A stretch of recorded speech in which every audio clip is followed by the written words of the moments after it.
It's Sean and RJ on 105.3 The Fan. Good morning, Metroplex. This is the Thursday edition of Sean and RJ on your home of the Cowboys and Rangers, 105.3 The Fan. Thanks for being a total. That stands for Turn It On, Leave It On, live on the Fan Cam, live on YouTube, and live on Twitch. I'm Sean Sharif alongside RJ Choppy, and we got Joey Erickson running the board. Yes, we do. Turn on your mic, Joey. Howdy. How are you? Give us a little background. Age, where are you from? Where'd you go to college? Why are you in this building? Alrighty. 22 years old, grew up in Richardson, Texas, and I went to St. Cloud State University, which is in the state of Minnesota. I'm a big hockey guy, so I went up there for 4 years, had a great time, did a little TV and radio, and came back home to the great state of Texas, and now I'm here. That's why he's here. That's why he's here. Yeah. Hockey talk. Hockey, yeah. huh? Okay. Joey, what is the name of this show? Sean and RJ. Okay. Mm-hmm. I'd like you to spell the show out. Okay. Yeah. Spell the name of the show. Spell our names. Well, it's SHAN, correct? Uh-huh. And then RJ. Yeah. Okay. Yeah. All right, cool. Good job. Okay. Cool. We're just looking on the cut sheet, the producer sheet. You wrote scene. There's a bunch of SEANs on here. I don't see one SHA. I don't see one either. That's tough. But that's tough. That is tough. That's very, very tough. Tough for me. Something to say. I apologize. Okay. I think we'll get that done tomorrow. This is the only spelling of the name Sean that would offend me. Yeah. Is the SEAN. A-U- I'm very offended by SEAN. AUN is fine. AWN's fine. AWN is fine. That's about it. You and Sean Foster are the only two I know that are spelled the way you're spelled. Not my choosing. I always like to point that out. Clearly. Thank you, Mom and Dad, screwing me over for a lifetime. Appreciate that. And today is another example with young Joseph Joey. writing down scene on the cut sheet. Good to have you. I can already tell he's got that on-air presence, and we'll be testing it over the next few days. I think that's what happens when you go to Minnesota. They just make you more outgoing. You have to be. Born and raised where? Richardson. Okay, so no Minnesota. I didn't hear any Minnesota. Well, yeah, if you want me to, don't you know? I can really go into it. Don't you know? Bobby's World. Is Bobby's World from Minnesota? The cartoon? You know what I'm talking about? No, I have no idea. Bobby's World, the cartoon we grew up with. I don't know that I grew up with Bobby's World. Do you know Bobby's World? I have no idea. The huge-headed kid, the cartoon? Oh, I recognize this kid. Yeah. I don't think I ever watched this that much. Oh, fantastic. Fantastic show. Just was wondering if that was Minnesota. For some reason, I have that in my mind. All right, let's get down to business. Truckwreck.com text line. Canadian. It was, it was created by Howie Mandel. Ah, yeah. Yeah. So it's got a Canadian, it's kind of like Letterkenny. Is it Letterkenny? Letterkenny. That's what it is. 877-881-1053 is the truckwreck.com text line. As the Cowboys, they're finally shopping. They're going out there with some of that $20 million possibly to spend. I'd love to have $20 million to spend. Is that all you've been thinking about since your golf trip? No, just in general. Just having money to retire, to quit, to get out of here. I just always want to bought a lottery ticket the other day. You're sitting there. You wrote in a prep story about Mark Zuckerberg. Why are you still working? Just walk away. Yeah. I mean, that's all you're talking about. I mean, if I had $60 billion, I wouldn't be here. I'll just throw that one out there. But yeah, I would love to have $20 million to spend. It'd be great. Cowboys are going to meet with 40-year-old former Philadelphia Eagle Jason Peters about their offensive line issues. Look, I'm an ageist. You and I are ageists. Okay, we're proud card-carrying members of the ageist world. Okay. I don't like football players over the age of 30 that aren't quarterbacks, but I love players that are over the age of 40. Oh, you do? That's 40's fine. 40's fine. 30's because if you made it to 40, it's like, you know what? There's something different about you. Okay. But I'm not willing to trust you at 30. 40 years old with that. Of course not. No, right? I would this is Panic City, right? It's Panic City, but I'm totally in. Yep. Totally in. I mean, it just comes down to this. Would you rather have Jason Peters taking a few reps or Josh Ball or Matt Waletzko? And the answer for me is Jason Peters. Not to start Tyler Smith. I said this the other day with a positive spin. And by the way, reporters saying that Tyler Smith was working at left tackle yesterday out at practice. We'll have Bobby Belt on at 7:20. We'll ask the Burger King, the enemy, Howard Eskin, about Jason Peters, the longtime Eagle. At 8 o'clock this morning in Philadelphia made a trade that had RJ going back and forth on Twitter. And I have to fully support Choppy in terms of the wide receiver debate and argument. But my positive spin on the Tyron predicament that we're in, you weren't going to win the Super Bowl this year anyway. I didn't think they were a contender. Probably not. So sometimes in life, you have to have decisions made for you. I made an analogy to a guy that we worked with, was in a relationship that we all knew was bad. And she was probably just going to have to end it with him. You know what I mean? You know you're in a bad relationship. You need the decision to be made for you. You're never going to leave. You're never going to get out of it. You need the other side to rip the Band-Aid off. And that's what this is with Tyron. The Cowboys were in this predicament. They're in this predicament every year. So Tyron going down rips the Band-Aid off for you. Start to get Tyler his left tackle experience in a season in which you weren't going to win the championship anyway.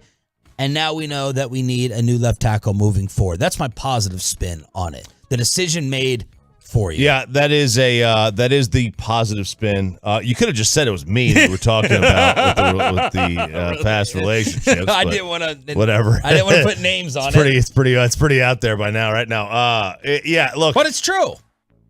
Well, yeah. I mean, listen.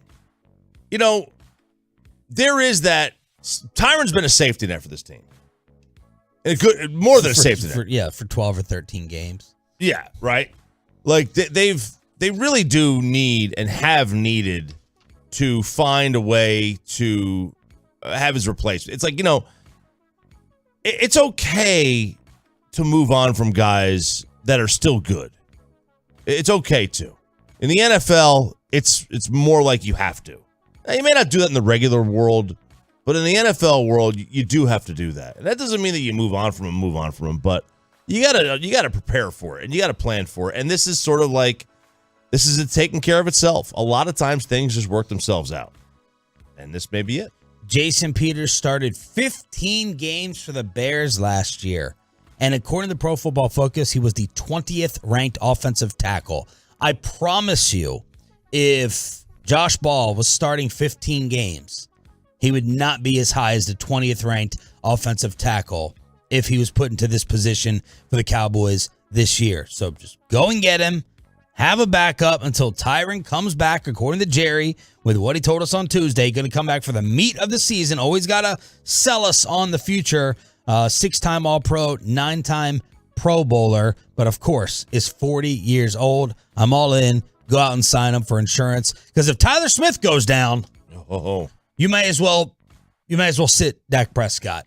you might as well put Dak Prescott on the bench, because I ain't trying to get Dak crippled out there for another season leading into 2023. That's my take on it. I don't know how you really wouldn't want Jason Peters on this team as a swing tackle. 877-881-1053. Where do y'all stand on it? Truckwreck.com text line. And we're live on the Fan Cam, Twitch, and YouTube on DFW Sports Station. Rangers in action against the Armpit. Tony La Russa out with a heart issue, and we have some soccer witchcraft taking place in the world's most popular sport. It's the Thursday edition of Scene and RJ. Just getting started on the Fan. Coming up in the next G-Bag Nation.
Sean and RJ here on your home of the Cowboys and Rangers, 105.3 The Fan. Choppy, just when you were out on vacation, I was asking Bobby what Tony Beasley would have to do in order to be put in serious consideration for this job. Hell, I even think I asked you right before you left. Well, that has taken a downturn as they've lost 4 straight. They lose 2 to Detroit, and they've lost 2 straight to the armpit. Two-run losses. Last night, they dropped that one 5-3 right here on 105.3 The Fan. So the Rangers' record is back to 13 games under 500 at 58-71, and they'll be taking on the Massholes in Boston, 5:30 pregame today, 6 o'clock first pitch. Yeah, I don't know that there's anything that he can really do. I mean, we're talking about the middle of a season, coming out there and really having, I don't want to say just kind of getting through the rest of the year, babysitting. That's not what he's doing, but you get the point. It's like he's just kind of keeping the lights on.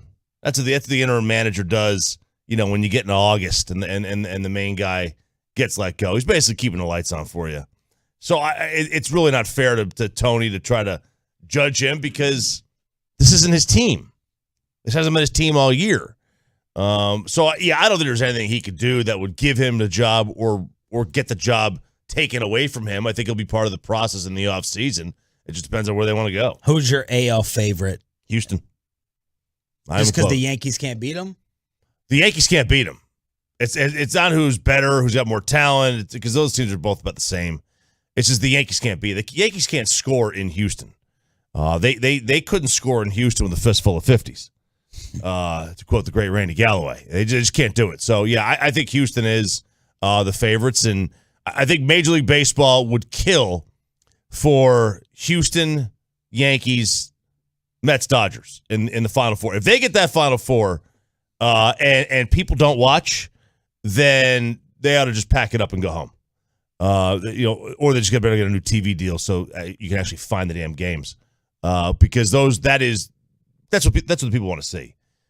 They probably want to see Yankees, Dodgers in the World Series. You get both coasts. You get the 2 biggest names in the sport or the teams in the sport, and then you get the guy who's going to win the MVP and Judge and a one-time or a former MVP and Mookie Betts, and I mean you get everything. But Houston, I think, is the favorite. All right. The must-see sporting event taking place right now. Every time she goes out there, the entire world is tuning in because it could be her final match ever. Serena Williams versus the number 2 seed last night at the U.S. Open.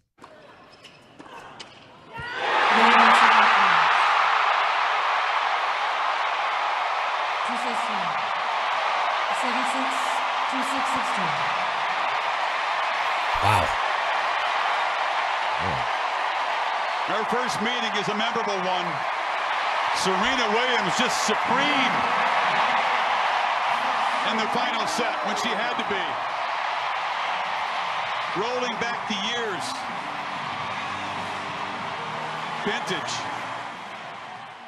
That gave me some goosebumps right there. How about that crowd explosion in New York as Serena takes out the number 2 seed in 3 sets? I'm just tuning in for all the celebration afterwards. Tiger is walking her to the back. He's in her box. You got her mom in her viewer's box. There's some famous fashion person that Amanda pointed out in her box. The entire world is there. Mike Tyson was there rambling to himself the other day. But the magical story continues, and now Serena Williams will advance to the 3rd round tomorrow night. This is a little nostalgic for me. Back when I was really watching tennis, Connors, McEnroe, their final runs at the U.S. Open, I would be granted permission by the parents to stay up and watch because that crowd at night with the lights is just something different. So great. It's the tennis version of LSU at night in the SEC. You grew up around there. Did you ever go or come close or want to go to the U.S. Open? I probably wanted to go at one point, but your dad was too busy with his New York Knicks season tickets. We would go to the Knicks too many times, but the Knicks didn't play. Obviously, this is like around Labor Day. Yeah, right? I was just saying you didn't have money for it. No, it was too far. It was on the other side of the city. We weren't going to go that far, and we weren't tennis fans. But this was an event. It really was. It was very cool, and that crowd. You're right. That crowd is tremendous. They really, really are. And it's. I don't know if you saw Bill Simmons yesterday say, like, there's nothing better than that old great who still has that, that kind of last hurrah in them. Yes. There's nothing better to watch. And we've seen it a lot lately. We saw it at Tiger 2019. We saw it with Phil last year at the PGA. And, we saw it with Federer a couple years ago. And now we see it with Serena. And we'll see how far this goes. So Serena takes out the number 2 seed. By the way, Tony La Russa out indefinitely as the White Sox manager at 77. He's dealing with a heart condition. He met with reporters. He was there until about an hour before the game. The White Sox announced that La Russa was going to have to be stepping aside. So La Russa with a heart issue at the age of 77. And we have some soccer witchcraft taking place. Yeah, Paul Pogba. He is a soccer star. There's a little bit of a back and forth between him and his brother. Now he plays for Juventus, so he's a World Cup winner with France.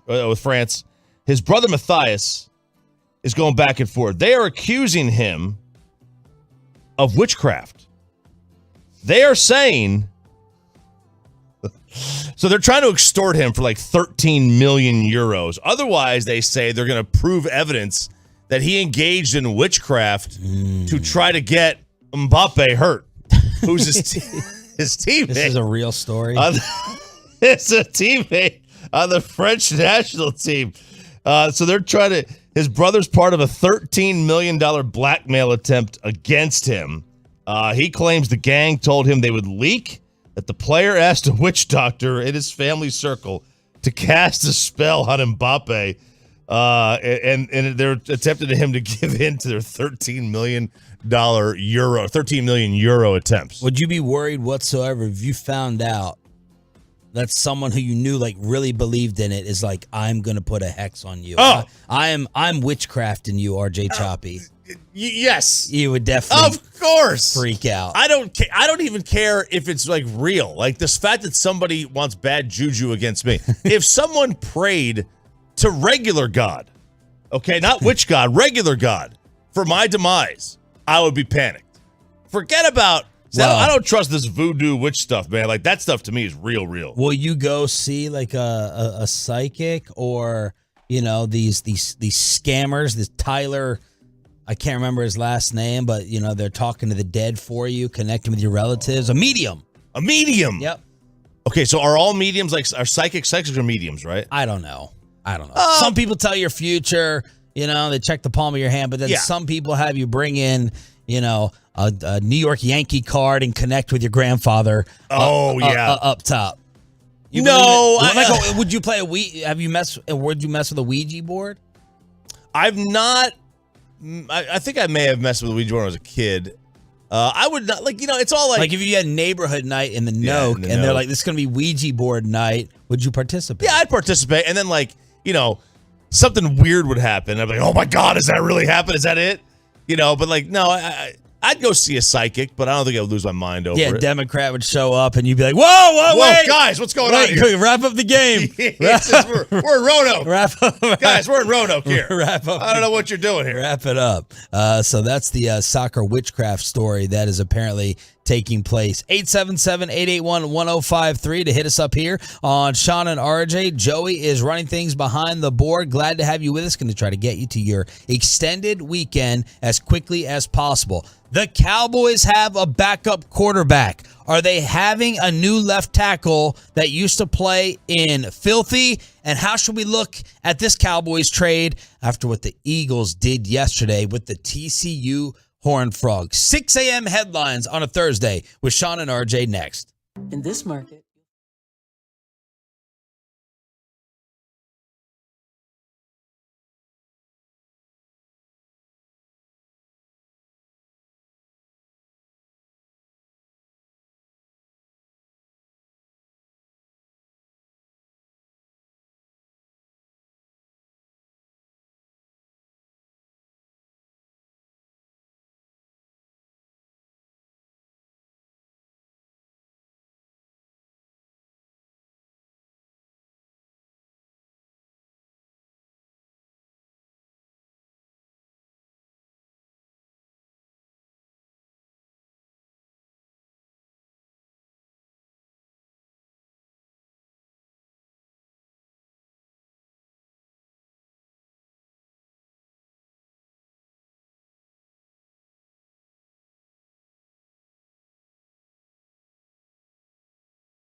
from the MyFitnessStore.com studios, it's Sean and RJ on 105.3 The Fan. Tyler Smith practicing at left tackle yesterday. Mike McCarthy announcing that Cooper Rush will back up Dak Prescott to start the season. Brett Maher, Malik Davis, and D-tackle Carlos Watkins will also join the practice squad, according to Michael Gelkin of the Dallas Morning News. So those are some of the roster boomerangs that Bobby Belt talked about yesterday. Our Cowboys insider will join us again this morning at 7:20. So the Cowboys have a backup QB. My guy Malik Davis and Carlos Watkins is back. The same is going to happen for Brett Maher. But the big story is the 40-year-old Jason Peters, the former Philadelphia Eagle, is set to meet with the Cowboys. McCarthy was asked, are you guys adding a veteran offensive lineman? He said, quote,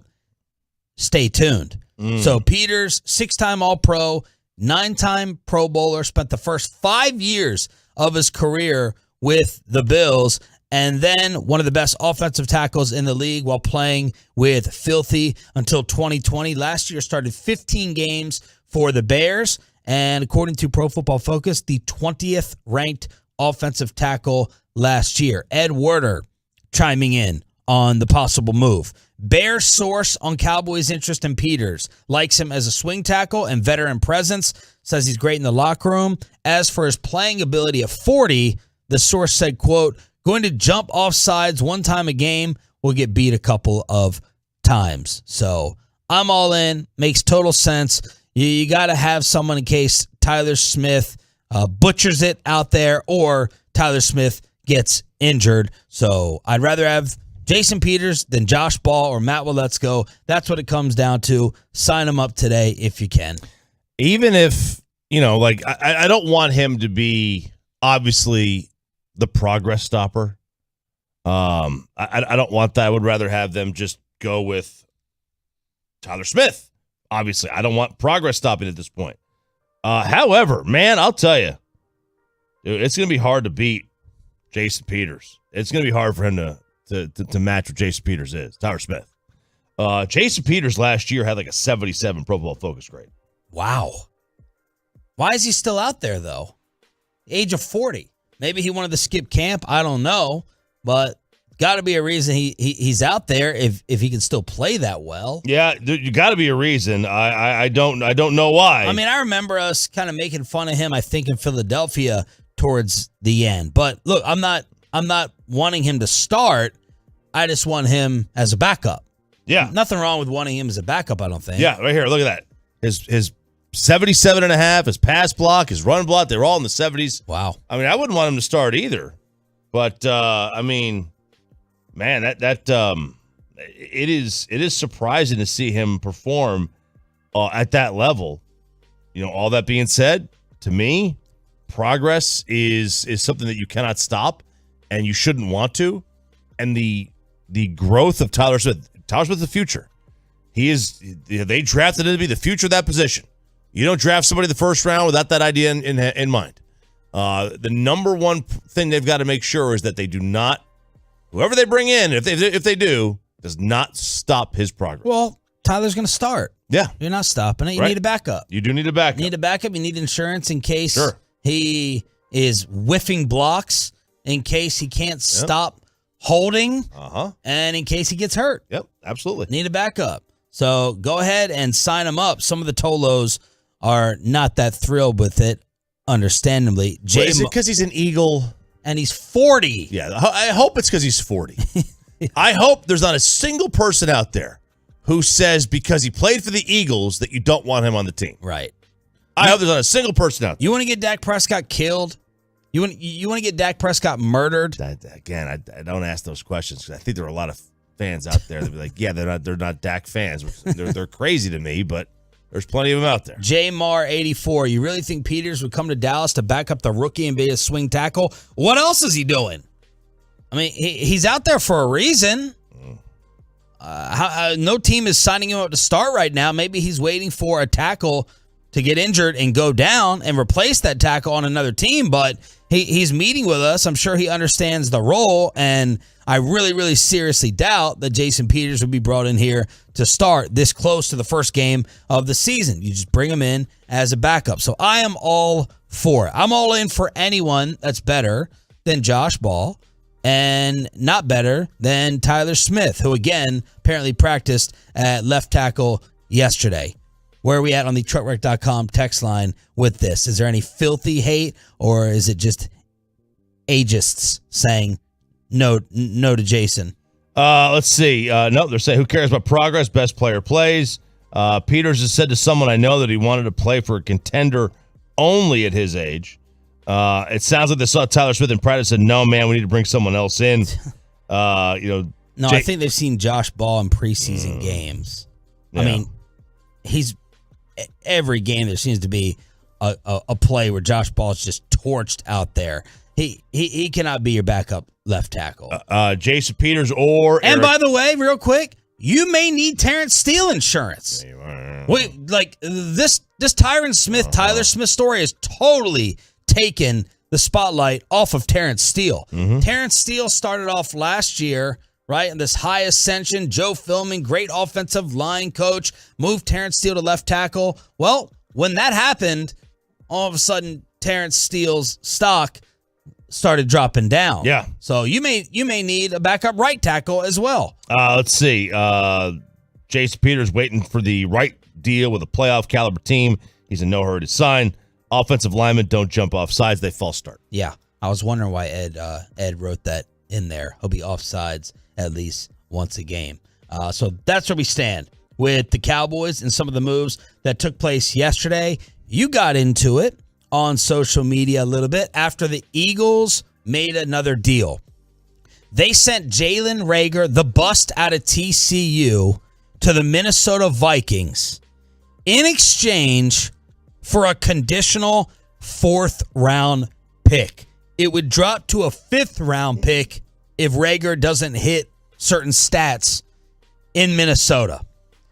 And I was just like you, and I thought about Amari Cooper and what the Cowboys got back, and I had to refresh. I had to go and check the articles, and I was like, there's no way. There's no way. There has to be something in here. It's an escalator, de-escalator. It was basically a 5th.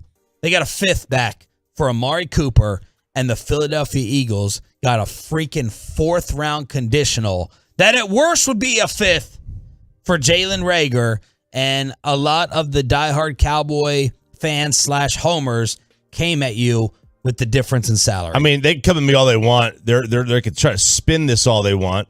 They can't take. They're too as Woody Page would say. They're too far inside the forest to see the trees. They're clueless here. The salary for Amari Cooper, it doesn't matter if it impacted the trade compensation, which it doesn't impact the trade compensation nearly as much in 2022 as it did in 2016.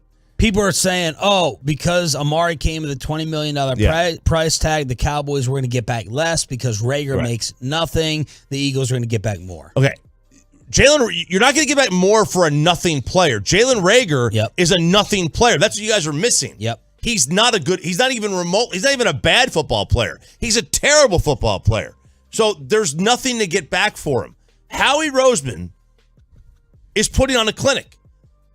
Over the last 72 hours, he traded Jalen Rhaegar for Chauncey Gardner-Johnson because they gave up less for Chauncey than they got back for Jalen. They got back a 4 and a 7. They gave up a 5 and a 6 for Chauncey. And they literally just traded those. They swapped those two. It makes the Cowboys look horrible. This is a clinic. This is the difference between having a football guy as the GM and having a businessman. I can't believe I'm saying this, but Jerry Jones doesn't run the Dallas Cowboys like a business. He runs it like a football team. And that's the problem. What does that mean? Business, like how he's putting clinics on with trades and thinking of things in different ways, not just in, is this player good? The Cowboys operate in who the better player is. The Eagles operate in where does the value lie? They're running this like a business. He's running this like a football team. And the teams that run their operations like a baseball team or like a football team and not like a business are the ones that make stupid trades like this. This is like saying an NBA team is going to give up the same value. Like, okay, Kevin Durant, we're going to trade for him. He's making max money, so let's go ahead and give up the same exact value for Dwight Powell. Do you see the correlation here? Do you see where that doesn't make sense? The wide receiver market, by the way, with the explosion of it, justifies Amari's $20 million. In fact, it more than justifies it. Yeah, Amari's not overpaid anymore. Yeah, right. He doesn't have a big contract. He's got probably one of the best wide receiver contracts in the league. He's got a legitimate, normal wide receiver contract. Take Amari out of it. If 2 days ago I told you that Jalen Rhaegar was going to be traded, and I asked you to text the compensation back, not one damn person would have said a fourth. Not one. So just take Amari and the salary out of it. Not one person would have said a fourth-round pick for a guy who got destroyed and taken apart by the Philly fan base. That was an absolute bust that everyone knew Philadelphia did not want. Everyone knew was on the outs there with that football team. You would have really said a fourth-round pick coming back? So even if you remove Amari and the $20 million from the conversation, oh, get over it, it's in the past, why are you doing this Cowboys comparison? It's still an amazing job by Filthy for getting a number 4 back, in my opinion. Now, I agree. Now, the fan text, a lot of people saying Amari, Jalen Rhaegar isn't as bad as we're saying. And look, maybe when he goes to Minnesota with Kirk Cousins, better thrower than Jalen Hurts, that he'll be a little bit better. What are those TCU fans? I know, right? Is that your son, Luca, hitting you up with his purple jersey on? I don't think he's as much of a TCU fan anymore. He's kind of dropped off on that. 31 and 33 catches. All right, for 400 and then 300 yards. So 30 catches a year in his 2 seasons. Yeah, and it's the how long the progression of a wide receiver is, and then of course the quarterback situation they've had there. Look, he'll go to a better situation. He'll get better opportunities opposite of Justin Jefferson and Thielen's out there. So he'll have opportunities to be on the third corner, right? So that there may be chances for him, but I never would have guessed a fourth. No. I never would have guessed a fourth. I think it makes the Cowboys look much, much worse. Almost like they were lazy and didn't pick up the phone and call everyone throughout the league. And the $20 million, it's not an impediment to me whatsoever. From Burner Buddha on Twitter. Let's see. It wasn't an issue considering he wasn't a Brown for 5 minutes before they restructured his contract. So no, the $20 million wasn't real. Wasn't any real impediment to anyone with a kindergarten understanding of the cap. So he's talking about the way that Cleveland was dealing with that Amari deal as soon as they got him, and they got a great cheap value. Wayne with a great tweet. Remember when they drafted Rhaegar over Jefferson? Just saying. So yesterday this went viral again. It went repeat viral. The Minnesota Vikings war room, when they were on the clock and Rhaegar goes ahead of Jefferson, the internet thinks that Minnesota with Spielman and Mike Zimmer just started busting out laughing in gleeful jubilation, mocking the Eagles for taking Rhaegar over an absolute all-pro stud, and now they're sitting here on the same team. Yep, no, there they are. He got them both. They got them both. It's unbelievable. But again, Howie's doing Howie things right now, man. Basically trading Rhaegar for Chauncey Gardner-Johnson. The Bears claimed 6 players off waivers, including Alex Leatherwood, the first-round pick from last year that the Raiders just got rid of. Vegas tried and failed to trade Leatherwood, and the Chicago Bears are going to pay the remaining $6 million on his contract. Now, it's not a great look for Chicago's depth. More than 10% of their 53-man roster is going to be made up of players who were cut by other teams. More than 10% of the 53-man roster, but they were aggressive on this wire, picking up 6 guys, including Leatherwood, who was a shocking cut by Vegas to the rest of the NFL after being a first-round selection. Yeah, that was obviously a shocking cut. But isn't this a halfway decent way to build competition within your roster? Is scouring that waiver wire? They're not in a position to win this year, so they're just trying to get bodies in there. This is not. I think this is a halfway decent way to, see if maybe you get somebody that sticks, because somebody gets playing time that was locked by a position on another team. Say for example here, there's players that the Cowboys cut that may have been locked by the fact that there's more players that are better than them at their position. Maybe they get a chance to play, and you find some diamond in the rough. Kellen Mond picked up by the Browns after they cut Josh Rosen. Sony Michel to the Chargers, and those are some of the moves that took place yesterday with the waiver wire. But the Cowboys do have their kicker and a backup quarterback in Cooper Rush after the waiver wire boomerang that took place yesterday. And we'll see if they meet with Jason Peters, if they can make it official. 877-881-1053. 877-881-1053 is the truckwreck.com text line. Bobby Belt at 720. The Burger King from Philly, Howard Eskin, will tell us about Jason Peters. Does he feel like Howie Roseman deserves a parade for these trades that they have been pulling off? And how did his NFC East prediction change after the Tyron Smith injury? The evil one, Howard Eskin, at 8 o'clock. But RJ has gone and done his study. The Cowboys are going to be absolutely fine without number 77 on the left side. We'll bring it to you next on the home of the boys, 105.3 The Fan. But first,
Think again, and those big trucks have insurance companies to protect them. So get the representation that won't settle for less. That's Frankel & Frankel. Visit truckwreck.com, truckwreck.com. Thank you, Joey Erickson. This is Sean and RJ. Shout out to the 6 a.m. club. Thanks for waking up with us as we try to get you to that extended weekend as quickly as possible. Shout out to Cole Bryson. Oh, what a beautiful, gorgeous picture he sent us on Twitter. 6 a.m. flight.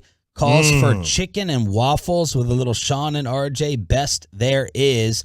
And I'm guessing that is an airport view. I would guess it's an airport view as well. That looks quite tasty. That's golden. Yeah. That's golden everywhere. Yeah, it is. With the chicken and waffles. So thank you, Cole, for turning it on, leaving it on, checking us out on the Odyssey app. Bobby Belt, Cowboys Insider at 7:20. Howard Eskin, the Burger King from Philly at 8 o'clock. And RJ, you have gone and done a little bit of studying. Yeah, I have. A little research project for the Cowboys on your Home of America's team to make everyone feel better. Okay, so how big of a loss is Tyron Smith? It's big, right? We always know it's big. He's a tremendous player. You had them down to, you dropped them from 10 to 8? 10 and 7 to 8 and 9. And Bobby dropped them from 10 and 7 to 7 and 10. Okay, so 3-loss differential for you, or for Bobby, and 2 for you. And I went back and looked at the playoff teams from last year and where they ranked in pass block win rate. The Cowboys last year were top 10 in pass and run block win rate. And Tyron missed some time as well. And win rate for those is just does the offensive lineman, they also have it on the other side, so pass rush or run stop win rate. It's not about do you get the sack, do you win the individual matchup? Do you beat your man? So the criteria for an offensive lineman, it might be, do you hold them for 2.5 seconds? Do you let so whatever the criteria is for that. Where the teams stood. Last year, there were 14 teams in the postseason. 5 of them were in the top 10 of pass block win rate. 4 of them were from 11 to 20. 5 of them were from 21 to 32. The 2 teams that were in the Super Bowl. Who made the Super Bowl last year, Sean? That would be the Cincinnati Bengals, and they lost to the LA Rams. The Rams were number 1 in pass block win rate. The Bengals were number 30. Atrocious. Who were the 4 teams in the Final Four? That would be the LA Rams and the San Francisco 49ers. Rams were 1. Niners were 14. Rams were 1. Niners were 14. Okay. I guess it was the Chiefs that were in it, too. They were. It was Chiefs were 2, and Bengals were 30. So you had 2 in the top 10. You had 2, number 1 and number 2. Then you had number 30, then you had number 14. If you go back to 2020, which was an odd year because you had nothing, there was no fans in the stands, it skewed very heavily to teams with a better pass block win rate. Very heavily. You had 8 of the top 10 teams make the postseason. Just 6 beyond that. You go back to 2019, totally different story. You had Green Bay. Let's see, you had 1, 2, 3, 4 teams between 23 and 28. So Minnesota was 23. New Orleans was 25. San Fran 26. Seattle 28. You had 4 teams between 11 and 20. And then you had 4 teams in the top 10. So it's all over the map. There is no blueprint for being a better pass block team or a worse pass block team. It has no impact on you making the postseason. The teams that make the postseason generally ones that have the better quarterbacks. Now, it helps. You'd rather have a better pass block unit. And obviously you want to have a good run block unit because that's how you close out football games. But history shows over the last 3 years, there really isn't a distinct sort of trend that shows that if you do this, you'll make this. So yesterday I gave you like the top 8 teams in the league in rushing attempts, because Jerry had some people lose their minds in the Metroplex when he told us they're going to run it more and that we go as Zeke goes. And the top 8 rushing teams or 7 rushing teams in attempts last year all made the playoffs. And we were going back and forth. Does that mean they were just running out the clock? That's fourth quarter garbage time when they're already up and winning. You found out more on that? Yeah, a lot of it's team dependent. So, like, in wins, Zeke had 189 attempts in wins. 98 of them were when they were leading. So about half when they were leading. 35 of those were in the fourth quarter. So not a huge number in the fourth quarter for Zeke. They just run all over the place. Jonathan Taylor had 180 attempts when leading. So 54% of his rush attempts were when they were winning. 109 of them were in the fourth. 109 of the 180. So of all of his rushes, a third of them came in the fourth quarter. Of all of his rushes. And more than half of them came in the fourth quarter when they were winning. Nick Chubb. Where are these stats? Where'd you find them? Football database. And they have it like when you're leading and all that stuff? So they've got stats here. Your rush attempts when you're leading up or down. I'm sorry, fourth quarter up or down 8 points or less. So okay. they can factor into that. Najee Harris had 78 carries when leading. 75 of them came in the fourth quarter. 96% of his rush attempts when leading came in the fourth quarter. Nick Chubb had 76% of his carries in the fourth quarter when winning. So, and I actually found that teams rush the ball more. They try to run the clock out more when they're only up a few points as opposed to bigger lead. Because when you're only up less than 8, you want the clock to run more because it's more important to get the clock to run out. If you're up 17, it's a 3-score game, you don't really care about the clock running as much because you've got so much of a grace period. I found that to be kind of interesting. I never would have thought of that.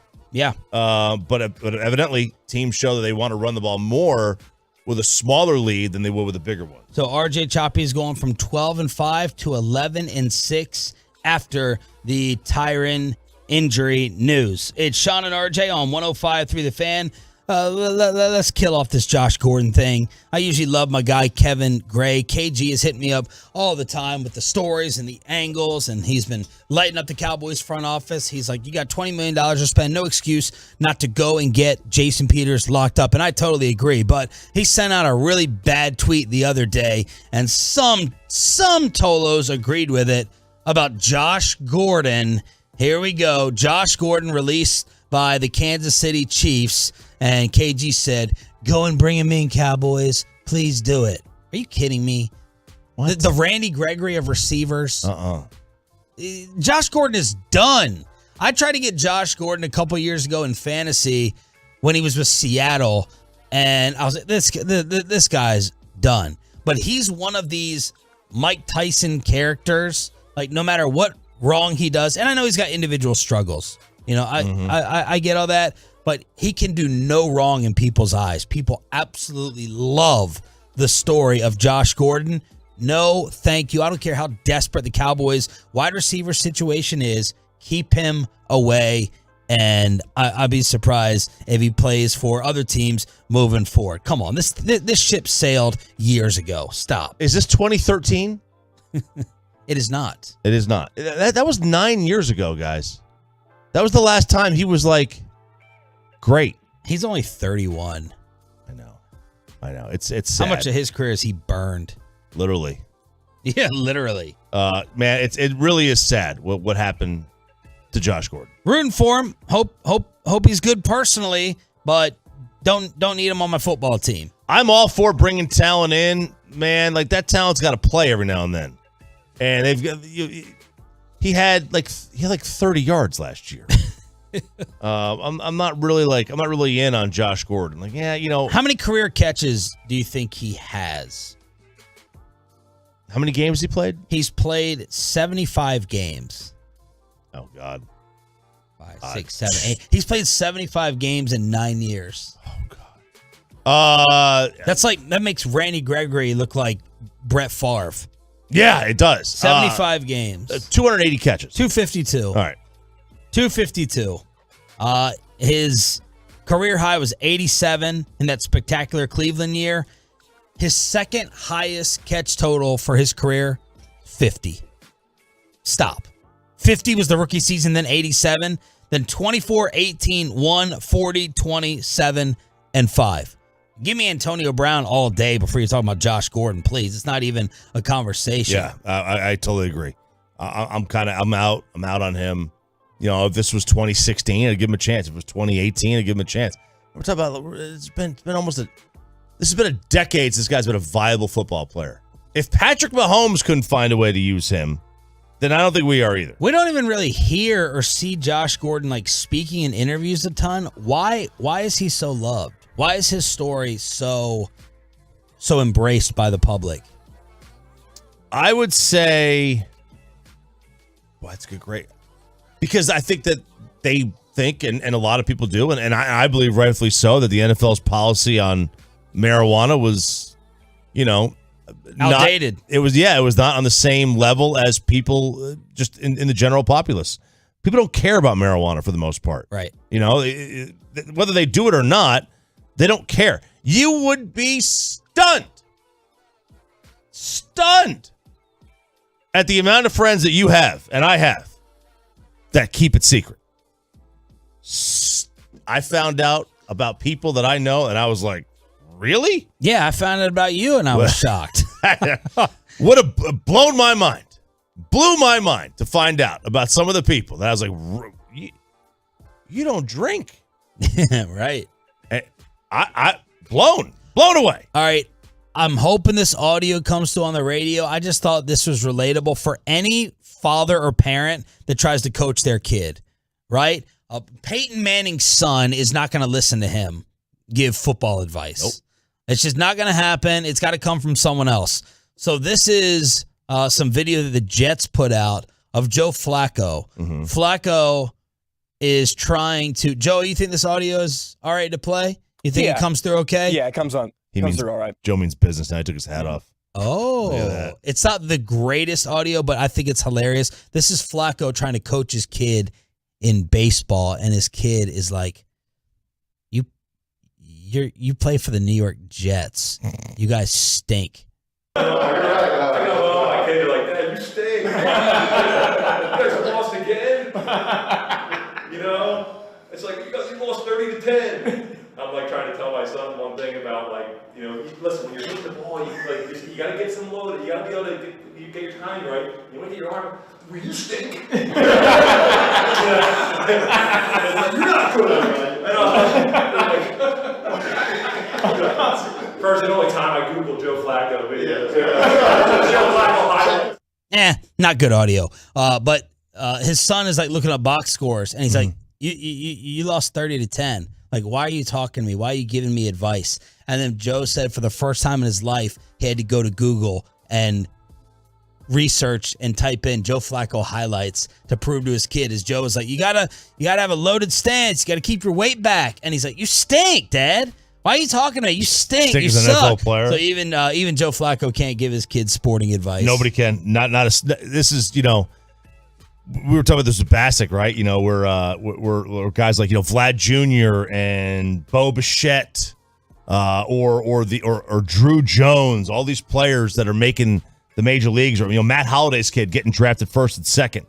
About how their dads are teaching them the right way. Their dads aren't teaching them crap because parents know, and I know this. My kids don't listen to a damn thing I say, and Bassick's kids don't listen to a thing he says either.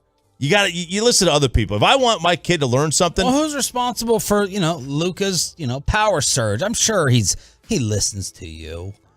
Oh no, his sheer size is responsible for that. He's a mutant child. Who's the number one hitting influence on him in terms of instruction? Like his head coach, or is it you? Probably you. You're the one taking him to the cage. Because the reps me.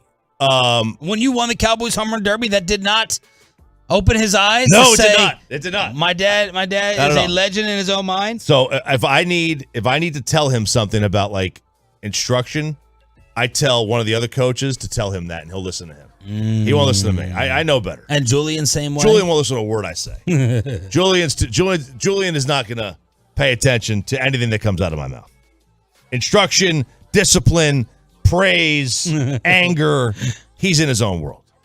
877-881-1053, truckwreck.com text line to hit us up here on Sean and RJ. Do you have similar parenting experiences in terms of trying to coach up your child? They're just not going to listen no matter what. 877-881-1053 to hit us up right here on the show. Okay, RJ is saying, so there's 2 sports documentaries coming out. RJ is saying one of them is going to be better than Manti Te'o. It's going to be one of the best things. It's going to be one of the best things you've ever seen. One of the best things you ever seen. You got a college football one and you got a high school football one. Will you be interested in either one? And speaking of living in your own world, the Hollywood celebrity who just found out that DMX passed away. Wait till you hear this audio. Next on Sean and RJ, 105.3 The Fan. But do you need some guidance?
Buyers Barricades. If you're in need of traffic control or barricade rentals, Buyers Barricades is a full-service provider taking care of your project or special event, no matter the size, from start to finish. That's Buyers Barricades, the Texas authority in barricade rental, buyersbarricades.com. Headlines coming up at 7 a.m. Bobby Belt, Cowboys Insider at 7:20. Howard Eskin from Filthy on whether the Eagles made the Cowboys look bad again with this Jalen Rhaegar trade. What can he tell us about Jason Peters, who could be the Cowboys' next tackle? And who's he picking to win the NFC East before and after the Tyron Smith news? Sean and RJ, Joey Erickson running things behind the board here on DFW Sports Station. So a viral video took over yesterday. You remember Stacy Dash? Stacy Dash, she was an actress. Yes. Do you remember Stacy Dash? Clueless. Very attractive. Very attractive. Very attractive young lady. Well, apparently, yesterday was the day that she found out that DMX passed away. Ooh. Been a while. You know how long ago? Like 2 months. DMX, I would say he passed away 14 months ago. April 9th, 2021.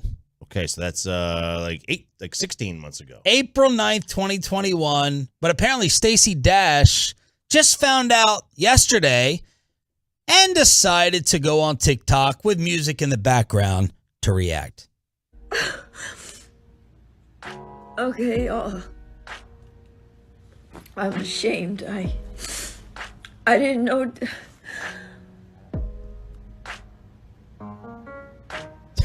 I didn't know DMX died. I didn't know. From a cocaine overdose.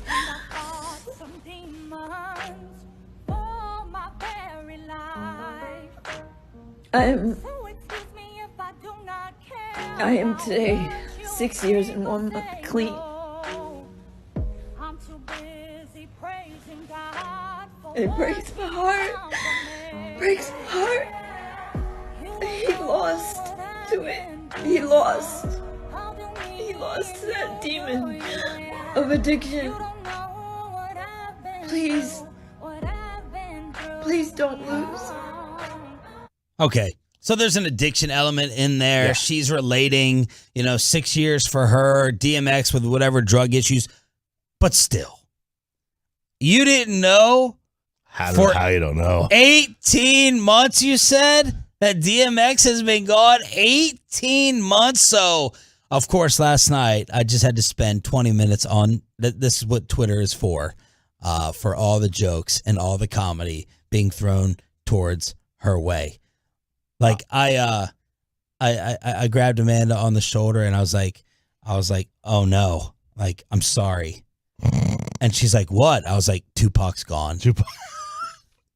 Like, say a prayer for Jesus. JFK is with us no more. Like, how is this possible? I think Stacy Dash has been like on some of these entertainment shows as well. I have to check. I think she's all over the place. Hasn't she been on some of these The View or The Talk or some of that stuff? I think she filled in. What the heck? I don't know. And then she just decides to react to it on TikTok. She didn't deal with it on her own, but setting the music and setting the mood and putting it out on her own TikTok for her own views. So that took over yesterday. Just finding out that DMX was gone.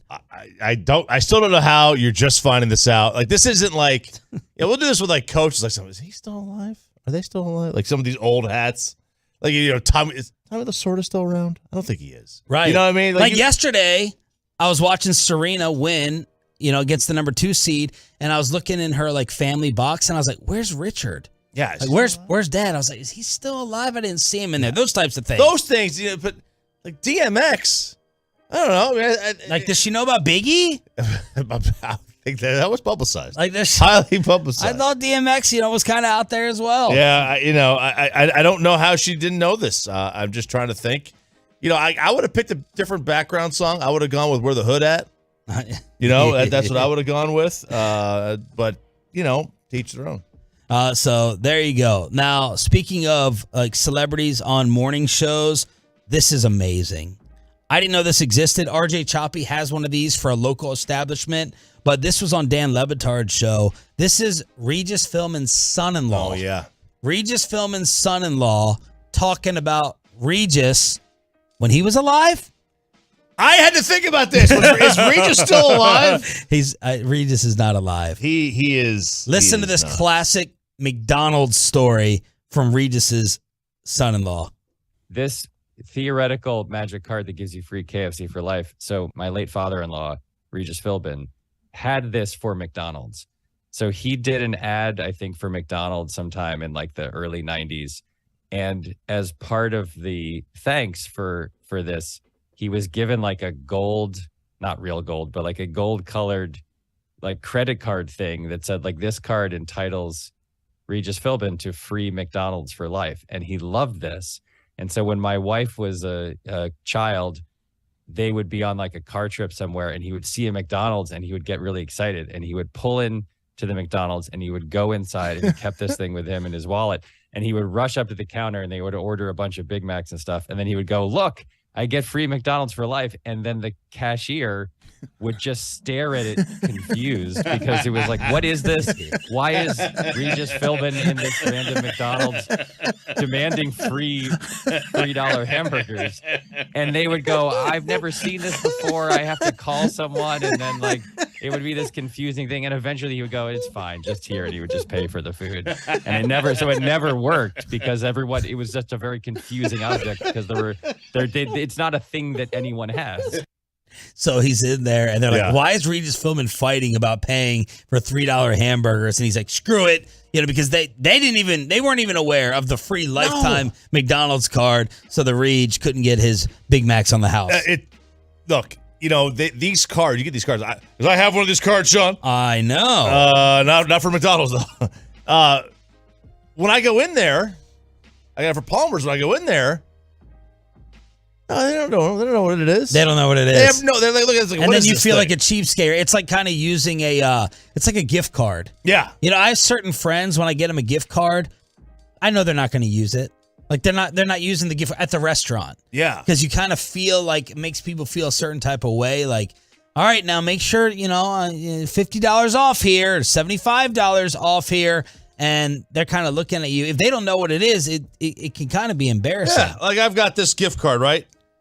It's $25. Look at the restaurants on there. What am I going to get? What am I going to get for $25 there? There's nothing but steakhouses on here. What do I get there? Half an app? Yeah, French onion soup, McCormick and Schmick's, Morton's, Chart House, Saltgrass, maybe the Rainforest Cafe. I'm not sure what that is. I think I've heard of it, but I think you've. Who gave you this? I have no idea. I think it was my mom. Okay. Or my aunt. $25. $25. At least give it to Starbucks. Yeah. So like I can't use it. I would get one drink. Yeah. I would give me half a shot of Weller. Yeah. Like that's what I would get here. So like there's gift cards. You give people gift cards. Half the time they're never going to use them. Because here's what you do. You take gift cards. You put them in your side drawer, or you put them in your. You might put if you carry a purse, right? You might put it in your purse or whatever, and you never use them. You forget about them. How many gift cards do you have that you haven't touched in months that they're gonna expire? All right, we got now. Sports documentaries are coming out left and right. We talked about the Manti Te'o one. Bassick was convincing us to watch the Tim Donaghy one about fixing the NBA, and now you have one you're excited about. The Netflix rumor that they are making a documentary on this college football team has me set into a good tizzy.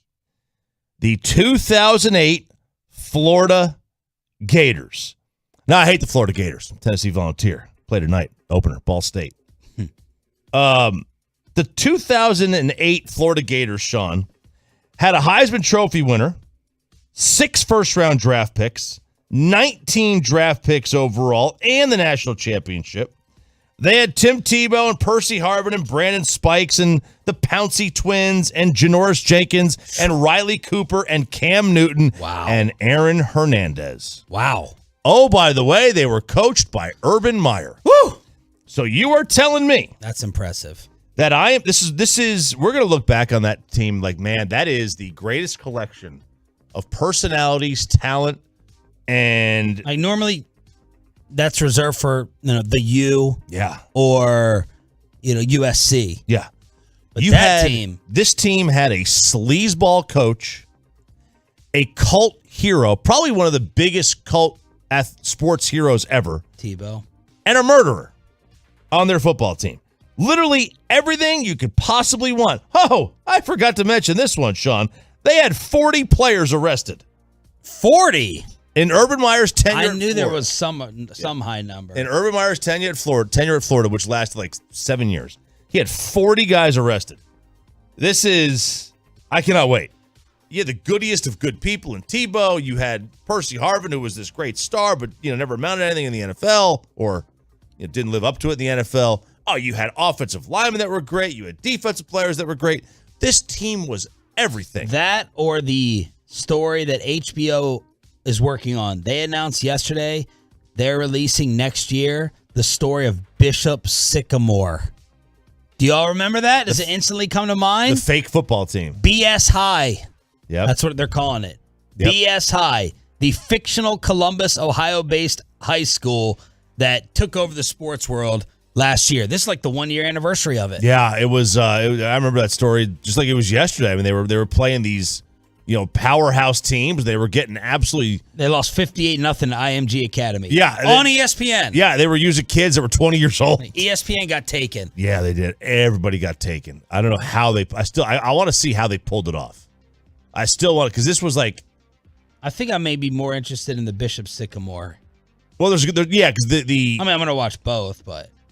I think I might be interested in the Bishop Sycamore a little bit more. Going in, I'll be more interested in the Bishop Sycamore. I think I'll come out being like, man, that Florida Gator one. I was just seeing all those players like that. Because the Bishop Sycamore is really going to upset me watching it. How these adults are taking advantage of kids.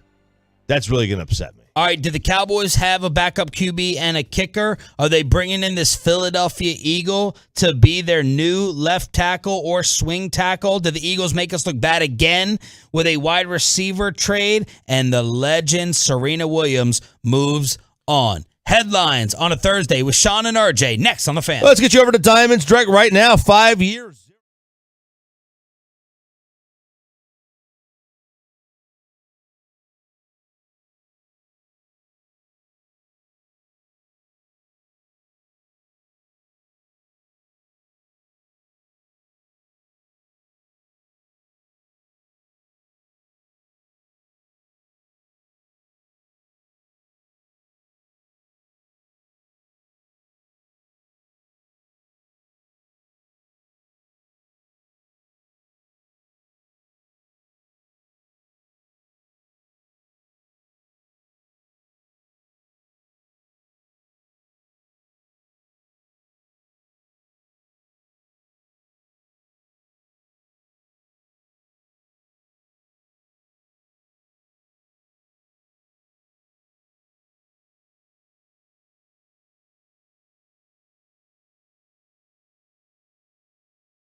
MyFitnessStore.com studios. It's Sean and RJ on 105.3 The Fan. Let's get you caught up with the Cowboys. This is Headlines, also known as your radio sports page, to get you ready for your Thursday here on Sean and RJ. Your home of America's team and Texas Rangers baseball is this one. Mike McCarthy announced yesterday Cooper Rush will be the backup to Dak Prescott. Brett Maher, Malik Davis, and D-tackle Carlos Watkins will also join the Cowboys practice squad, according to Michael Gelkin. Mike McCarthy also saying that he showed the team his Packers roster from the year they won the title, right? Because we're talking a lot. I was told by someone in the know at training camp, they want to focus more on developing young players than they did during the Jason Garrett era. And this year, I mean, the cover of the press guide should be something about taking a leap. I mean, this is a lot of, I don't know whether this is the way of the NFL or just I'm not used to it happening here. It's like more proven guys that have a safety net feeling over coming through for you during your season than betting on Lamb becoming the 1, Gallup becoming the 2, one of these unknowns becoming the 3, all these unknowns on the offensive line. But 10 rookies played on that Packers team that won the championship, and McCarthy pointed out 17 rookies on this current Cowboys roster, and he told them many of you are going to be playing in big games. Third youngest team in the NFL after the cut down to 53. That's music to my ears. It's okay to take a step back. You don't have to get better every year. Right. I think a lot of people think that you have to get better every year. That you have to, as a team, always be going for it. You don't. You don't have to go for it every year. Jerry cannot run the organization on his timeline. He needs to run it on the team's timeline, on the players' timeline. Feels like this is like a real legit offseason where Jerry is not forcing it on his. Maybe that is the case. A lot of win now guys are gone in place of development. And that's okay. In a salary cap league, you've got to do that. You have now. I haven't done the research on, because there's old stat. You know, if you have more than 59% of your cap tied up in 10 guys, you know, your average record's like 5-11 or something, and that did not work for the Cowboys last year, right? That got disproven. They blew that up. They blew that up, and I believe the Rams blew it up too. But historically, since the salary cap came into play in 1995, that's been the case. The meat is 54 to 59%. That's the meat. Anything above that, typically, it's a bad year. Just because things go wrong. A lot of things go wrong. Things were rough for the Cowboys in 2020. Why? Dak got hurt. But, I love the idea of development.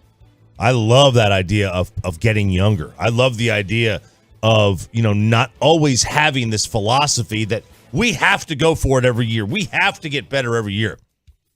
Sometimes you need to take a step back and regroup. The big name out there from yesterday is Jason Peters, the 40-year-old former All-Pro tackle from the Philadelphia Eagles. Last year, he played for the Chicago Bears. Started 15 games for the Bears. The Cowboys are going to talk to him, and they could be meeting as early as today. Bobby Belt, our Cowboys insider, will join us in 15 minutes to clarify all the details that you need to know. I am all in on this. You start him off as your backup swing tackle. You have him there for Tyler Smith insurance in case Tyler is absolutely awful. Some people are suggesting that you have Tyler Smith play left guard and have Peter start at left tackle. I would prefer to have Tyler Smith start at left tackle, have Jason Peters learn the offense, come in, and he can be your right tackle insurance, your left tackle insurance in case something, knock on wood, happens to Tyler in terms of an injury. But there's absolutely zero downside in doing this. Cowboys have money to spend. You don't have a backup tackle. Go get Jason Peters, even if he's 40. I totally agree. I would absolutely get him. I don't like over 30 guys, over 30-year-old guys. I'll make an exception for 40-year-old because I'm over 40 and I want to just do that. But, in all honesty, I like to be young. I like to be younger. I want my football team to be younger. This would definitely skew the age of this football team quite a bit. But they're desperate. They're desperate. They're in a desperate situation. And from a backup stand, I'm a big fan of not stopping progress. I'm a big proponent of that. So as long as he doesn't stop the progress of Tyler Smith, if there is any. What if he came here and started, and Tyler started at left guard, where he's been practicing? Look, Tyler Smith is a left tackle for the future, right? Yes. Then I think that's where you put him. Now, if Connor McGovern's terrible and he gets hurt and you have to do it, okay. I think then you can have to do it. But if you have the opportunity to play Tyler Smith at left tackle, give him that opportunity, and, we're doing the take a step back year, then I'm okay with this. What's been the sentiment from the Tolos in terms of signing him up or not? More people have been saying sign him up. Now, there are some that are going, no, I don't want no Eagle on my team, which is okay. Good Lord. But, absolutely. You absolutely. You want an Eagle on your team, or you want your quarterback hurt first 8 games? Yeah. I want the Eagle on my team. I don't want my quarterback hurt. I don't want Dak to get hurt. We've seen this team without Dak Prescott. You want killer penalties on third down conversions, the gut-wrenching penalties that this team has given you under Mike McCarthy when you convert that 3rd and 13, only come back with a hold at left tackle? I don't want that either. Not me, man. I want the drive to continue. Absolutely. So I don't want 3rd and 22. So I'm not saying start Jason Peters, but see how it goes with Tyler early on, and then you have a backup. Jason Peters or Josh Ball. Comes down to that. Simple decision. We'll ask Bobby about it. Coming up in about 10 minutes, Tyler Smith practicing at left tackle yesterday. Sean and RJ on 105.3 The Fan. Truckwreck.com text line is open.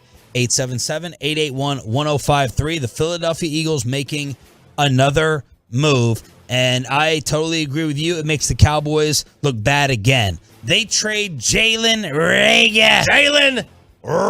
The bust out of TCU that went ahead of Justin Jefferson. He now is teammates with Justin Jefferson. Rhaegar to the Vikings for a conditional 4th-round pick.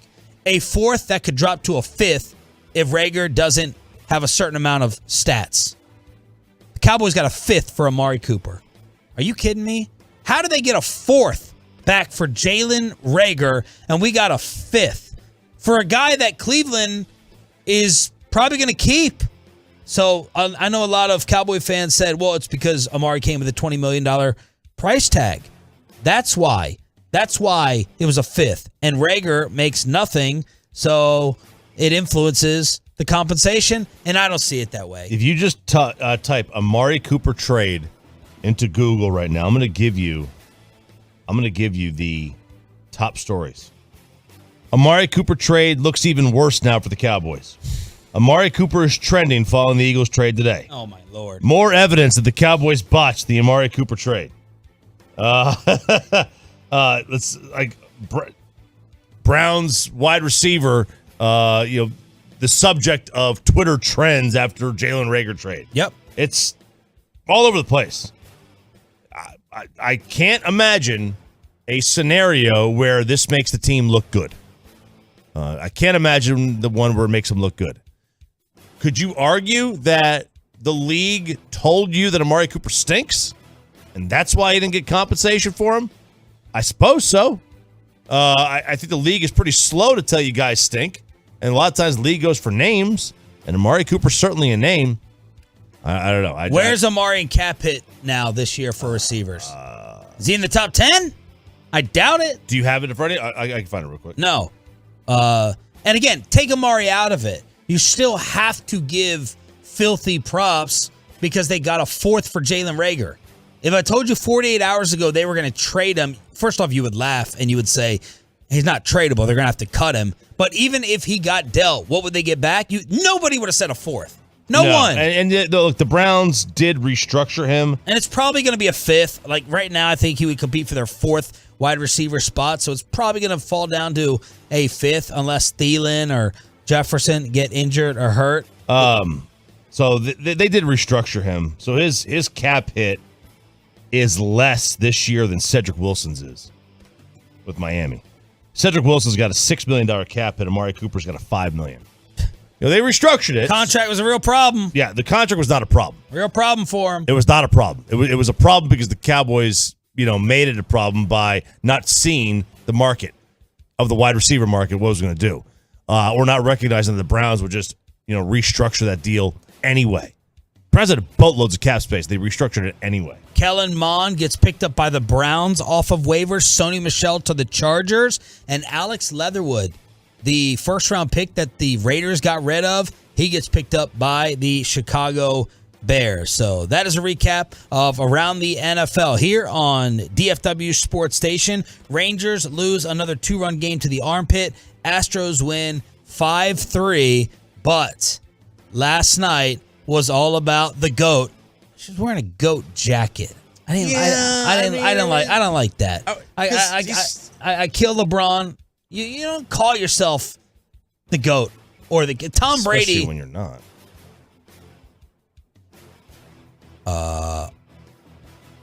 Okay. What did you just say? And why did you say it? What? Serena? Nobody really thinks that she's the greatest ever, right? The greatest what ever? Tennis player? Female. I don't think people think that. I think you're absolutely wrong. Who do you think they think is? Graf or Martina? No. I think Serena played against, compared to Graf and Serena played against nobody. I'm sorry, forget Graf and Martina. There is no debate on if you look at the GOAT on the men's versus the women's side, it's like a clear-cut decision on the women's side versus the men's. Yeah, I think that's from people who thought sports started in 2005. I listened to one man with tennis. I listened to you. Oh, I thought you were going to say Chris Russo. And I listened to Russo. Russo doesn't think she's the best? No. Competition she played against was terrible compared to Martina, who had Celis and Graf. Well, could I say that for Tiger? Everett. Did Jack face better comp than Tiger? Did Floyd face better comp than Ali? Floyd did not face better comp than Ali. Tiger versus Jack? I personally think Whoa, I like this hot take. I personally think Tiger faced better competition than Jack. Jack faced better top-end comp. Right? Wow, Palmer. Serena's not the GOAT. Look, I know nothing about tennis. I literally listen to two people. I know absolutely nothing about it. I just reject anything that the general populace says. If the general populace says something, I'm like, okay, nobody agrees in this world on anything anymore. Why are they all agreeing on this? I challenge that. Jack faced Arnie, Player, Watson. Those were three guys better than anything Tiger faced, but Tiger had such a much deeper field to go against. Wow, I like it. Anyway, I guess I can't call her the GOAT now. Oh, call her the GOAT. The hell do I care? I don't know. Serena last night versus the number 2 seed at the U.S. Open during the farewell tour.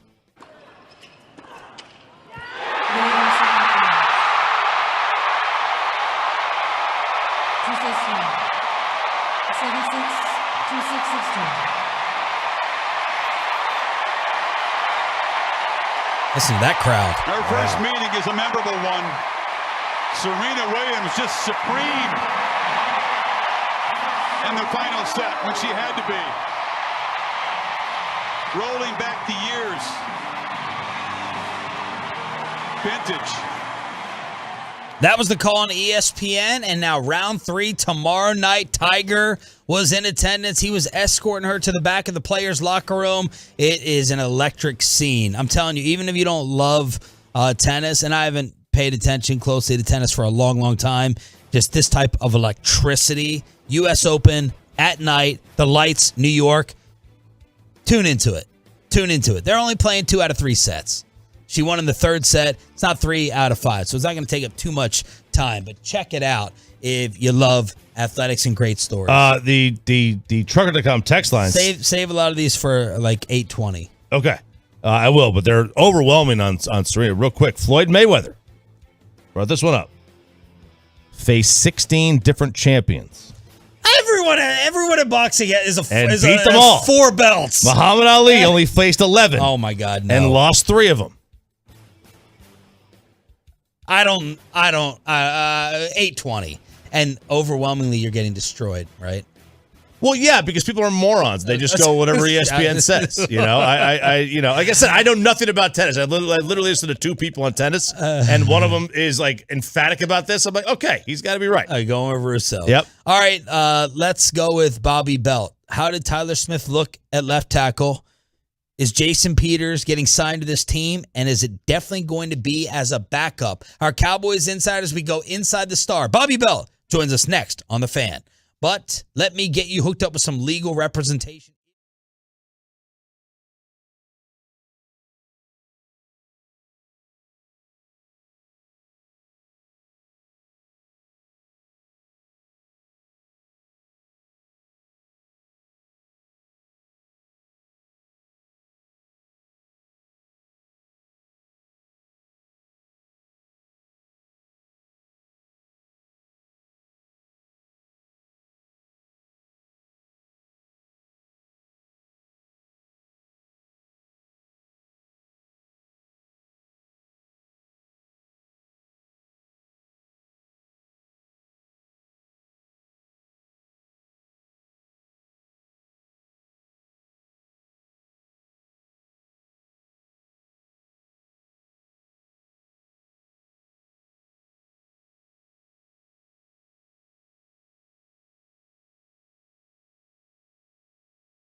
football kegger is coming up at 7:40 as we're about to get the complete open to the regular season. Spencer Rattler is not happy with the OU questions. Lou Holtz is offended by Brian Kelly. OU Texas going to get out earlier than expected. That's coming up at 7:40. The Burger King from Filthy, Howard Eskin at 8. But every day at this time, it's our Cowboys insider Bobby Belt on the Diamond Factory Hotline here on Sean and RJ. It's 105.3 The Fan. Bobby, what is going on with Jason Peters, the former Eagle? They're going to take a look at him today. They're going to have him in the facility and, just get a chance to talk to him, probably, poke and prod him, do some medical stuff.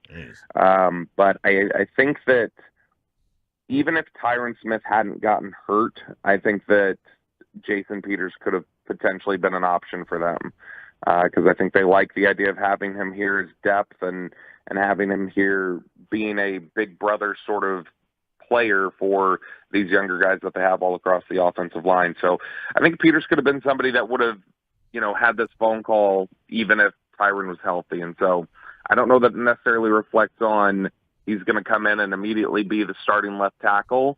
I think it just more speaks to the type of culture they're wanting to build and the type of stability they want to have in the event that anything goes wrong on the offensive line. So he would come in and be the backup to Tyler at left tackle. Yeah, I think it's one of those things where they're ramping him up. They if he signs today, that they'll get him ready and, get him on that process similar to the way they did with Anthony Barr.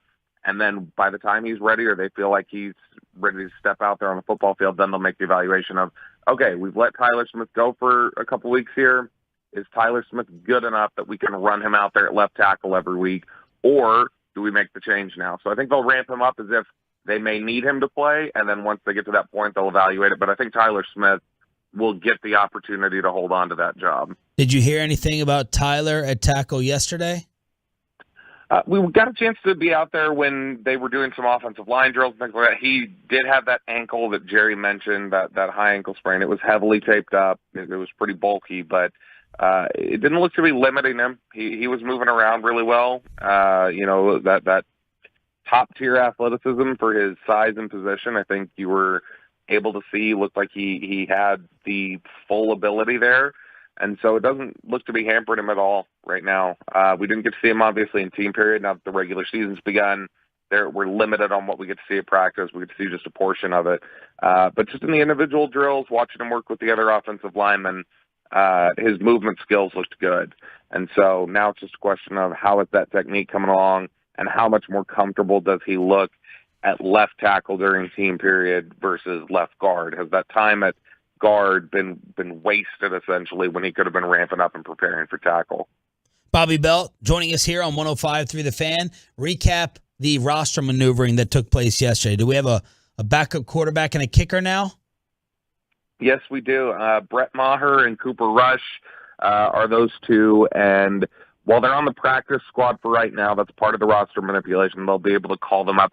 I think Cooper Rush could be back on the 53 before week 1. I don't necessarily know that he'll be a call-up guy consistently. Maher, for right now, I think that's the plan with him.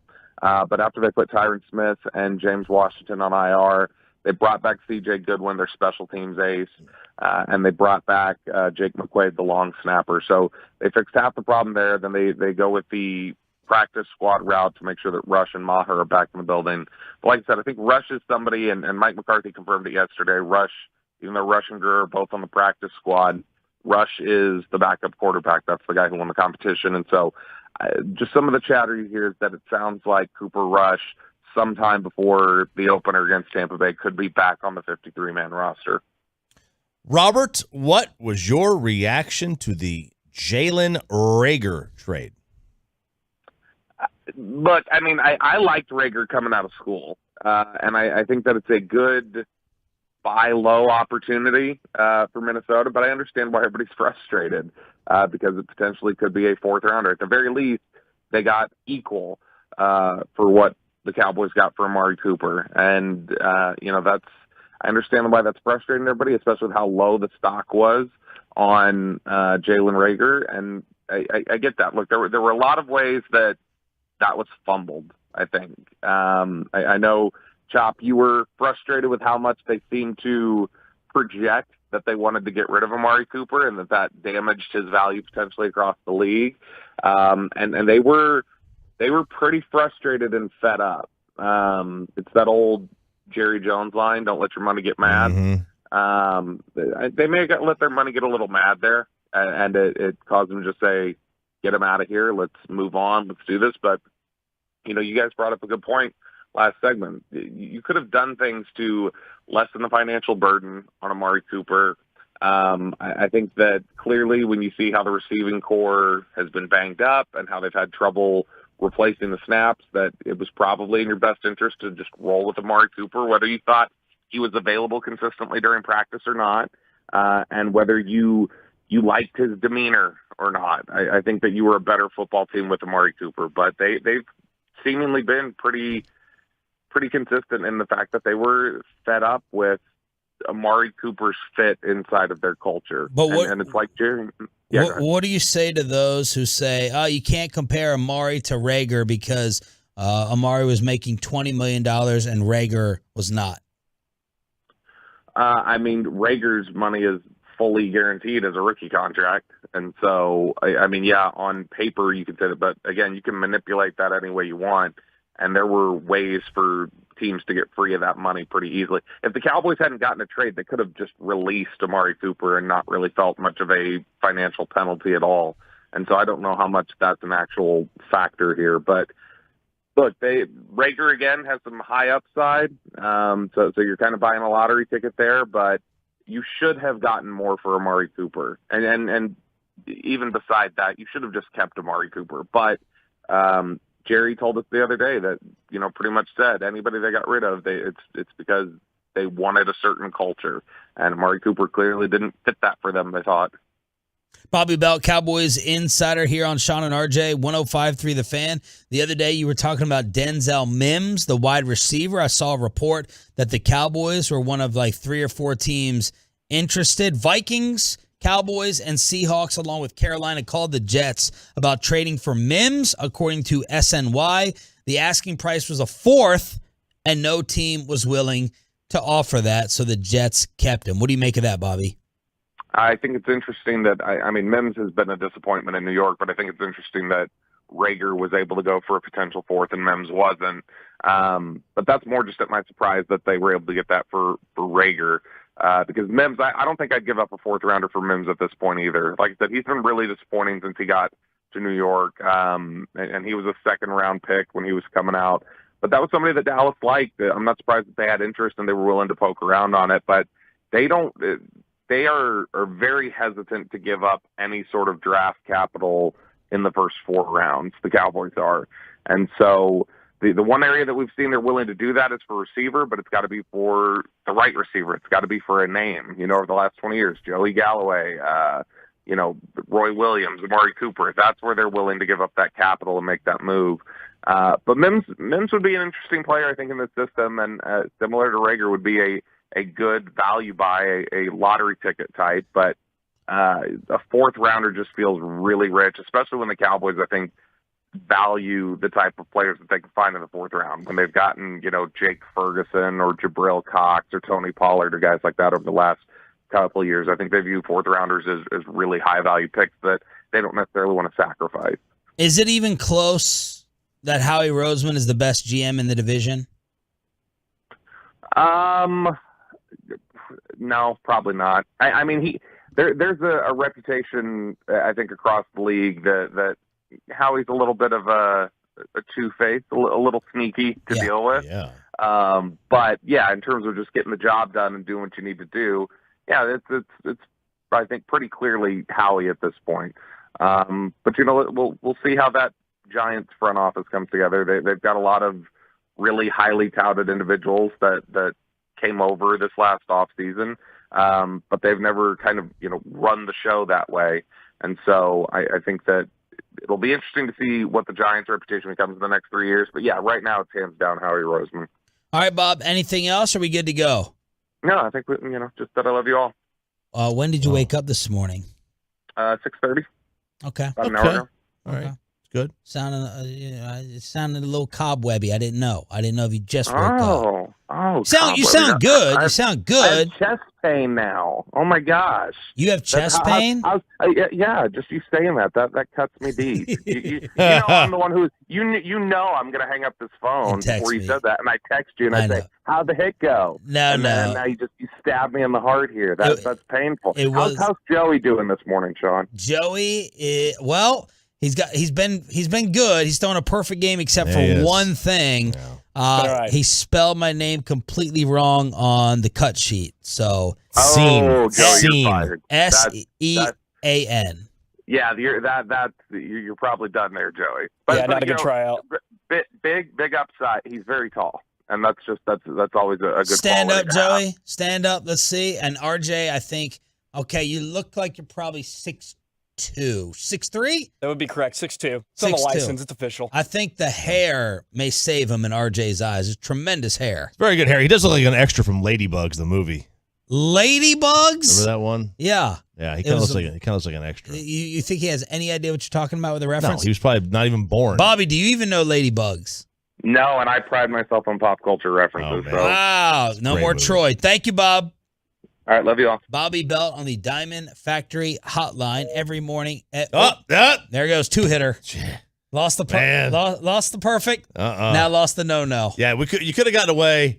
You know, like this could have got spelled his name wrong. That's a hit by pitch. Okay, that's losing the perfect game. You still got the no hitter going. Yeah, you lost the perfect game.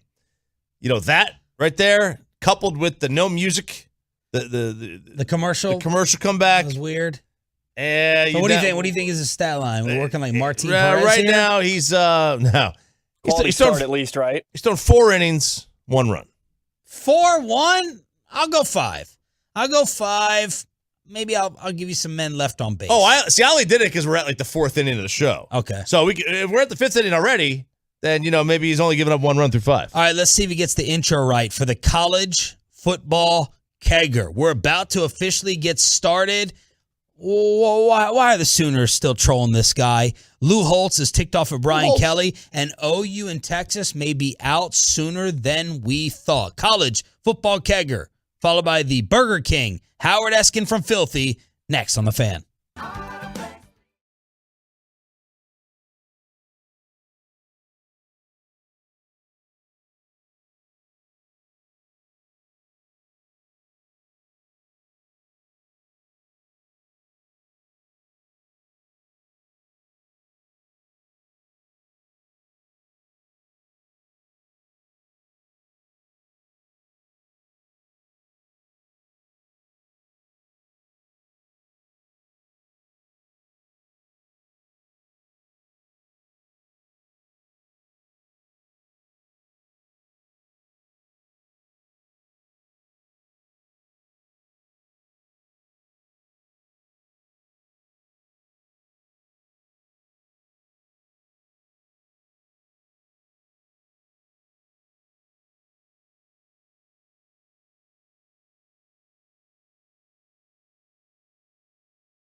Barricade Rentals, Buyers Barricades is a full-service provider taking care of your project or special event, no matter the size, from start to finish. Buyers Barricades, the Texas Authority, and Barricade Rentals, buyersbarricades.com. College football! In case you had not heard, the Big 12 and the Pac-12 will not partner as talks officially end. You happy about this with these weird fits and rivalries that you and Nick Saban weren't happy about potentially happening?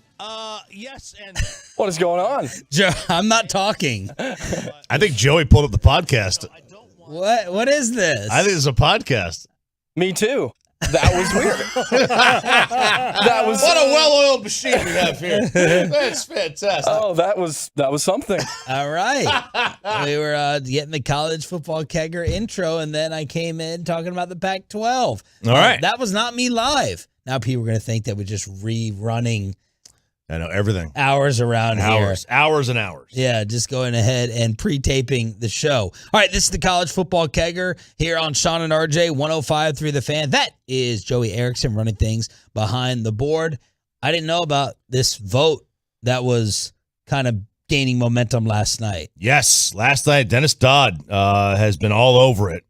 But college football playoff expansion talks are reigniting. There's a Friday meeting, that's tomorrow, Sean. Could create a vote. They might vote. The university presidents are aiming to vote on this.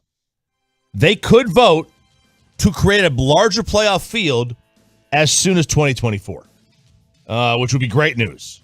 So that would be not this season, not next season, but the following season. You would have as many as 12 teams. Why would that be great news? Well, for those who like the playoff expansion, that would be great news. And I think a lot of people I think everybody likes the idea of it. Now, whether it works out to work, yeah, because we've seen the Final Four games have been largely non-competitive. I think the average, actually, I think the lowest of the 16 or so games, majority have been decided by 17 or more points. So these games have been largely non-competitive. I blame Notre Dame a lot for that because they've been getting blown out. But, this would, I think, a lot of people enjoy competition. And the more you get to see, the better. The more opportunities Alabama loses, the better. Alabama's not going to lose. Alabama's not going to lose to the 12 seed. Yeah. They're not going to lose to Utah. Yeah. Or whoever the 12 seed may be. But there's a chance. More playoffs is better. More on the line. We're a society. You got to give us more of a reason to tune in and increase it. Just do it. Now, I don't care that there's no upsets. Have more important games that have us invested. Yeah. Now, the one downside is, the number one thing college football has always had going for it is the regular season. It's the most must-watch regular season of all the sports. No regular season has more on the line in every game than college football. Not even close. And now, if you go to 12 teams, does that mean you could skip an Alabama game? Or a Texas game? Or an A&M? Can you skip it? You don't have to watch it because if they lose, they still might be in the top 12. They'll be okay. Yeah. So that's a drawback, but you've got nothing's going to be perfect, and you're going to have a give and take with whatever the decision they make. So there's a feeling that this is going to pass?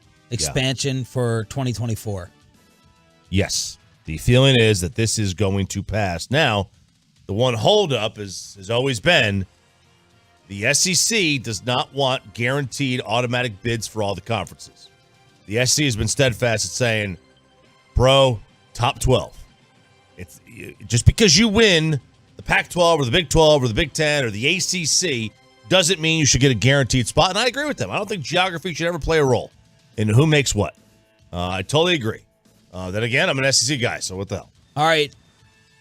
Cut through. We know everything is controlled by TV money and TV deals, so try to cut through this as much as possible. Also, Dennis Dodd and like 4 other insiders chiming in on the negotiations that could get Texas and OU out of the Big 12 sooner. Yeah, okay, so there's no real – we haven't even talked to money and TV with this because there's no money yet. They haven't even started negotiating.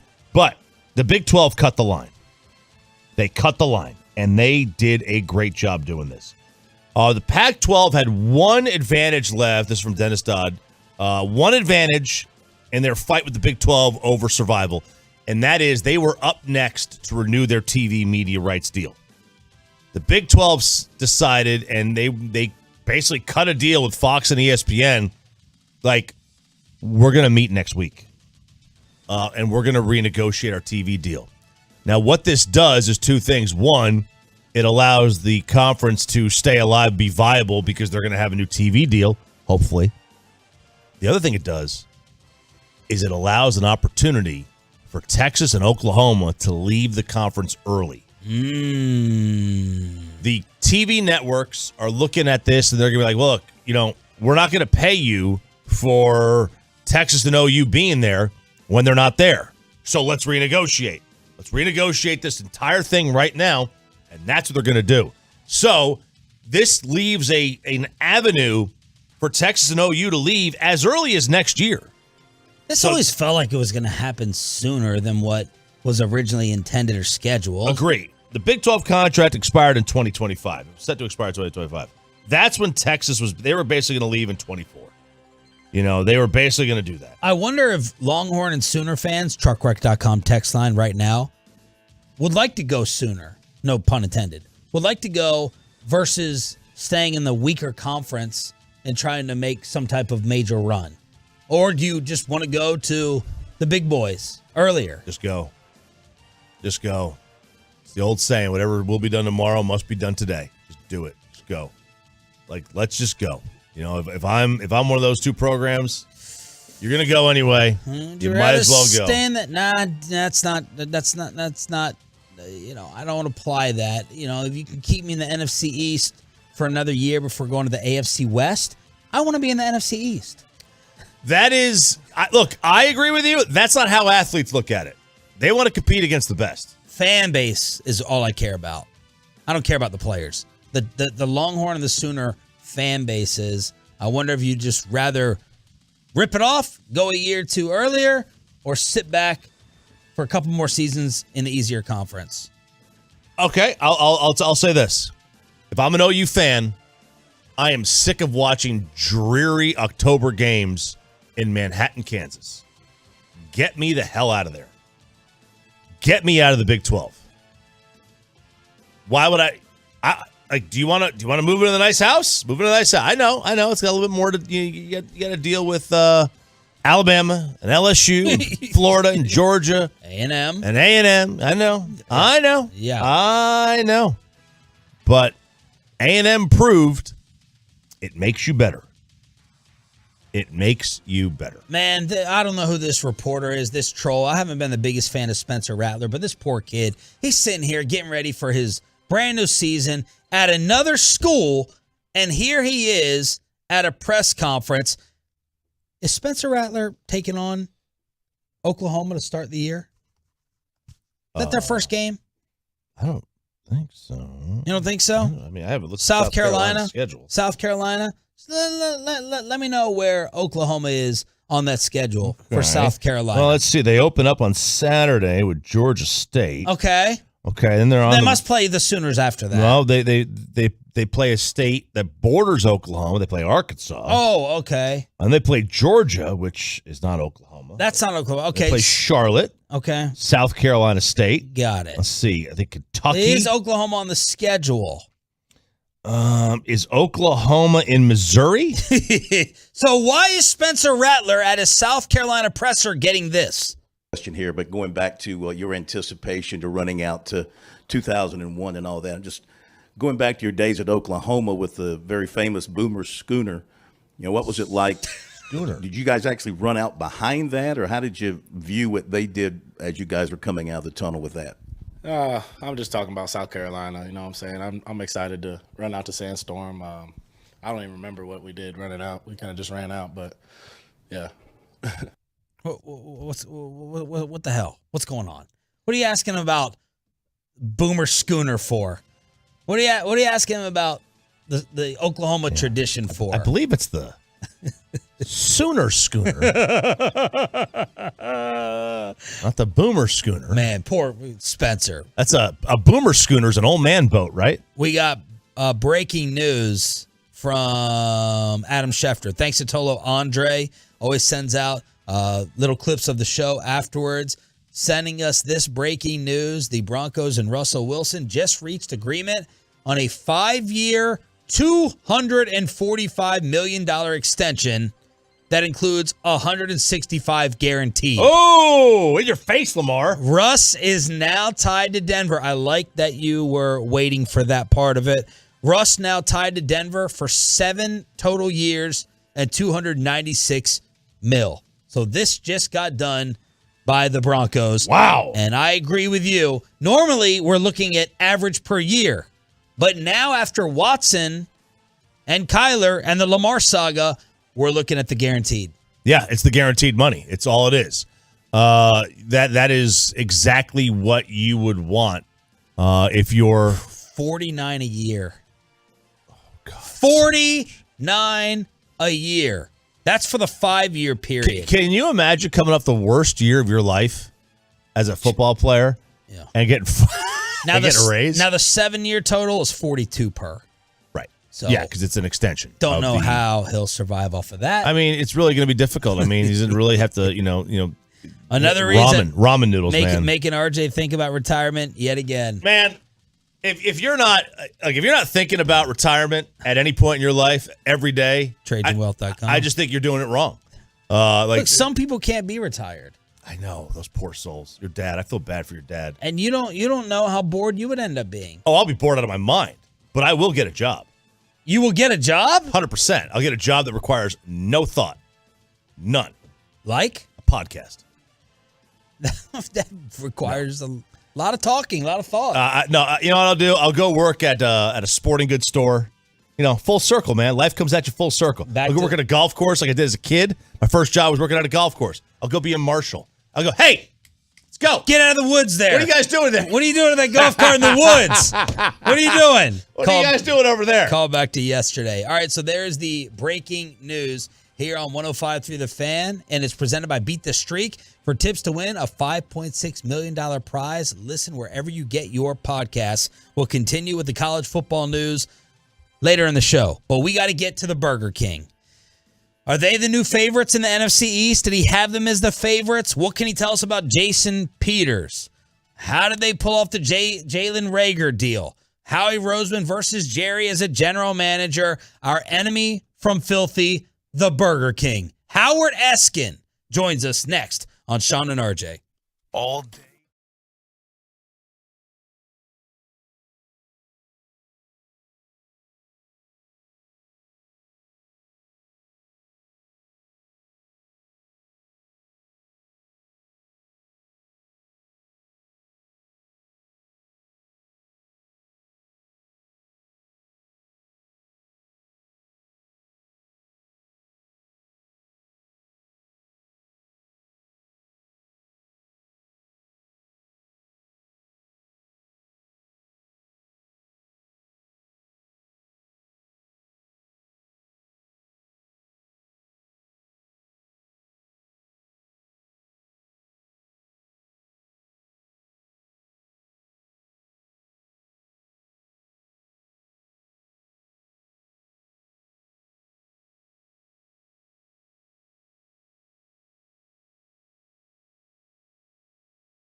From the MyFitnessStore.com studios, it's Sean and RJ on 105.3 The Fan. Joining us now on your home of America's team is our enemy from Filthy. Our sister station is Sports Radio WIP, and he just sounds so excited. He celebrated his 35th anniversary show the other day. Oh, no, this is actually a year ago, so this is 36. He's Howard Eskin here on 105.3 The Fan. Good morning, Howard. Hey, good morning. Hey, it's so great to talk to you guys, but I really have to start off by sending my condolences to you guys and the people of Dallas. For? Well, you're going to have to suffer through another failure of a Cowboys season. We know. I believe you have to listen to Jerry Jones every week on your fine radio station. So I'm just sending along my condolences for that. Howard, what was your record for the Cowboys, or who did you have winning the NFC East before the Tyron Smith injury, and what do you have after? It's the same. I have the Eagles because I don't know what history means sometimes, but it is history. I think it's 17 years that the same team has not repeated in the NFC East. Yeah. So I had the Eagles winning the division before, and I have the Eagles winning the division now.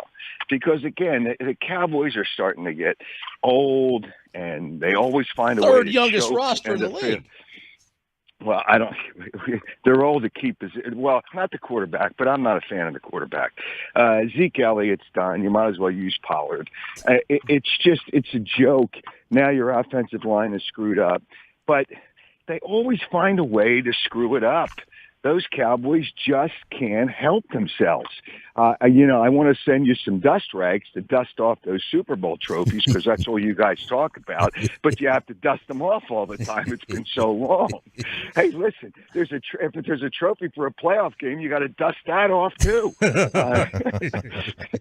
Hey! Is it a running below the belt? Is it a running or a passing league these days in the NFL? Which one is it? It's better be a passing league because those are the teams that are going to win. You are right. You're right. And you're on here talking all this garbage and all this smack with the quarterback who can't throw the football and is going to be replaced by one of your 2 first-round picks next year after it's proven yet again that Jalen can't throw. To that you say what? Well, I will say this. I don't know that I agree with that as strongly as you do. I'm not sure about Jalen Hurts as a quarterback, but they're going to win the division because there's nobody else in the division that can compete with them because of the team they have around them. And next year, if he doesn't succeed, and I just heard you guys talk about the contract for Russell Wilson, it's ridiculous. It's out of control right now. And Deshaun Watson created the Cleveland Browns created this problem.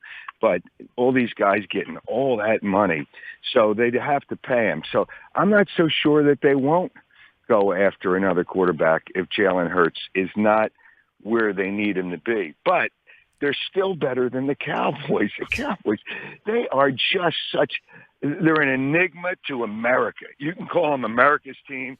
They're an enema to America. An enema? An enema?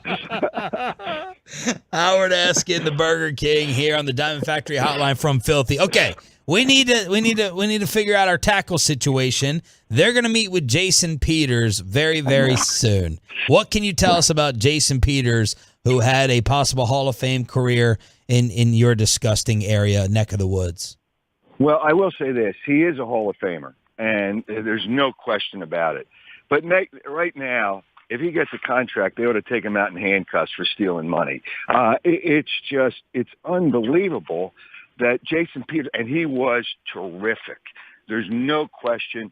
The best left tackle in football for the prime years that he played with the Eagles in Philadelphia. Was really a good player.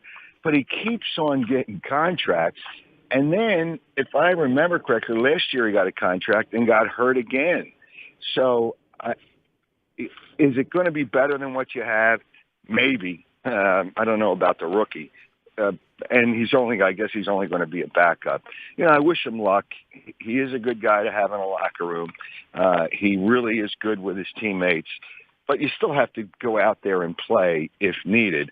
So your left tackle situation is still, it really is a problem. And we'll see how good Dak is when he had that great year with a great offensive line. That line doesn't even come close to existing anymore. So, but Jason Peters, I'll say he's good in the room. That's hockey talk.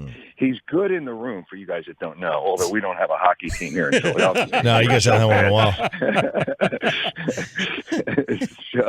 So, I wish him luck, but he's clearly not the answer at left tackle. The best quarterback in the division usually wins the division more often than not. Dak is clearly that guy. Why are you just throwing Dak to the curb like that?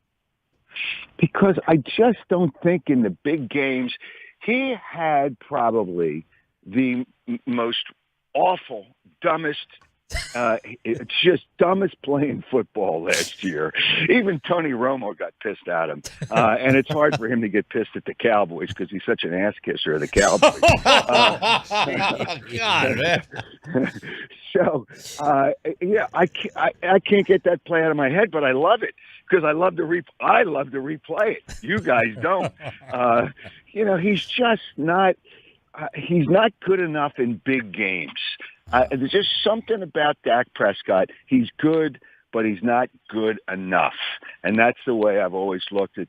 I think he's a one-year wonder. I look at Dak Prescott as a one-year wonder. He had a great running game, great offensive line. Everything fell into place, and they still screwed it up in the playoffs. But the reality is, is he a better quarterback right now than Jalen Hurts?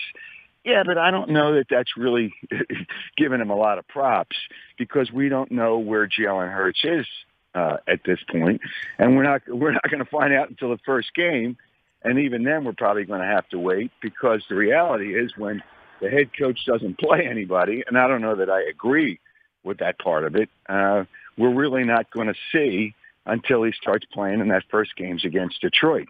And and Dan Campbell will probably chew off their kneecaps and do all kinds of things. But the Eagles' schedule is really, when you look at it, it's really pretty easy.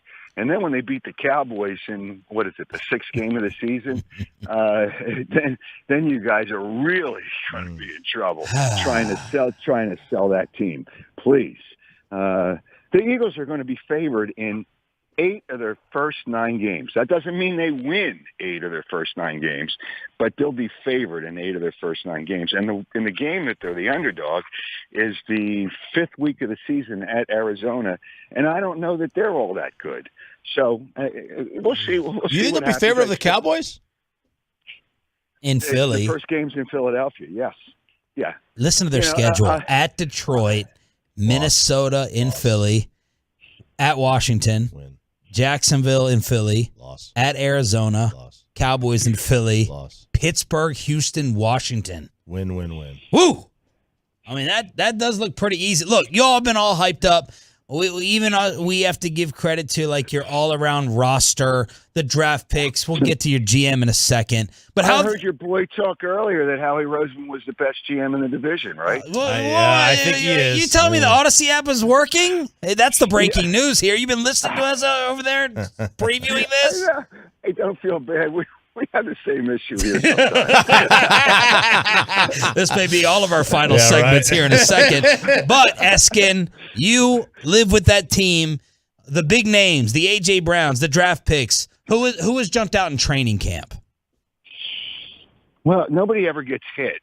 So, But A.J. Brown has just impressed people so much. Big, fast, he got good hands. That's where Jalen Rhaegar had hands of stone. But, and I don't know of any upside. And I heard your boy say, there's upside on Jalen Rhaegar. Okay, good. Knock yourself out, Minnesota.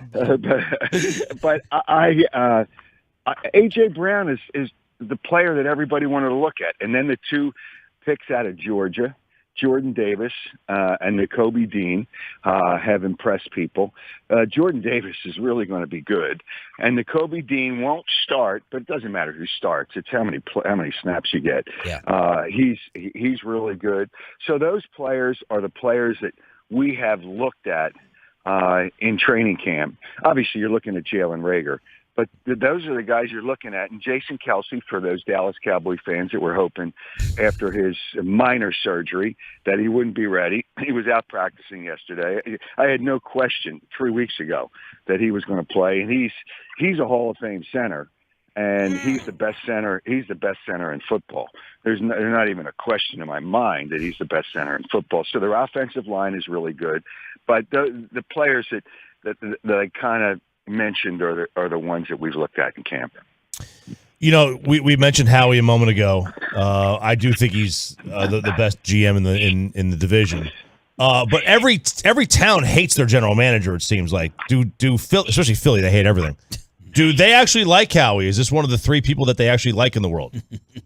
Well, absence makes the heart grow fonder. And when he was absent under the Chip Kelly years, maybe people got fonder. But he's done a good job. There's always draft picks that aren't going to work. And they got rid of the one that didn't work, Jalen Rhaegar. And there's always going to be that. But he made some really good deals. They needed another wide receiver. They got it in A.J. Brown. They needed to really get some help on the defense. They got it in the draft. And the trades he makes, and the trade he just made yesterday with New Orleans is going to help him at safety. So, yeah, he's really done, and the people now love him. There's a love affair going on now for Howie Roseman in Philadelphia. And he's done a good job. So, you can't fool people. You fall in and out of love, as we know in sports all the time. It's just so they're now in love with him.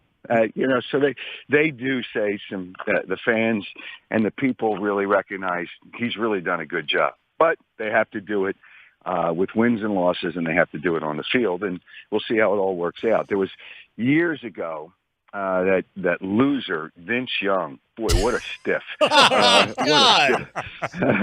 What a stiff. With the dream team? Yeah, with the dream team. And that team was a disaster. So nobody's calling this team the dream team. Yeah, your running back already did. One of you already called him the dream team. Who's that? Who's there? It was a backup running back. I'll look it up here. I'll get it in just a second. But y'all sitting there talking about the dream team yet again there. No. I haven't heard the dream All right, team. I'll get it in a second. You guys invent things in Dallas. I mean, it's just, that's what Texans do. They try to make themselves feel good. Miles Sanders, I think, brought it up. Miles Sanders said it, Howie. Are you follow that team? Are you the beat reporter or not? Yeah, well, I'm on the sideline. I'll ask him. So I didn't hear him say it because he hasn't. Well, when did he say it? Because he hasn't practiced for weeks. Yeah, June 29th. June 29th, Howie. Come on. Okay, so it's a month ago. Yeah. It's a month ago. Sorry. Sorry. He said, I feel like we're an all-star team, so we feel great. We feel unstoppable. The vibes are great. Always have been. Sorry to hit you with the truth. Now I know why you brought up that from a month ago. You guys are always into old news. Old news. Old news. All right, look. In all seriousness, we're pretty bitter that you got a 4th-round pick back for Rhaegar. We got a 5th-rounder in exchange for Amari. Was this a shock? Was this a stunner that you were able to get a 4th back or anything for this poor kid? Y'all tried to run out of town probably because he's from TCU, so you probably judged him unfairly. And now you got a 4th-rounder back, and we got a 5th for Amari. Does that feel lopsided? Well, let's make this accurate, which I know is rare out there. And, I guess it's the air in Texas. But they didn't get a 4th-rounder yet. They got a 7th-rounder for the first time they get the pick. And then the following year, they get a 5th, which could turn into a 4th. I don't know how it's going to turn into a 4th. I would be shocked if we're all still around 2 years from now. I don't think you're going to see the Eagles get a 4th. So you can stop whining about that. You know what? I'm going to send you guys some cheese because you whine about everything. Oh, my God. Yeah, some stupid cheese whiz for some reason you put on the sandwich. No. Whiz. We're on board. I think Cheese Whiz is a scam and a joke to put on a cheesesteak. It is. It's terrible. Yeah. So I agree with you there. Good, Just finally. the people in South Philly. Yeah, and it's rare. It's rare. But no, they won't get a fourth. But they'll get a seventh. And somehow I think that fifth is kind of iffy too. But the fact that they could get anything for him, he's a fifth wide receiver who is afraid to return punts. It looks like he's scared back there, like he can't wait till the play's over. And he's got hands of stone. It's just, boy, and then Justin Jefferson was the next pick, but that always happens in the draft. Justin Jefferson's coming to town with Rhaegar, the second game of the season. That's the first home game. So the fans, if he's back there catching punts, that stadium will erupt with boos. But I just can't believe that's going to happen. So we'll see who the Eagles punt returner is, but it's anybody's better than Jalen Rhaegar. All right. Now, I don't think you can compare it to Mari Cooper. All right, before we let you go, give us the order of how the NFC East will finish. Eagles, the stinking Cowboys, the Washington Commanders, or whatever the hell their name is, and the New York Giants. There's something about the Giants that they always suck. They have no quarterback. They either suck or they win the Super Bowl. It's really annoying. Yeah, well, it's a long time ago. I don't want to hear Sheila Manning. He's the one that won the Super Bowl. They were lucky both times. The defense was the stars, and when they beat the Patriots, when they scored a touchdown with a minute left. And then the other one, it was a helmet catch and Asante Samuel not making an interception in the final drive. We agree. And he's going to get into the Hall of Fame for it. Yeah, and I think that's a joke. He's not a Hall of Famer. He's got a 500 record for his career. He's got more losing seasons than winning seasons. I don't get it. You want 2 MVPs. Well, the writers voted on that because it was easy, because he had the right last name. It's just, don't even get me started on Manning. And, I have to deal with some people here that are Giants fans from New Jersey. It's ridiculous. All right. Yeah. Who has lit you up? We always get the Tolos sending us clips of Howard Eskin in Philly. Who has been your latest enemy in a press conference? Who are you at war with in the city amongst any of the teams? Well, it's not recently, but it's Joe Girardi, but that's old news now because he got fired. But Glenn Rivers, he's not Doc. There's only one Doc in Philadelphia, and that's Julius Erving. Glenn Rivers, he's a fraud. And then the president general manager, Daryl Morey, is a fraud. They're really both frauds. Yeah, both absolutely stone cold frauds. Daryl Morey, he's like a 10-year-old on social media. How about this proposal by Daryl Morey? He's at a Phillies game, so he gets bored. He always posts. He's there because he posts pictures of himself all the time on social media. I'm telling you, he's like a 10-year-old. So he said proposal for baseball. And the Phillies were losing 5-0 to the Mets at the time. He says the team that's behind should be able to hit until they catch up. And then the other team can hit after that. Here's a guy who's an executive at team. So if you're up by 20 points in the NBA, as they probably may be when they play in Dallas, I do like the Mavericks. That's the only team. I will have to admit that. I love Cuban. Obviously, how can you not love Luka Doncic? But so when you're behind, you should be able to get the ball back until you catch up. That's ridiculous. This is he's a fraud. He's had 2 big trades in his career, James Harden, and Father Time is now caught up to James Harden. Father Time's going to win that battle with James Harden.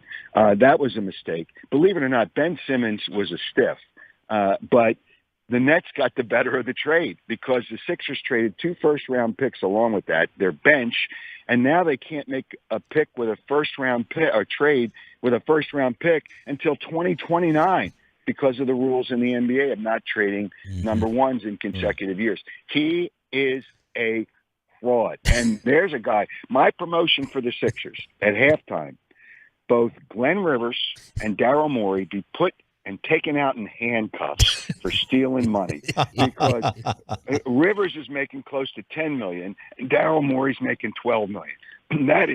That is stealing money. That's stealing All money. right. All right. We'll hear it on the podcast, Odyssey podcast, and we'll try to listen to it. Have a good start of the season, Howard. We appreciate it. Do a little more homework next time with Miles Sanders. Thank you. Please. Okay. Have fun when the Cowboys lose to the Eagles that first time they play. Howard Eskin on the Diamond Factory hotline from WIP. He brought up baseball. Why aren't we caring about the most hallowed record in all of sports? RJ tries to figure it out on the home of the Rangers next. Well, how about figure out your ace?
And those big trucks have insurance companies to protect them, so get the representation that won't settle for less. That is Frankel & Frankel. Visit truckwreck.com, truckwreck.com. The Burger King.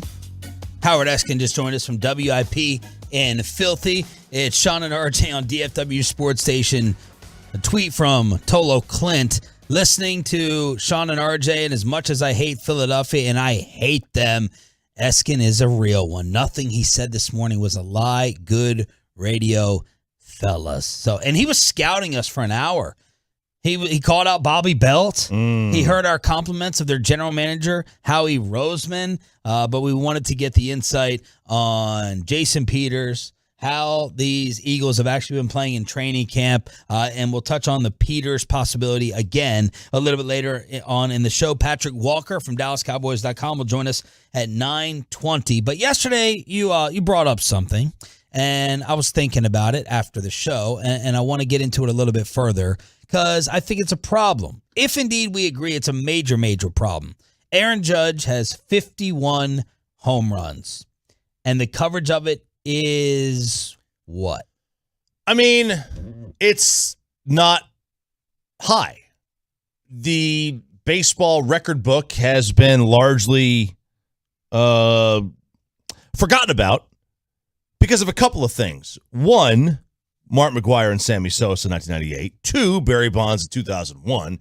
And three, in the current world we live in, people care less and less about two things: historical records and Hall of Fames.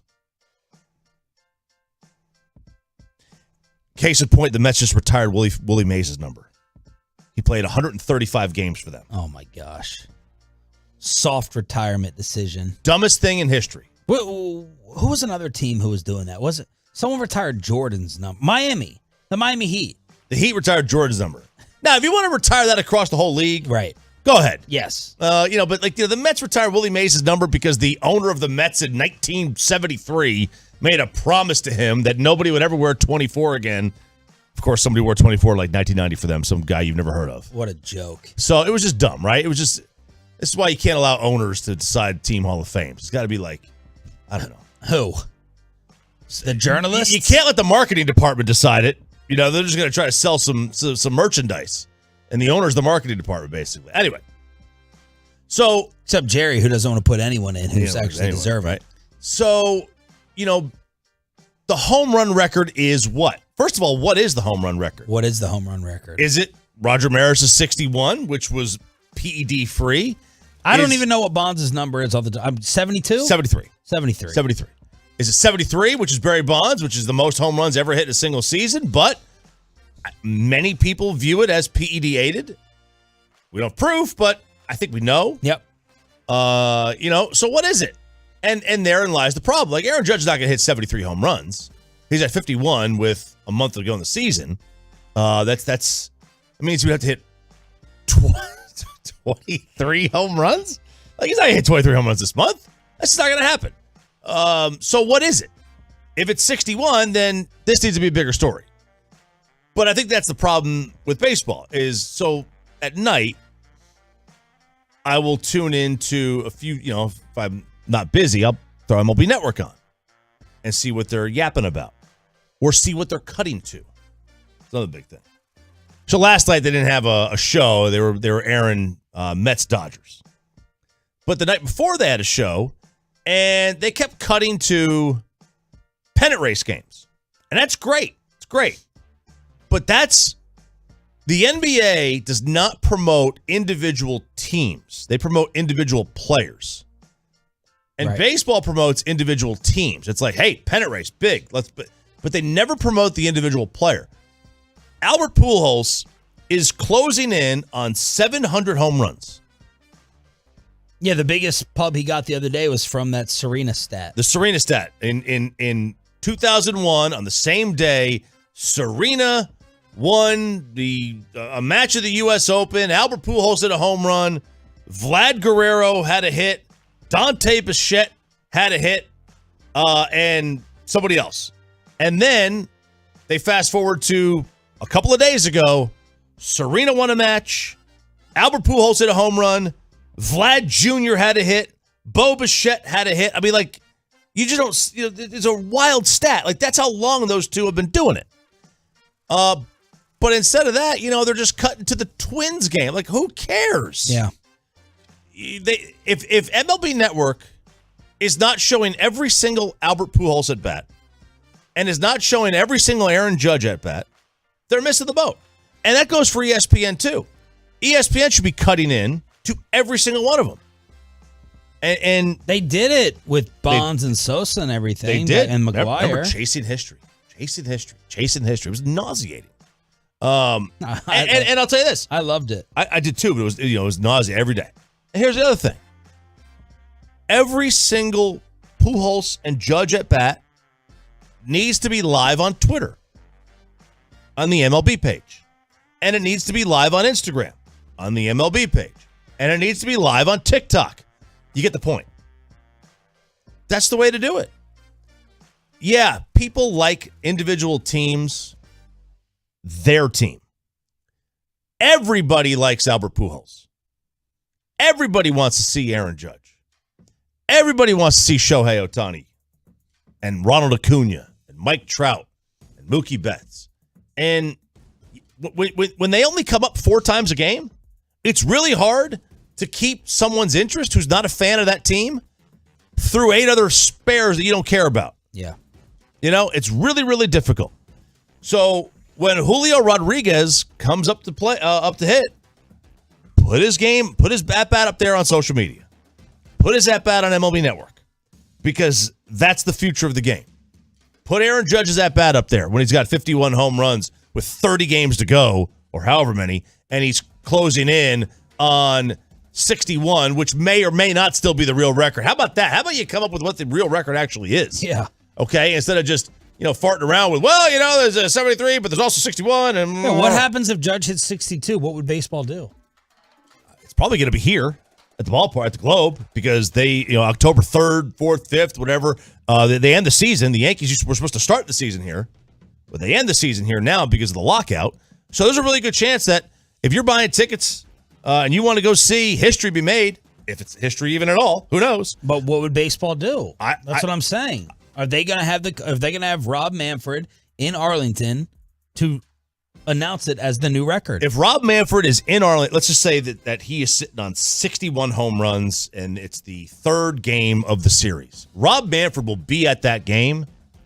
And if he is at that game, that will tell you that that's who baseball views as the record holder. TruckCorrect.com text line. Do you care? What do you think of the coverage of it? No, not enough coverage, and it's sad. It's unfortunate. 50 used to be a magical number. No one gave an S when he hit it 2 nights ago. Kevin Durant being a blank gets more attention than Judge. Steroids ruin this. Bally's taken away from, this is a good point, Bally's taken away from baseball's ability to market in several cities across the country hurts. The general downtick right now of baseball hurts. Another one, the steroid era ruined the relationship with the home run, and the analytics era buried it. So these are the different Tolos chiming in on your home of the Rangers with Aaron Judge at 51. Rangers losing to the Astros again last night by 2. 5:30 pregame with Jared Sandler today. First pitch at 6 o'clock right here on The Fan. Anyone else? They're saying, let's see, it would be the American League record. 73 is the real record. It's the all-natural record. What is the biggest record in sports? What is the most hallowed record in sports now today? What do y'all think it is? Joey, you're a youngin'. You just, able. Are you 21? Yeah, I'm 22. Okay, 22. Oh, wow, 22. Man. Yeah. What's the most special record in sports? Hockey-wise, I'll just go that route that I know is I said Wayne Gretzky. sports. I'm kidding. Wayne Gretzky I'm has kidding. a ton of points. So I know that one will never be touched, the amount of points he's ever had. Okay. Outside of hockey, is it the home run record? What's the passing touchdown record? Isn't Peyton Manning? Yeah, it's like 54. Mm-hmm. Basketball, anything come to mind? Besides Wilt? Nope. Besides Kobe? 100 in a game, 100 points in a game. 56-game hitting streak. So I think baseball still has an opportunity to make the home run record number one, but they got to figure out, like they always do, how are you going to market it, and what are you deciding? That's a question for Manfred at his next presser. If you can't figure out how to market Shohei Ohtani, Mike Trout, or Aaron Judge in the two biggest media markets in the world, I don't know what you're gonna. I don't know what your plan is. But I want Manfred to be asked that question. What's the home run record? He'll never admit anything.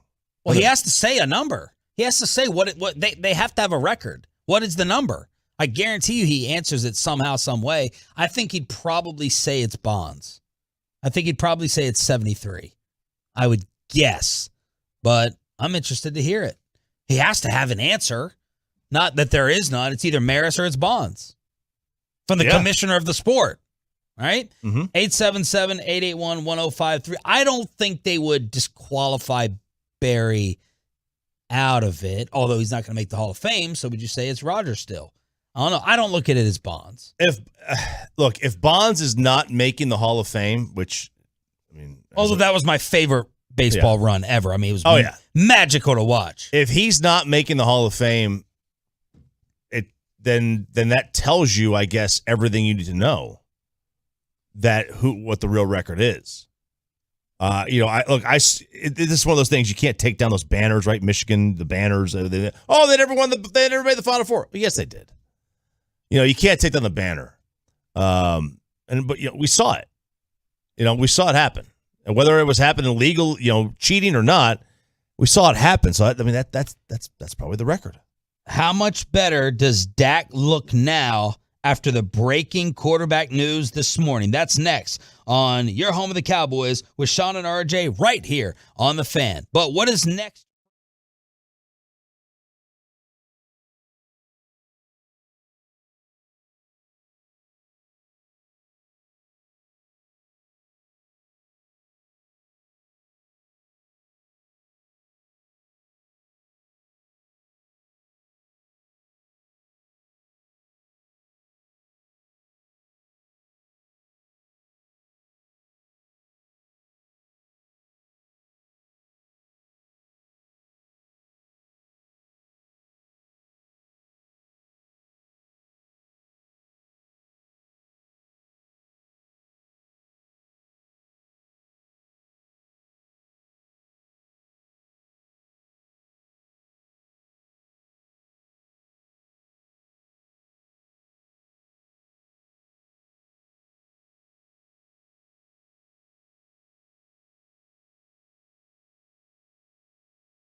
I was waiting for you.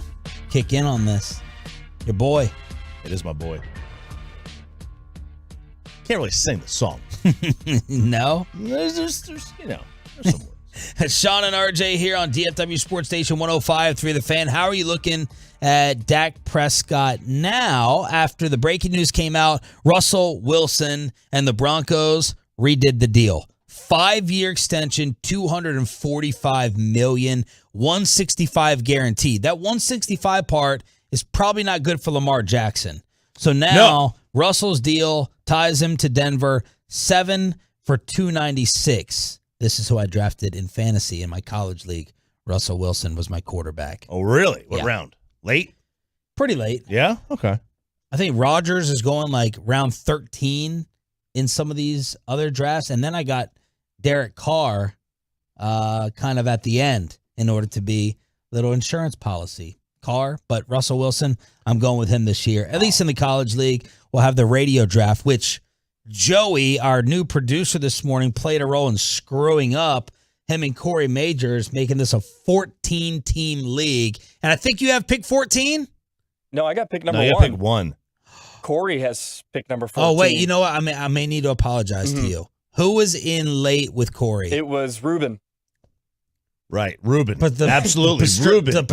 No idea. I don't even know who Ruben is. I don't know who Ruben is either. Joey, he's in the league. My bad. I apologize. Okay. Who are you taking number 1? I'm probably going to take Jonathan Taylor. That seems to be the consensus.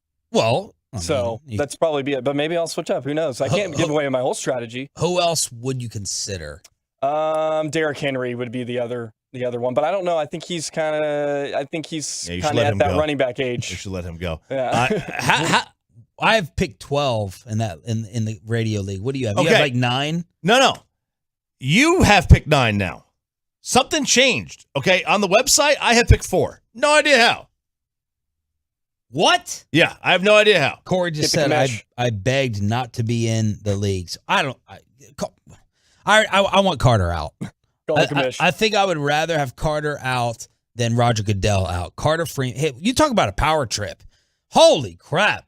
In a cocaine heartbeat, this kid thought he became Roger Goodell. He's telling us what team names we're allowed to have. What do you mean? He wrote an email the other day. He said, I don't read his emails. You'll like this. You don't read anyone's emails. He goes, don't have a generic team name. None of this Team Sharif. Oh, yeah. See, that's the dumbest thing you've ever done in your life. Every year you're Team Sharif. Why'd you come up with a team name? I don't know. You know what my team name is? God, the mighty RJ. Saw dude. Who's the picture? That's the Saw dude guy. That's him? That's him. God, so your team name is Saw Dude. Did you know what Saw Dude was? Youngin? Yeah. I actually have no idea who the guy was, but it was the big phrase. So he told us what team names to have. He also goes, even though you guys voted not to have third place money, we're going to have third place money. Deal with it, as Bassick said. He quoted Bassick and said, deal with it. See, I don't care for third place, but it needs to be best regular season record.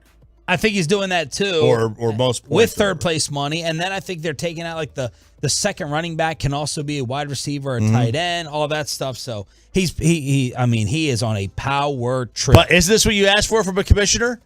Just make the rules. Just tell me where to be. Tell me what the rules are, and let's go.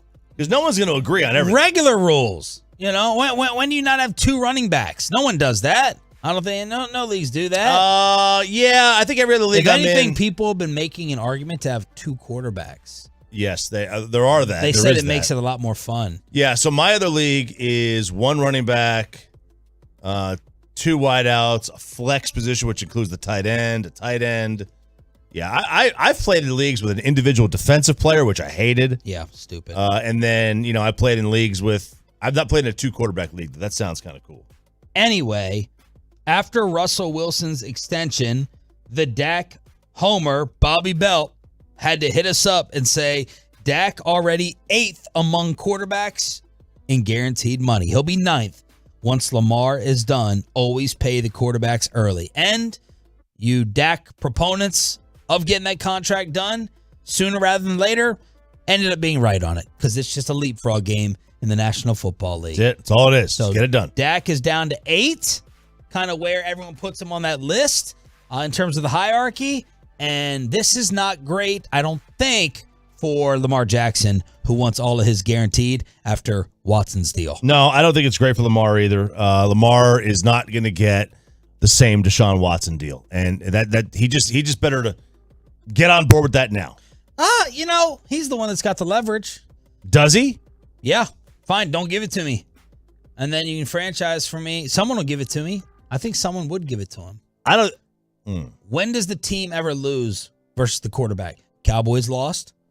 The Browns gave Watson that deal. I don't know. What are you going to do? Go without? I don't know that the Browns lost. Guaranteeing all the money is the win for. Now, I may have gotten him, but it's the win for Watson. Oh, for sure. Yeah. No, you tell me the Ravens aren't going to do it? No, I don't think they are. I don't think they are. I don't think they give him a full. Now they may give him fully guaranteed money, but it's not going to be $230 million fully guaranteed. It may be $160 fully guaranteed. Why would he not get Watson's deal? You have no reasons to argue against it. Lamar's got an MVP. Well, Russell Wilson didn't get Watson's deal.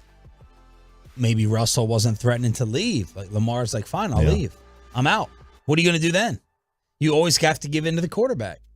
Man, you usually do, but fully guaranteed money. It just for a runner. It's not. I know. It only happened once. That's not the norm. Didn't you argue the other day, yesterday, that all the football contract, everything should be guaranteed? Oh, I think it absolutely. Every contract in the NFL should be fully guaranteed. That's stupid that it's not.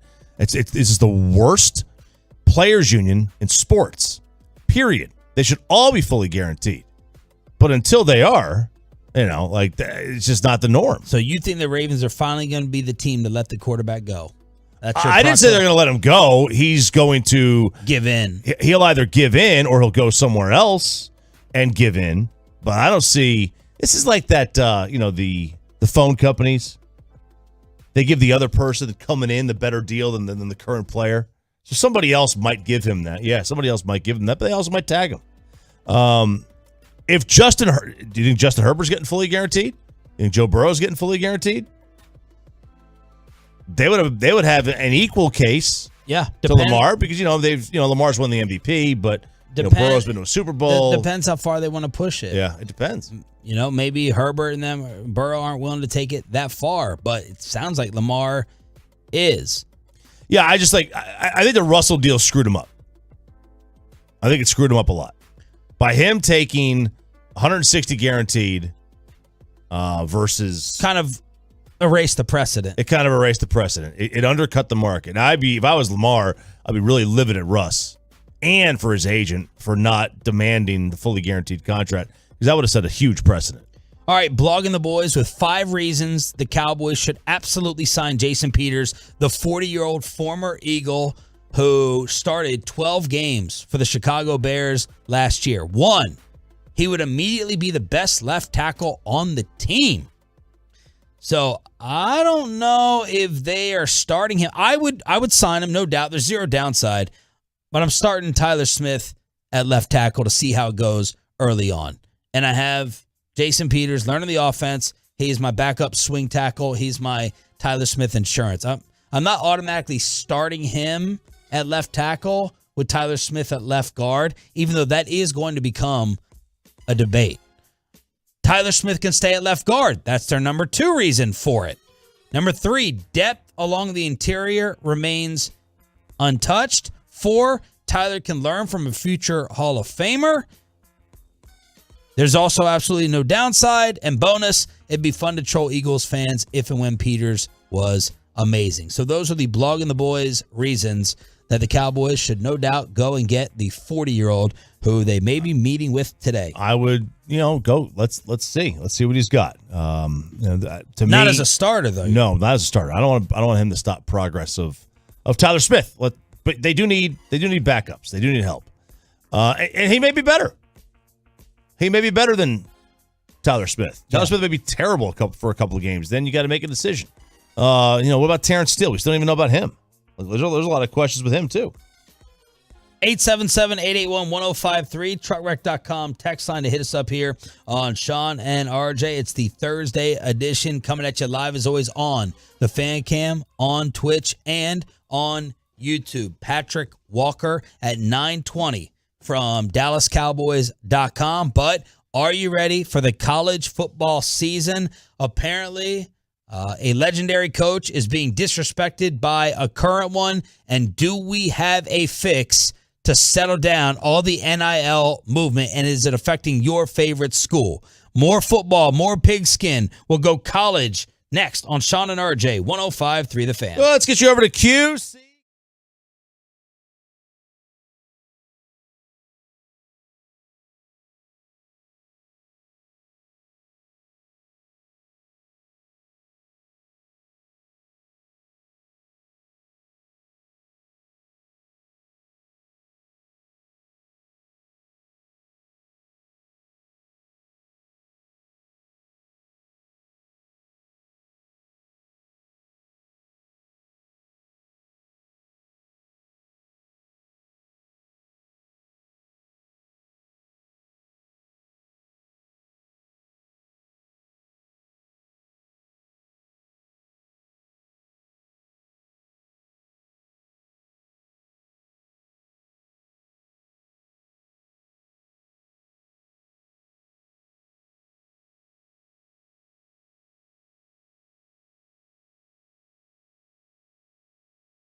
MyFitnessStore.com studios. It's Sean and RJ on 105.3 The Fan. Final hour Thursday edition. Kicking off here with a fist pump on the Fan Cam, YouTube, and Twitch. Thanks for being a Tolo. That stands for Turn It On, Leave It On. Sean and RJ. Patrick Walker, voice of the star from DallasCowboys.com, will join us at 9:20 this morning. Are you hyped up the same as you are every year for the real start of college football? I mean, you know what's happening tonight. Go Vols, baby. Oh, you guys are playing. Yep. Nothing quite like I'm not going to watch it, though, because I don't watch Thursday night college football. College football belongs on Saturdays. Shut up. Thursday nights for those piddly schools in the MAC. We don't belong. We don't play on Thursdays. We play on Saturdays. So I'm not going to watch tonight's game. You're a liar. As a boy. No, I'm really not. We're a 35-point favorite. I'm not even going to waste my time on it. That means you're not a real Tennessee fan. No, I am. No, you're not. My time. You're not going to watch their. My time is valuable. You and this whole my time thing is starting to really piss me off a little bit. Sorry. What else are you going to do? Well, it's curriculum night, Sean. What does that mean? I don't really know. But I got to go to this kid's school for a curriculum night. Okay. So I got to do that. And then that'll take me till about 7. So it'll be 7:30. We'll be up by 28 points. And I'm not gonna waste my time. Okay. Again, my time is very valuable to me. I still don't know what it's valuable for, but to me it is. Okay. 877-881-1053, truckwreck.com text line as the Tennessee Volunteers apparently opening up their season tonight. Lou Holtz not thrilled with Brian Kelly. Now, this is from a few days ago, but this is Holtz with an interview talking about how Brian Kelly ignored him while head coach at Notre Dame. I write Brian Kelly maybe 8 positive letters during his time at Notre Dame.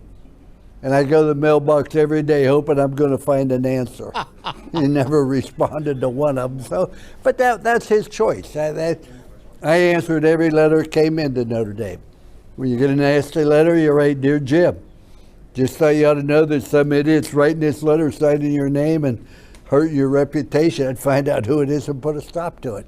But Brian Kelly didn't believe in that. And I'm sure he'll be very successful at LSU. He's been everywhere. But he's going to find out he's not going to be playing Toledo. He's not going to be playing Marshall. This conference is a little bit different. So a little warning to Brian Kelly after apparently he ignored Lou Holtz and letters sent while he was head coach of the Fighting Irish. How do you ignore a letter from Lou? First of all, I really hope Lou Holtz wasn't sending these letters to the generic fan spot that all fan mail goes to. I hope that he remembered the address of the Notre Dame athletic facility. I hope he had it in his address book or whatever. Or he maybe just called somebody and said, here, hand this letter to Brian Kelly. And if Lou Holtz writes you a letter and you're the coach of Notre Dame and he's the last coach to win a title there, don't you have to write him back? Yeah, I think you got to write him back. Or pick up the phone and call. These old timers, man, all they want is a phone call. That's what my grandma used to say to me. Yep. She goes, I don't want you to come. Just pick up the phone and say hi. That's all I want. What's Brian Kelly say to this when he's asked by LSU media? Well, what he says is, I'm no longer part of the Notre Dame family, so I'm not going to answer questions about that. Okay. So there's Brian Kelly ticking off Lou Holtz, and Lou Holtz giving him a little warning about facing now, is that a shot at Notre Dame? Lou Holtz talking about the upcoming schedule that the Tigers are going to have? Is it a shot at Notre Dame? No. Notre Dame can make their own schedule. They're not in a conference. They don't have a guaranteed set of teams they have to play every year. LSU has that. It's just more difficult. Notre Dame has that ability. Notre Dame still plays, solid teams. They're still got Michigan on the schedule. They still have USC on the schedule and Stanford on the schedule every year.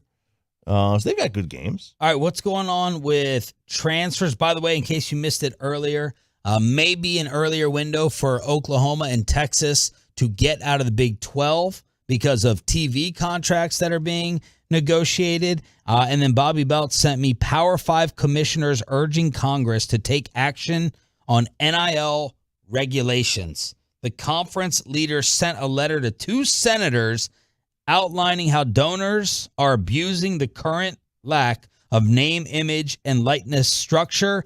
And are they putting in a transfer rule to try to calm this as well? Yeah, so this is the NCAA is approving a transfer window. So basically, what they're going to try to do is make it so players have like 60 days of the year in which they can transfer without any kind of sitting out. So right now, these are going to go into effect in time for the season. So it's going to allow 60 days per year for athletes to enter the portal and maintain immediate eligibility. So remember in years past, several years ago, if you wanted to transfer from Texas to Ohio State, you would have had to sit out a year. Okay, you would have to sit out a year. Right. Lose a year of eligibility, all that crap. Well, then they decided to go away from that. And now you could transfer whenever you wanted to, and you don't have to sit out a year. You get one shot at that. You transfer again, then there's other kind of protocols you have to and hoops you have to jump through. So what this does is now they're going to set kind of a structure. You got 60 days over the course of the year where you can enter the portal and maintain immediate eligibility for first-time transfers. For fall sports like football, that period will be split into 2 times. A 45-day window from the day after the championship selections are made, so Selection Sunday, and so 45 days after that, and then a second window the first 15 days of May. And what it's going to do, and this is great because it's going to allow teams to have a better understanding of their roster. You try to set a roster, and all of a sudden, some kid decides to flip. Well, that hurts your team, hurts your roster, hurts your ability to build a roster. So this is gonna help that, and it's still going to give kids a window to transfer. So they're still going to get 60 days, 60 days over the course of the year where they can transfer without any penalty whatsoever. And we're talking about a disparity problem, as late last night a story came out that they may expand the playoff. They're going to have a vote for 2024 to expand the playoff, which we're all down for. But your 2 big games, your 2 monster games for this weekend, 17-point favorites. And that's a 3-11 Georgia versus Oregon. And then the Notre Dame head coach was all fired up and ticked off once he heard it was a 17-point spread between Notre Dame and Ohio State. When you have 2 versus 5 and it's a 17-point spread, that's not good at all. Okay, so I'm going to show you this. So the playoff predictor, using like various metrics on ESPN, has the following with the chances of reaching the college football playoff. That's the Final Four. Ohio State has an 83% chance of reaching the Final Four. That is terrible.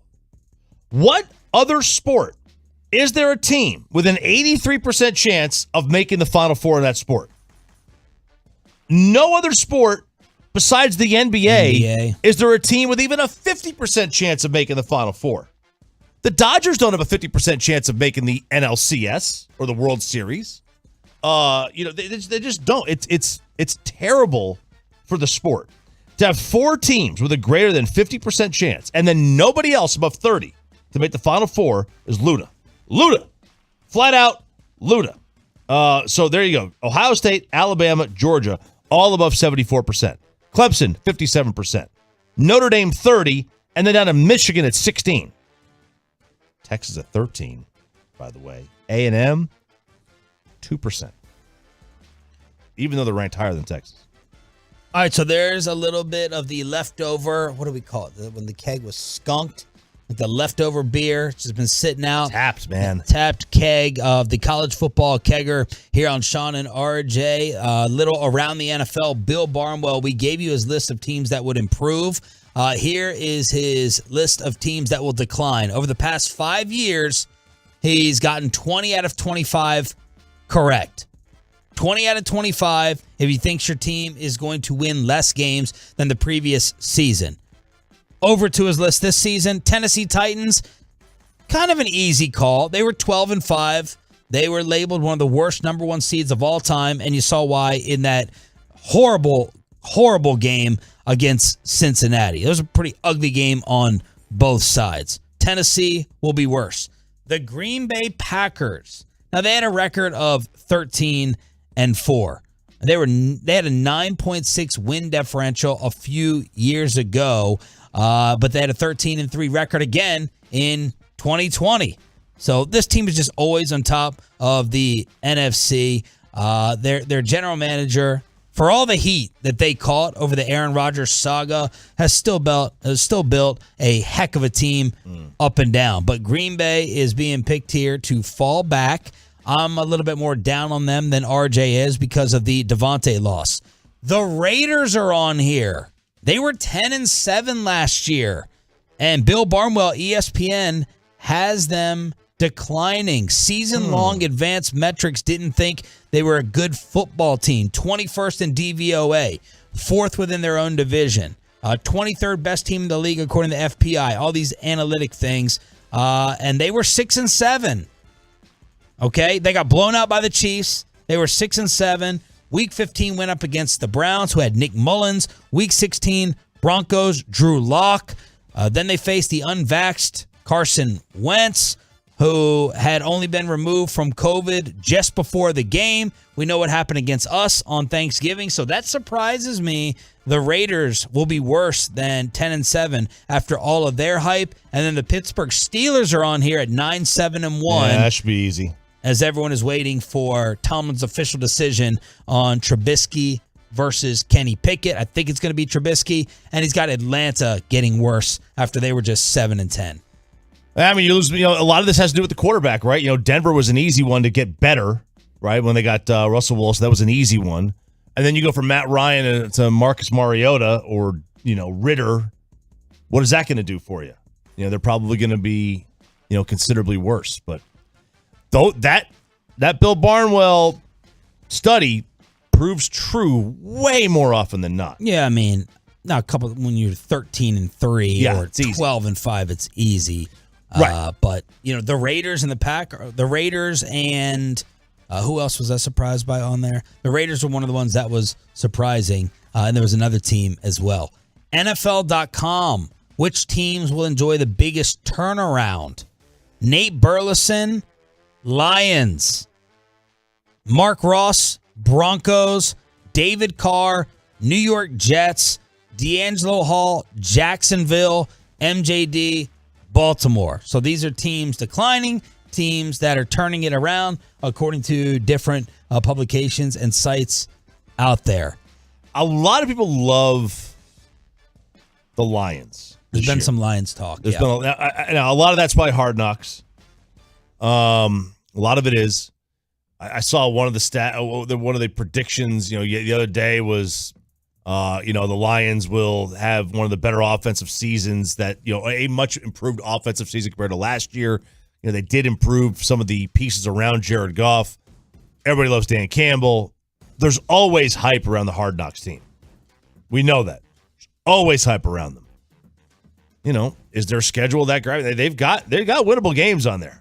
There's quite a bit of winnable games for them to hit the over on their win total of 5.5, 6. 877-881-1053. How have the Tolos responded to the Jalen Rhaegar trade? We're going to ask Patrick Walker, voice of the star at 920 from DallasCowboys.com. We think it makes them look even worse for getting a 5th for Amari. Now, Howard Eskin came on at 8 o'clock, and I thought he butchered and bungled the compensation. He's like, no, it may not even be a 5th.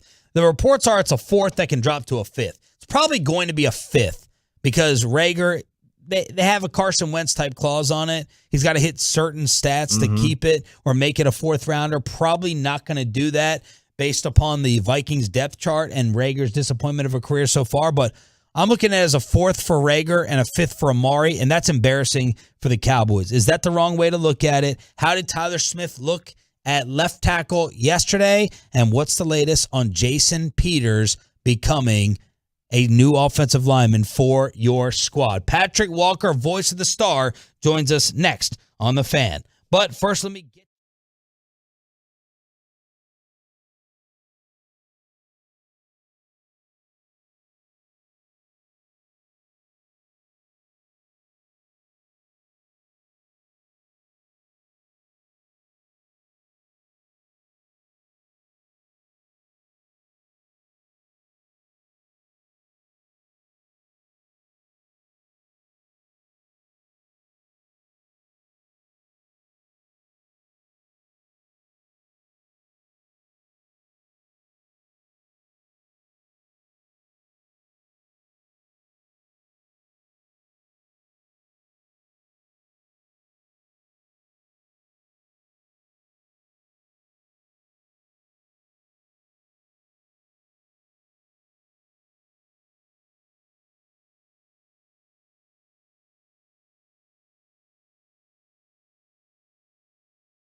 next summer because of gas prices. Think again. And those big trucks have insurance companies to protect them. So get the representation that won't settle for less. And that is our friends at Frankel & Frankel. Visit truckwreck.com, truckwreck.com. After Russell Wilson got this new money, we said this is not a win for Lamar Jackson because the redone deal is not all guaranteed.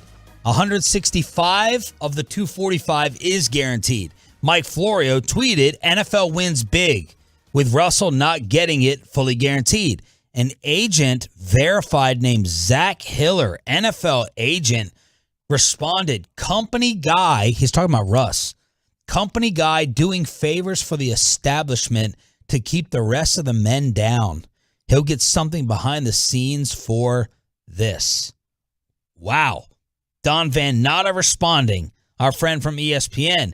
Any examples of that happening for other star quarterbacks who left money on the table that you would like to share with us? Like, I don't know, Tom Brady.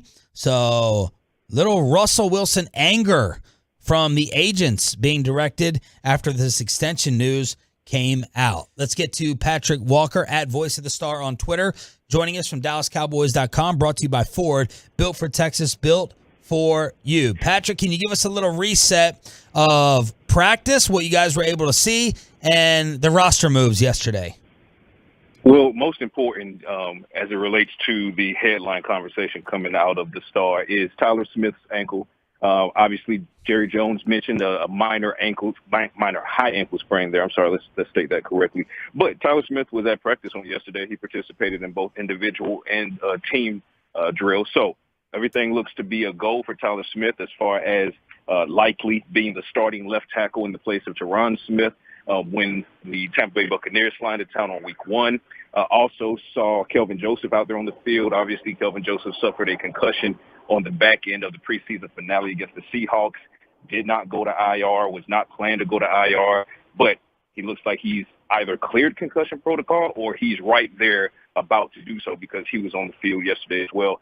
So those are the two primary. Jordan Lewis, he was present at individual drills, but not team drills. He continues to progress towards being available for the Cowboys on week 1. He is still on track. Mike McCarthy intimated as much as well, said he's doing well. And another headline, Michael Gallup. Michael Gallup was, in fact, not placed on the physically unable to perform list to start the season. So he could be back, realistically, as early as week 2. You think week 2? Realistically, that is possible. Just having some conversations here around the Star and reading the tea leaves of, between Mike McCarthy and Stephen Jones and Jerry Jones and looking at Michael Gallup myself over the past several weeks as far as his rehab work and what he's been able to do running routes, out in Los Angeles and, continuing to look good. And he passed his physical on Tuesday, something I dropped on Twitter just to let everyone know, hey, this guy has not been on track for an October return as many, had, kind of thought that it would be. But again, week 1 doesn't sound like it's in the cards, but he could be back as early as week 2, yes. Does their record have anything to do with when they bring him back? Like, let's just say, for example, they somehow start off 2-0 without Michael Gallup. Then they got the Giants and Washington coming up. Is there a chance they would say, hey, we're kind of ahead of the curve here. Let's not rush him back. Let's give him an extra couple of weeks with teams we should beat with or without him? I think realistically speaking, that's a possibility. I mean, let's be honest, fellas. It's not anything we haven't seen before in the aspect of if a player is, or I should say if a team is in such dire straits to have a player return, maybe they kind of lean a little bit toward being less cautious and less conservative and more liberal in, how soon they potentially return that player. And Jerry Jones kind of hinted at this as well. He said, hey, if, the Super Bowl was today or week 1, then, yes, Michael Gallup would be playing. So that lets you know that he's of the physical stature as we have this conversation that, hey, if this was the Super Bowl, the Cowboys would have a need for him. That need would be high. They would play him. But it's not the Super Bowl. It's not even week 1 yet. He still has some days before week 1 comes around. And the Cowboys are going to really lean heavily on, obviously CeeDee Lamb, but behind CeeDee Lamb, they want to see Jalen Tolbert. They want to see if Noah Brown can roll over this fantastic camp he's had into, the regular season. Semi Fehoko, Dennis Houston, who, for all intents and purposes, came out of nowhere and just stole training camp as far as the receiver corps is concerned. So the Cowboys are really leaning heavily on this young group to step up and do some damage against, Tampa Bay Buccaneers and potentially the Cincinnati Bengals if Gallup is not back for week 2. But if they start 2-0, I don't think that would preclude them from bringing him back potentially week 3. But if they start 0-2, then yeah. Yeah, Patrick Walker on the Diamond Factory Hotline. Where do you stand on bringing in the 40-year-old former Eagle, Jason Peters? Yes, caps lock, exclamation point, bold, italicized, underlined, and then let's put it on the LED billboard on 635. I am all in on this. Obviously, as it stands, the Cowboys are simply set to have a visit with him today at the Star. And it's a feeler right now. They want to, see what he's looking for. He wants to see what his role would be. Because, again, even if Peters does agree to terms with the Cowboys, for all intents and purposes, it's probably going to be Tyler Smith as your starting left tackle. And they have a scenario where they have 2 spots available on the practice squad. Obviously, they can add another veteran to the practice squad. Peters will need to be ramped up because he's been in no one's training camp. So he hasn't played football since his last game with the Bears last year. But this is a guy with 15 starts, 9 Pro Bowls, several All-Pros, future first ballot Hall of Famer. He's going to acclimate quickly, but he needs to acclimate nonetheless, similar to what Anthony Barr did on the PUP list. But the Cowboys wouldn't look to put Peters on PUP when they can go ahead and slide him on the practice squad, get him ramped up, potentially activate him for week 1. But that activation will probably be in a backup role to feel out how things are going with Tyler Smith. And now if you're talking about if the Cowboys are starting 2-0, okay, well, Peters will probably continue to play that back if he's willing to accept that. But if they start 0-2, and a key reason is because their offensive line is struggling on the left side, then you're going to see Peters not only activated, but he'll probably take over that role. But however you slice it, there's no downside to bringing in a guy like Peters. Yes, he's 40. Yes, he's probably lost a step. But a 40-year-old Peters is instantly better than any left tackle you have on this team right now. Mike McCarthy give you guys a little bit of a smirk when you asked him about this yesterday? He did, quite coy, as a matter of fact.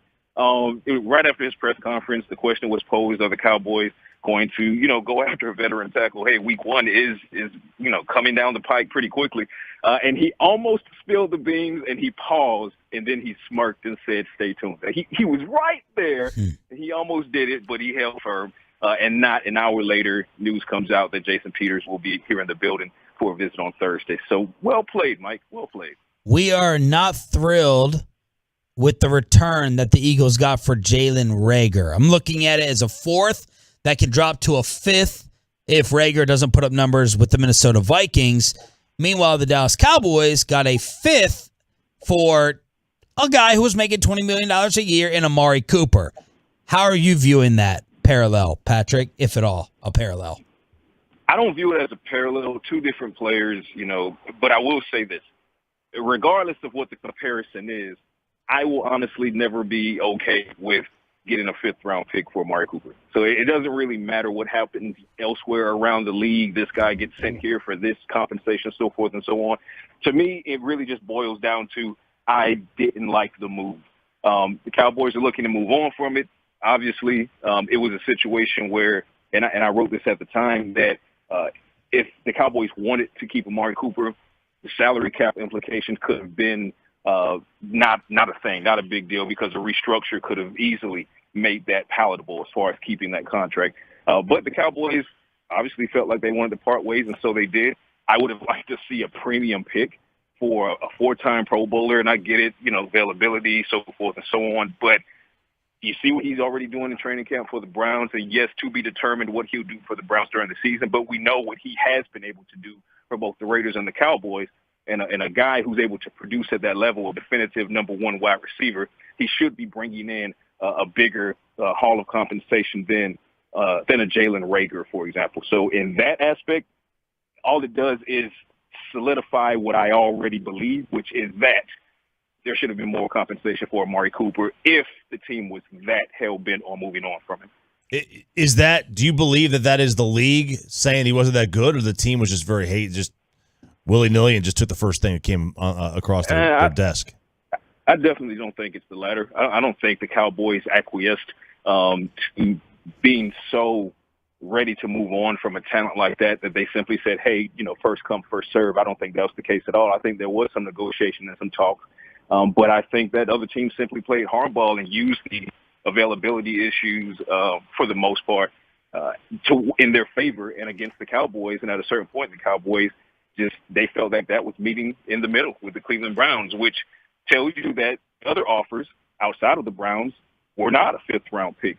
So to your point, it's kind of how does the league view Amari Cooper versus how does the media view Amari Cooper versus how do the fans view Amari Cooper? So there's clearly a disconnect in that triumvirate. But at the same time, if you're asking me, I still believe that a little bit more of a push potentially could have been made. But again, if the fifth-round pick was all they could get, then that is quite telling of what the offers may or may not have been. Patrick, thank you for the time. We appreciate it. Anything else we need to know, or all good? Oh, we're all good. We're waiting for week one, and very interested to see how they handle this Peter situation. I hope they can get that deal done, and that everyone can take a great deep exhale, because the Cowboys will have not only a veteran tackle on the roster for week one, but one of the best to ever do it. What are you doing with your last free football weekend aside from college? Being a dad.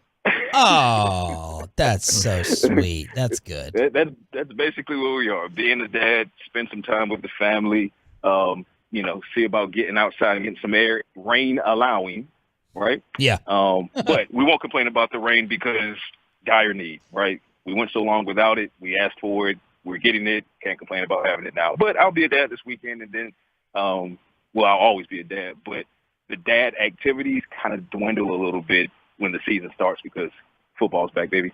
Enjoy, Pat. We'll talk to you on Tuesday. Thank you. Yeah, talk to you guys soon. Patrick Walker, DallasCowboys.com. Every Tuesday and Thursday, brought to you by Ford. Built for Texas, built for you. Brian brought us being peppered with Jason Peters' questions. He said gang of 7 were positive on him. Still has something left. Let's see. His positioning to finish can be a struggle. This is off of the PFF grades, which were in the 70s. Said, I studied San Francisco, Green Bay, and the Giants. Pass blocking was better than run, but not to the point that he was a liability. His mass and strength give defenders problems. If overall checks out, could have a role with the club. So Brian Broaddus is already sitting here studying tape on Jason Peters with 3 separate games, but he does say he would play Tyler Smith first, as we also said. Smith and McGovern deserve this shot. Let's see. I play Smith first, see where he's at, then go from there. I'm not forcing Peters to play now if signed absolutely today. Yeah, this is to me, if you sign him, great, but don't be that progress stopper. Don't stop the growth and development of Tyler Smith. It is okay to take steps back. It is okay. In fact, it's sometimes a necessity. Maybe the reason the Cowboys haven't done more in 30 years is because they refuse to take steps back. But they're always trying to get better instead of trying to get better individual years, instead of trying to get better over the long term, long haul. It's okay to take steps back. The Kansas City Chiefs purposely got rid of Tyreek Hill. Are we saying we're more win now than the Chiefs with Patrick Mahomes? No. Okay. Did they take a talent step back? Yes. Did the Green Bay Packers, who have a couple of years left with Aaron Rodgers, take a talent step back? It's okay to do this. Those are the organizations we kind of want to emulate, right? Yep. Ones that are in the conference championship game every year. I mean, this is roster building. Let's crosstalk with the fellas. The KMC masterpiece in studio next on 105.3 The Fan. Coming up in the next G-Bag Nation. Don't miss the latest from Brian Broaddus on the Cowboys as they continue to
MC Masterpiece, Kevin Hagelin, Corey Majors, and Mikey Bassett. Corey, good morning. What's coming up on the show? Right out of the gate, could the panic about Tyron Smith be overblown? We got some information there that we're going to jump into. And then at 11, I love this because Duke always has these. What's your built-in sports excuse against the team you hate for a big game that you lost?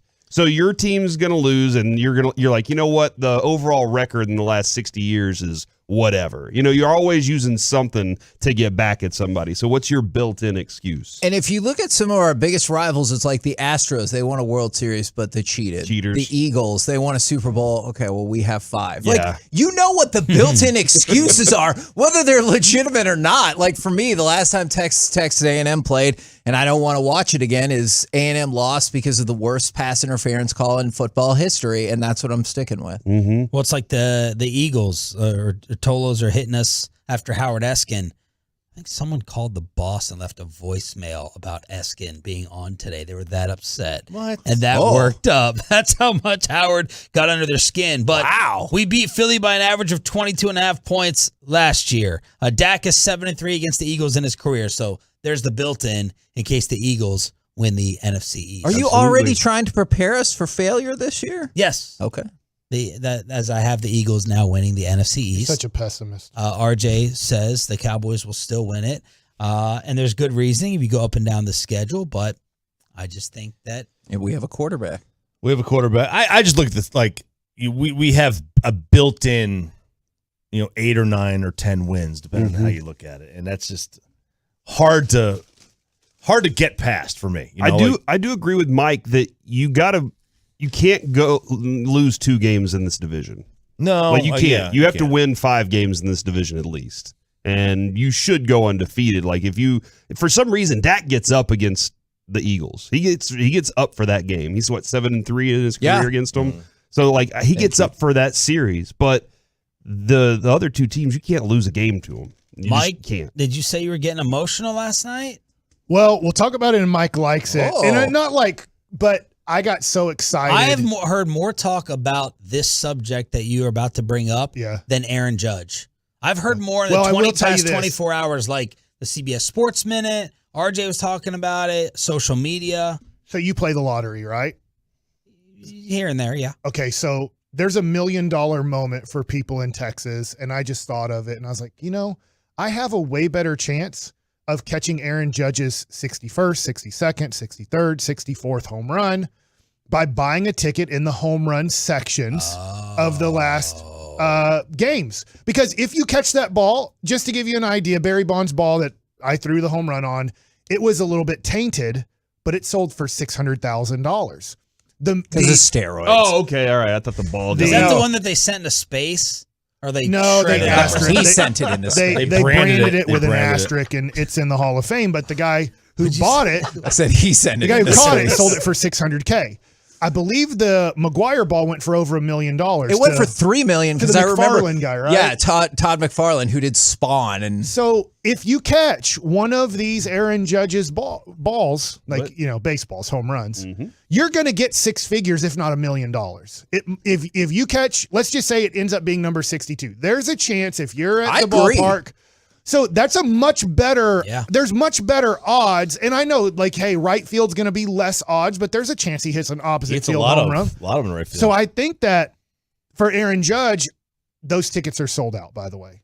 So there is at least left, center, and right. Almost all of the outfield for that series is sold out. Wow. Now, there's plenty of tickets if you don't want to sit in the outfield, but people have realized, I'm sure around the country, I'm flying in because this is a possible. First, I get to watch this game. Second, there is for about $50 to $60. I've bought a lottery ticket, and if I bring my glove or if I can catch with my bare hands, I win. I win anywhere from $100,000 to $1 million.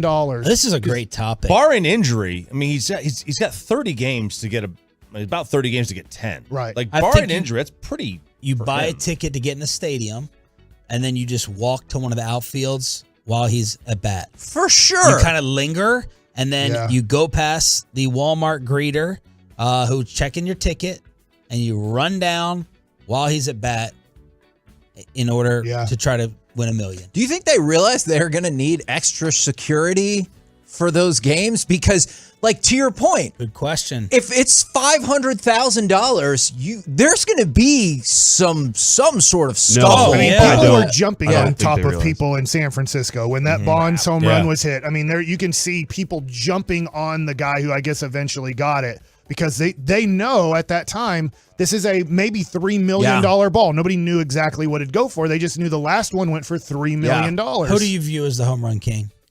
If Judge, well, I guess right now, okay. Here's my question. It's for both of you. Are you talking about if Judge is at 61? Yeah. Is Rob Manfred in Arlington getting ready to make him the new home run king or not? No.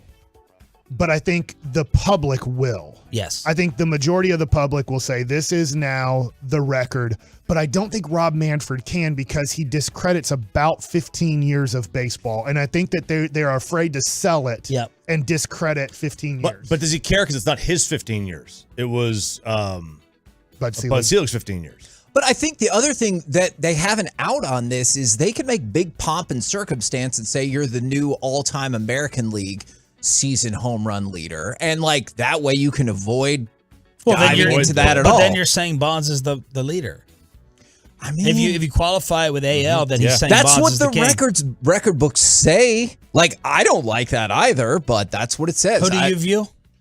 I view Maris and Aaron if like you look at it. Now, it is what it is. I see it, but I do think that it's somewhat asterisk because we know that Sosa, McGuire, and Bonds were not clean, right? We know Aaron Judge is. Now, he could be somehow beating the test, but I don't think he is. He's a mammoth of a human being. He was at Fresno State. He has been with the Yankees. Like, his body hasn't changed that much from 2017 to 2022. So I believe he's doing it completely clean, and I think most of the public will. So when or if he stays healthy, I'm with Choppy. He's going to break it. So I do think it's huge. But to your point, the Edwin Diaz thing last night is watching that, I teared up. I'm not like, oh, but I did like tear up because that moment, I've been in Shea. I've never been in Citi Field. What was the moment?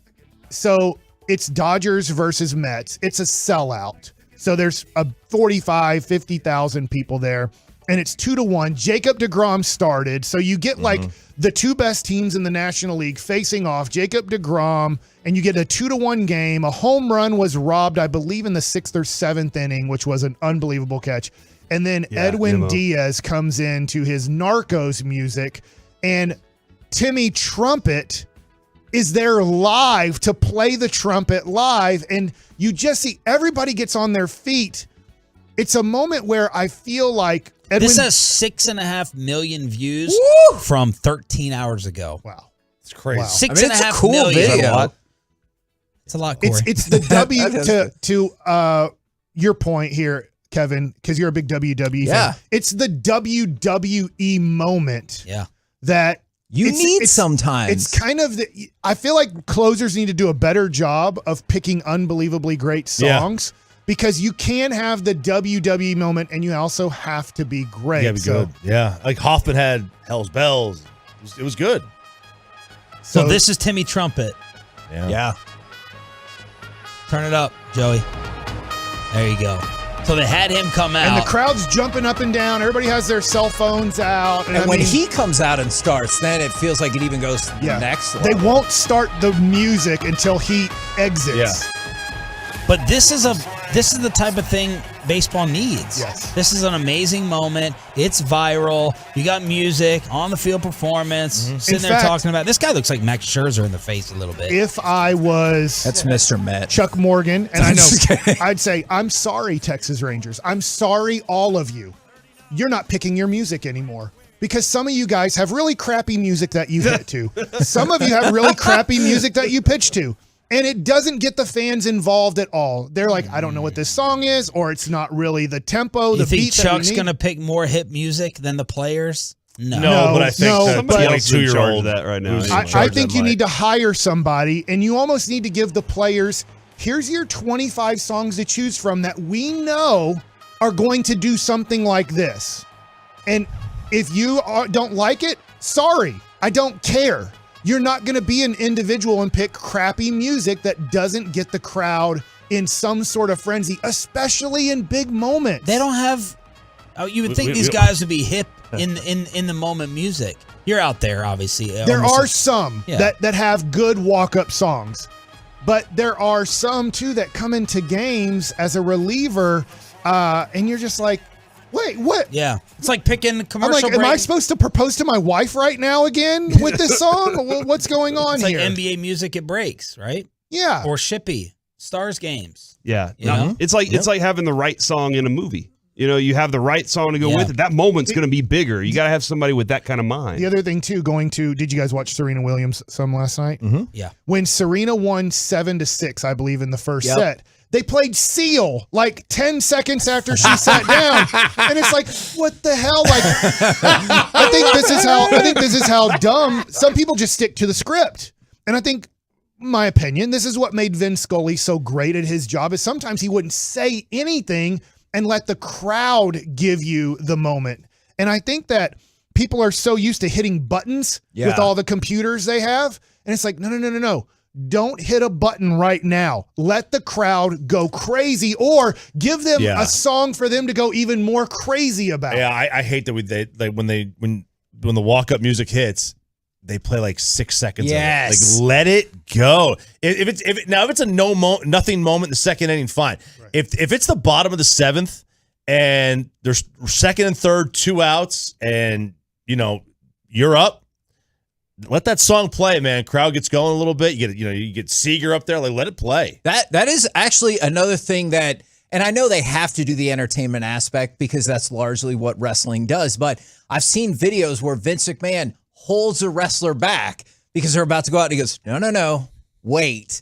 And then like the crowd will get louder and louder, and he's like, wait. And do all their intro songs have to be approved, probably by the company? Yes, and and a lot of them are like super catchy and have made their way onto like the iTunes chart and stuff like that. But I agree with Choppy, because there's been several times I've been at the Rangers game and I've heard like a pretty banging song, and I'm like, oh, well, that was a nice 8 seconds. And I know you're stealing a song here, but if somebody who was a great closer, and let's just say a bald-headed white guy, we're playing Stone Cold Steve Austin when you break out of that. When that thing opens up, the glass is breaking and you're coming out. I don't care. Oh, you picked I Love You So Much, My Lady. We're not playing that. Is that a real song? Titans are signing Josh Gordon to their practice squad. But why? Sorry, Kevin Gray. Oh, no. man.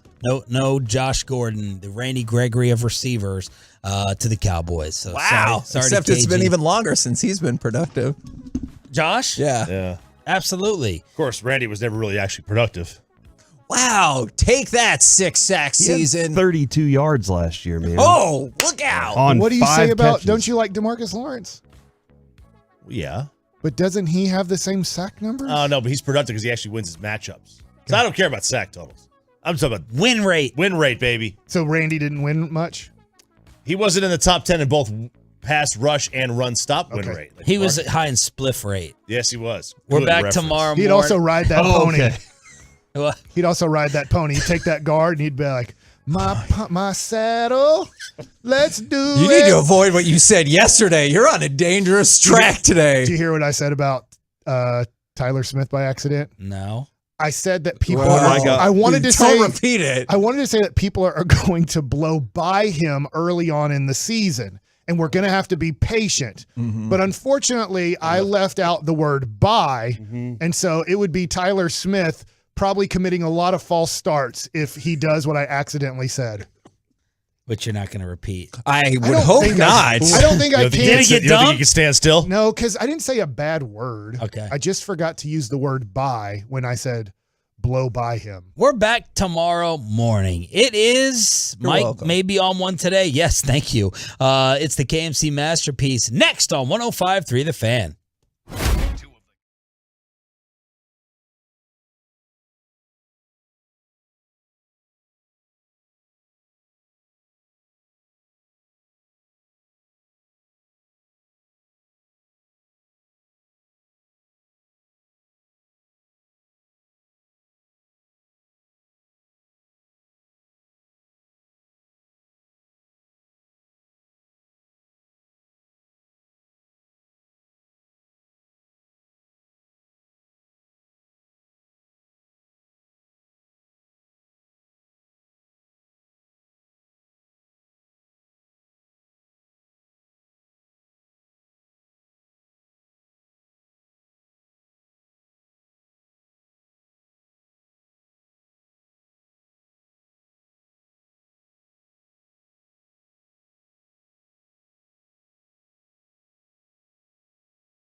From the MyFitnessStore.com studios, it's the KNC Masterpiece on 105.3 The Fan. KNC Masterpiece right here on 105.3 The Fan as Cowboys Nation anxiously awaits more information about Jason Peters. We asked the question, could the panic about Tyron Smith be overblown? Now, an intriguing hypothesis that I believe Mr. Corey Majors is going to put forward to try to fight against the numbers that Zach Wolchuk brought up about Dak's QBR and how much lower it is with Tyron out. Ooh. When you gave me these numbers, I was quite astonished by them. So I wonder if the panic perhaps is overblown. Mike, do you happen to remember, because I know you retweeted it and you were like, will this happen this year? Do you remember the numbers specifically on it was the quarterback rating? The quarterback rating was dips. 30 points lower and the rush per average is almost a yard lower, if I recall. Yes, since 2019. Okay, all right, so that's interesting. And so what I did was I went back and looked at the last 10 games. Last 10 games sound like a good sample size, which is weird because that spans over 2 seasons for Tyron. Right. That's 10 games, at least, that he's missed in 2 seasons. That's a lot. That's something you need to be prepared for, Cowboys, is when you're making these decisions. Which, again, they were like, hey, we are prepared. We drafted a guy that's going to be the future. It's just a little earlier. So I went back to, it was 2019 against Washington was where I started. That's 10 games in. Okay. Dak Prescott. 213 for 374. That is 57% completion rate. Ooh. Not great, right? That is not great. Not great at all. Per game, 297 yards. Oh, okay. Touchdowns to interceptions, 22 touchdowns to 6 interceptions. Okay, so 3.5 to 1? 17 sacks in 10 games. Okay. Not great. Yeah. But less than 2 sacks per game, so we can maybe take that. Catastrophic. Yeah. The points per game, 35 points per game. Wow. To 22 points per game given up. So they were average. By the way, 7-3 in those times. Here are some of their scores in these games. Wow. 47, 40, 31, 37, 16, 43, 9, 21, 56, 51. Obviously, those are big numbers. All those games, though, are without Tyron Smith. In the last 10 games, which I would say it's better to say the last 10 than like the last 20 because that spans a little different time period with Dak Prescott, different team. I think this is the closest to what you have about what this team actually is right now. They scored lots of points without Tyron. They've been fine. I know the pass percentage is off and the sack numbers are high, but they've been able to find ways to win. Now, if you really want to dig in and grind in on these numbers a little more, let's look at the opponents. Oh, no. Are you about to bring all this optimism to a crashing halt? Washington. Okay. Atlanta. Seattle. In 2019, Washington didn't get the first pick. They got the second pick. Yeah! New York Giants. They lost to Denver. They scored 16 points against Denver. They scored 43 points against Atlanta, 9 points against Kansas City. Back to the Giants, Washington, Philadelphia. So lots of these games where they've scored lots of points and been just fine without Tyron have been against a very weak division opponents. Okay. And whenever they didn't do well, it was against pretty good opponents, which was Seattle, Denver, and Kansas City. I'm not saying that Denver was amazing last year, but they had the fix on the Cowboys. So I think the numbers stand out that I'm not panicking about, his quarterback rating dropped. Did they score? Did they score touchdowns? Yes. They got wins in those games too. I think this team can win without Tyron Smith. I think Mike's right about you may be looking at Tyler Smith going, I got some questions about him being our left tackle for the rest of the season. You might also walk away from it going, okay, I feel pretty comfortable if he can correct a couple things here. There may be a moment where he has a hold that screws the game over for the Cowboys against the Buccaneers. And you're trying to limit those. You're absolutely trying to limit those. But there is nothing to the statistics that I look at that say that Dak Prescott and the offense can't do anything without Tyron Smith on the field. And this is fascinating to me because like 30 points and 1 yard less per rush, that's a giant drop without Tyron Smith. But on the flip side, the numbers that you just presented. Record, good. Yards per game, good. Turnover ratio, good. Yeah. So I am... The amount of points scored in each one of those games, pretty good. Yeah. So I am somewhat perplexed. Now, obviously, I want to lean more towards your stats because I don't want it to be a massive problem as a Cowboys fan.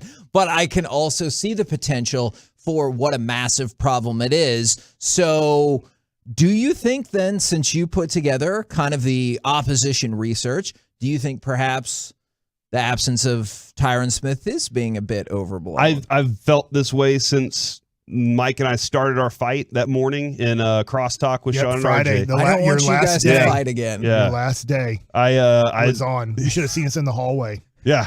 Actually, I think at one point, Mike, I slammed my hands so hard that it turned the microphone off, and I yelled, "I can't work with him today." And then my God. somehow we figured out how to work together. I don't know how we did it, Mike, but we were able to do it. I'm glad for y'all's Our professionalism. privates were so swollen from kicking each other in there. What a graphic way to describe that. But I just don't think, I'm not, like, it's the end. Quarterback goes out, into the world. All right? Your quarterback's done, into the world for your team. Yeah. There aren't very many teams that have the serviceable backup. You know, you can throw the Nick Foles occasion at me. Most teams, if they lose their Patrick Mahomes, don't have an ability to recover that way. Left tackle, very important to making sure you can do what you want offensively.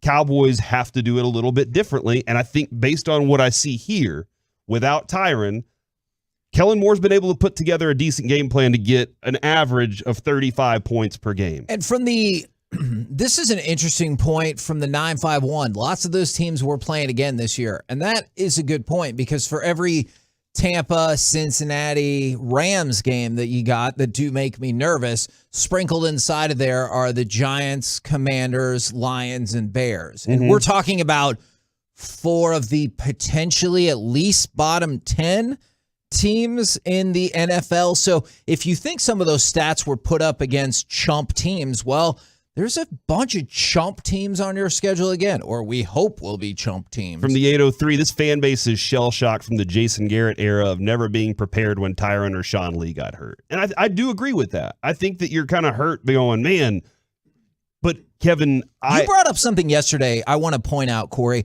I think, because I still think about this, do you think that when Tyron Smith is hurt, everyone flashes back to that Atlanta game? Yes, absolutely. I think that's a good point. And I don't think you have Chaz Green on this roster. I think that your options are better than Chaz Green was then. And I personally think, maybe I'm wrong, that Mike McCarthy and company look at it with 2 weeks to go here and go, all right, how do we give the best comfort, the best safety net to Tyler on that side? And that's why they didn't move Zach over there, because then you have all these options, all these other things you have to worry about on the right side now. Well, if you got Zach over there with Terrence Steele, you feel a lot more comfortable on the right side of what you're doing than you do. I know you're still uncomfortable on the left side, but you feel a lot more comfortable on your right side. You only have to protect your left that much. So I do think a lot of people look back and go, man, they didn't know what to do 3 years ago, 4 years ago. They've never learned anything since. You got a different staff now. Does any of that feed into the hysteria of Jason Peters? You would have thought that Jason Peters was prime Tyron Smith with the way some people were like, he's coming on a visit. Oh, my God, we have to sign him. He's going to fix everything. What was your question again then? Like, do you think that concern... I don't know why we need him in the meat of the schedule. We're getting 100% Tyron back for the rest of the year and for all the playoffs. You know better. You know better. I thought Jerry never lied. Come on. No, whoever said that? Whoever said that? But that's the thing. Like, I will just say about that, that is my concern, is that he's not lying, is that he really believes that. That's always my primary concern. I believe that Jerry does lie about things. I think all major sports figures lie about things. I'm concerned that he believes that, that he's like, what's the problem? But I think he does believe it. But I think that he also has part of him that goes, yeah, but during that meat of the schedule, is he making it through 4 quarters in the first game back? So in my mind, man, if you have Jason Peters as your backup option to Tyron, whenever Tyron does come back, you're in a better situation. So I am looking at it going, all right, Tyron, you're going to get your opportunity to be our starter. But let's see how many quarters you make it through this game healthy. And if you can't make it through this game healthy, I got a couple different options to go back to rather than just being like, man, panic time. Let's just go ahead and end the season. So I did some research on Jason Peters, but by the way, from the 945, this is a top-notch text. Jason Peters, the 40-year-old version. That is a quality text right there. I think they just started. I don't think it matters. Do you want to start doing movie headlines like with players through this season? I think that's a funny segment. I don't hate that idea. So essentially, where does Jason Peters fall? Is, well, if you want to look at Pro Football Focus, which I know infuriates a whole lot of people, he essentially is Connor Williams from last year. Now, I get that they play different positions, and so you might grade the metrics a little differently. He's halfway between almost exactly Zach Martin and Tyler Biadasz. And it feels like last year we were all really mad at Tyler Biadasz and was like, keep up the great work, Zach. And so he's halfway in between there, which feels like, And if he's equivalent to Connor Williams, it feels like last year people were generally like, about Connor Williams. Now, in passing downs, this might concern you. Tyron Smith, I think he had 40 less passing downs than Jason Peters. Okay, so it's not nothing, but it's about 10% less. Tyron Smith gave up 11 pressures. Jason Peters gave up 28. Oh, wow. So I'm interested to know about where those stats stand versus like the rest of the league. Well, not that too, but I want to know how many times. Who is your quarterback? Well, for the Bears. So they had Justin Fields. I want to know how many times he felt pressure that wasn't really there and ran into pressure. Like I really want to. That stat could be somebody that was just like, oh, that he got pressured here. Or how many times he held the ball. How many times? Yeah, how many times did Peters get blown by? Right, Mike. How many times did he just get? He got toasted. Versus keyword. Versus how many times he was making his block the correct way and Justin Fields rolls into it or doesn't have the awareness as a rookie quarterback to understand that he created the pressure. If you just forget one or two words in a sentence, it can really change what an offensive lineman is doing. Absolutely. You forget periods or commas. It changes everything. I think that should be your Twitter identity is you just tweet out things and say which words are missing and like just let people respond however you like. But I like the idea of Jason Peters because this is an offensive line that I feel like we would all agree still needs some semblance of depth that you might have any level of confidence in. But remember yesterday, we did the topic, do Cowboys fans get more caught up with name value? Oh man, how many times did you hear, oh, Jason Peters, he's former All-Pro. He's a former Pro Bowler. Like, go ahead. Like O.J. Howard and Marcus Spears. Marcus Spears working at ESPN, you would think, I think Marcus Spears is very good at his job. I want to make that clear.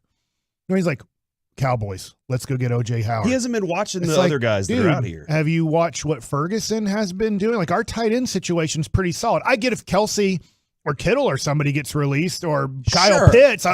Hey, let's there's about 6 to 8 guys that if they get released, all right, well, I'm sorry, Dalton Schultz, but you've moved to second string tight end. But he's still a name. And so for Jason Peters, here's how it was presented. And I just want to, that's fine. I'd be glad to add him to the team. But it was presented like this. 6-time All-Pro, 9-time Pro Bowler. That's amazing. And, that's probably going to get him into the Hall of Fame, right? Oh. The last time he was All-Pro was 8 years ago. And the last time he was even in the Pro Bowl is 6 years ago. Don't pretend that it's the same person. He is a middle-of-the-road at best offensive lineman right now. But on the flip side, middle of the road can feel like a giant upgrade for our depth. But there were people last night across social media and on some of these broadcasts that said, you bring Jason Peters in, you plug him in immediately to start at left tackle and all your problems are solved. I disagree. Yeah, me too. Yeah, just because, I don't know what this dude's health is right now. And then that's what the meeting, they're meeting with him. They're interested in the player. They have to know whether or not he didn't have a camp. Does that matter? For some people it does. There are some veterans that they stay in game shape so they don't have to get into game shape. I get that. I don't know that Jason Peters is there yet, but with the experience that he has, Kevin, I will say I would believe that if he said, I'm healthy, I've been preparing for this moment, Go look at my physical right now. I'm ready to go. I think his experience definitely lends itself to that. But man, Kevin, when we've been working together for how long? Like 15 years. Mike and I have been working together. Mike. Really, like only the last couple days. Okay, yeah, good point, Mike. Mike and I, the other day, in the middle of a segment, or at the end of a segment, I was getting ready to send it off to a tease, but I knew that Mike had something he wanted to talk about. As soon as I finished, Mike knew exactly what he picked up and went with the tease. And that's because Mike knows, we know how this is supposed to go. We have communication that works. Same thing with Peters and having to know what his left guard's going to be. I need to know what you're thinking. I need to know what I'm supposed to be doing. We have to build some sort of understanding of what's in front of us. And that's going to take a little bit, at least. But I think that you get him, you have him in-house, he's an option if Tyler Smith does not work out. Which I'm fine with. So I'm not saying plug him and play him. I'm saying have him on the team and be ready to go. We're the KNC Masterpiece right here on 105.3 The Fan. Coming up next, let's talk with our Cowboys insider, Mickey Spagnola, and maybe have a little bit of time to get a little serious. All of that next right here on The Fan. Maybe my first question to Mickey Spagnola is, hey, have you had your testosterone levels checked? Well,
segment of the KNC Masterpiece on 105.3 The Fan is brought to you by Autoflex Leasing and is brought to you by state-of-the-art weight loss. It's also brought to you by Frankel & Frankel. You think there will be fewer big company trucks on the road this summer because of gas prices? Think again. And those big trucks have insurance companies to protect them. So get the representation that won't settle for less, Frankel & Frankel. Visit truckwreck.com. That's truckwreck.com. KNC Masterpiece back here on 105.3 The Fan right now on the Diamond Factory Hotline. We bring to you our Dallas Cowboys insider, Mickey Spagnola. Good morning, sir. Good morning, fellas. How's it going? We're doing good. We're doing good. I was kind of thinking about this yesterday. Do you have big plans for the weekend since this is your last real weekend for like 5 months, or are you already into the grind? Yeah, it'll be nice to not have anything significant to do, knock on wood, on Saturday and Sunday. Let's see, I can get my car inspected on Saturday, right? Get that done? You can. It might be boring, but it's you can do the that. line's going to be longer for sure. I hope not. No, I've made a reservation. Okay, Oh, nice. Mickey is fancy. Woo! Now, but then, back at it on Monday. I bet you guys aren't working on Labor Day. You know what? I haven't. Actually, I'm just kidding. You're right. I'm not. I wanted to scoreboard you, but you're I'm going to be right. in Chicago, Mick. I'm going to a concert at Wrigley Field on Saturday. Just going to enjoy No Chicago. way. Yeah. What was so good that you had to travel to see it in Chicago? We're a big fan of a group called Camp, and they're opening up for the Lumineers, and it's at Wrigley Field. So we just thought that would be really cool to go to. And Chicago's I think, a really nice place to go to in early September. Yes, you're absolutely right. The weather will have kind of calmed down a little bit, and that'll be neat. A concert at Wrigley Field. I've never thought of that. Yeah. Now, obviously, all of Cowboys social media and fandom is in a tizzy about the Jason Peters visit. Can you walk us through if the Cowboys were interested in him before and the logistics of if they decided to pick him up? Like, would they wait till after the first week of the regular season? What are your thoughts about all things Jason Peters? Well, let's start right here. I'm sure Jason Peters didn't want to have anything to do with training camp, right? Oh, yeah. Fact. 40 years old, 17 years in the league. And then I bet he kind of woke up on August 31st and said, I don't have a job. If he indeed still wants to play, right? And so maybe the asking price goes down to a more reasonable level. The other thing is if they get something done, and number one, they got to bring him in and see, what kind of shape he's in. Number two, kind of judge his want to, right? How badly do you want to play? And number three, my guess is they would not sign him to the 53-man roster because he's probably not ready to play, so they'd sign him to the practice squad and give him a couple-week ramp-up to see exactly where he is. And number four, my guess is also that he would serve as the backup swing tackle, that they're not going to just run him right out there and be a starter. Now, I don't know if they've, relayed that to him and how he would react to that. But I think that's kind of what's in the back of their minds right now. Okay. And that makes plenty of it's sense. not like they're hurrying up to sign Jason Peters so he can start Sunday night against Tampa Bay. How did we get to see Tyler working at tackle already? Was yesterday supposed to be or was this week? We're back to getting to watch the first 20 minutes of practice. Oh, okay. It's like training camp's over. But he was going to work at left tackle with the first team. Okay. And they haven't said it. They don't have to say it. But I think we can say it, that he's going to be their starting left tackle on opening day. I don't think they have any other logical choice at this point. And, hey, he's a left tackle, right? Mm-hmm. Get him out there. Let's go. If you didn't think he was good enough to start eventually at left tackle, though, you shouldn't have taken him in the first round. but you took him in the first round. And all along, I always thought that was going to be the plan, even if he was starting at left guard, that he would be the backup swing left tackle or right tackle, whichever you want to call it. How is Jordan Lewis doing? Because I think not doing anything yet. Oh no! So I think they're hoping that by Monday he can get back in practice. If not, I think you're going to see a whole lot of Deron Bland in that season opener, and I bet the veteran quarterback would be, kind of smacking his lips on that one. Yeah, no, absolutely. Except I think Bland was good. I think he was really good, and that's why he earned the spot. But I think the strength, and Mick, you can agree or disagree with me, I think one of the strengths of this team definitely is the secondary, and especially with Jordan Lewis on the field, who had a really good year last year. Yeah, no, absolutely. And I think Bland, you draft a guy where they drafted him, and you're sitting there going, okay, maybe, in a little bit he'll be ready to play. But I thought he was one of the real bright spots in training camp, for a fifth-round pick to step in and play the way he has. And, there's kind of ways that you can kind of cover that guy, help him out in the slot a little bit, not as much as if you're at the corner. And then they play so many different combinations on their nickel.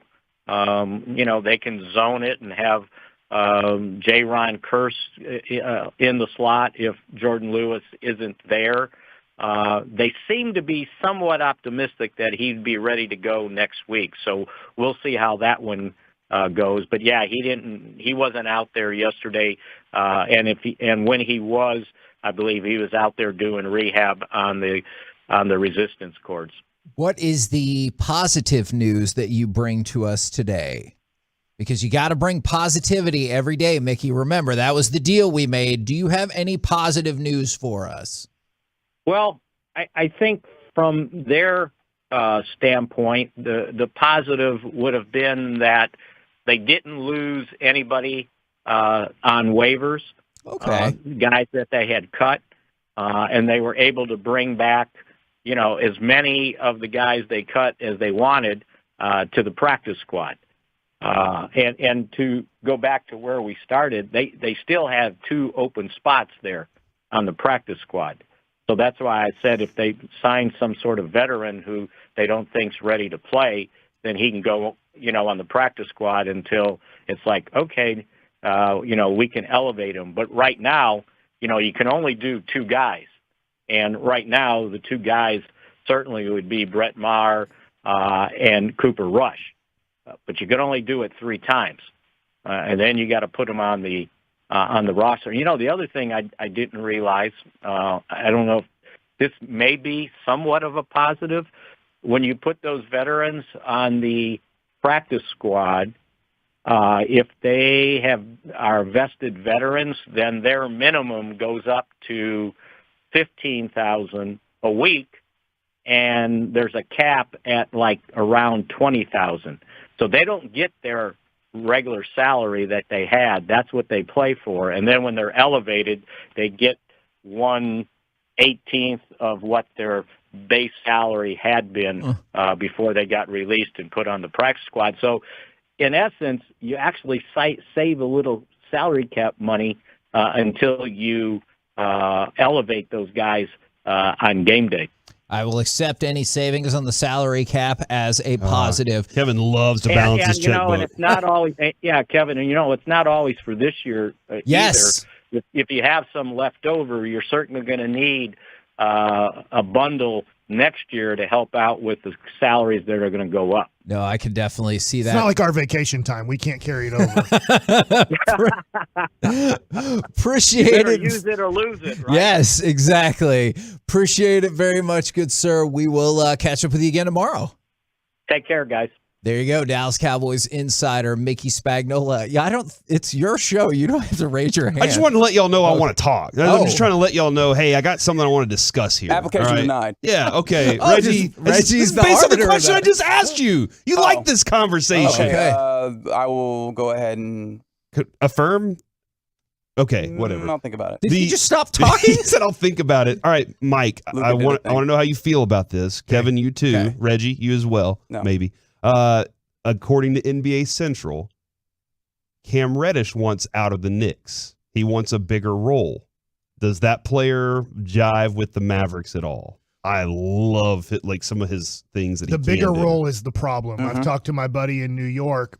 He wants to start. He wants 30 minutes a night. He wants 20 shots a game. No. So if you would like to bench Reggie Bullock, or if you'd like to bench Dorian Finney-Smith and let him be the second offensive option, that's what he thinks he deserves. That's what's been really tough with the Knicks is they Holy traded for him, excited about it. Then where they're like, hey, you're going to come off the bench, you're going to be a role player. He's like, oh, no, I don't do that. I'm a superstar. Gotcha. And they're like, what? Wait a second.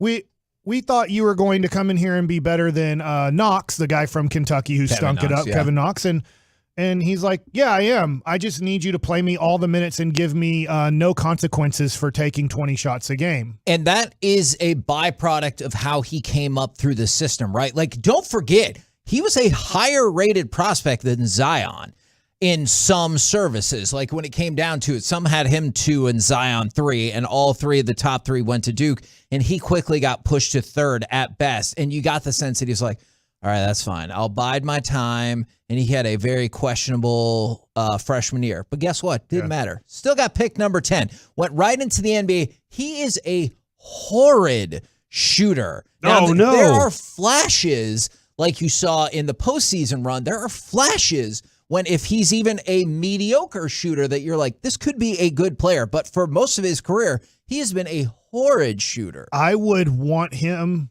if we were 2016 or 2017. Okay. Like we had nothing. You're like, I don't care. Give him the ball. Let's see if he can. Yeah. He doesn't want to win.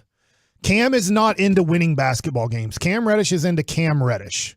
And so that's what makes it tough is that if Luka's into awesomeness, by the way. right. I mean, we're trying to now win a championship and they're up, I think, are they up by 2 points or or so? It's 21-16 right now.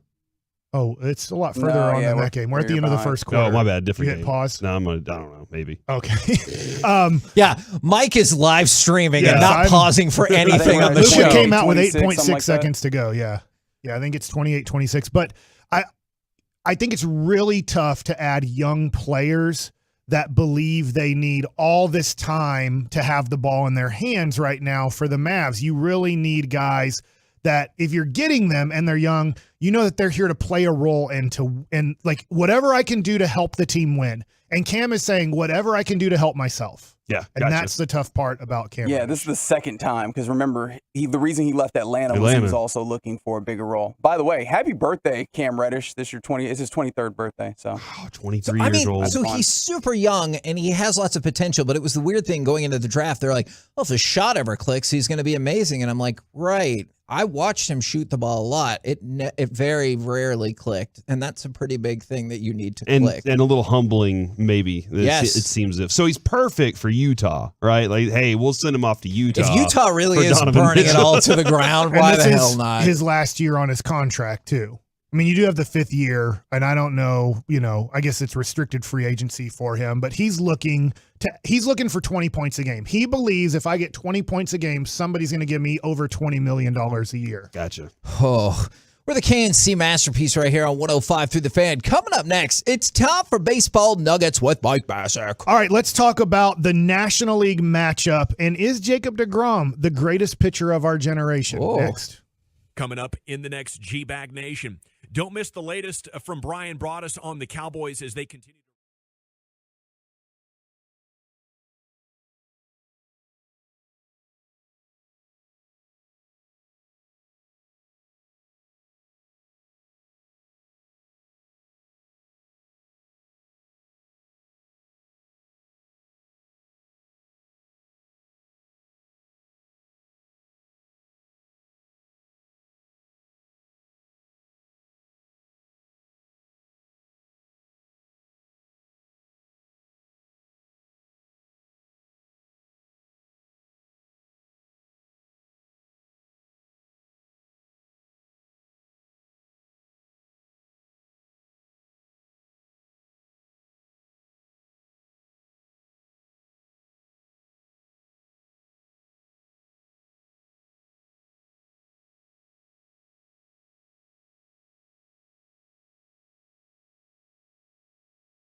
This segment of the K&C Masterpiece on 105 through the Fan is brought to you by Buyers Barricades. If you're in need of traffic control or barricade rentals, Buyers Barricades is a full-service provider taking care of your project or special event no matter the size from start to finish. The Texas Authority and Barricade Rental, buyersbarricades.com. K&C Masterpiece back here on 105.3 The Fan. Don't forget we got Tony Beasley coming up at 12:20. But now it's time for some baseball nuggets with Mike Passer. All right, before my first baseball nugget, I am watching Slovenia versus Lithuania. And you are? Tell me that I'm right here, Kevin. Okay. You're a big superhero fan. Yeah, that's true. When you watched Superman when we were kids. Yep. What was the guy's name who ended up who got paralyzed? Christopher Reeve? Yeah, Christopher Reeve. When he's in that Superman and he has to take on those three people in black suits, one of them being a girl, doesn't the guy with the beard look exactly like Jonas Valanciunas? Like when Zod? Yeah, when he comes into the game, every time I see him, I'm like, oh, that's the guy from Superman in the 80s when I was a kid. I could kind of see that. What a weird thought that I did not expect for the day. Next time you see him, see if he reminds you at all of, Okay, I guess, of Zod and Superman in the 80s All right. with Christopher Reeves as Superman. All right, next baseball nugget. The Rangers lost. Houston's really good, and we're not ready to really compete with them. Yeah. And I know that we're looking forward to 2023 and what the Rangers could do in the offseason and how much they could improve.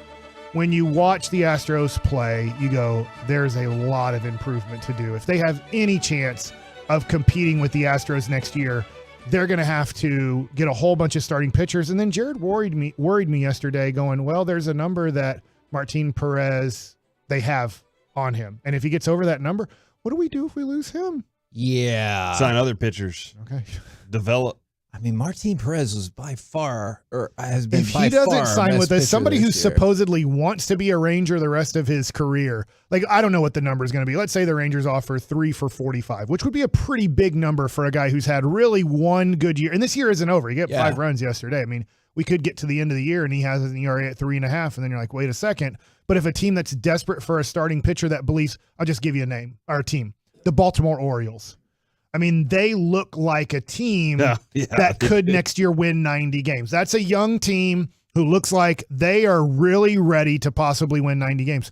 What does Martin Perez do for the Baltimore Orioles? And they don't have a lot of money they're spending because they had the kid Gunnar Henderson come up yesterday, hit the homer. Adley Rutschman makes nothing. Cedric Mullins makes nothing, right? They have a lot of guys that don't make much money. So, and they haven't done the, hey, we're just signing Seager and Semien and then building around them. They don't have one free agent on their team.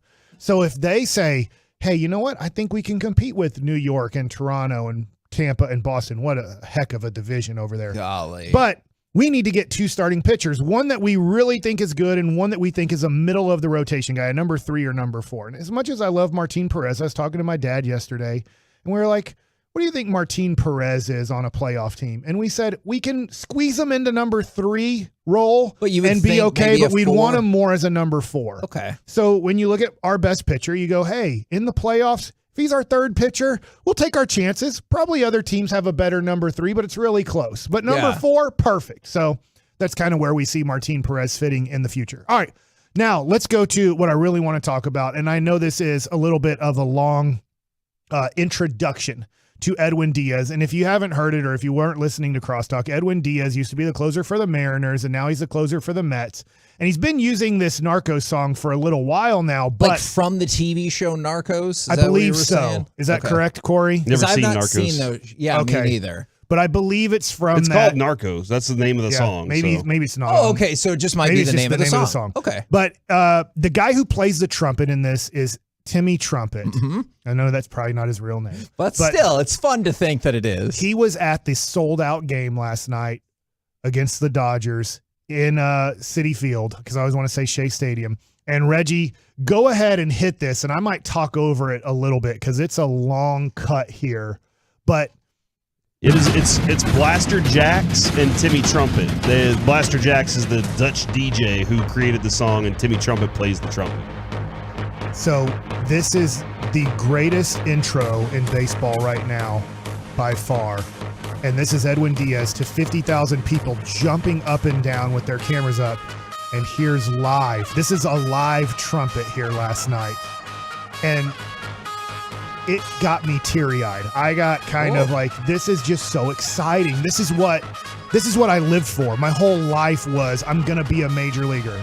Yeah. And things like this, I'm like, I want to go practice baseball for 12 straight hours right now. I don't care about night. I don't care about day. I don't care about school. I don't care about anything but being on that mound and feeling that. So it's just something that we talked about. You can hear the fans now. Yeah.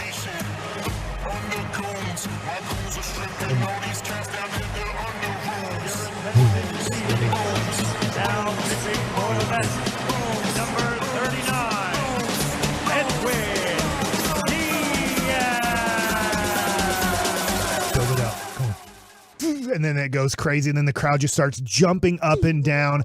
And I'm telling you, I know the Rangers are on the road, so they're not listening at all. Maybe Chris Young is or something like that. But we got to do a better job at our ballpark. Now, he's been doing this for a while, and he hasn't been this good for the Mets. He was great for the Mariners for a couple years, got a big contract. He hasn't been the perfect closer for the Mets. This year, he's pretty much freaking perfect. Last night, it took him 9 pitches to shut down the Dodgers. Wow. And the game was over. But when you go to a Ranger game, and this is just like every other ballpark, everybody gets to pick their own music. If you want to pick the Little Mermaid song, you get to have the Little Mermaid song. Are you going Under the Sea or Part of This World? Look at this stuff. Isn't it neat? Wouldn't you think my collection's complete? Wouldn't you think I'm a girl who has everything?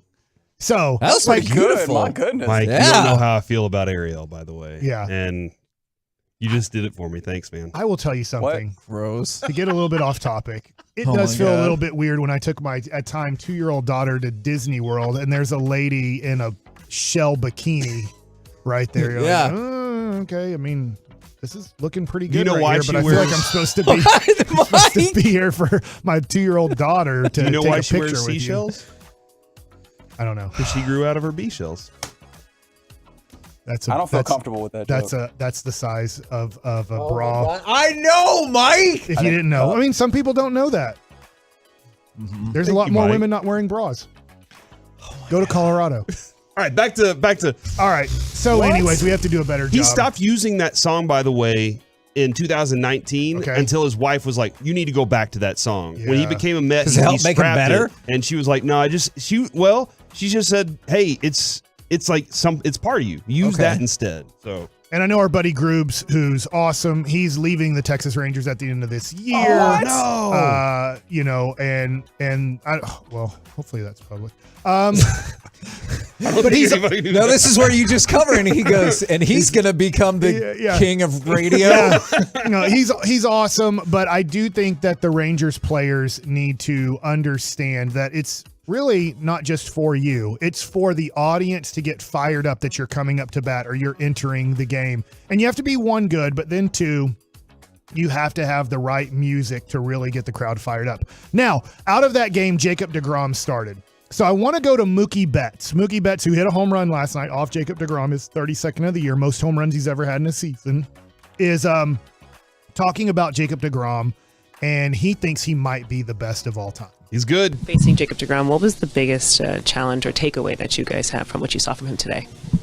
I mean, I don't even know how to really answer it. I mean, you know, he's pretty much the best, you know, maybe the best to ever pitch. So it's a tough task, but we did all right.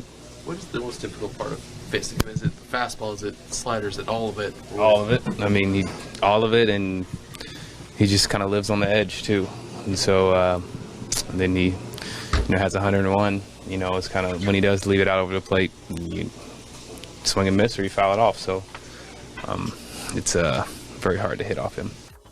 So he's talking about him being maybe the best of all time. And I get it because it's during Mookie's time, but I would think, my opinion is, he's only thrown 204 starts and he's 34 years old. And I think in short spurts, like what did he have, a 109 ERA we were looking at? 108, maybe, yeah. Yeah, and this year, I mean, he has 2 Cy Youngs. He's great. Don't get me wrong. He has 81 wins in his career, and there's been times where he's been the least run support in like the history of baseball in some of those years where he would have ERAs that were below 2, but he doesn't pitch that much, Kevin. He has 81 wins. Yeah, like 81. I'm just okay, put that aside. You don't think wins matter for pitching? Fair enough.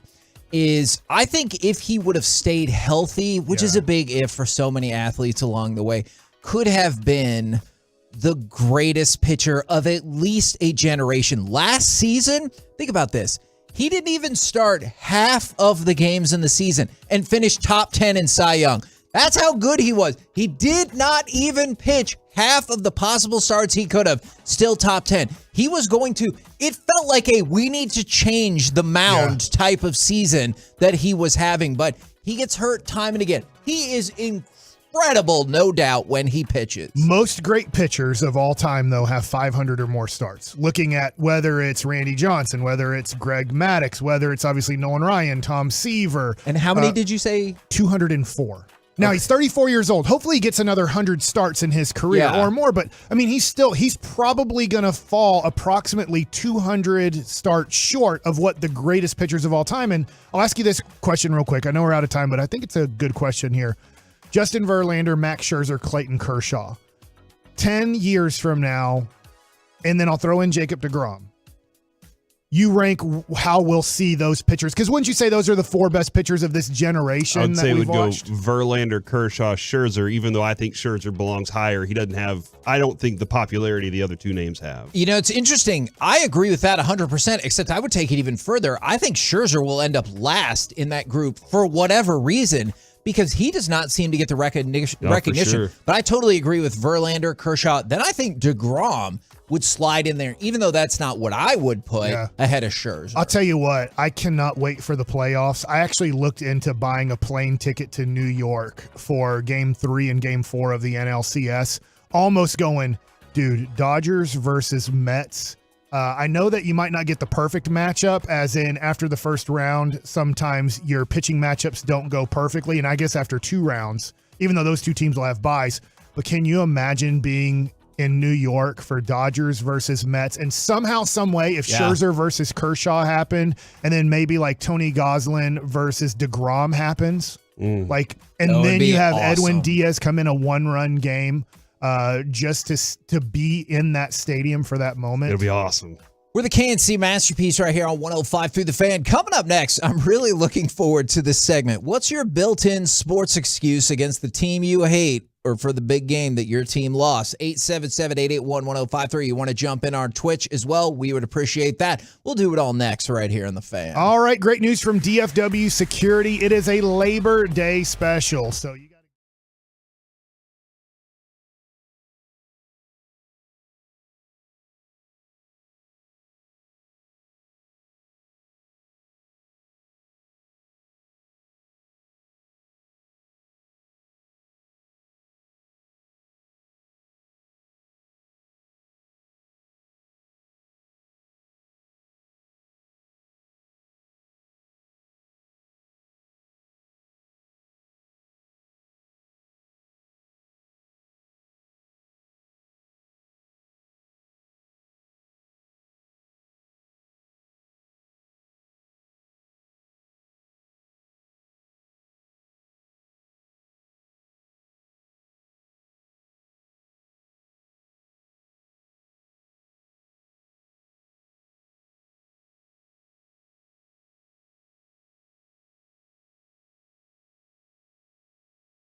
Masterpiece on 105.3 The Fan.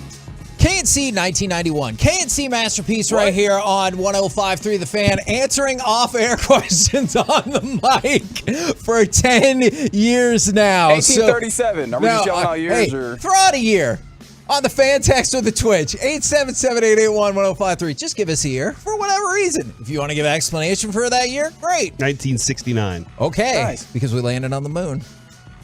Unless in For All Mankind, Russia beats us to it. So this is based off of a conversation we were having earlier in the week, and then a fan texter sent something in that I was like, but I already have my built-in excuse from the 903. Remember, this is a couple days ago. Kevin, it must kill you that the last time the Aggies and Longhorns played football, the Aggies lost, and you haven't been able to play them since then. That is true. My built-in excuse is that it was the worst pass interference call of all time that set up their bogus field goal that won them the game. And so if it's a particular game or it's a rival, because the one that, Corey, that you brought up is, oh, the Astros are like, oh, we won a World Series. And you're like, yeah, but you cheated. Cheated. You'll always be cheaters. Always. Forever. Yeah. And so I'm curious, do people have Can that? we not count that World Series? Like y'all are trying to do with the Barry Bonds thing? Can we just be like, that's not real? So there's still no World Series. You know what I learned a long time ago, Corey? Don't tell people how to fan. So if you don't want to count it, then you shouldn't. But on the flip side, if somebody was like, would you take a World Series even knowing that you cheated to get it right here and right now? Absolutely, I feel like I would probably yeah. be like, well, sure. Yeah. I would. I have a little bit of breaking news. Oh. Lucas still hates getting back on defense. Is that breaking news? I thought he is in better shape. He looks better, but man, can he just destroy your defense for a possession? Because he's like, I don't feel like going back on defense right now. Those guys got it. No, absolutely. I will throw this out as an Oklahoma fan, as an OU Sooners football fan. And I think Carter can jive with this as well back there. But he's not here. He's not here though. I have always gone with but we were in the game. We were at least we were there. Because UT fans, whatever else, they're always like, oh, you lost the championship again, or they lost whatever big game they were in the college football playoff there. It's fine. We were there. And like that's better than not being there. And a lot of times the argument is I would rather not be there than lose the championship game, and you're full of BS and bull crap. All right. I promise you that. You would rather be in the championship game. You want the week leading up or whatever 2 weeks it is leading up to be able to puff out your chest and talk about how awesome your team is for that week. And you want the opportunity to, as that day starts, wake up, get your cook on, get your drink on, thinking about your team playing in that game. You would rather be there. You would rather be in it than you would not be in it. Don't lie. Okay. I swear I'm not lying. You make a lot of logical points. For most of my life, I felt that way. That might have changed when Duke loses in April of this year. All right, because don't get me wrong, we're super excited that baby Noah's coming along and life is good and everything like that. And when Duke and North Carolina are going to play for the first time ever in the NCAA tournament, and they're going to play in the Final Four in Coach K's last season ever, this wave of panic came. Shut up, Reggie! This wave of panic came washing over me. I was like, well, they're obviously going to win. And then my brain was like, what is that based on? Obviously, why? Because they're theoretically the better team? Well, guess what? North Carolina closed out Cameron Indoor Stadium in the Coach K era by whooping our ass. And then they won again. And you know what I did that night? I just turned off my phone. I don't mean I put it on vibrate or silent. I literally turned my phone off and I was like, I'm done. I don't want to talk to anybody that doesn't live in my house. I don't want to deal with anything else. And so I think you're usually, for most of my life, you're 100% right. But in that situation, I was like, I kind of just wish we would have lost in the Elite Eight. Man. Because till the end of time. Who did you guys play then?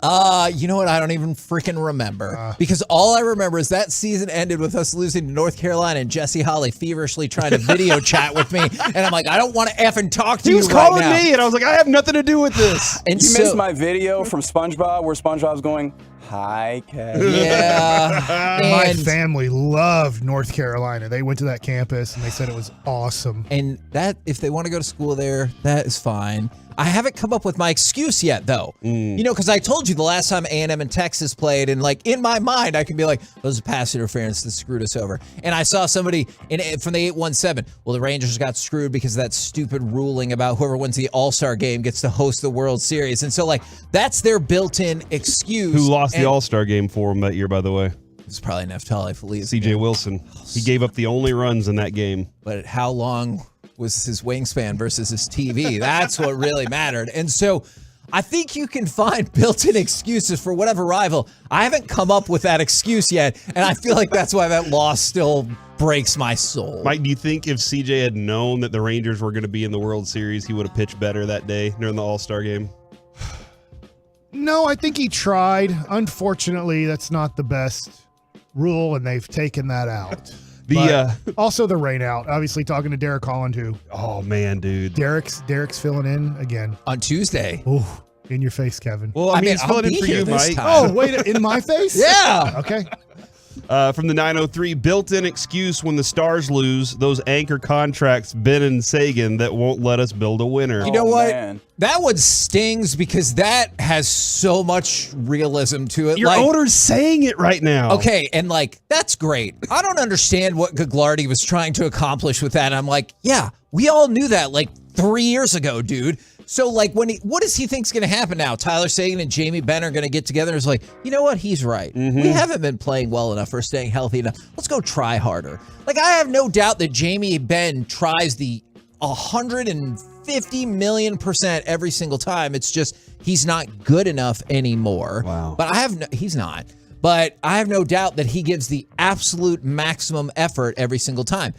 You remember that time he almost threw a skate through the wall? Yes. And you're going to say that out loud about him? Look, he knows. He hated us. I know that's fine. And he can still hate me, but I don't think he'll disagree. You're not good enough to get that contract anymore. But it's not your fault you signed it, because I also would have signed that contract. From the 817, Dez caught it. Man, we did an entire segment where we rewrote the remainder of the 2014 playoffs based off of that. And from the 903, because we might do an entire segment on this, that damn officiating sucked. That's my go-to excuse. You know what I've realized? And Corey, I don't know if you feel the same way. Every game I've ever watched that I thought my team should have won, it's because the refs screwed us, right? But in reality... I don't know if you watched that Tim Donaghy thing we talk about. Well, and that's why I think we might get into it tomorrow. But in reality, when I was watching things for the newspaper, I realized more often than not, I thought the officiating was fair. Pretty much evened out. Because you would get people after every single game, it's like, are you going to write about how the refs screwed us? And I'm like, no, I never will. No, I don't think that happened. There was like maybe 2 games where I was like, oh, y'all got jobbed for sure in that game. But most of the time, I thought it just kind of evened out. Yeah, no, I will never write that. From the 817, am I the only one that uses the excuse that the team that beat us won the championship, and that makes me feel better? All right, I have. Corey, weren't you a big proponent of this? Recently? No, don't worry about it. I can't remember. I have conflicting thoughts about this because on the one hand, I want that team to lose immediately because I'm still angry or hurt that they beat us. But on the other hand, I do see the appeal of, and it's really weird, as a Texas A&M fan, we grip onto the saddest things in the world because we do not have a history of success. I don't know. I've seen a lot of banners over there at Kyle Field. Oh, we have so many fake banners. I swear, the most amazing was when we put up a Big 12 championship for a year that I was at the Big 12 championship game. We lost to Nebraska by like 40 points. We were like, well, we're the only team that beat Alabama. And I'm like, cool. Would have been really nice if we would have won those other games that would have kept us in relevancy. So I go back and forth between that. I get the idea that the team you lost to won the championship, but also I want that team to lose because now I hate them because they beat us. Like, I wasn't cheering for the Warriors to be like, hey, we're the second best. I was like, F the stupid Warriors. From the 469, everyone always says we haven't won a Super Bowl in 25 plus years. What's taking them so long to catch up to our 5, though? Hey, at this pace, by the year 2200, the Eagles will have evened up, which is sad because in that scenario, we still haven't won a Super Bowl. That's actually not a bad approach to it. Is like, you still don't have 5? Come on. This is what I tell everybody who tells me about the Lakers championships because I hate them so much, yet I'm watching all these documentaries and reading books on the Lakers. I'm like, you're not even a real Laker fan. Shut up. Yeah. Where did the Lakers used to be? And you're like, what do you mean? They're all fake Laker the Forum? fans. And you're like, no. White Rock Lake? Yes, they used to. The Lakers, shocking, unknown Metroplex story that the Lakers used to play at White Rock Lake. I feel like we would talk way more about that. Winfrey Point. You used to be a Miami Heat fan 10 years ago. Stick with a team. Yeah. No, I could see that. From the 214, I just are like, yeah, but you're an Eagles fan. Or you have to live in Philly. You have to live in Philly, which Mike says is really actually a nice little town. Yeah. It's nice, but there's a lot of bad areas. Okay, all right. I feel like I've always heard from, maybe it was the G-Bag trip. It was like, actually, this place isn't as bad as we think. And It's fun. And sometimes fans tried to fight Evan Turner's family in the stands. Oh my Great. gosh. But other than that, how's the play, Mr. Lincoln? Is people will have differing opinions, like based on if it's a burn on where you live. Because sometimes people are like, oh, well, you have to live in Texas. And I'm like, I like living in Texas, and this is where all my family and my friends are. So I don't view that as a burn at all. So there might be Philly people who are like, I like living in Philly. I would also boo or throw batteries at Santa Claus. You would because you have to live there. Yeah, not because Dude, I don't you just know really want how to throw the something at cloud Santa. of hate in Philly would corrupt me. So Santa did not give you something one year, and you're just really mad at him. Hey, look, was I one of the people in the crowd that when Santa turned bad on wrestling once and attacked another wrestler, I thought it was pretty neat? Of course I did. So I can't promise that I would not also boo Santa Claus. From the 903, I always tell myself when my team loses that the more it hurts now, the sweeter it will be when we finally win. You know, I subscribe to that feeling. You got to go through the pain to really love the glory. And when the Rangers finally look, when the Mavericks won it, it was one of the sweetest things we'd ever experienced. When the Rangers finally win their World Series, if I'm alive, that will be the biggest moment in my, especially with the Nelly Cruz moment, right? I will tell you, though, it doesn't matter if we're up 3-0 in the bottom of the ninth and ahead 11-1. If people are like, we're going to win, I'm going to be like, why don't you shut your damn mouth until the game is actually over? Because I remember having those thoughts and standing up and thinking, oh my God, we're going to win the World Series, because it was a competitive series, and then, obviously, it didn't happen. For the 817, I like this. It doesn't matter. We're rebuilding. Like, I'm going to start using that as my, doesn't matter. If the Cowboys lose, I'm going to be like, we're rebuilding. Even if it doesn't jive with reality. Didn't we have that approach with the Mavericks this year? Not the rebuilding part, but all we need found money is, you got found money. But all we need is a one-series win. I just want to advance and see how, the next steps of it. We want to see that there's some sort of progression here. They got that. After that, we were just like, everything's good from here. And then everything changes now, right? I don't know, because my goal now is to get back to the Western Conference Finals. Like that's my next step for this team, is to get back to that place. Not necessarily the championship, but get back. If you can get back to the Western Conference Finals, then Mike, I am in the mindset of, oh, for sure. I'm with you on that. But if we just win in the first round, I think we'll go, we didn't take a step forward. Yeah. We actually took a little bit of a step backwards. If we lose in the first round, we're going to be like, ooh, we need to kind of redo this thing. Yeah, no, I'm with you there. So that's kind of my feeling on that, is we just went through that. With the Rangers, it feels like we've been going through that for years we're just rebuilding, but nobody would admit they were rebuilding. And now here we are in like the middle of a rebuild. So, but with the Cowboys, Kevin, you're never going to get that. You never have that excuse with the Cowboys. I'm sorry. You can't ever say that. I know, and that is one of the things I just generally hate about the way that the Cowboys do business, is it feels like rarely do you get one of the extremes. Like, rarely do you push all of your chips into the table and say, this is our year. And even when Jerry was like, we were really all in last year, and I was like, were you? And rarely do you go, let's just tear it all down. I realize sometimes we had to tear it down by necessity, but I just wish there was a year coming up sooner rather than later where you're like, the hell with it. I'm going all in. Maybe it works, maybe it doesn't, but I'm going all in. Or you're saying, you know what? None of this crap works. Let's just tear it all down to the ground and start over again. It's too much risk either way. It seems like, and they seem risk averse, even though they say, you know me, I'm a risk taker.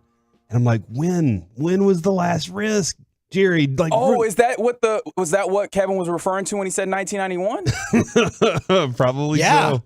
I mean, we were so. still in risk-taking mode right there. Trade for the first round for the number 1 overall pick? No problem. Let's do it. With the KNC masterpiece right here on 105 through the fan. Absolutely outstanding. Appreciate y'all's feedback right there. Coming up next, we will talk with our BetQL insider Quentin Mayo, plus do some Mob Buddies and Idiot. All of it next right here on the fan.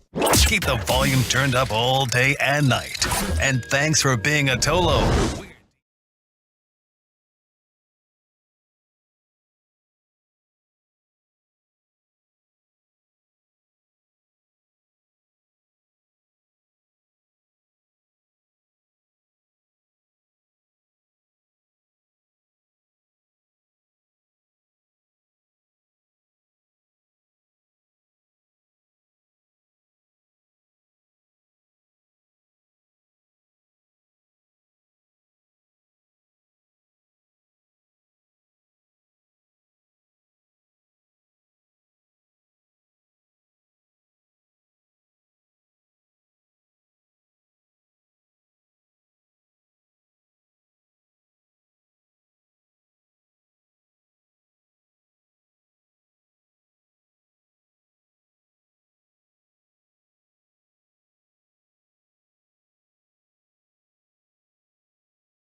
This segment of the KNC Masterpiece on 105 Through the Fan is brought to you by Autoflex Leasing, and it's brought to you by Frankel & Frankel. You think there will be fewer big company trucks on the road this summer because of gas prices?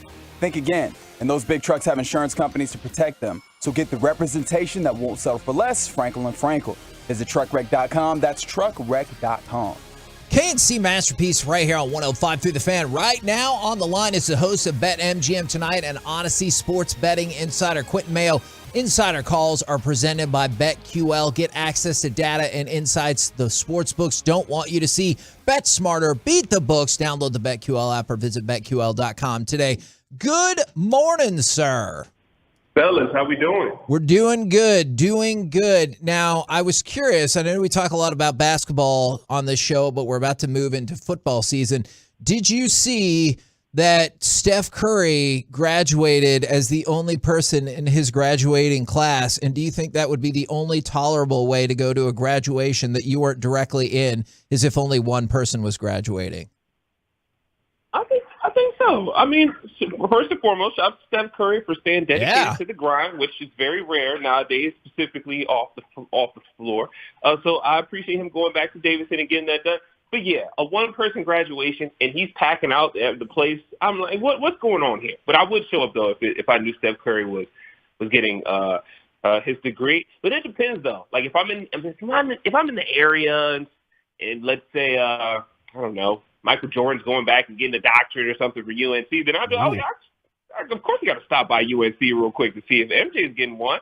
So there's some players that I'd make an exception for. But if, I don't know, Kevin is graduating and just he's on one in his class, I'm not showing up to that. I'll send a postcard. That's hurtful. Oh, you're getting a postcard though, and I think that's something that's a promising factor. Is not a lot of people will handwrite postcard stuff. It's more than I do. Yeah. Oh wow, that's even more hurtful. Really nice of Quentin to do that. Great, I'm really glad we get to talk with you again. Hey, Quentin, I love you, man. I saw on Twitter a couple days ago that you said that the Wizards feel they have a real package to get Donovan Mitchell. What's the reality of that?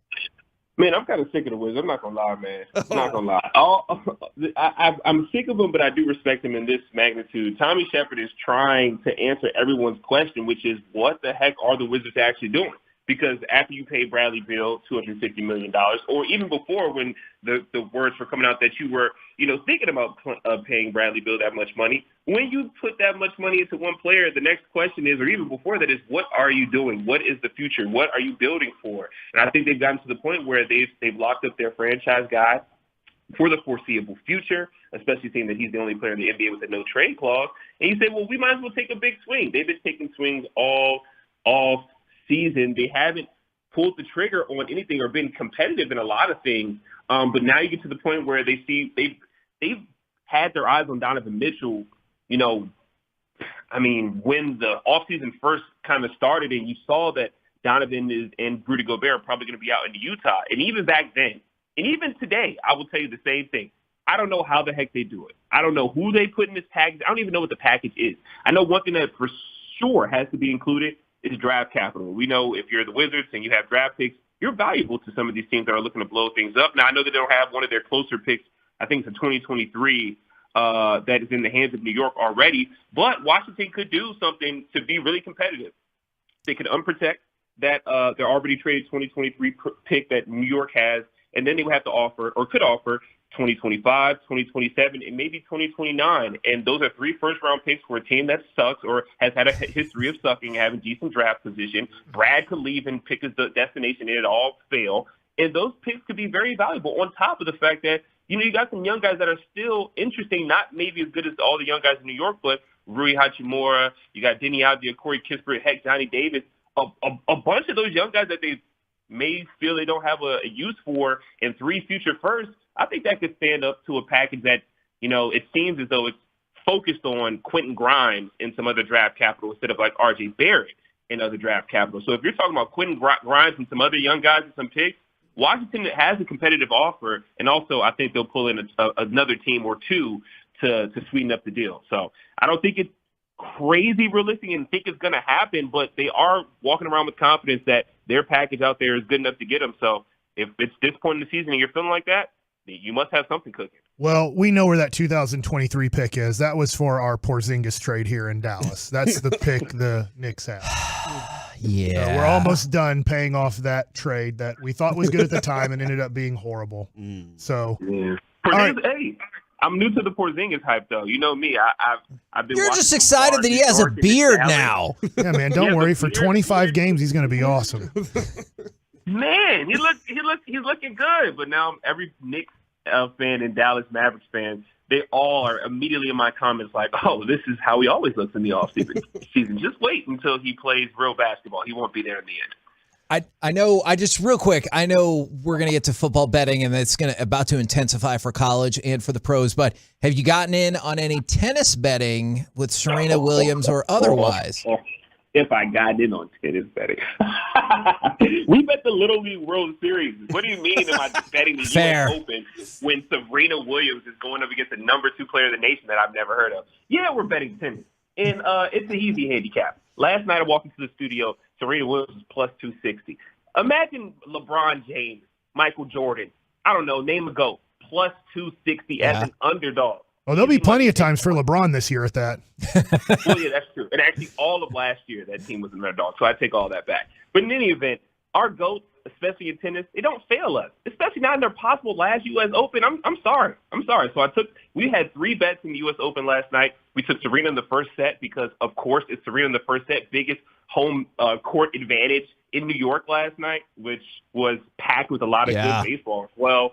New York is a huge, huge city for the stars to show up. We took in the first set. We took whoever she was playing in the second set. Can't remember her name. Katavia, Kristaps Porzingis. We took her in the second set, and that made us some money. And then in the third set, of course, we go back to Serena plus money, and we swept it up. So I know I'm probably going to go back to her blindly just off the narrative on Friday. That's all that we've done in the U.S. Open. We had a good night last night. A lot of plus money, big plus money winners. How do we get to bet on the Eurobasket? What's the best approach? Oh yeah, that's what y'all are into right now. Yeah, Luka just dunked on the whole Lithuanian team. You know what's funny is that there's someone out there listening, and they're like, "Man, I really want some plays in college football tonight." Only for us to be talking Eurobasket, Serena Williams narratives from yesterday. And also, who are we showing up for graduation if it's only a one-person graduating class? All of which I think are relevant topics, but they are. You know, we're not far off. I just know there's someone out there like, oh my God, West Virginia, Pitt, get to it. All right, let's do that. Let's do that then. What are your college football picks then, and what are your thoughts about maybe the marquee matchup of the weekend having a 17.5 point spread? Yeah, so that 17.5 spread, are you talking about Akron being a favorite over St. Francis today? I was not. I meant more in the Ohio State vein, but you know. Okay, well, I can talk about them. So I thought you really loved St. Francis of Pennsylvania. So a few plays that I like tonight before we get to the marquee matchups. Tonight, 7 o'clock, of course, Pitt, West Virginia. Pitt is interesting, and they're a 7.5 point favorite. They lost Kenny Pickett last year, which is, of course, a big deal. And then you got Slovis, who's now the USC transfer. He's the quarterback. He's already dropping F-bombs on social media about West Virginia, and he's never even played them yet. Like, this is your first time playing them, and this is a robbery game in the first week of the season. What is wrong with you? Like, Pitt is a bad team right now. They lost a ton of weapons. They do return like 14 of 22 guys, but still not a bunch of guys. It's a lot of turnover there. With that being the case, look on the other side, West Virginia, hey, I'm not saying the Mountaineers are winning anything major this year, but rivalry game, Slovis has given you a narrative to buy into. Pitt has lost a lot of players and talent. And JT Daniels comes over to play quarterback for West Virginia. I think they can keep it within 7.5. I love the 7.5, maybe even buy 8.5 for a little more juice, minus 135 at BetMGM. That's what I'm looking at there. So ride with West Virginia this evening. The rest of the games tonight, trash. So I'll move over to Ohio State over the weekend. Like you said, 17.5 point favorites. You know, Ohio State, I thought their offense might take a step back because, you know, they lost Olave and you lose Garrett Wilson as well. But I think I might be wrong. This Ohio State team might be even better, especially this year, another year around the sun for C.J. Stroud. 17-point favorites against Notre Dame. I know it's a ton of points, especially when you're looking at Notre Dame is the 5th-ranked team in the nation right now. This is a top-5 matchup between two top-5 teams, and it's a 17-point spread. I don't think we've seen anything like that. Notre Dame's going to have a tough go of it, though, early because you just have to remember this is a new system. It's a new coaching staff. It's a bunch of new all over the place. 17 is a bunch of points, though. I would stay away from the game. I would maybe look at the over, though, 59.5 1.5 because we know Ohio State is going to try to come out and set the tone early. C.J. Stroud is really looking to put his foot on the neck that is the Heisman Trophy race.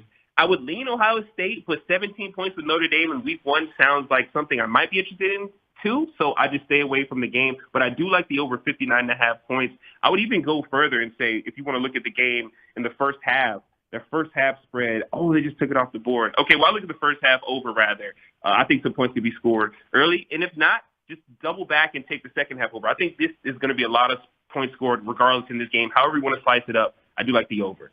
Man, we appreciate your time as always. I promise next week we'll cut right to NFL since obviously we'll be having a big day. There might be like one shenanigan mixed in. I have a question real quick. Go ahead. Is there like a number you can pick on how many home runs Aaron Judge will end up with? Yeah. Like an odds on if I pick 62 home runs or 65 home runs or anything like that?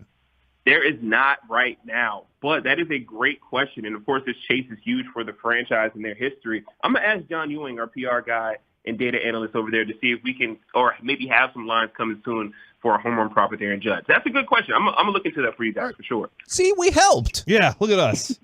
Look at us. Who would have thought? Yeah. Thanks, Quentin. We'll catch up with you next week. Thanks, fellas. Talk to you soon. There you go. That was the host of BetMGM Tonight and Odyssey Sports Betting Insider, Quentin Mayo. Be sure to listen to the BetMGM Tonight podcast for more of Quentin Mayo's analysis. Just search BetMGM wherever you find your podcasts. Can I throw something out there? Because as long as you don't raise your hand again, because that's so weird. The Aaron Judge thing is very interesting to follow. But there was something else that happened with the Yankees, with the Dodgers also. That was Joey Gallo was traded to the Dodgers. And I know Rangers fans want to keep up with him and know what's going on. Mike, in the last 5 games, Joey Gallo has had 14 plate appearances. How many times do you think he's been on base? 4? Kevin, would you like to take a 7. guess? Reginald, would you like to take a guess? Is he on a heater? $1, Bob. Reggie's the closest. Thank you. 1. He's been on base 0 times in the last 14 at bat. I mean, aside from walks, I guess walks do count. He's been on base But he's twice. making contact, I bet. No, he is struck out 7 times in those 14 at bats. He is 0 for 14 in his last 5 games. And I just kind of thought that was an interesting little note. Because I'm trying to track it because we got excited. There was a moment where a lot of people started getting excited. And Mike was like, this is the 2-week stretch where Joey Gallo gets hot and makes you think he might be the best baseball player in the world. And then what's going to happen? And I was thinking, oh, man, I haven't checked in on Joey Gallo lately. But there's the numbers. He's been on base. Okay. Is he going to be the pinch runner for Will Smith and a defensive replacement in the playoffs? Probably so, man. Probably so. If you want good news in the world, Twitter is now officially testing out the edit button. So I saw Ben Baby said that was terrible. Yeah, I contend that there's probably more harm to be done with that than good. Why? Do you think people are going to is there going to be like a cap on how far back you can go and edit tweets? Is that why you think it's going to be terrible? I mean, why do you think it's going to be bad? What could possibly go wrong? Oh dear. With being able to correct something that you said incorrectly. Sure, correct. Uh-huh. No, it's not necessarily that you have to correct. You can change things that you said. Yeah, and that's what I think as well. But there's plenty of times. If I put an F instead of a D, I want to be able to go back and change the D to the F. But I don't think they're gonna limit it as you can only change 3 characters. Where you can get rid of some hate speech in 3 characters. Probably not. But I have had many tweets where I'm like, no. I put D-dents instead of defense. I'm an idiot. And those are the ones I wish I could fix. We're the KNC masterpiece right here. I wish I had it 12 years ago. Yeah, sorry about that, Mike. Coming up next, it's time for Gridiron Gravy. Predictions, denials, and no, this player is not a hostage. We'll do it next right here on The Fan. T-Mobile believes customers deserve to get more without paying more. Everything from entertainment benefits like Netflix on Us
Thirsty Thursday, poured by Miller Lite on DFW Sports Station 105.3 The Fan. This segment of the K&C Masterpiece is also brought to you by Buyers Barricades. If you're in need of traffic control or barricade rentals, Buyers Barricades is a full-service provider taking care of your project or special event, no matter the size, from start to finish. The Texas Authority in Barricade Rental is buyersbarricades.com. K&C Masterpiece back here on 105.3 The Fan. Got some exciting giveaways coming up. It sounds like next week, but right now, let's go across the entire NFL and dip into some gridiron gravy. Slovenian buttermilk biscuits. They're tied at 67 with 1 minute to go in the third quarter. Oh. Well, let's start then with Laviska Shenault. Oh, my guy. Did you see I did. Every snap that Trevor Lawrence has taken in the preseason, I watched it last night. Did you see that he talked about the downside of driving his electric car from Jacksonville to Carolina? He said he had to stop multiple times along the way, but luckily his mom was there to assist him with powering the car up. Hold on, he didn't know how to power up his electric car? I mean, Well, that's you my do. It only... just takes a while for it to happen. But he said she had to assist him, so... Is it... Was she like, did she jump on the bike and pedal, and that's how the I don't electricity think got? that's in my mind still how the electric car works, but realistically, my question is, does it work like a gas tank at all, like where you would ever stop when your battery's like halfway charged and then just charge it up again? I'm seriously asking. No, I'm not it's a good question trolling. because I think when it starts getting close to empty, doesn't it take... When I say empty, of electricity, doesn't it take like 30 minutes? I have a buddy who has a Tesla, and he says, yeah, it's not the best when, you have somewhere to get and you're close to empty there, and it takes about 30 minutes at a charging station to get it charged up. And that really depends on where you're charging, like depending on how much wattage you're actually getting. Oh, so like some stations will clearly not be as good as others? Well, I mean, we can compare it to like a phone, right? If you have a certain charger, but if you have a faster charger, you'll get different speeds on charging. Oh, so they like have regular and premium chargers. Well, I don't know, depending on like actual charging stations. But like some people charge at home, and depending on if you're just plugging into your house or if you have a particular charging station that's been built in, right, you'll get different charging speeds. Okay. It's like California. They're like, hey, I know we told you that gas is horrible, but we're out of electricity. Can you stop using it? The best electric cars all get up more than 200 miles on a charge. So that's going to get you, It's not that far. You're not supposed to take a trip, though, in them right now. Yeah. Like okay. Well, because they would struggle with that. Yeah, let's just say you're going to Memphis, Tennessee. Yeah. You're not making it to Memphis on one charge. Yeah. You're going to have to stop somewhere and make sure you have a place that you can kind of hang out for 30 minutes. Okay, but like the U.S. Department of Transportation says that most Americans, on average, drive 40 miles a day. So Okay. the idea is if you're driving around, just living your regular life. this is going to be beneficial to you. Great city car. And you can charge it in your garage at home at night, and it Except doesn't. for in California now. Right. And it's not problematic or anything. Okay. that And if makes you sense. get solar, your carbon footprint pretty much goes to zero.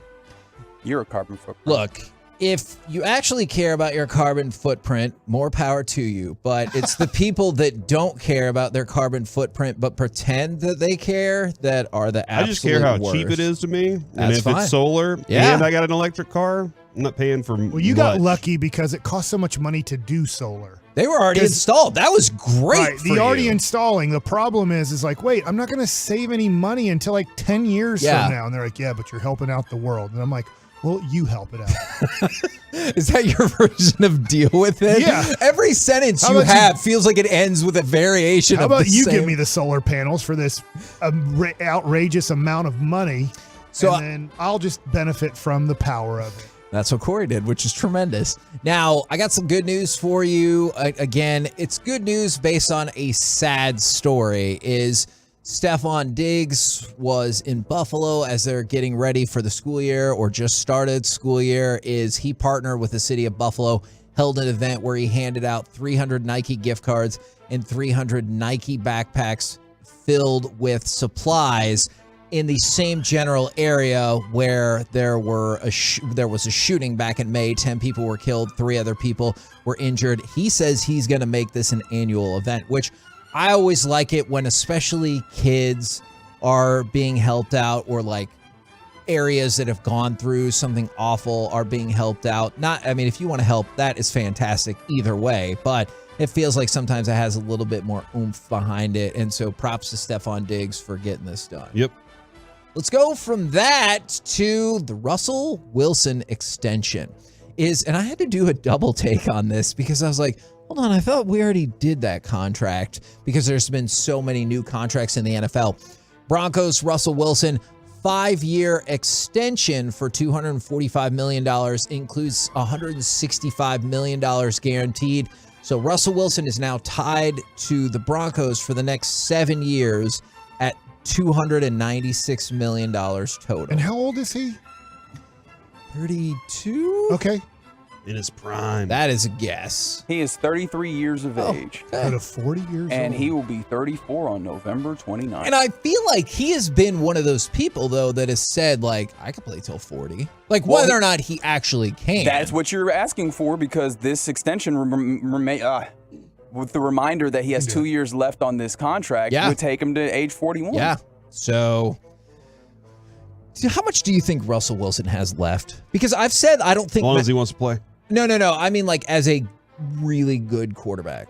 I'm not sure, because when I rank quarterbacks, I don't think he's like a top 5, top 6 quarterback in the NFL. Can he get back to there? And how long was he there? I don't know.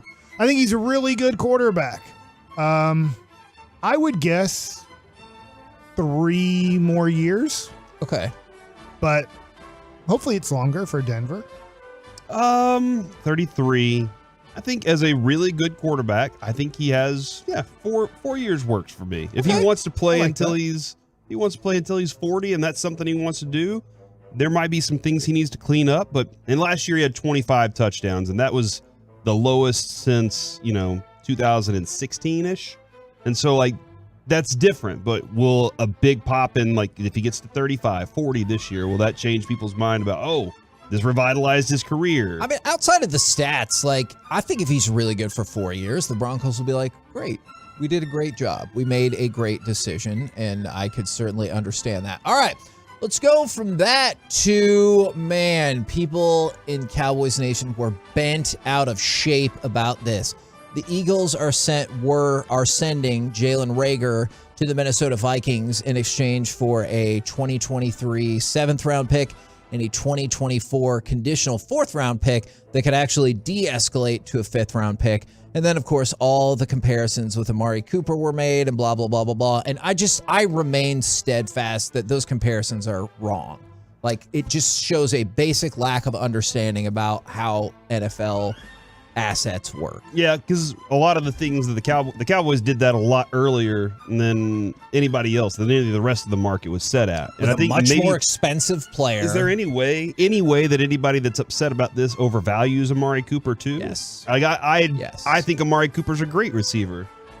He was just outside of the top 10 for most teams, or for most people that would be ranking him. So, and everybody, the biggest thing that the Cowboys screwed this up on is letting everyone in the world know that they were going to trade him, right? And so that killed his value as well, because everyone was like, well, aren't you just going to release him? And one team was finally like, well, I don't want to have to deal with all the other teams, so I'll give you this for it, which is better than nothing. Like, the Eagles look like they might keep Jalen Rhaegar, and that's why I get it that Amari Cooper is better, but it's just a weird fundamental misunderstanding of Amari Cooper was so much more expensive. He's also older. He's also, Jalen Rhaegar has a much friendlier contract, and every team knew that we were going to get rid of Amari Cooper. Did you guys see the Zoom call for the Minnesota Vikings when Philadelphia took Jalen Rhaegar?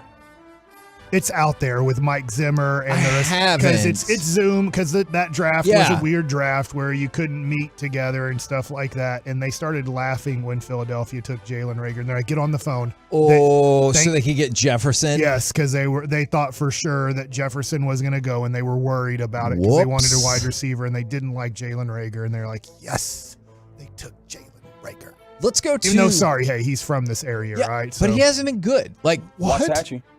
Yeah, I mean, he hasn't been good, and Justin Jefferson has been amazing. So clearly, that worked out just fine for Minnesota. Let's go to Baker Mayfield. Let's go to cut number 3. Remember, I told you yesterday, he said we're going to F them up, and now he's like, no, that didn't happen. Well, first, I didn't say it. Obviously, I mean, everybody's going to write whatever story they want. There's history that I played over the last 4 years. I'm an extremely competitive person. Everybody knows that. If I wasn't wanting to win, then there would be a really big issue of me being the quarterback here. So I want to win in everything I do. That'll never change. Now, that is not how I phrased it. That's not even what I said. So I'll just leave it at that. So he was like, no, I maybe said a variation of how I want to beat them because of course. But when he said, I didn't say we're going to F them up. Which again, I still don't think that's the end of the world because what's he going to say? Like, oh, we'll probably lose. I say go ahead and say it anyway. Go out there and be like, yeah, we are going to do that. I mean, if you don't, what's the worst that could happen? People rip you for it? And Myles Garrett rips off your helmet and then tries to beat you. Well, as long as it happens in practice, I don't think he's ever going to do that again. I don't think so. I'd bet the odds that, that he won't do that ever again. do that again. I agree with you. What was funny about that? What was funny about that too is he said at the very beginning, he's like, I know people are going to write what they want to write. Yeah, and so.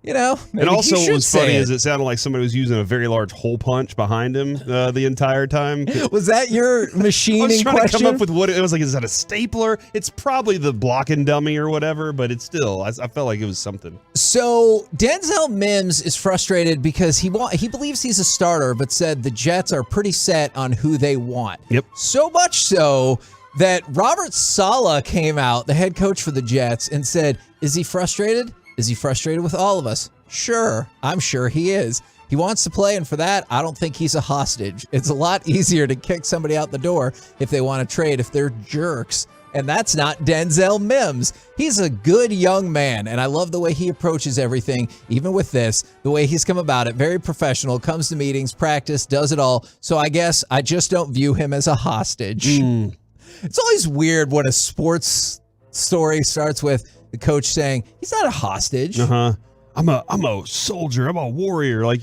those are very different comparisons in these situations. What a downturn that dude's life took. took. Not like we have him tied to a chair in the room back there. Everything's fine. We're the KNC Masterpiece right here on 105 through the Fan. Coming up next, Cowboys fans, is there a position or positions you feel better about now than you did at the beginning of the offseason? Let us know. We'll do it next right here on the Fan. Coming up on the Fan, get ready to enlist in the nation.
The KNC Masterpiece on 105.3 The Fan. KNC Masterpiece right here on 105.3 The Fan. Cowboys fans, is there a position or positions that you feel better about now than you did maybe at the beginning of the offseason? Because obviously, for good reason, we've talked a lot about Tyron Smith's injury and the offensive line depth and everything like that. But on the flip side, are there spots on the team where you're like, you know what? I feel better about this now than I did when we started the offseason. Oh, man, this is... I have one. All right. I hope it plays out this way because there's also the unknown because it's preseason and practice. I feel better about defensive end. That's one of the two. Why? Because I think a lot of people feel that way, Mike, but what's your reason? I don't even know how many snaps he's going to get, but it seems like Sam Williams has something there that he can get pressure on the quarterback. I mean, we didn't really see much Dorrance Armstrong in preseason, but I just feel like we have depth there to run waves of, hey, we don't have anybody great, but we're going to be running waves at you of kind of 5 defensive ends that can cause pressure on the quarterback. I'll add to this, Mike, I think because the addition of Anthony Barr makes me feel really good about moving Micah anywhere I want now. Like, it just makes me go, okay, if I want to put pressure on the quarterback and I want to do it in a different way, I can blitz with him. Or I can just line him up out there. I can move all sorts of... This is the fun thing that Dan Quinn gets to do. Like, I think Dan Quinn is excited that he gets to draw up all these different options and say, will this work? This is very much like, trying to find the right 5 for your final 5 minutes in the NBA. What is the right mix that I can get the maximum amount of pressure on the quarterback to force him to give it to one of my cornerbacks out there? Because my cornerbacks are ready. They're ball hawking right now. Anthony Brown can't wait. This year's going to be awesome. So the ability to say, okay, Sam Williams, you're out there and you can do this here. DeMarcus Lawrence, you're doing your thing. You got all these different varieties. Fowler, I'm very excited about what he can do if he can stay, right in there in the middle of his emotions sometimes. But then the ability to say, I can do whatever I want with Micah Parsons because I didn't just say Leighton Vander Esch is going to be fine. Anthony Barr is now out there, and it makes me feel like I can put a lot of different looks in their face. And that's something that's really exciting. And I think Anthony Barr can be a great playmaker for you, too. Okay, and so I just said defensive line on the whole since everything we heard about in training camp was, well, who are you going to cut? Who are you going to cut? Like, and they couldn't cut anybody. Yeah, and just think about how weird it was that, like, it felt like an odd live or die situation if you were going to move on from Carlos Watkins. Like, that is not, like, normally, and it wasn't because, well, you can't move on from Carlos Watkins because then nobody will be able to play defensive line. It was, I don't know, man. We got so many good players that we're... Are you surprised that nobody picked up any of our defensive cuts? I was. I absolutely was. And so I still remain encouraged about the defensive line in general because some of the people that they held when they went heavy on the defensive line is because they thought those players would get cut. And that is not usually a world that we live in. It's kind of like when the Rangers are like, they can just let go of whatever starting pitcher and everyone will be like, yeah, I don't care. And so when you see what is usually a weakness become maybe a strength is encouraging to me. I'm not necessarily surprised, Mike, about that. Just because the names, none of them really, like, I didn't think they were going to make this team.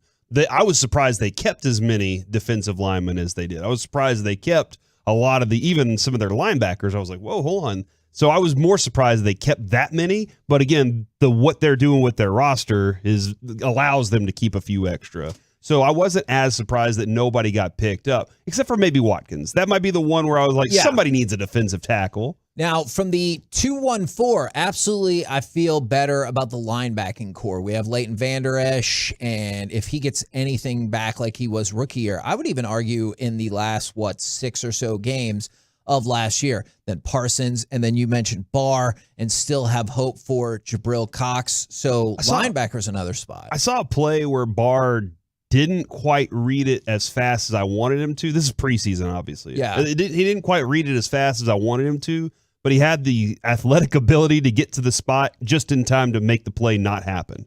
And that's where I was like, okay, all right, we're going to be just fine. Except for, obviously, I want him to be quicker on some of his reads, and he will. That was first game in the preseason. I think he will, but he's got the athletic ability to stick with it. And so that's where I'm feeling really confident again because, man, Micah's the wild card now. You have no clue like what's he going to do. But you have to walk up as a quarterback and go, where is he? First thing you have to do is identify where he is and go, is he coming from that direction? Or is there somebody who is coming at me right now? From the 469, somebody said safety. And the fascinating thing about that is, so name them. Well, I mean, you had DeMonte KZ and Keanu Neal last year, and now Malik Hooker. And I feel like you feel Mr. Aggie. Yeah, Wilson. Dude, Look, he's crazy. I love him. And I'm still hoping we see like a whole season from him where we feel good about that, because I feel like he's had the hype award like 2 or 3 years, and I'm hoping to see that translate. Who was that safety that I was in love with but never played a game? Is it Matt Johnson? Matt Johnson. Yeah, he played on a red field. Far superior to Matt Johnson. And so the thing that's encouraging about that to me is whether it's us or the fan texters, we've already heard defensive end, defensive line, linebacker, and safety. This was a really good defense last year. And you have people across the Metroplex and in this studio listing pretty much every single level of the defense is potentially being better. Has anybody listed one offensive position? No, but I'm going to pitch. I'm going to pitch one for you. All right, I pitch think, it. I think that's fair. But before we get there, Okay. I did want to address safety Slovenia's real up quick. by 4, yeah. Nice, good job, Mike. Already? Yeah, with Weren't 2 they minutes. just down by 6? With 2 minutes to go. That's, Went on a nice 7-0 run. Luka magic. Yeah, at the safety position, you may not have what is considered nationally a top 5 safety. You may not have a top 10 safety out of the guys that you do have. But by the end of this year, I think people will go, oh man, Curse did it again. Yeah. And that's where I think you get it was a fluke last year. Well, if he does it again, or Mukwamu, if he's that guy, you have lots of really good options. And I think it's still more of but is Malik Hooker going to make it through a season healthy? But I think the talent, the level of play is going to benefit this team a lot. On the offensive end, would you think it was crazy if I said tight end? No. Okay. Absolutely not. And I think you might get most of your production from tight end this year. Okay. And I know there's already people who are like, hey, Dalton Schultz, that's your fantasy option. That's fine. For the Dallas That's fine. Cowboys. If you're in a PPR league, man, he's going to give you plenty of catches to go with the numbers.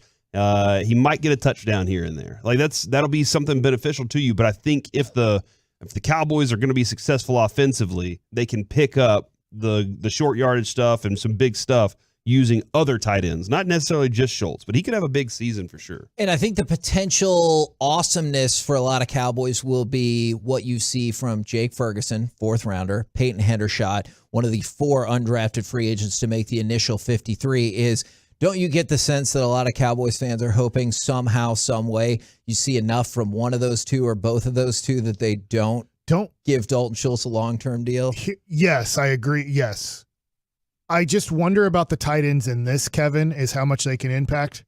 How many seconds are they going to have to help our offensive tackles until they can actually go out into a route? And I get Dalton Schultz. You're probably going to say, you can't help. We need you to help us out because you're our second best catching option to start this playoff. Yeah. And a poor blocker. Yeah, and a poor blocker. But for Ferguson or Hendershot or whoever else is on the field for a play, I have this feeling that they're not really going to get to run their route immediately from the snap of the ball. They're going to have to give a second of help, and then after a second, then they can release to then be more of just an outlet guy than I'm running route type of guy. And I am curious how much 2 tight end packages are built into this offense, and how frequent we see that, and how much it benefits, because he might be right. You might have to have that guy out there so that you can have a guy to run around. There might be a lot of different things that they have to do to protect it. Or we do find out that Tyler is ready to play in the left tackle in the NFL right now, and we don't have to worry about that right now. And so from the 6'8", 4'6", 254, they all listed tight end as well as their position. And then another person from the 972, I guess I hadn't even really thought about this, although given the discussion that's happened over the last week or so, the return game. Turpentine. I mean, I would love to see it because traditionally the Cowboys have not been particularly electric on special teams. Tony Pollard actually was one of your top 10 returners last year. Not at punt game, but in the kick return game. He was a top 10 returner last year. Which I have an issue with that stat because, like, if you get 25 yards, you can probably be in the top 10, which I think is stupid because you get the ball at the 25. Like, I think you should have nobody listed in the top 10 that's less than 25 yards because I'm like, well, most of the kickoffs now go into the end zone, and I would have gotten up to the 25. So what are we even doing? I believe when you take it out of the end zone, almost 80% of the time you don't get it to the 25. Okay, all right. Then Kevin, did you put the percentage on it? I didn't know the percentage. I think it was 80 or 81% when you do take it out of the end zone. Do you want to know how many guys average 25 yards? Yes, I do. About 20. Wow. About 20 kick returners averaged 25 plus yards last year, 25.1 or more. Now, the next question I'm going to need answered is, do they count yardage in the end zone? I know we might have to circle back around to that because if they do, then I also don't like that. I don't know, but I will also add that there were about 10 of those guys had one return or two returns. For touchdowns? No, just returns total. Oh, okay. So the best, again, this was 32.2 on 18 returns last year. Braxton Berrios was 30 on 28 returns. Tony Pollard was 28.8 on 17 returns. Okay. The max kick return touchdowns last year, Kevin, 2. And and so that there were 6 other guys that had 1. Tony Pollard was one of them. I will tell you. He was good last year. Yeah, if Turpin returns 2 kickoffs for touchdowns, I think that would be unbelievable. On Sunday. If he does it then, Kevin. Okay, well, sure. Okay, yes, I will certainly concede if he runs back 2 kickoffs, I'm going to come in here and be like, in your face, Mike, it is Dion. But Mike won't Mike's be not here. here. Yeah, exactly. I will be here the day after. Yeah. You said you'd quit. No, if it's a kickoff return and a punt punt. return. All right. I will. I'll quit. Honestly, I'll quit. This is my best case scenario. We get to keep Mike based on like semantics, but we still have 2 returns for touchdowns. That sounds like a best case scenario. All right, sounds good. Yeah, for I'm sure. also betting if he, let's say, returns a punt for a touchdown to start the game off, we get a 3 and out, and Turpentine takes the punt back for a touchdown, because I believe Deion Sanders' first ever punt return in the NFL was a touchdown. Is that they might be really careful on the kickoff. You would think if that Tampa then scores a little bit later in the game, they might go, hey, this kid's already scored a touchdown on us. Let's just kick it out of the end zone. And then I get to keep my job. Now, to go along with all of that, a lot of pressure on that game.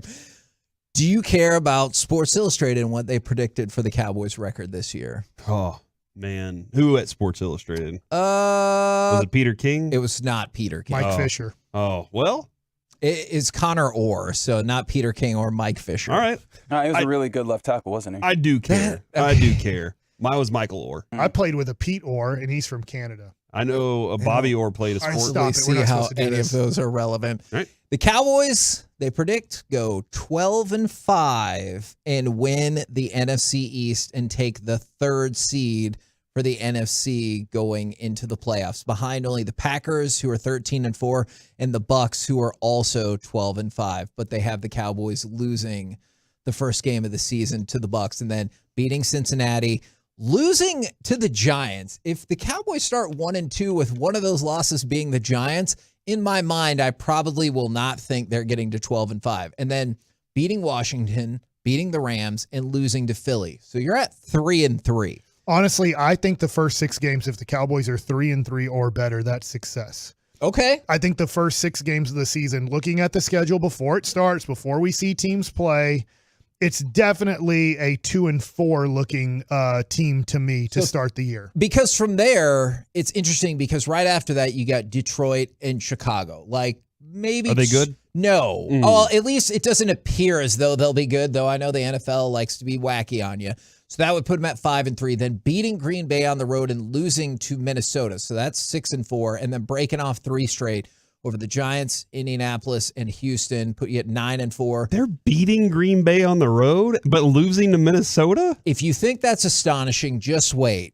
Because the way we get to 12-5 is wild. Now the Cowboys are 9-4. They have won 3 straight. Who breaks their winning streak? Texans. That would be the mighty Jaguars of Jacksonville, who they have taking down the Cowboys. Are the Jags going 17-0 on Illustrated? I'm pretty sure they have them at 5-12.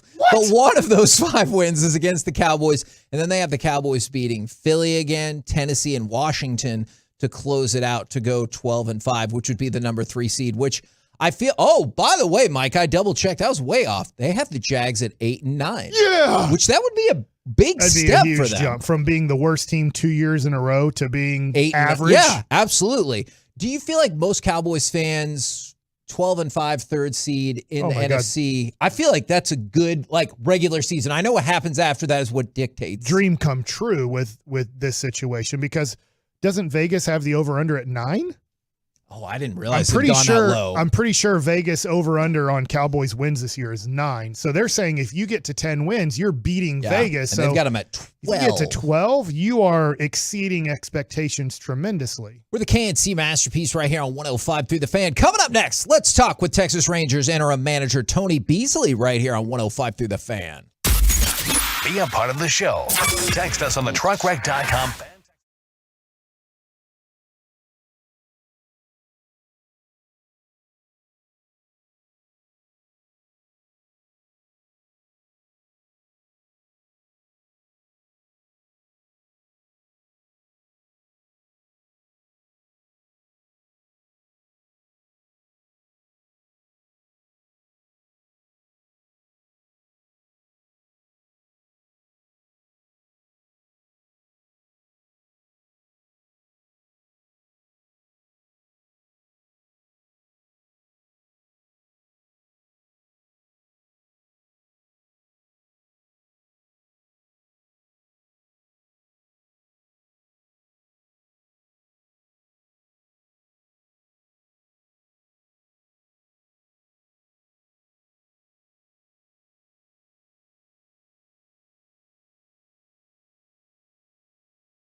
The KNC Masterpiece on 105 through the Fan is brought to you by FC Dallas, and it's brought to you by Frankel and Frankel.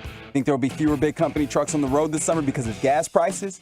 Think again. And those big trucks have insurance companies to protect them. So get the representation that won't settle for less, Frankel and Frankel. Visit truckwreck.com. That's truckwreck.com.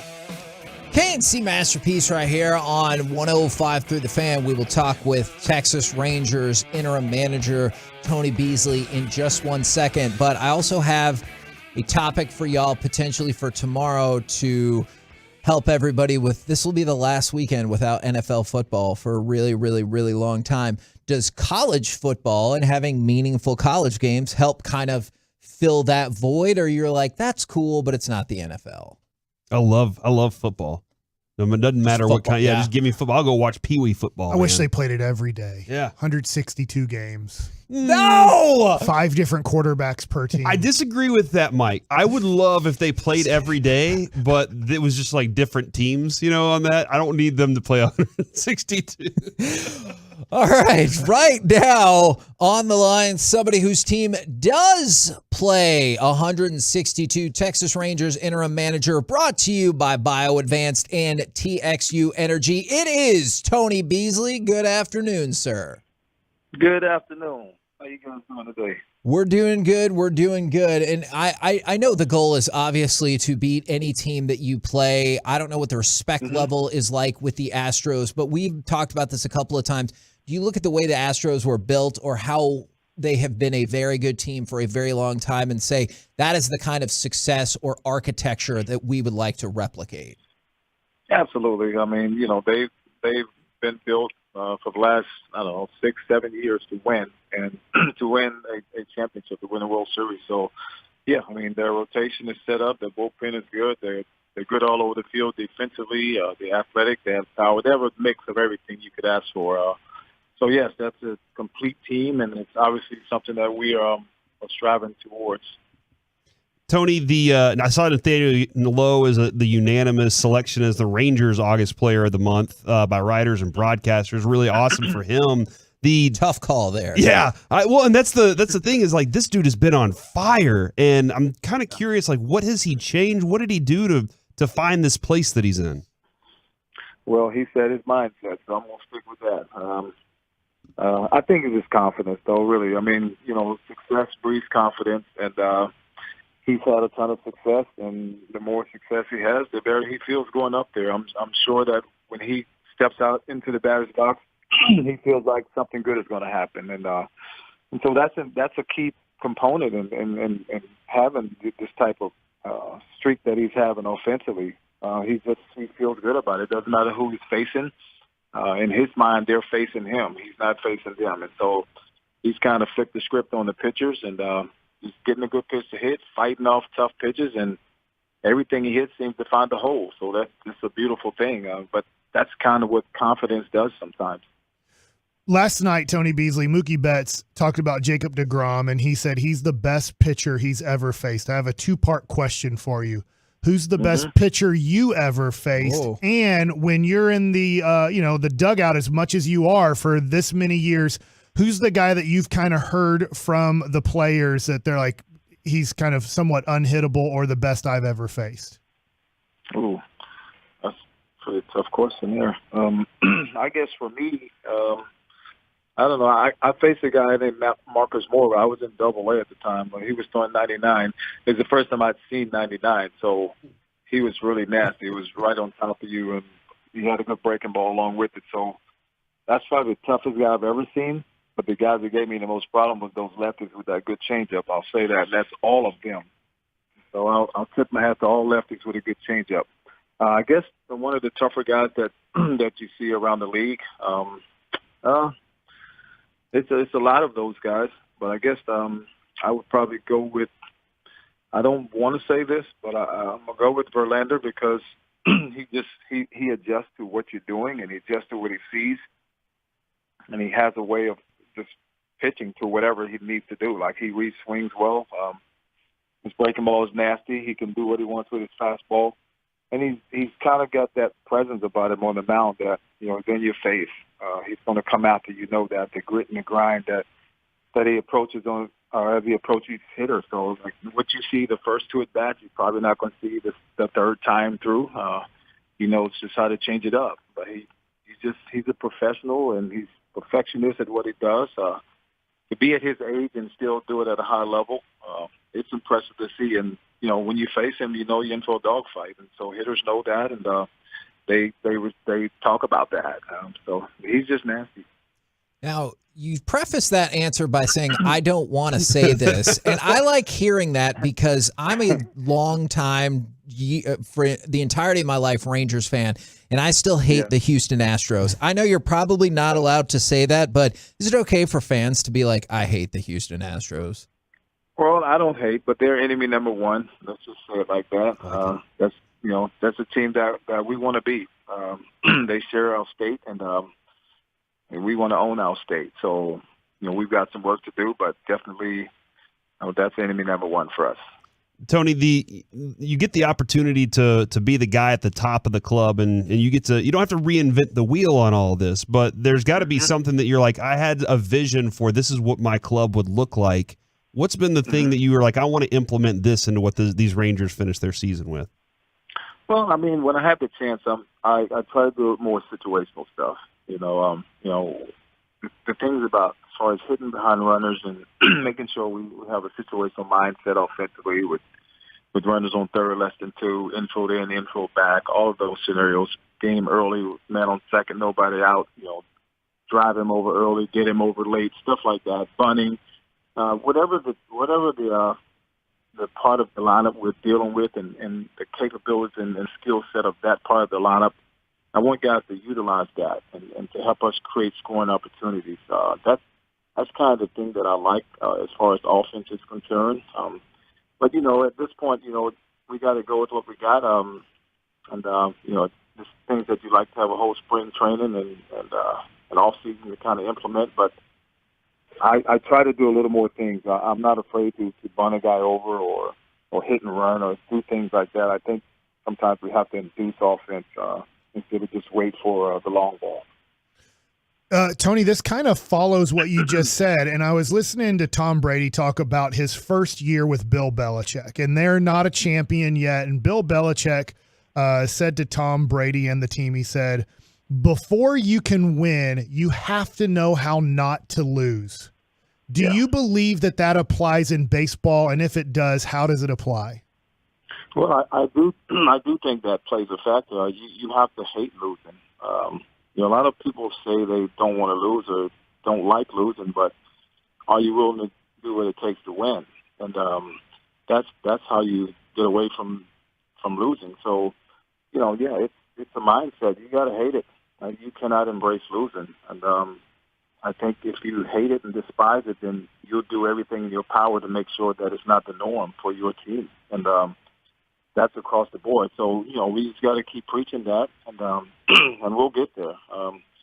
You have to set your sights on a successful goal, winning a championship, and do all the things that come along with preparing to make that happen. It's not an easy road. It's easy to say things, but our actions speak way louder than our words. So it's not about what we say; it's about what we do, and what we do has to be in line with what we say we want to achieve. I know that the series is over and y'all are moving on to Boston, obviously, a game you can hear right here tonight on 105.3 The Fan. But I was reading an article about this in the Dallas Morning News, and for anybody that missed the article, I was hoping you could kind of tell us, what did it mean to manage against Dusty Baker, and what does he mean in your life and your professional career? Dusty is a good friend. I met him 2 years back, and I hadn't really, never really talked to Dusty before. As much as when he started managing in Houston, that we really started talking more because I see him often. So I've always respected how he handles the team, how everyone loves playing for him. You hear from guys that have played for Dusty Baker, how he invests in the player and how much he cares, and he takes care of them. He looks out for them and got their back and everything. It's just his whole demeanor. He's a good guy to be around. He's personable. He just had a lot of great qualities about him, and I respect that. I just see it from the other side, how his players will run through the wall for him, and that's what I want. I want to be like that. So if I can emulate that, not be Dusty Baker, but be myself. But I've been pretty good with players gravitating to me and having respect for me. But when you're in the manager's seat, sometimes that can change. And for him to be in that seat and they still love him the way they do and want to play for him, that's something that it's got my attention. And if I can be half of what Dusty Baker is, then I'll be satisfied with that. Tony, I'm kind of curious on the plan for call-ups, and do you feel like there's a time that we might see Josh Young soon? We've been talking about it. I would anticipate at some point you probably will see him. We haven't really nailed a date down or what have you. Josh is doing his thing in AAA. He's doing what we expected him to do, and but there's still.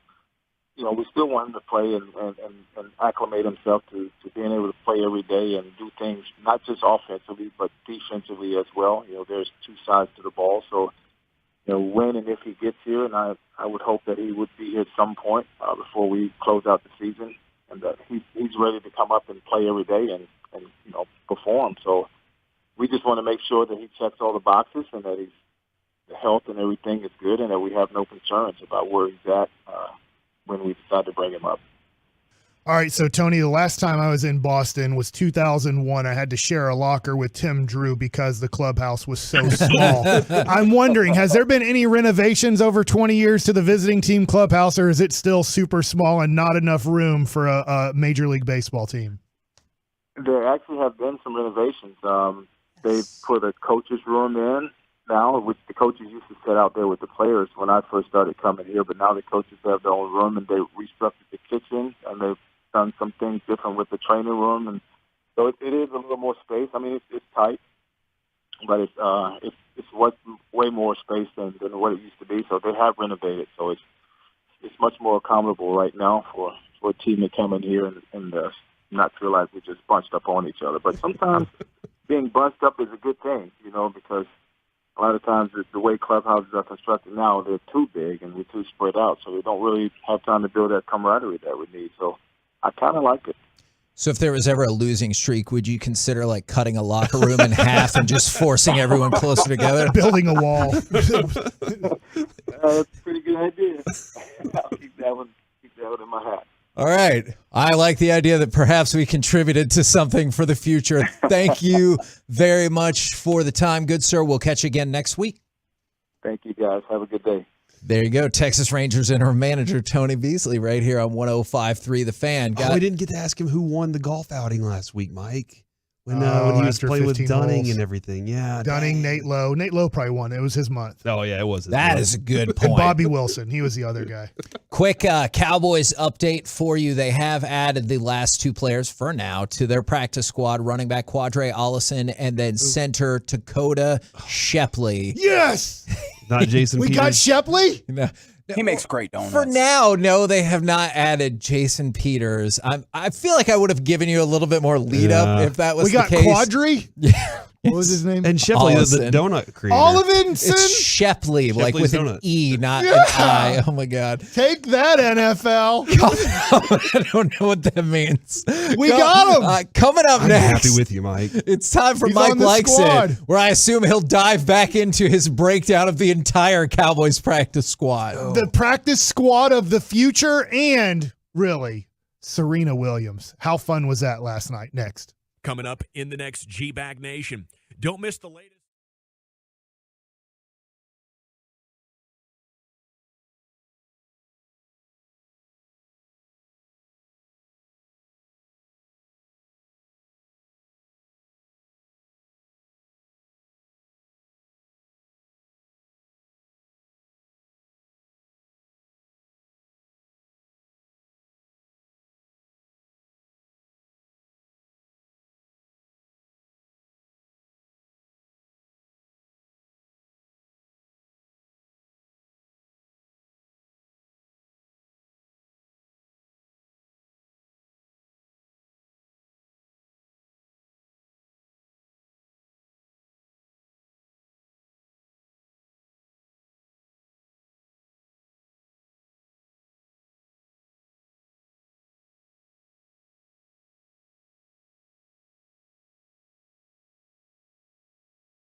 A Thirsty Thursday, poured by Miller Lite on DFW Sports Station 105.3 The Fan.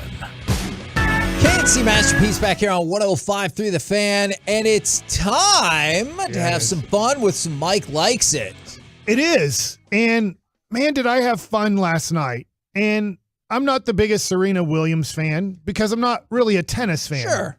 I've kind of latched my way onto Nick Kyrgios a little bit, who I thought was maybe playing tonight until he said he's playing tomorrow. So, well, forget that. Deal with it. But that was really fun last night, and obviously a lot of people were watching that based off of Twitter. Yeah. I'm basing it off of Twitter, just that everybody after Serena won the first set 7-6, and then won in the end the match, the third set 6-2, that it was a lot of Serena Williams stuff. Yeah. And it was really fun to watch because she is almost 41 years old. And so you would never know by the way she was moving and the way she was playing.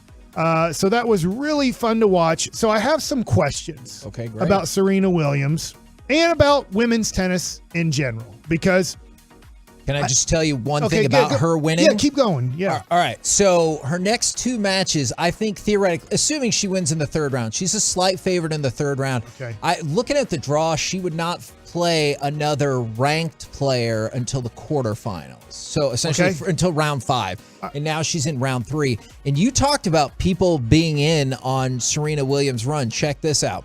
The cheapest ticket to get in for Friday before Serena's win was $160. Now it's $450.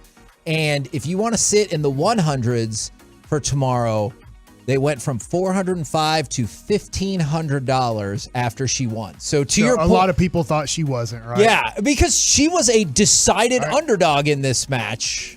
I don't know if you know this about me, but did you know that I saw Serena play at the U.S. Open? You did? Oh, well, I guess you were with the Mets. That makes sense. Yeah, in 2002, I got to go to the U.S. Open, and it was during the women's side on Arthur Ashe Stadium, the big stadium. So I got to see Jennifer Capriati. I got to see Serena. Oh, that's super cool. Did you have fun? It was great. I went with Steve Traxel, former pitcher, and I got to see. She didn't play that day on main court, but I went over to the practice courts for a second, and Kournikova, Anna Kournikova, yeah, she was not really great at tennis, but very good looking at that time. I'm sure she is still, but that was kind of what she was known for. Maybe not her great tennis play. I think that is probably accurate. So that it was really fun getting to go to the U.S. Open. So my first question, and I know Reggie, you're a big tennis guy. Did you guys feel bad at all for the number 2 player in the world that nobody cared if she made a good shot, or at least not a human being in that 20,000+ audience even gave her a clap for doing something good? I didn't really, just because you still feel like she'll have some time, but also I surely hope that her coach prepped her for that. In addition to hey, we got to work on your forehand. I hope a discussion took place of, hey, you realize that literally nobody except for our box is going to be cheering for you in this. I felt like this, and this is not watching that girl play tennis one time in my whole life. So I have no clue how her outside demeanor is, how she emotionally plays a tennis match or a game. I felt like she was affected mentally by the crowd. That it was man, it was a home court advantage, which you tell me how much are Americans, I'm just assuming most people are Americans there in New York at the U.S. Open. Sure. How much of an advantage is it to be an American at the U.S. Open? Because I can't imagine it being like that. It's pretty big, because I don't know if we're going to get to the Jimmy Connors comparison. All right, let's do it. You do it, because you're way more of a tennis fan than I am. So back in 1991, it felt like it didn't matter. Even when he went up against Jim Courier, Jimmy Connors made it to the semifinals. So Jim Courier is one of the great American players. You might as well have been the Russian nemesis in Rocky IV, or whatever movie you're thinking of that kind of goes with that. Everybody loved Jimmy Connors, and it was overwhelming. Plus Arthur Ashe Stadium, I think might be the single biggest tennis venue in the world. Seats the most is what you're Yeah, saying? exactly. And so when you pack that many people in there, is like Jimmy Connors made this amazing run to the semifinals when everybody was shocked. He was like, oh, he went to 5 sets in his first round. Everyone's like, well, it's neat that he won. He'll be out soon enough. But then he kept winning, and he had his like iconic on the sideline fist pump and everything like that, which Tiger Woods might have matched last night when he was watching the Serena Williams match. But everybody was for him in every single match. And I don't think it matters who Serena plays. Everyone will support her in an overwhelming fashion. All right, so my next question, which I asked you last night during the match and Sandler during the match too, is so when I was younger, and I paid attention to tennis, not a little bit more than I do now. Just it's easier to pay attention to sports when you don't have family at all. What I mean by that is like a wife and kids. Is Steffi Graf was by far the best women's tennis player, and people were talking about in the 90s like this is the greatest you're ever going to see. Last night, and I'm not saying they should bring up Steffi Graf, but a lot of times when you're talking about when LeBron James is going to accomplish a lot of the things at the end of his career, they're going to bring up Michael Jordan, Kareem Abdul-Jabbar. They're going to bring up the greats that maybe he's kind of compared to. It seems like Serena, and maybe this is just me not following tennis a lot, we've completely forgotten about any other women's tennis player ever because she's so far beyond women's tennis players. And so I asked you last night, I looked up Steffi Graf. She has 22 Grand Slam titles. Serena has 23, so I kind of threw out the question to you and Jared Sandler. So is Steffi Graf, because she has one less Grand Slam title, not considered on the same level as Serena? Which I don't think makes sense because Serena Williams doesn't have the most ever. Margaret Court does. But she has 24. Yeah, correct? but for a whole lot of other reasons, Margaret Court is not particularly brought up in tennis circles as much anymore. I think... And see, that's on the tennis court, you mean? Yes, that is her right. last name's Court. So I think it's a competition, and personally, I think Steffi Graf is better, but I think it was really close, and I think it's more of an argument. And we were talking about this before the show. I think the thing is though, but Steffi Graf isn't relevant right now. You know what I'm saying? Or she hasn't been relevant for a while. Plus, she's not American. Plus, she had nowhere near any kind of pop culture impact the way that Serena Williams is. And so, tennis-wise, if you wanted to tell me you think Serena's a little better, I think that's fair. You want to tell me Steffi Graf's a little better? I think that's fair. But I think one of the reasons it gets discussed differently is, Serena Williams is American, and she's had a way bigger impact on the culture than Steffi Graf. And when you say the culture, I know that you said pop culture. I also think that there's a point to be made that she's had a really big impact on tennis culture, in particular women's tennis culture. I was talking about it earlier.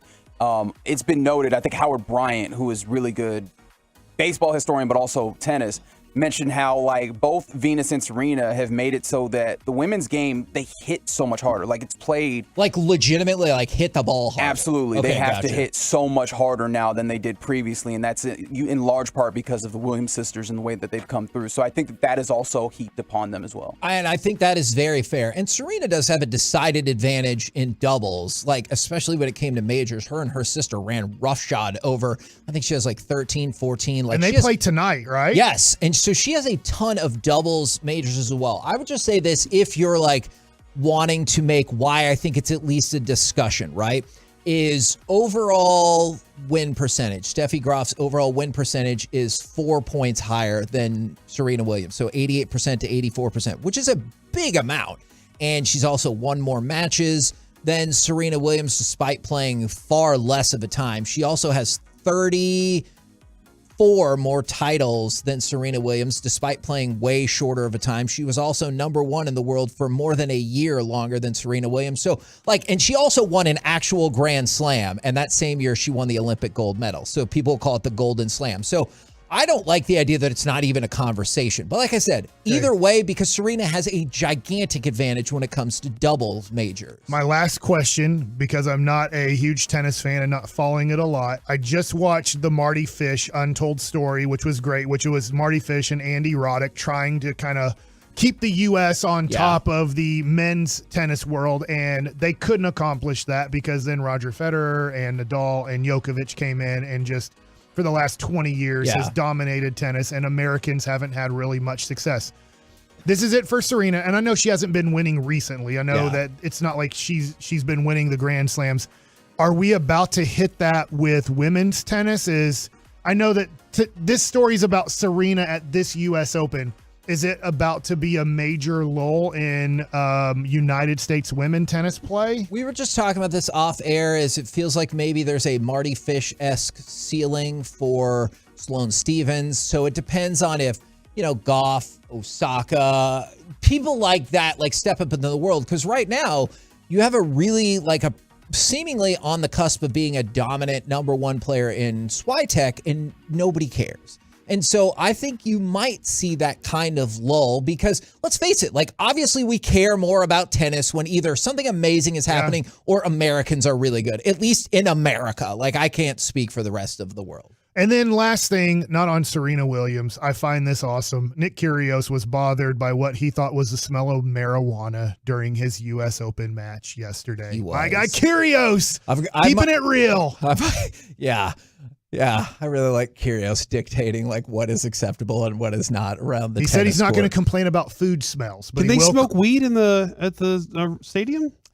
Well, New York, I think, is decriminalized as a state, or as at least a city. Oh, fascinating. Yeah. We're the KNC Masterpiece right here on 105.3 The Fan. Very interesting. Do you feel like the smell right of marijuana is going to have you struggling to breathe? Because that's weird to me. Oh, no, he's finicky. I feel like he's just a complainer. That's why he said, he's like, look, if I smell, food, I'm fine. But if I smell weed, I can't breathe. Every day I just walk through it in the parking lot. So that's true. Oh, not even decriminalized. I should say it's legal in New York City, cannabis. Coming up next, the C Block starring Corey Majors. Yeah, we're going to talk about weed in the parking garage because that's what Kevin's talking dude, about. You know what I'm saying. Yeah, I know what you're saying. Next. Stick around. We've got much more to talk about next on The Fan. This Odyssey Sports Minute is brought to you by AutoFlex Leasing.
ConnectFitnessStore.com studios. It's the KNC Masterpiece on 105.3 The Fan.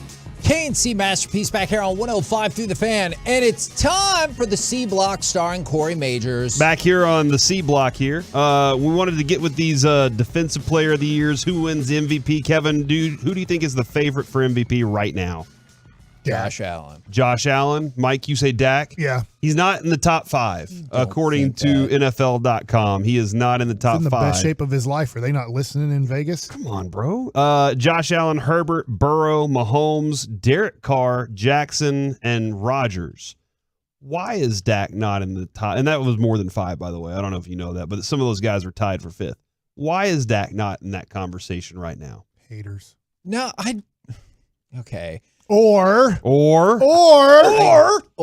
the Cowboys aren't favored to be one of the top 5 best teams in the league, and usually that's kind of how they determine it, which somewhat makes me question why Justin Herbert is on there, but also, like, if you put up crazy stats to go with it, that can make a difference. Okay, and with the Offensive Player of the Year, Justin Jefferson won, Jonathan Taylor, Jamar Chase, Devontae Adams, Herbert, Jackson. Not a single Cowboy in that category either for Offensive Player of the Year. Why no offensive? Like, why not CeeDee Lamb? Why not Zeke? Why not Tony Pollard? Okay, CeeDee Lamb is Pollard. I like that one. CeeDee Lamb is just not good enough yet to be in that conversation, because it wasn't like Cooper Kupp the Offensive Player of the Year last year. Like, CeeDee Lamb is nowhere close to that yet. And then Zeke, unfortunately, those days have passed us by. You might want to tell Jerry Jones that, because he doesn't believe it. I mean, he doesn't care. All we need to do is get 4 yards is, I think, the philosophy. Just get 4 yards, and then a big play is going to happen eventually. Except, and play action. Running is going to set up a play action, but if you ascribe to what Reggie says, and I think he's right, play action just works no matter what, because it's play action. My kid played they played Dallas Christian, and they never passed the ball one time and scored 50 points. Hold on. Do you think that was always their plan, to not pass the ball, or do you think eventually when it was like 14-0, they were like, we should probably just not I watched them last year. They didn't pass the ball one time either, and they scored about 50 that time too. So maybe we're going to go with the Dallas Christian philosophy and just hand the ball off to Zeke and Tony Pollard every time. The offensive line scouting development, offensive line masterminds guy, Duke Manyweather, by the way, Kevin, said Shepley can play. The guy the Cowboys said, he said, here's a scouting report. Very athletic, plays with an edge. I think we see him on the 53 when he gets playbook down. So there you go. Wow. Yeah. Well, looks like we're releasing Biadasz. Well, Mike. Oh, my gosh. Why would we do that? Oh, he'll go to the practice squad. Yeah. Well, no, Mike, there's another guy that they could be an option there. There's lots of other. I bet Ball would probably be gone before him. Here's my thinking. Didn't you say isn't Shepley a center? Yeah, but don't worry about that. You got to get a spot open, all right? And so you're looking at your timeline for Connor McGovern, figuring out what he's automatically doing. Farrakhan is like, no, he's better. Yeah, don't worry about all that thing. But yeah, Manyweather says Shepley can play. So if you want to trust him, I think he's a guy kind of in the know when it comes to offensive linemen. Sure. Lots of other people out there will act like they're experts in it and really don't have a clue what they're talking about. I will always trust Brian Broaddus when it comes to linemen, though. So if you have a question about a lineman, Broaddus absolutely knows that. I wonder how many times linemen come back to the sideline and just apologize to the quarterback. Hey, man, I know I missed that block. I'm sorry. Have you seen that video of Peyton Manning back there? And he and Saturday are just going at it. Yeah. And he's like, y'all need to block better. And they're like, ah. And then he goes and sits back down. And he's like, man, I'm mic'd up too. I should have been yelling at those guys. Oh. So, yeah, man, every once in a while, you got to start yelling at some people. Also wanted to add this. I want to ask this question. Oh, and I guess, how special of a season does Aaron Rodgers need to have to get another MVP? Man. Like, last year was really good. The year before was really good. And I don't know if he has to be just so separate from the rest of the pack, or if he has to do something that even he hasn't done in order to get 3 straight MVPs. I feel like they need to be the number 1 seed. And were they the 1 seed last year? The touchdown to interception ratio needs to be like crazy, like which it typically 5 is. or 6 to 1. Yeah, that's true. Because last year he was 37-4. The year before was 48-5. Okay, well maybe 6 or 7. He's only thrown double-digit interceptions twice in his career, and he very rarely throws more than 6 interceptions in a season. And so, like, that's where, like, this dude's had one of those kinds of careers that just every year just seems to stand out. But last year, he has 4,100 yards, 37 touchdowns, 4 interceptions, 68.9, which is essentially 69% completion percentage. Maybe he needs to get to 5,000 yards. I think it's weird that people are like, well, it's boring to give this to the MVP every year. I'm like, I mean, but if they're the MVP, like, what's the problem? They were the 1 seed last year. Okay. So I'd say they need to at least do that. Yeah, 13-4, and they held the tiebreaker over Tampa Bay. And he's in a poor division, you know, like that can stand out too. That can help him. But like this is just one of those guys that I'm kind of curious what exactly he has to do for people to go, oh, and especially since this year he's going to be doing it with new receivers. Like it's a new group of receivers that is not Devontae Adams loaded. And so can he do it again? Which one of his guys is going to become the guy for him? Ooh. And will people go, man, he had a bunch of young receivers that he's working with and he's still doing this.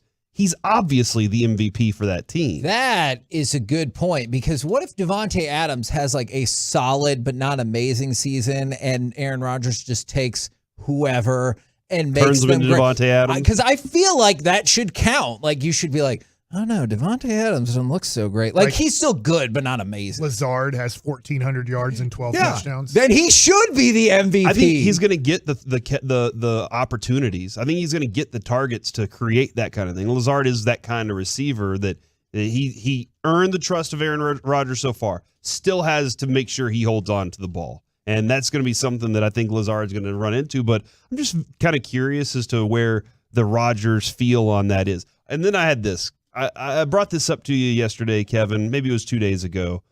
And Mike, you were always in scouts' eyes. When did you start going, I know scouts are in the stadium?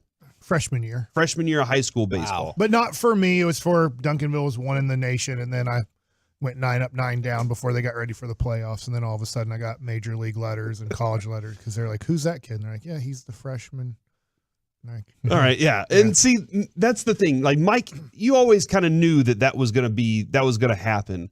I had no clue, you know. And so when I was a kid, Mike, I would stand out in the front yard with my basketball goal and I would shoot shots. And whenever a car would drive down the street, I would think to myself, I have to make this shot just in case that's a scout going, man, that kid right there has a future. At 877-881-1053, how many people out there had that in their mind too, when they were like maybe shooting baskets or you're throwing a football or something, just in case a scout's watching, just in case Brian Broaddus was driving down the street and was like, I would like to father that child. I always wanted that opportunity. I already had a dad, but everything was fine. I wanted that opportunity for that guy to go, that guy right there. Because I never had scouts showing up to my games, my little league games or anything like that. We just didn't have that. But did you ever have those moments, Mike, where even in your mind, I know a lot of kids were they were shooting, counting down 3, 2, 1. But I would also go out and I would fake pitch to batters, you know, like those things that I would do in my front yard. And I always had in this mind, if a car's driving by, I got to make sure this is the one. Okay, in this scenario, I just want to make sure I understand this correctly. In this scenario, you vision Broaddus or the scout equivalent driving by and they see you make that shot and I was like, stop the car. Yeah. And it's like, yeah, absolutely. And then you back up and be like, that was a nice looking shot, son. Now do it again. And then you make another shot and he goes, now again. Yes. And they just like sit there in the car idling while you just bury shot after shot. Yes. And they're like, we need this kid. Yeah, we got to sign this kid now. And Mike, I don't know if you had that kind of thing too growing up or if there's pretend all the time that, you know, every time you pitch the ball or shoot the ball or whatever, that this is the moment to win state or this is the moment to win the World Series and stuff like that. Did you always convert on those? And if you didn't, did you just go back over and change the rules? Because I would do stuff like that and I was like, oh, there's still 1 second left on the clock. It was just a foul ball. Like, I never remember going, and the Cowboys lose the Super Bowl. This should be a harrowing journey for them to overcome the next year. Like, I don't ever remember doing that. My joke that really hit after I gave up the home run to Barry Bonds was I always dreamt of this moment, but I always dreamt I was the hitter. At no point are you ever on the mound practicing in the backyard going, and I throw the pitch and he hits the home run to beat the record. You're like, oh crap, I've never thought of it that way. Oh, that is the saddest thing I think I've ever heard. You're doing batting practice and I strike out and it's the greatest strikeout ever. You're Nolan Ryan's 5,000 strikeout. Oh man, no, because as kids we're like, I'm doing the Carlton Fist thing where I'm hitting a home run, I'm waving it fair and everything. But in your scenario, it still goes foul, and you're like, 2-2 count. Yeah, it's just a foul ball. I mean, everything's going to be fine here. There can be, in a good way and bad way, growing up, knowing that there's more pressure on this game because scouts have been, like, you've been notified scouts are going to be at this game. So that was cool. I mean, another one that was a big one when I pitched against Kerry Wood, he ended up being the 4th overall pick. He was a senior, I was a junior, and literally all 30 teams were there to scout that game. So you knew, like, this is huge. Even though they're not here for me, I'm pitching against him and I can catch their eye. Yeah. You know, so there's moments like that too. From the 214, I had those moments too, Corey. I was just always too embarrassed to tell anyone. Well, that's why I'm on radio, so I can talk about these. There are a lot of people though. So I did the exact same thing, except I wanted to make the shot just so whoever passed by didn't think I stunk. Okay, and see, I thought about that perspective when, like, one of my best friends in high school, he lived literally right next door to the girl that I went to homecoming with. And so I thought about it for, like, how many people did that for, like, somebody that they thought was cute. And it was like, I'm going to save my best pass or my best shot till I see somebody who's cute or, you know, they're by, and they'll be like, which is an absurd idea. Because, like, what's going to happen? That girl's going to be like, wow, that's a heck of a spiral you just threw. We should go on a date. Like, that does not feel like that is going to be the natural outcome. But we've seen movies like that where they're like, oh my gosh, my wife watched me take grounders and fly balls. And that's why y'all started to date? Yeah. What? A little bit. That is not true. A little bit. She was like, this guy can catch. And yeah, maybe she'd go over to her friend's next Gretchen's house, and then she'd see me in the street taking grounders and fly balls from my dad and be like, oh, yeah, I like that kid. See, dude, it can happen. Take it back. You can find love. Later in life, I'm mowing with my shirt off, and I live in a neighborhood where there are some gay people. And so one of my gay friends drove by, and I was like, I wonder if that gay man thinks I'm attractive or not. Do you ask? It was in my head. No, I didn't ask, but I thought, like, you guys are thinking about things. I remember mowing with no shirt on, and then like right now, like lately, or not lately. When you were a kid? No, not a kid. This was a good. That would be weird. Remember Corey, when you went to my house and you guys were supposed to surprise me, and somehow you didn't get the message, and you go, "Hey, Mike." I was just walking in the middle of the street. Yeah, at that house across the street, we had a couple of gay friends that lived over there, and one time I was mowing with my shirt off, and I was like, I wonder if that guy thinks I'm attractive or not, or if I'm, like, not really that attractive to gay guys. Did you feel attractive at the time? Not really. I mean, without a shirt on, just like one of my trainers said, he said, it doesn't look like you like doing abs. And he's correct. You know, I'm not a big ab guy, and you can tell by my body. But then I did find out I am attracted to certain gay guys because when I was at the casino, right? In Arizona during spring training, I was sitting there with my Millennium Falcon t-shirt on, and then I didn't know the guy was hitting on me until he said he was gay. And I was like, well, that's great. And then he asked if I'd like to hang out, and I was like, oh, I get what we're doing here. No, but we can keep talking. Okay. From the 214, used to count down the clock, take the shot. If I missed, I'd just say it's halftime and then make it the next one for the game. So that was an opportunity to do that. Lots of people, though, saying that they did that.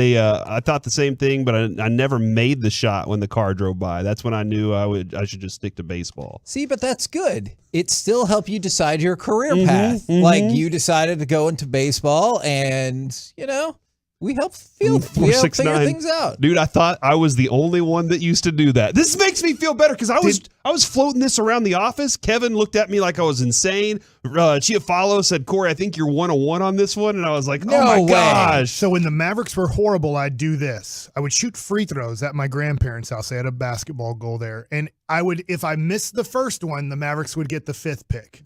If I made it, then we go to the 4th pick. So I was playing my own lottery ball game. So if I hit 5 in a row, the Mavericks got the first pick in the draft. And no matter what I did, they never got the first pick. Even if I did make all 5, they never got lucky enough that the lottery ball came up. So there. he was in his wildest dreams, and he was like, just maybe, the Mavericks can have the 4th overall. All right, you know what? They weren't alive We could during get Doug this. Smith. Like, as long as we're going all the way out there. How jaded are you? Fine. As long as we're going all the way down this path, and I know we got other stuff to get to. Whenever I would visit my cousins in Chicago, we would absolutely play the Bozo the Clown bucket game. We would set up little baskets like a certain amount apart, just in case we ever went to the show. We needed to decide who was going to get picked.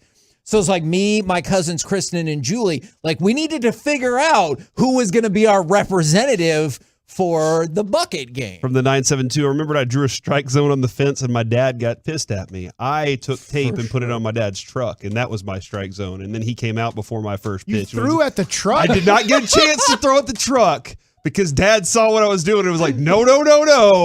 We're going to the backyard for this one. And he got me a net to throw into. So, I mean, yeah. But I did tape a strike zone up there. I was like, all right, so I'm throwing inside here.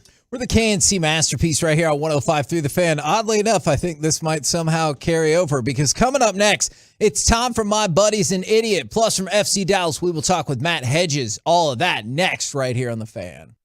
2 of the Cowboys' top insiders teaming up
This segment of the KNC Masterpiece on 105.3 The Fan is brought to you by Frankel & Frankel.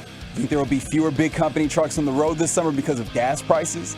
Think again. And those big trucks have insurance companies to protect them. So get the representation that won't settle for less, Frankel & Frankel.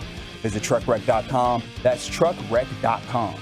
KNC Masterpiece right here on 105.3 The Fan. We will talk with, I was going to say the talk. I was jumping ahead. 105.3 The Tom. We will talk with Matt Hedges from FC Dallas in just a few minutes. But first, how about some Mob Buddies and Idiot? 877-881-1053. Does your friend have a terrible sports or pop culture opinion? Let us know. And I'm going to actually start this off with a soccer story. What? Oh, this is a good one. Don't worry about it. You'll enjoy it. You don't have to know a lot about It's soccer. Paul Pogba? That's right. Paul Pogba. French international. Love him. He is currently in the midst of a claim where he says he is being extorted by his brother, but also has had to say that he is not involved in witchcraft. That's right. Because he said the accusation against him was that they were going to leak that Pogba had a witch doctor in his family circle to cast a spell on Mbappe in an attempt to put pressure to give in to their blackmail attempts. That's right.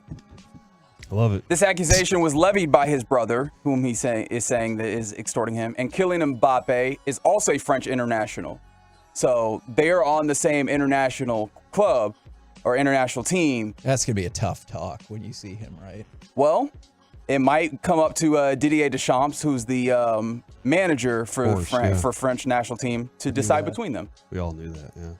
Why do you have to decide between? Okay. Because one of them you have to allegedly get both of them. He did not went to a witch doctor to curse the other. Yeah, come on, dude. You never gone to a witch doctor before to curse one of your family enemies? members? Yeah. No, not his family member. Yeah, or your No, I have not. Why not?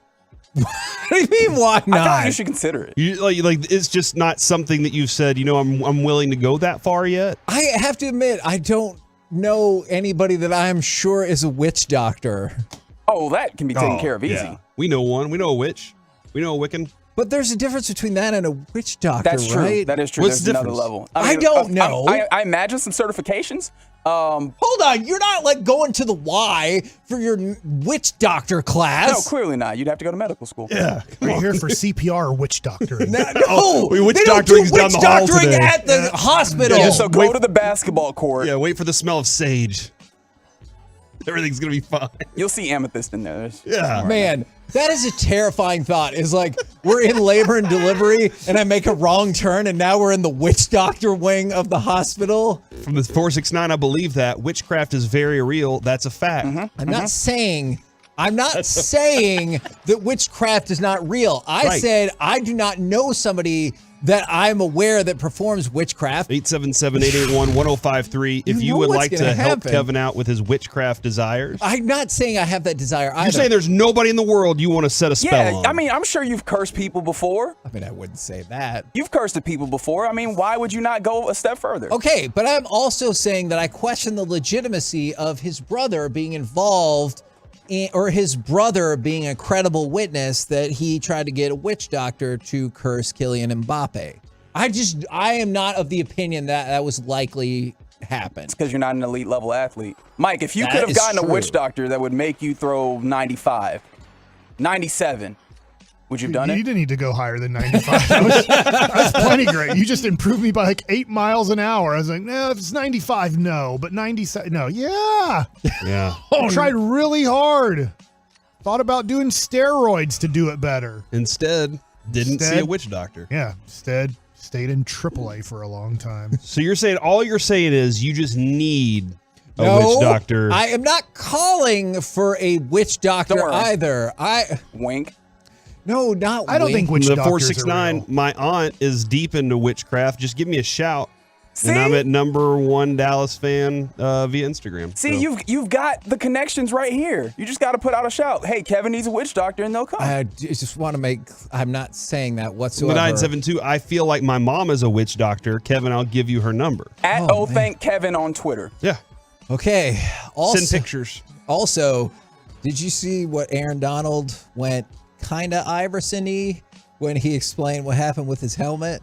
He said, look, it was just a practice. It was football. I don't really want to go back to nothing negative that happened and talk about something that happened in practice. My main focus is Buffalo. It feels like assault, not just a practice. Like, that seems like an assault. Do we think it's kind of amazing that, like, he's not going to get punished at all for that? Yeah.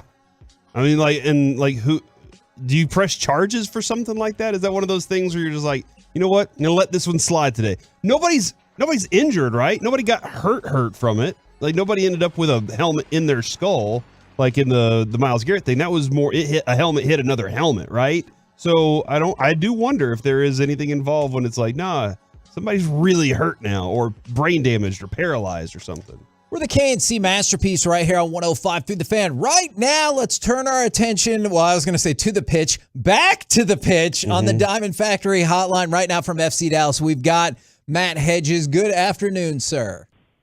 What's going on, fellas? Man, talking witchcraft. Yeah, I know we have a lot of important soccer stuff to get to, but I'm going to take you across the seas for a soccer story first. Did you hear about what is happening adjacent, at least, to Kylian Mbappe? Are you talking about the Pogba thing? Yes. I honestly, it's like hard to believe stuff like that actually happens. That is exactly what I said. Is this because you've never actually run across a witch doctor before, or you're just hard to believe that like a witch doctor exists? What are your thoughts on witchcraft here? It's hard to believe that that's like a serious, like, oh, he would bring one in to do that to, like, I don't know, make him play bad. I don't know. Like, what's the thought process behind that? Okay, so clearly you've not been in this headspace to have gone that far. But was there ever a time in your career where you like started to go down that path and you started to think maybe not the best thoughts about somebody in front of you? No, there has not been a time in my career where I tried to put some kind of hex on somebody on my team. No, there's not. Is there anything that you've done that is super superstitious? Honestly, yeah, wear the same shoes. I don't know. That seems like normal, kind of like they're comfortable now. I'm going to wear them. Nothing like superstitious where it's like that. Not on that level, just little things. Okay, since we have probably wasted your time, though, I'm going to submit that you said you never wanted to hex a player before for FC Dallas. Yep. I think that should be the quote that comes out of this because it's outstanding. Would you rather? Would you?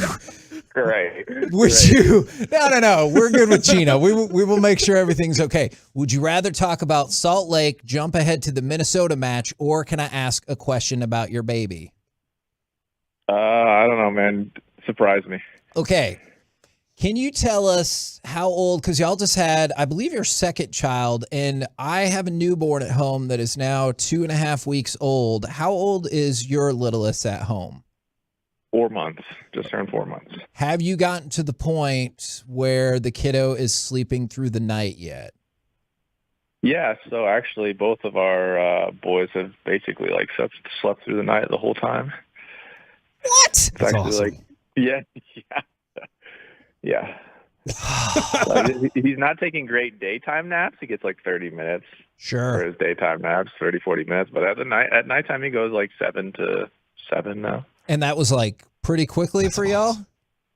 Yeah, I mean, my wife, we've done like a really good sleep training class. So if you want to like get that info from me afterwards, then we can Yes. Yes, I will want to get that info from you. Man, outstanding. Yeah, that is pretty awesome. It worked wonders for our first one, James, and then we're like, all right, we're doing it again. Okay. Clearly baby witchcraft going on there. Okay, don't say that. We were doing so well. We had built his trust back up. Okay, yeah.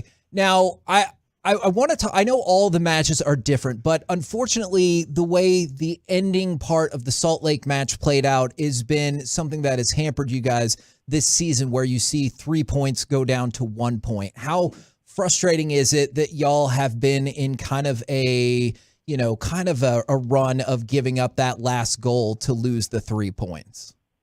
It's pretty frustrating just because of the way, we kind of been playing. I mean, we get the lead, and then it seems like we stop almost playing. It's like we want to sit back and just defend, and I'm like, you can't. That's not going to work all the time. It'll work sometimes, but we got to keep attacking. We got to keep trying to play, and it just something something that we've been working on, and there was a run of games where we were doing well, and then just Salt Lake got a goal, unfortunately. But we're working on it. We're trying to fix it. Man, I'm glad that you said that because I was at the game on Saturday night, and first off, I was like, man, Matt Hedges is a giant compared to everybody else on this field right now. That was a feeling that I was getting. I was like, man, I feel like they should be having more runs at the goal here in the second half, and it felt like there were maybe 3, maybe 4. I can't remember exactly how many, but I was like, I feel like they should be attacking a little bit more. Is that something from Nico? I mean, I feel like he's one of those guys like, let's keep pushing it, but where's that coming from?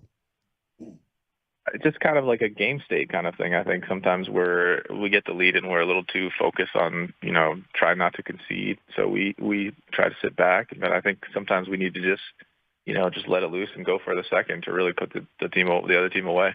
No, we were talking earlier about when I was a kid, I would shoot baskets, and I would always hope a scout would be driving by while I was drilling free throws in my driveway and everything, and counting down and all that stuff. You're here in year 11. And I'm kind of like is this where you envisioned what your career would look like whenever you were younger, when you were looking at what you wanted to accomplish? Man, honestly, when I was younger, I didn't know what my career was going to look like. I just wanted to play. I didn't care about anything else. I just wanted to play. And now looking back on it, it's just kind of amazing how my career has gone, being in the same club for all these years, playing all these games, winning some trophies.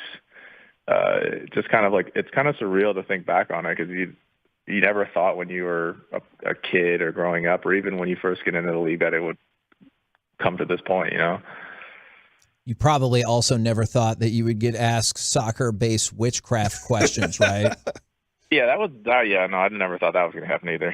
Well, we want to make sure that nobody from FC Dallas comes through here and thinks what a generic interview that was. So this was one of the news stories of the day, and we definitely wanted to talk about it with you. No, that's a good story to talk about because it's not something you hear about every day. Now, one more, I guess, soccer-based question then. I was curious, since you were describing about, the style of play, when y'all get ahead and everything, do you look at these last matches in September and then going into October and still think the team has the potential to not only make the playoffs, but make noise in the playoffs? Absolutely. I mean, there's been a lot of games recently where we played really well. Obviously, we've had, Nashville was, hiccup there, but and even in the first half of the Salt Lake game, we played really well. And I think if we just got to put it together. I think we're still, a young team with a lot of new guys, and we're still working on certain things. But there's been lots of really good performances in the last, 2 months. So I think if we can just get that consistency of those performances going into the playoffs, then I think we can make noise. And appreciate all of the info on the pitch and off. And then I will definitely hit you up for more information about that sleep training class. Yes. Sounds good, man. There you go. Matt Hedges. Baby boot camp, bro. From FC Dallas. He said both of his kids dude. Right telling to you, it. Adrian did the same thing. She nailed it, man. That is absolutely Our kids sleep through the night. Yeah. Important follow-up from the 214. Is baby witchcraft performed by babies or on babies? Oh, I think it's kind of a combination of both. Did you respond yes? Yeah. There you go. We're the KNC Masterpiece right here on 105.3 The Fan. Coming up next, we will chat with those fellas from the G-Bag Nation right here on 105.3 The Fan. It's time to warm up that end zone dance and get ready for some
Barr gives you, but I thought you saw a decent amount from Jabril Cox to say, okay, your linebacking core is pretty strong, and then maybe even the safety spot as well. I think that's the safety one. I think that Jerry Jones is talking about that as well, that, they for years chased that, trying to find the next Darren Woodson. You can't find players like that, but their safeties are deep, and you put McQuamu there too.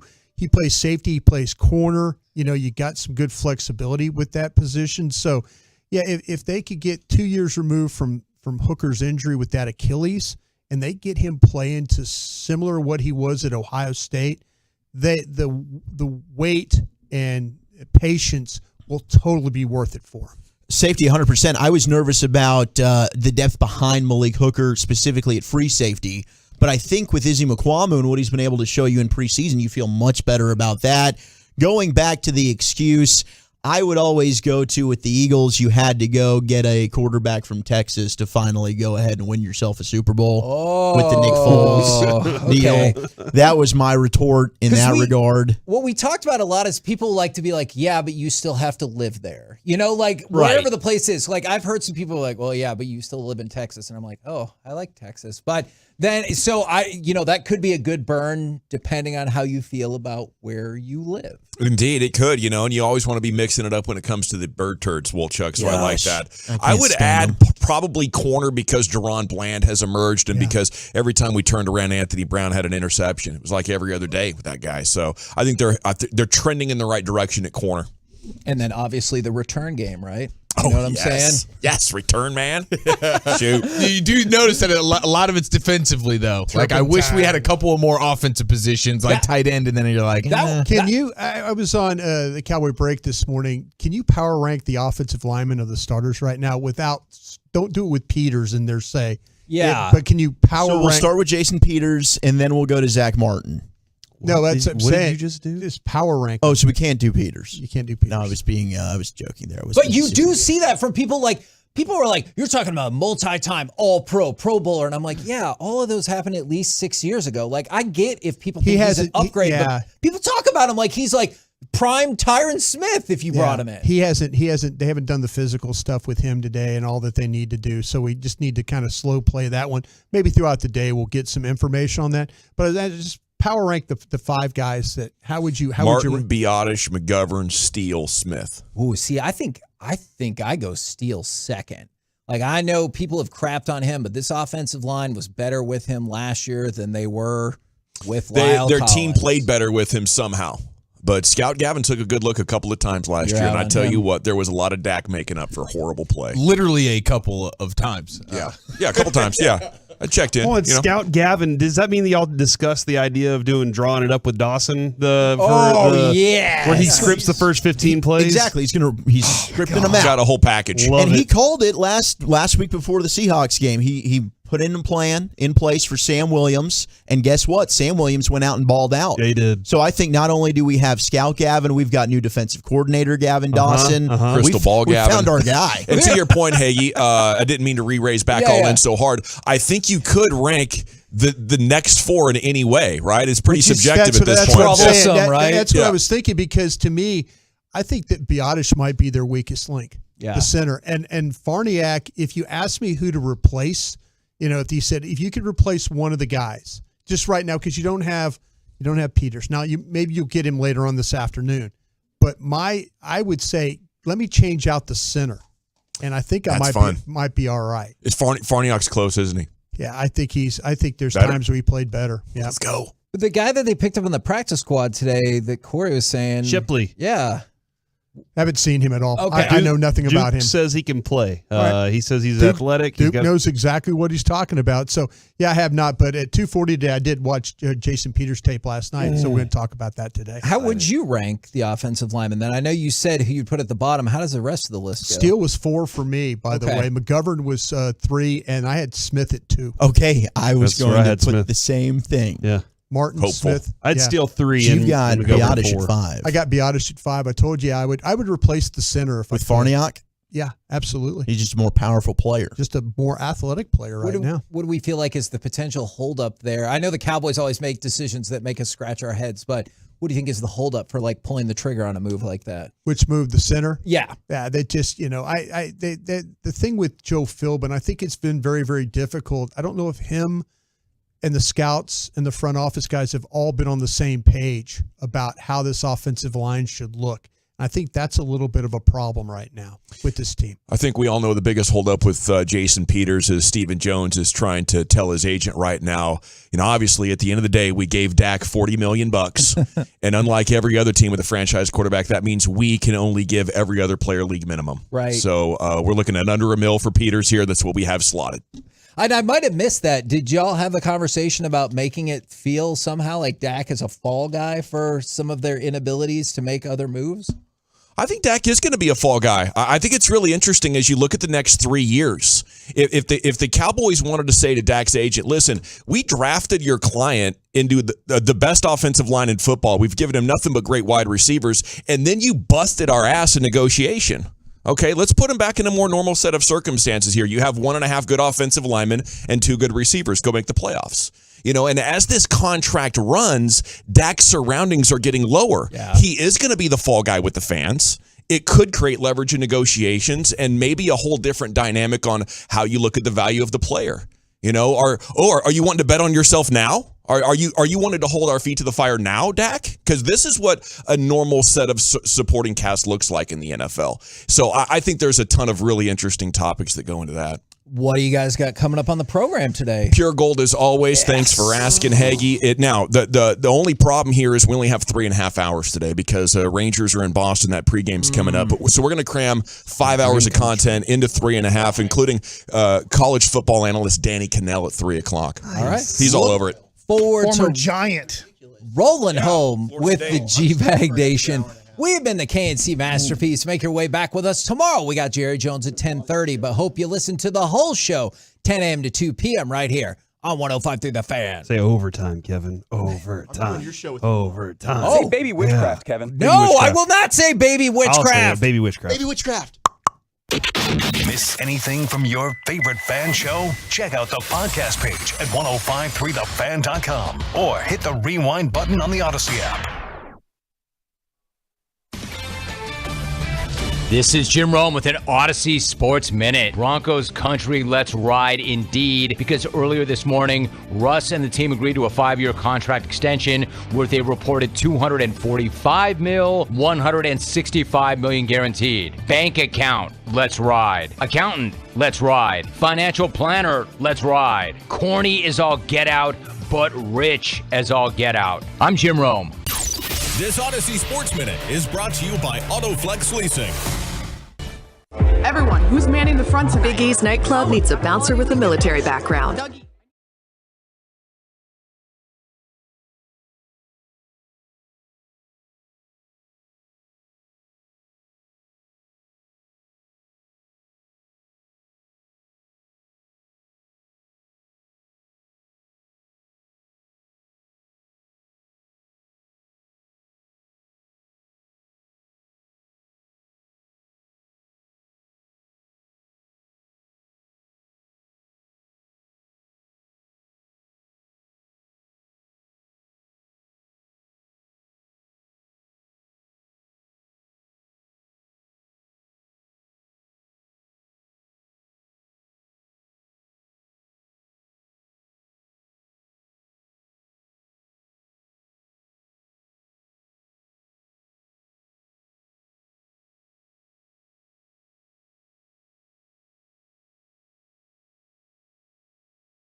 Into the show, General at your service. There's Brian Broaddus, Lucius Alexander, Wolchuk, and Chiafalo. Along with you, we are the G-Bag Nation here on 105 through the Fan. I don't know what's going on with Carter. I don't think I've seen him all week.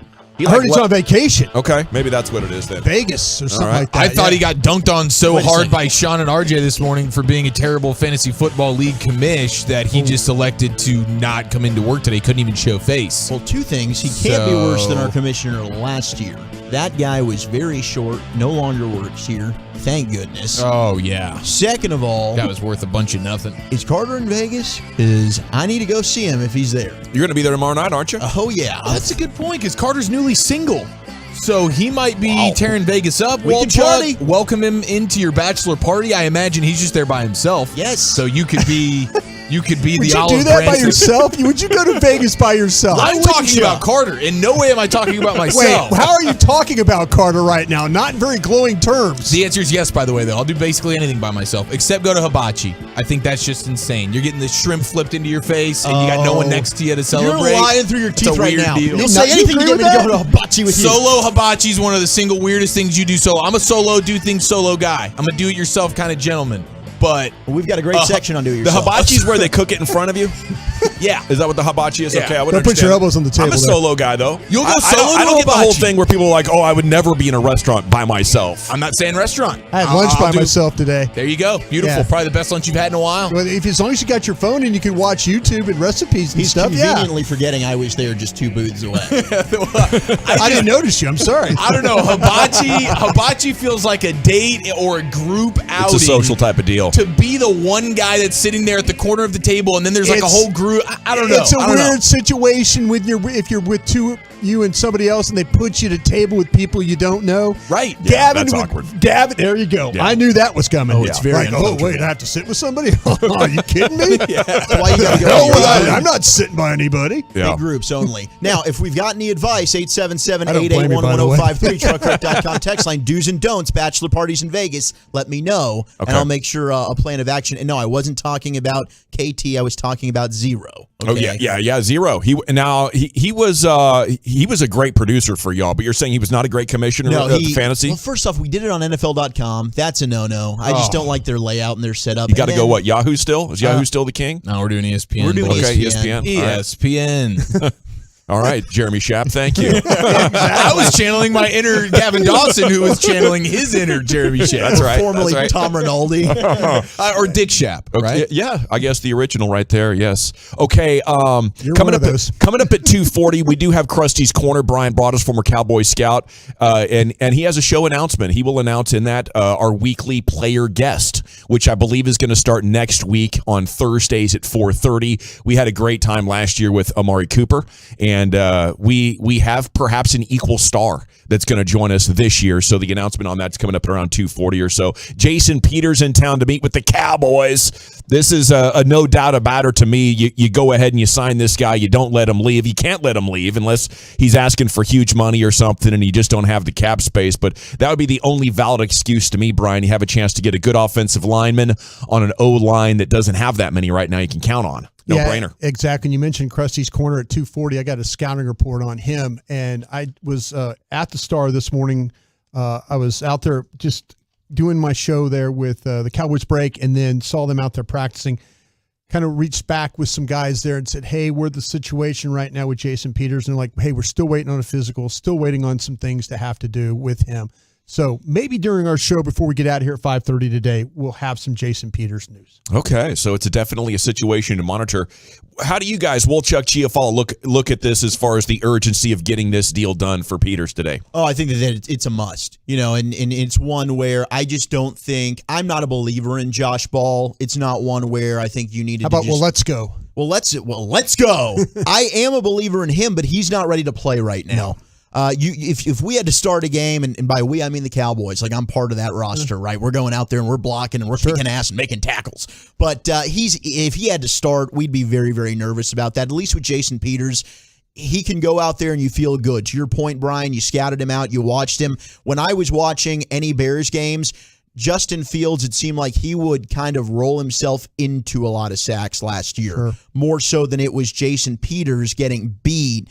And I think that not only what he can do in terms of helping Tyler Smith and Matt Let's-Go and a Josh Ball add some veteran leadership, pass along some of the things that he's learned throughout his career, in not necessarily taking over for Tyler Smith. I want Tyler Smith to start. I think some of the stuff that you've been talking about, Brian, and listening to Love of the Star with you and Bobby Bell on the Odyssey podcast website, the whole thing about this could be a situation where it's much like Dak and Romo.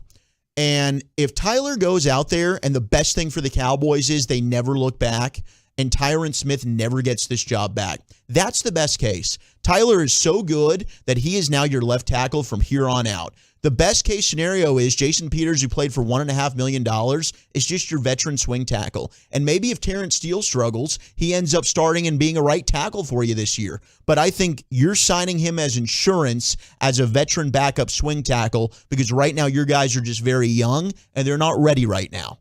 Cosign. Yeah, I think it's a leap to say Tyler Smith could be better than Peters. I think right now you say to your media sources as you're managing the team, he's a backup because you're going to give Tyler Smith the chance and you don't want Jason Peters' agent jumping in and saying, oh, he's a starter? Oh, that's $3 million. Oh, you're going to pay my guy $1 million to be a backup? Oh, that's $1 million. But if he's going to be a starter, we want more money. So I don't know. I'll trust the scout's eye and everything, but it's the same scout's eyes that said he's a third-round pick. Okay? And then the Cowboys started OTAs, had him work a little bit at tackle, and we're like, no, we're going to move you to guard. You knew Tyron Smith was injury-prone. If he had shown up at OTAs and been that guy who is capable of taking over as a rookie at left tackle and playing better than Jason Peters, let's just use that as the standard. Maybe you start to move on from that in camp. Maybe you consider making Tyron Smith a post-June 1 cut. Maybe you do consider the trade that I had advocated for over the spring. I don't think Tyler Smith has given us any indication that he's going to be good at tackle. Couldn't even beat Connor McGovern. I'm not saying that to hate on the pick. Maybe you think it was a tie. Maybe you think Tyler Smith was close. The coaches were going to go with McGovern, and I think you have to consider that as a very, very valid piece of content for this discussion. I think Jerry kind of hinted that Tyler was starting. Personally, I think Mike McCarthy didn't want to tip the Cowboys' hand. And if we kind of follow what Mike McCarthy has told the media, he likes to kind of say one thing and then we're going to go in a different direction. He played misdirection the final preseason game telling Brad Sham, well, let's go starting at tackle, and then Josh Ball started against the Seahawks, right? I think he kind of tells a little white lie to us about what's actually happening on the offensive line, it's and then a they fair plan point. Another thing. It's a fair point, and it's tough to know exactly which way they are going.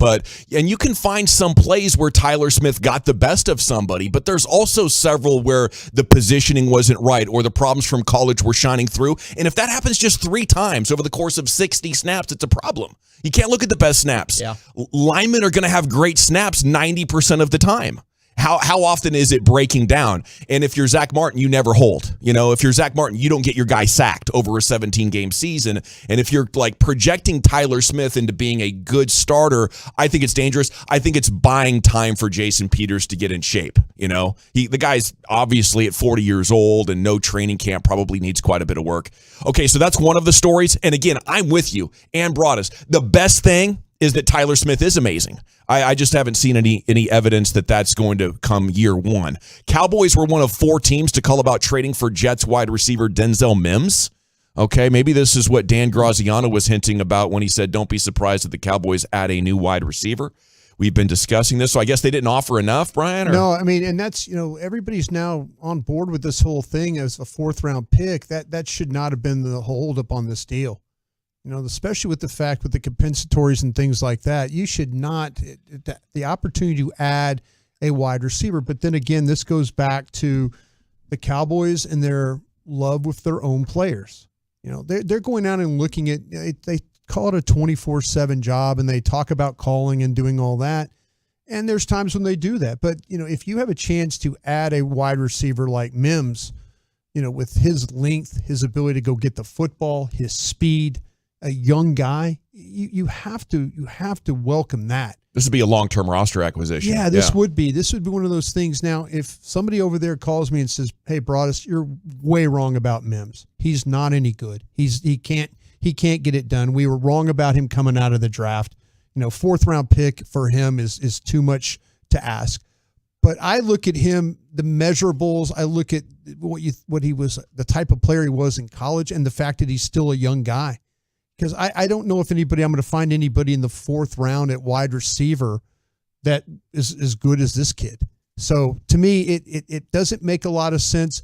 But then again, the Cowboys tend to fall in love with their players. And they've obviously fallen in love with Simi Fehoko and then, with Houston and guys like that, because those are the guys that are on the roster right now. I feel like they're at a place now, like they're one of the youngest teams in the entire sport, and they have so many guys, especially offensively, that they're trying to develop. Like, I think now if you're bringing somebody in, same with Peters in the offensive tackle. I mean, why not go get the Jets guy, another guy to develop? You already got Ball and Willetsko you're developing. How about somebody that can step in right now if we're in a pinch, in an emergency? And I don't know that Denzel Mims is that guy. You're already doing Houston and Fehoko and Turpin, and we're hoping these guys end up being something. I think you're hoping the same way you're hoping with those guys about Denzel Mims. If you want somebody that can step in, same way with Jason Peters, go get you a Cole Beasley, go get you a T.Y. Hilton or an Emmanuel Sanders or a Will Fuller, someone that if you need them right now, they've at least caught an NFL pass.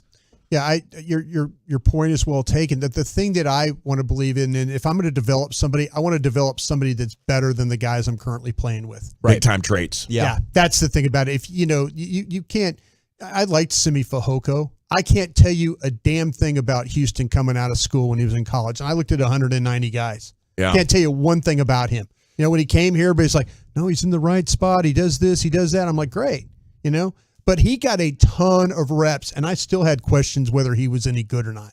Got a ton of reps. It is tough to come up with the right draft pick, though, because at some point, if it's just traits that haven't been developed yet, and all these players coming out of college these days, like third or fourth rounder, I'm thinking I'm going to go find me a second-year starter there. And if you want a third for Denzel Mims, I'm like, that's right on the line. I'm like, why don't I just wait until the spring and draft a guy and have him on a rookie contract for 4 years instead of taking your guy who's already been in the NFL for 2 seasons? It's also one of those things where they're probably going to wait and see, Noah Brown, who's had an outstanding camp, and we're going to get a heavy dose of him against Tampa Bay, right? He's going to be your wide receiver too.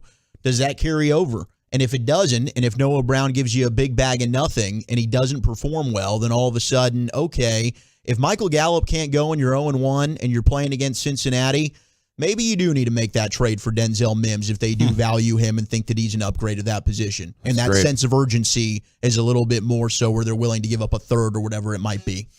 All right, it is the G-Bag Nation. Every day at 2, we talk about everything that's broken in the world of sports since we last broadcasted with you.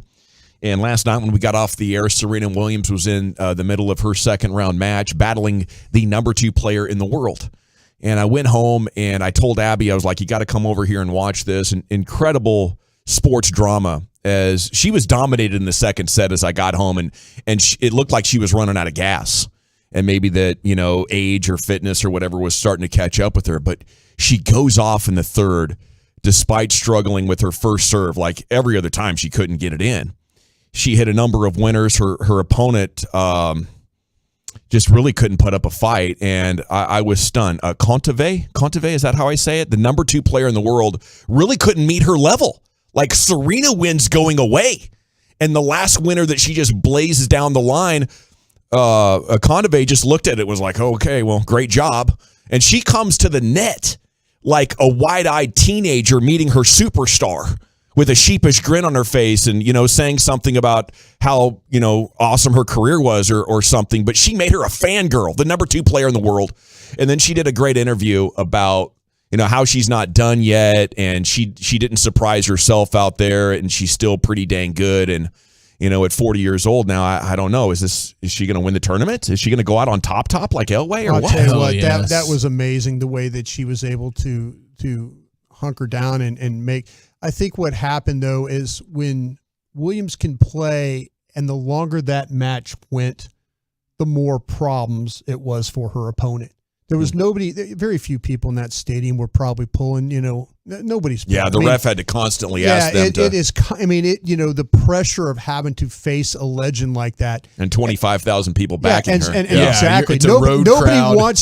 Nobody wants to see you hit a winner against her. Tiger Woods is fist pumping in the crowd with Serena. It was awesome to watch. Serena's gone to his matches too in golf. Yeah. She's shown up at golf for him. So, those two legends, but the pressure that Serena, and the more every time now, each match that she's able to survive and advance, as they would say, that pressure is going to get more and more and more on the opponents. And that is going to be something that they're going to have to deal with, of having to knock out a legend in this sport. Yeah, and there's already been a bunch of upsets. I think the 1 seed's out. Yep. We know the 2 seed's out now. So in theory, her opponents from a seeding standpoint should be getting easier. Right. The next one's number 46. Yeah. I don't think, listening to Hagee earlier on KNC, I don't think she's playing a ranked opponent until if she advances to the 5th round, which is the quarterfinal.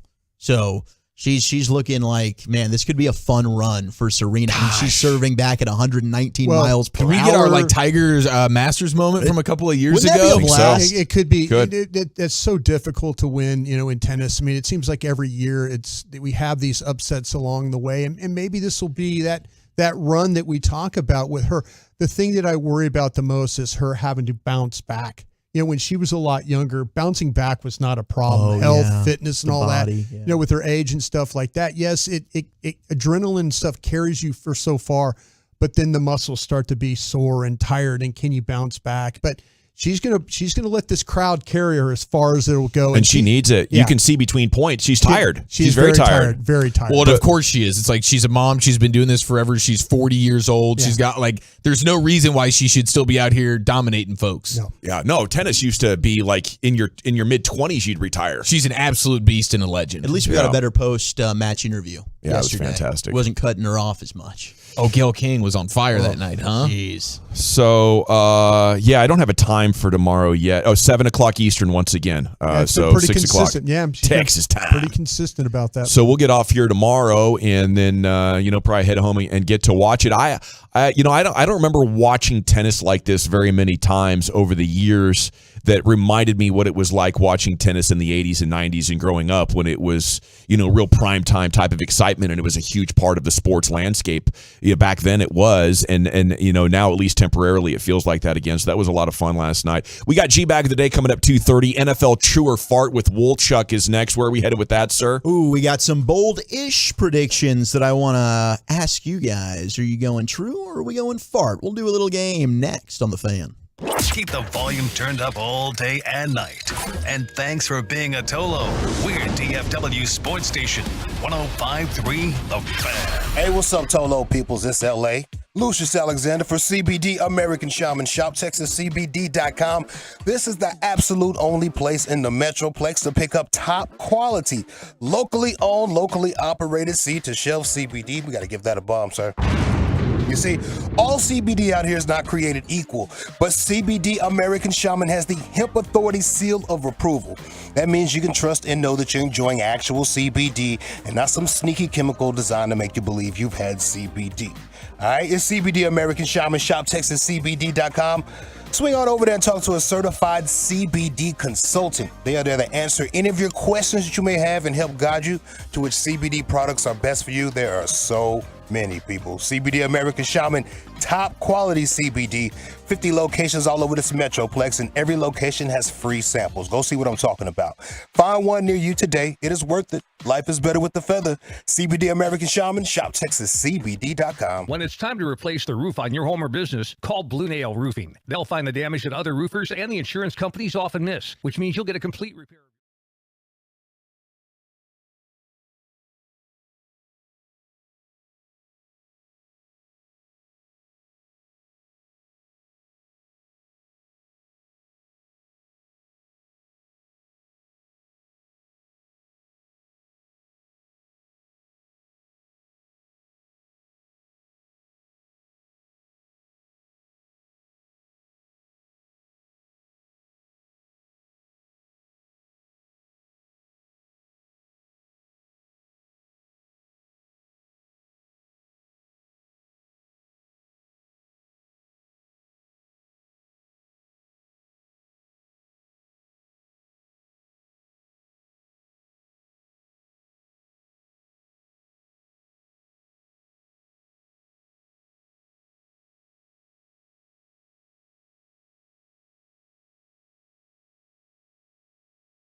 Bag of the day here coming up at 2:30. It's time now for Zach Wolchuk, an NFL True or Fart. And here he is, Wolchuk. Thank you very much. We like to play our own edition of NFL True or Fart. And, well, this ended up stumbling just onto our own doorstep thanks to the one and only ESPN sports anchor who, well, he made a little Freudian slip when he was doing True or False on air. And, well, assuming we have the audio ready to rock. Oh, yeah. Good for assuming. Yeah. He happened to say. Was this Robert Flores? It was Robert Flores. Well, one Kind day. of looks like a monster. Yeah, he did. And I don't know why he said it, but he accidentally said this. Assumed wrong. True or fart false. Yeah, he said, true or fart false, and now True or Fart was born. So I've got 10 boldish NFL predictions for the upcoming season. So I will ask the panel, True or Fart? And play along with us at home, 877-881-1053, as well as our Twitch followers and our YouTubers as well. And we will start with a little Super Bowl bold prediction. How about this? And we will begin across from the broadcast table. Mr. Gavin Dawson, the general. True. Because you could tell I'm ready. Or Fart, I could tell. Yeah. The Buffalo Bills, and nobody circles the wagons like the Buffalo Bills. Like the Buffalo Bills. like will the Buffalo win Bills. the Super Bowl. Okay, well, Chuck, so first of all, I got to tell everybody, unfortunately, working with you, I'm very familiar with the aroma of flatulence. Okay? I apologize. That's true. And I got to tell you, I detected none in that take. I'll go with the Bills. I'm going to say true. You're riding Buffalo all the way to the Lombardi? Great coach, great quarterback, great defense. What else do you need? That's my pick. Winnable division, too. Let's go, Buffalo! Yeah, Buffalo's the favorite, understandably so, but I think the AFC is super deep. That's where all the really good quarterbacks are. So I feel like this could go any way. I understand them being the favorite, but I will take the AFC field here, and I'll fart all over the Bills. Okay. Brian Broaddus. Absolutely fart on that. All right. We got True. That's your quarterback. Two farts. You just going field. I'll tell you what, I just feel like, though, Buffalo, even though what they went through last year and all those things that happened to them at Kansas City, I just feel like that Andy Reid and that bunch are going to, you talk about circle the wagons and stuff, they lost some key pieces along the way. But that quarterback against that quarterback, I'm going to take the guy at Kansas The future City. goat, Patrick Mahomes. Man, you know what? I'm going True. I think this is Buffalo's year. I think they're battle tested. They've been through the ringer. If it's not this year, when's it going to happen? And it hurt. Yeah. They've been stewing all off season. Now, you could be onto something, because if it's not the Bills, I do like the Chiefs. You know something amazing? That Buffalo lost 6 games last year.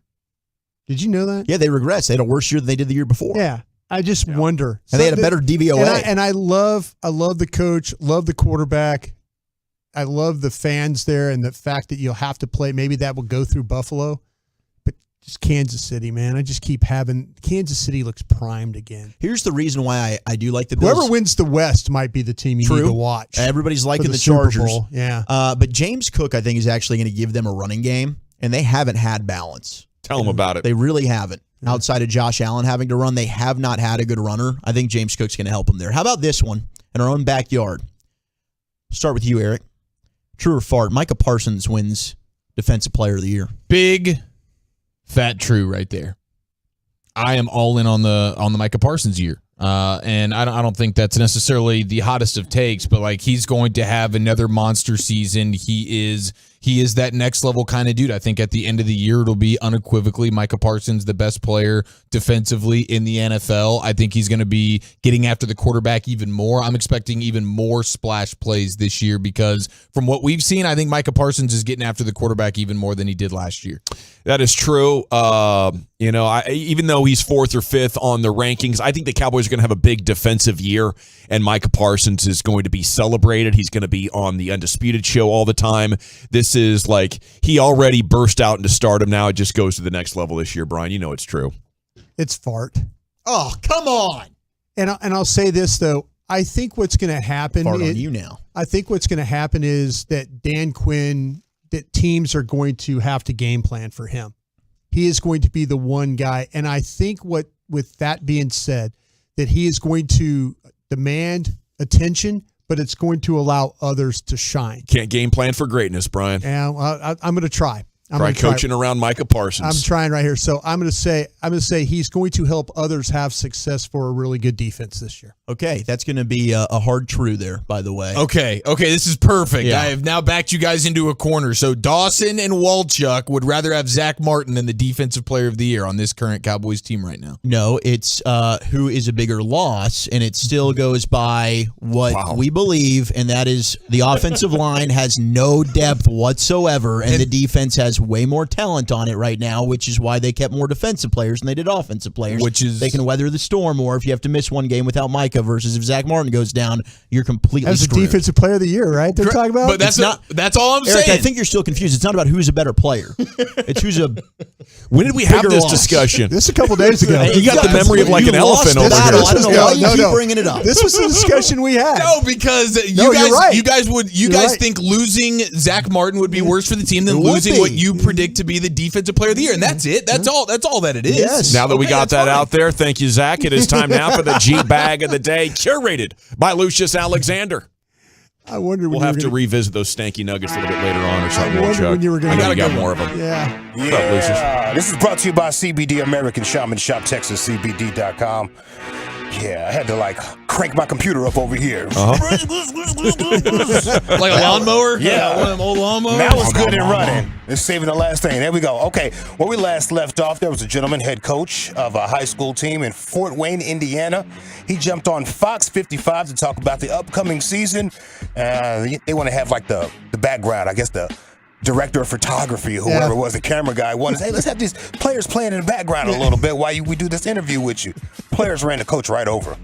You know, with the amount of experience you guys do bring back, just how do you feel about this group and just their chances to go out there and compete this season? Well, I mean, the expectation. Oh, gosh. It gets more violent. It really does. Jeez, that poor coach. Have you seen this video yet? Is he in the hospital? No, he popped right up.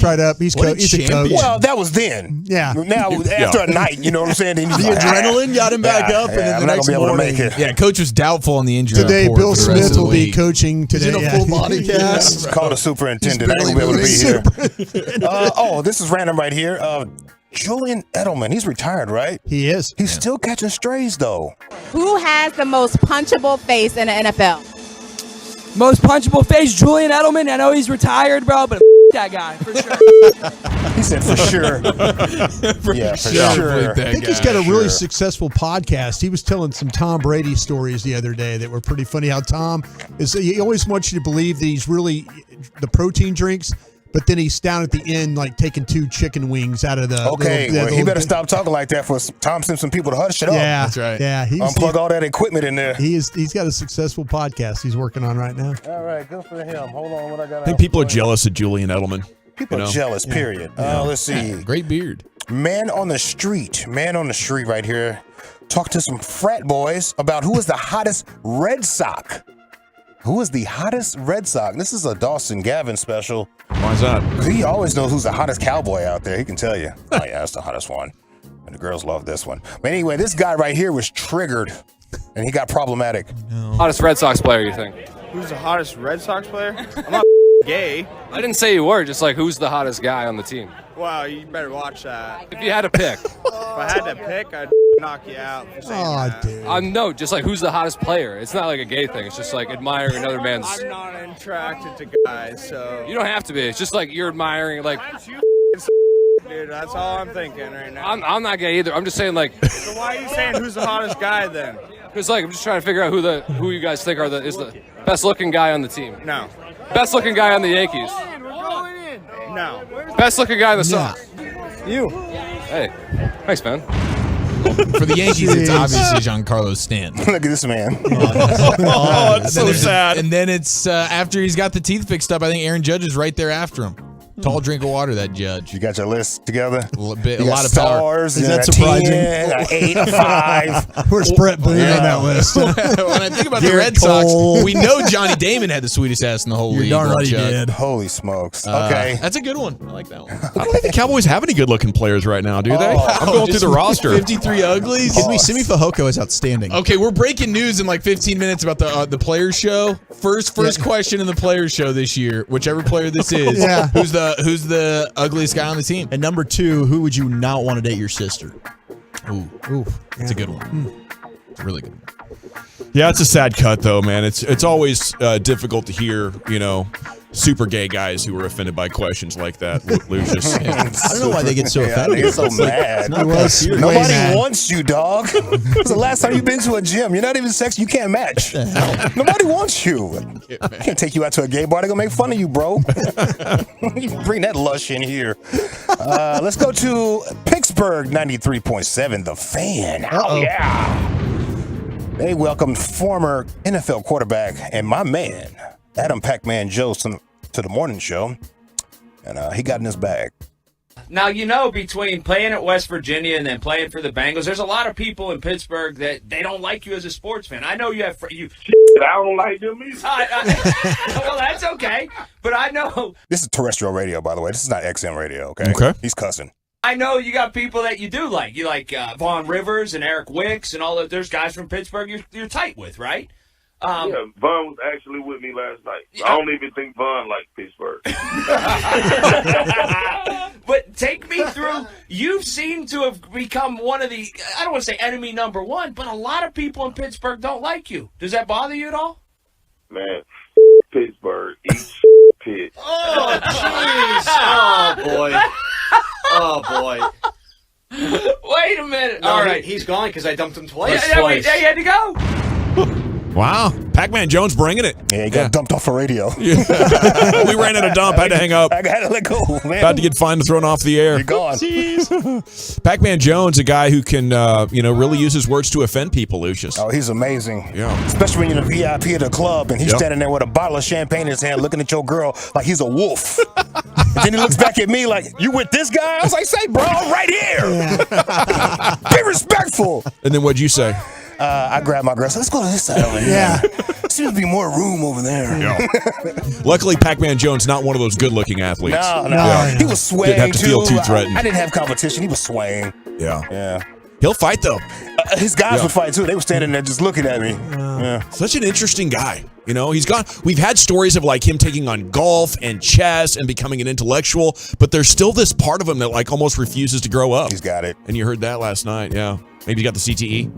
I'm not going to say all that. I might see that dude one day. Hey, I remember you. Is it time to vote? Yeah, let's go ahead and do that. The football coach wiped out. I think he was recruiting. I think that explains that. He was on that TV. He's getting a big hit, right? With this going around the whole region. Yep. I don't want to get mad at my guys. I'm the coach that you want to send your kids to. Look at this. Julian Edelman hater. Let them run me over. We had the super gay guy who was offended by the question, and the former NFL cornerback Pac-Man Jones. Super gay. Yeah, that's what happens there, right? That's the most offensive overcompensators. Yeah, they think they're throwing people off the trail. Yeah. The toe tappers. Yeah. I'm gonna go with the football coach who was wiped out. Man, I think I am too. I love that one. He's a champ, Lucius. Piggity Pac-Man. 2-1. Who's the sexiest guy on the Red Sox? Because it's taking off the texters. You got the balls, and Broadus. Pac-Man. By a score of 2-2, we have a tie. Is it Pac-Man Jones telling Pittsburgh exactly how he feels? Still feeling those old AFC North rivalries. I agree. You don't like Pittsburgh? No, they used to beat us in the Super Bowl when it was with the Cowboys all the time. Okay, so, all right. Big Fair enough. NBA trade general. Fair enough. I hate Pittsburgh. What? I like the people of Pittsburgh. I get the sports rivalry, but not the whole city and everybody that lives there. No, Do they eat all three rivers. All three of them. All three rivers. But Yeah. Jump onto @GBagNation and vote. Is it the football coach who is wiped out or Pac-Man Jones? We'll create an Insta poll you can vote on here in just a second. We're back with Krusty's Corner here on the Fan. Where are we headed with that, sir? Yeah, I got a scouting report on an offensive tackle you need to know about. We'll talk about that next. Okay, before we do anything, though, let's talk about my friends at the Frankels. If you're hurt in an accident and it's not your fault, you need the Frankels to be on your side because they will make sure you do not settle for less. And that's very important.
for a free quote right now. Hey, look, finally a website that won't give your PC a virus. Check out 1053thefan.com and browse safely. DFW Sports Station is 1053 The Fan. Yeah. If you're in need of traffic control or barricade rentals, Buyers Barricade is a full-service provider taking care of your project or special event, no matter the size from start to finish. It is a Texas authority in barricade rentals. BuyersBarricades.com. Thank you very much, Lucius. Holy cow. For the second time in G-Bag Nation history, we had a tie in the vote-off. 50% to 50%, which means we'll have to run it back tomorrow.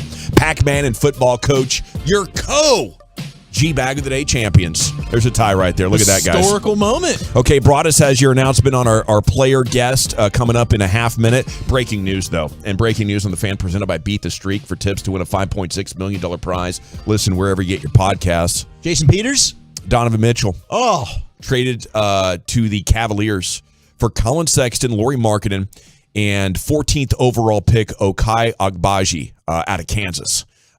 So, yeah, Utah has, sent another superstar out of the conference. Thanks, Utah. Ooh. Yeah. They also are adding 3 first-round picks and 2 pick swaps to the Jazz. Wow. So how bleeping many first-round picks has Danny Ainge now hoarded for Utah with the Donovan Mitchell and Rudy Gobert trades? Got Minnesota's picks, right? He got 4 of those. So he's got 7? He's got 7, and then he's got 2 opportunities if he wants to capitalize on those.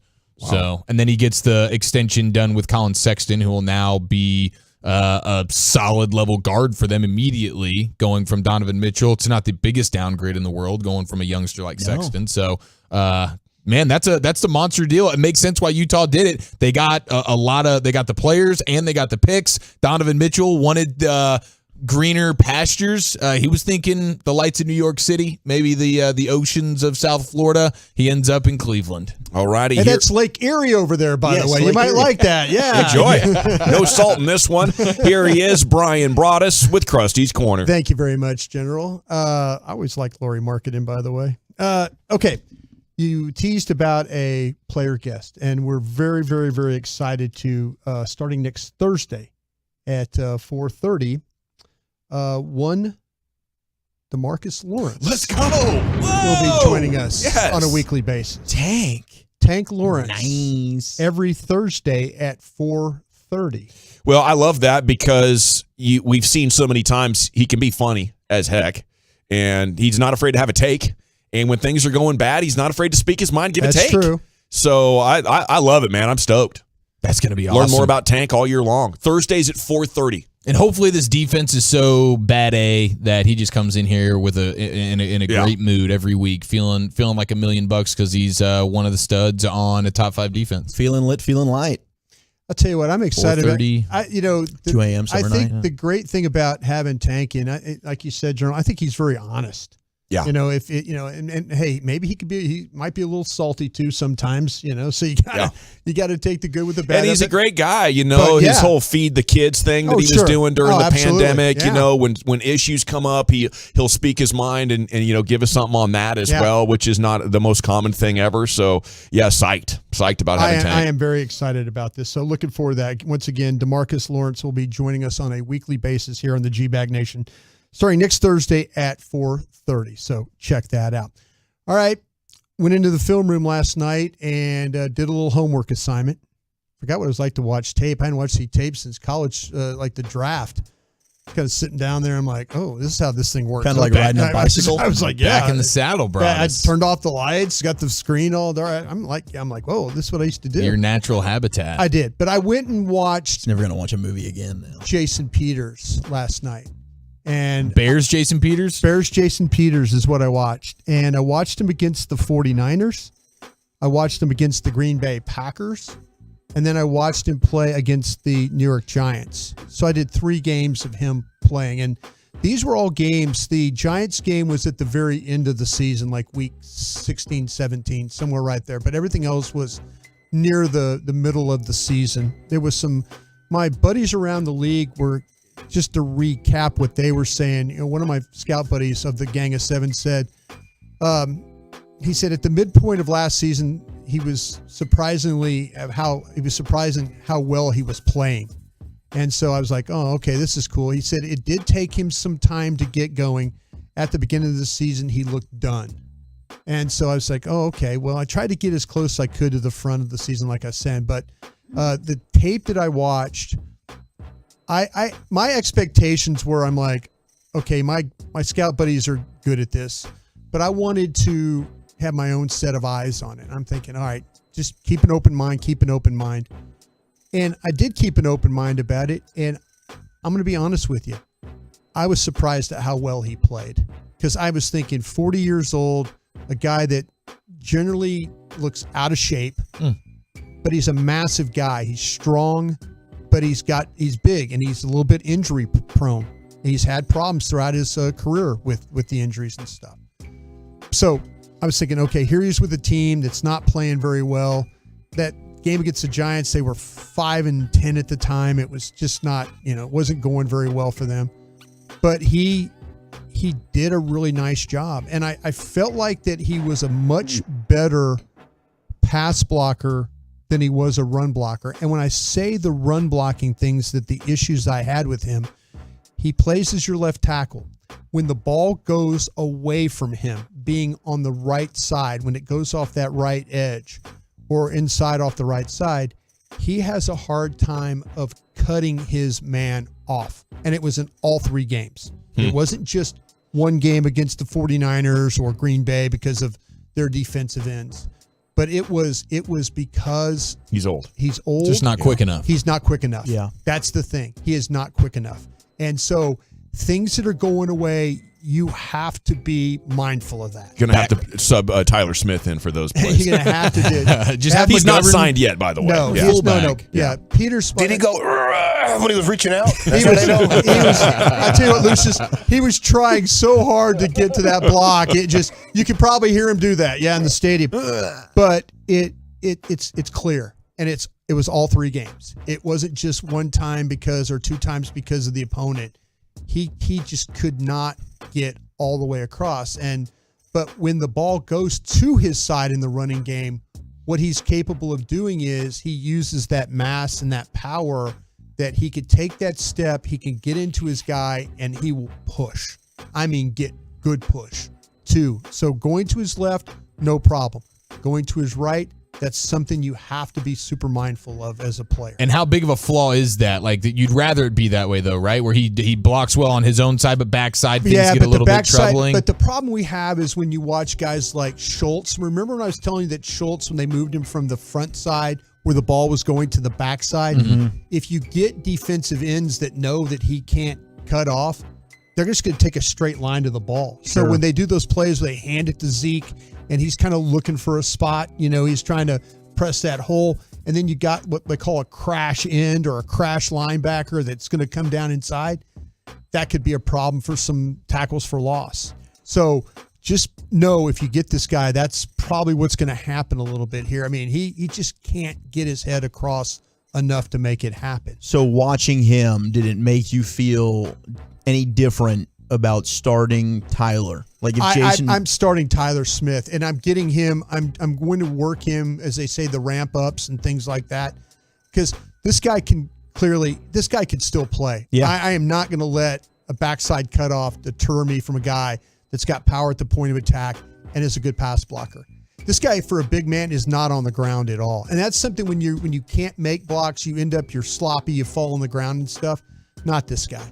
Not this guy at all. And he's a savvy guy that's like not going to probably get flagged a lot for dumb things, right? Like technique-wise, he knows when to not hold or how to disguise it. If he's going to miss the block, he is not going to reach out and grab a guy on the backside and try and No, I think throughout his career, he's been a guy that does not collect a lot of penalties at all. But that's the only real flaw, the foot quickness of making the cutoff blocks, but the pass set was good, the power he plays with. I didn't see people really run around him off the edge at all. So those are the kinds of things when you look at a guy and you're thinking, wow, this guy's 40 years old. My gang of seven was right about him. He's a guy that you could absolutely plug in there. And I don't think there would be a huge, like I say, the run blocking stuff does not deter me that much. It's just something you absolutely have to know about with this player when you put him in the lineup. So thanks, Brian. That's where he is right now as a player. Anything else in the corner before we let you go? No, they're right now. I got a text that they're working through him on. They're working through the medical stuff, the physical stuff, and all those things, and hopefully that we can get some type of answer later in the day. But right now, they're just working with him and getting all the procedural things that they needed to do in order to make a decision. Right on. There he is, Brian Broaddus. He's a former Cowboys scout, Super Bowl winner, and he delivers Krusty Corner every afternoon, 2:40. College football analyst Danny Cannell is going to join you. You know we have Pigskin tonight. Okay, he'll tell you about what to expect this season, thoughts on all the big stories from today, including what's going on with the Longhorns and Sooners possibly moving early. That's next in the G-Bag Nation. But it is September, and it is a thirsty Thursday. That means it is Miller time here in DFW, ladies and gentlemen. That is right. Miller Lite, the only beer of the Dallas Cowboys, the official alcoholic beverage of the G-Bag Nation. Happy football season and happy Miller Lite season, ladies and gentlemen. The deliciousness of Miller Lite's going to be giving away free Cowboys tickets. You're on your home of the Cowboys all year long. Starting on Tuesday, we'll get you a chance to go see Tom Brady, Dak Prescott, AT&T Stadium, Week 1 Sunday Night Football. We will be giving away free tickets right here in the G-Bag Nation starting on Tuesday, and for every home game during the football season, courtesy of Miller Lite, you'll be getting some free tickets here with the G-Bag Nation. Miller Lite is brewed for every Cowboys fan who knows Miller Lite has been your official beer sponsor since day one, and it was my beer of choice last night. It got me through the fantasy draft number 1. We'll run it back tonight, get home at about 6 o'clock, crack open the cold Miller Lite, and get the body ready for night number 2 of fantasy football drafting. Miller Lite, Dallas Cowboys, it is synonymous. Great taste, 96 calories. Miller Lite, taste like Miller time. Commercial-free fellowship. It's the G-Bag Nation's Expressway, 35 straight minutes of sports and laughs each afternoon beginning at 5:20 on The Fan and on our Odyssey app.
On 105.3 The Fan. It's hour 2 of the G-Bag Nation here on 105.3 The Fan. Hope you're having a great day. We are going to be joined by a former college quarterback star, a former NFL quarterback, and an ESPN analyst. Many people know Danny Cannell. He worked for many years on radio and TV analyzing college football.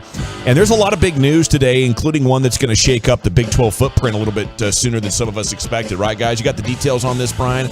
I guess the broadcasting rights discussion has opened it up in a way that maybe the Longhorns and Sooners are going to slip out a year earlier than expected. Yeah, I'll tell you what, that will be they see now where the money is, and they know the quicker they can get to the money, better for those universities. So, yeah, there's some significant buyouts that these universities are going to have to come up with, but I'll tell you what, they're willing to do it to be a part of that SEC. 2023 championship odds. Which Texas school has the best shot? A&M 25-1. Texas 33-1. It still ain't looking great. You know, Bama's sitting up here at 2-1 compared to Ohio State at 7-2. Do you think they're that much of a favorite, Bama, this year? I'll tell you what, they've got the quarterback. Really, both universities have that fire, and we're going to see Ohio State play tonight. Or excuse me, they played not tonight. They played Notre Dame. That's what. But it's funny. It's a top five matchup, and Notre Dame's a 17.5-point dog.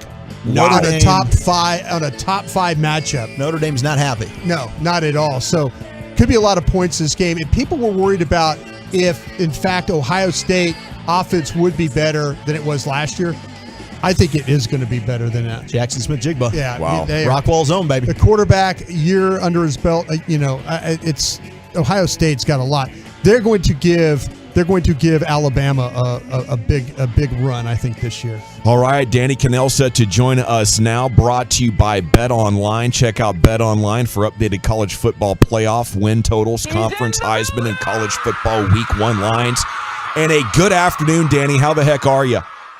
Fellas, I am fantastic, man. Fired up. It's been a long offseason for college football, filled with drama, right? Conference realignment, NIL, portal moves. You have to keep track of a lot, but the drama is over. It's time to deliver on the field, and we got a pretty fun slate this weekend. We do, and we have big news here in our area with the Big 12 and it evolving. What's your take on realignment? Are fans going to win out on this, Danny Cannell? Are we getting a better product to watch? Depends on what you look for, right? I mean, if you're a Pac-12 fan, you're probably thinking, what's going to happen? Similar to the way a Big 12 fan, when Texas Oklahoma left for the SEC, you're thinking, and there was a time where you're really feeling dejected. But I think the Big 12 really had a huge advantage, and that news coming out a year ago, and as much heat as Bob Bowlesby took for letting that happen on his watch, he did scoop up 4 teams that are some of the best brands in the group of 5 to add when you consider Houston, UCF, BYU, and Cincinnati coming to the Big 12. I think the Big 12's in a really good spot, and I do think they're in a pretty good position to possibly poach from the Pac-12. I think the Pac-12 is a wounded animal right now, and there's some pretty good options you could take from there. It's already been bantered around. There's been a couple schools, Colorado, Utah, Arizona State. Man, that would be a huge coup for the Big 12. But, if you're a traditionalist, if you like traditional rivals, I'm a little bit worried about it. But if you like a better playoff system, a more equitable playoff system, an expanded playoff, I think you're really going to like it. Because I do think we'll get a better end-of-season run with a truer playoff, which we've never had in college football. Looking at the Big 12 this year, Danny, it's going to be interesting. Oklahoma's breaking in a new quarterback. You've got Oklahoma State and Baylor that are returning several starters after their Big 12 championship runs last year. Texas with the big transfer, Quinn Ewers. How do you see the Big 12 shaking out this year with a lot of question marks at the top? I think the Big 12 is the most wide open of any Power 5 conference. I mean, you could make a case for 3 and 4 teams deep in the Big 12 to really make a run for it. You can even go down and make a case for TCU with Sonny Dykes taking it over. Kansas State even. I might even go as far as 5 teams down. Here's the thing, though. Texas is getting a lot of attention, and I totally understand why, but I think we're quickly forgetting they lost to Kansas last year. They were a 5-win team. This team has a long way to go, And while we can talk about Quinn Ewers coming, and we can talk about Bijan Robinson being one of the best backs in the country and some of the weapons they have on the offensive side of the ball, like the defense still to me is an issue. And I think Baylor gave you a recipe last year, like with a defensive-minded coach and Dave Aranda and an offense that was pretty good. Hey, defense still matters. So I'm a little bit worried about Texas this year. They'll be better. I mean, they better be better than 5 wins. I think they'll be closer to 8 or 9 wins this season. But I wouldn't pick them. I think there's a little bit too much hype without any substance. Quinn Ewers hasn't played a game since high school, his junior year of high school 2 years ago before he reclassified. And so I think the Big 12, you really can make a case for a lot of teams, including the Baylor defending Big 12 champs. Danny Cannell with us here in the G-Bag Nation. You have to admit, though, Danny, Bijan Robinson with his Dijon mustard, is that the best NIL deal that you've seen to this point? Yeah, it's got to be. And I thought it was great because some people ordered it and did like a taste test. And I'm thrilled to see that it's like a legit mustard that actually I think has a little spice to it, It's got that Dijon kick. So thankfully it's got some kick to it, some reality of there actually is a good product. I was in Austin, Texas this summer. My kids were at camps there, like golf and swimming and basketball camp, and I spent a week there. I was blown away with Texas and the job they do of promoting their athletes. I went to the student bookstore and I saw they had a whole section of, individualized baseball jerseys where every dollar that was spent on those jerseys went to the baseball players with the names on them. I think they've done an outstanding job. And again, go back to the football, I think they're going to be okay. They've got deep pockets and this is a spending war. Don't get it twisted. I just think it's going to take some time. And they also need to start. Recruiting has never been a problem for the Longhorns. They've had top 5 classes, and they've still fallen flat on their face. They got to change the culture there in Austin to start getting a little bit tougher, a little bit thicker, skin, and say, man, we got to start earning things instead of just people crowning us in the off season. So I'm glad Eric brought up the NIL deals. I wonder if you've come through maybe how successful you could have been in your playing days at Florida State and what NIL deals you would have gone for as the starting quarterback, maybe Lamborghini you could have cashed in. You would have crushed, Danny. The Lamborghini then, much more subtle, Danny. Yeah. Well, see, here's the thing. Austin, Bijan's getting a Lambo. Tallahassee, Florida, it probably would have been like a Ford F-150 Raptor, like some sort of rednecky vehicle, but I would have owned it. I would have been like, yeah, I'll drive that thing all day long. Lamborghinis aren't driving around the street in Tallahassee, Florida like they are in Austin, Texas. I am blown away. I don't know about you guys. I knew there would be some serious money. When I say serious money, I thought, $250,000 for a starting quarterback at a place like Texas, at a place like USC, Alabama. I'm blown away at just how much these guys are making. Maybe I shouldn't have been. I mean, they are massive brands. There are rabid fan bases who are willing to back up money and pay these guys, but I never thought it would get this big. I think I would have had some nice little setups there. I mean, we were number 1 in the country going into my senior year, off season of hype. I definitely would have made some money. I would have been all over. There's a chain there called Guthrie's. It's like a fried chicken joint. I was there every Saturday night, like late night, like 2:30 a.m. when everything closes down and everybody's going home. The drive-through is like down the road on Pensacola Street, like a mile long. I would have done it for free if they just would have let me cut to the front of the line. I mean, it was that good. Wow. But there would have been plenty of opportunities to make some money, back in the day at Florida State. Danny Cannell here with us on The Fan Now. Danny, I just want to make sure here, of course, when you mention the F-150 Raptor, you use rednecky truck as like a term of endearment there, right? Yeah, absolutely. Okay, hey, I'm wearing my cowboy boots, go out there with I'm not politically correct. I've got a gun rack in the back. I mean, I am talking to Texas. We're okay. We're all good. And make sure I'm not talking to a San Francisco station. I just want to make sure that's safe space. Yeah, we're good. We're good. Yeah, we had plenty of outdoorsmen there in Tallahassee that I played with. And I always hung out with them because those dudes were the toughest dudes around. My offensive line was great. And it was funny because, there'd always be, I think at every school, there's a little bit of animosity between the fraternities and the football team. For whatever reason, there's always a little smack talk. Maybe some of the fraternity guys played high school football. I always hung and rolled pretty deep with my offensive line. Just in case things got chippy, I had some pretty good guys behind me. Danny, the classic underachievers in the state have been Texas A&M. Where do you see them and the direction that they might go this year? So the Aggies are a fascinating story. And I actually think of the because there's three favorites, Bama, Ohio State, and Georgia. You don't get great, huge value on them to win the national championship. And the Aggies, I think, are a team that's deep. Jimbo Fisher has got a roster that is full of young talent, but it hasn't kind of hit yet. And I think people thinking they're a year away. But they did beat Bama last year.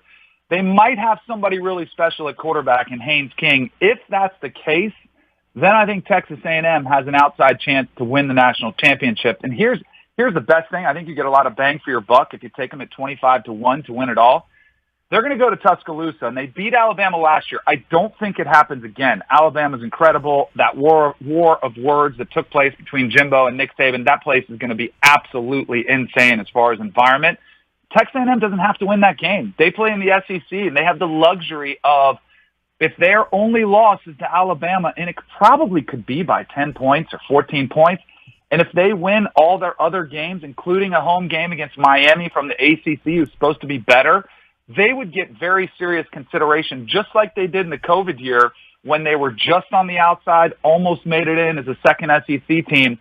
I think they're a team that's worth keeping an eye on. Now, that's relying heavily on them hitting on their quarterback, Haynes King, who just won the battle over Max Johnson.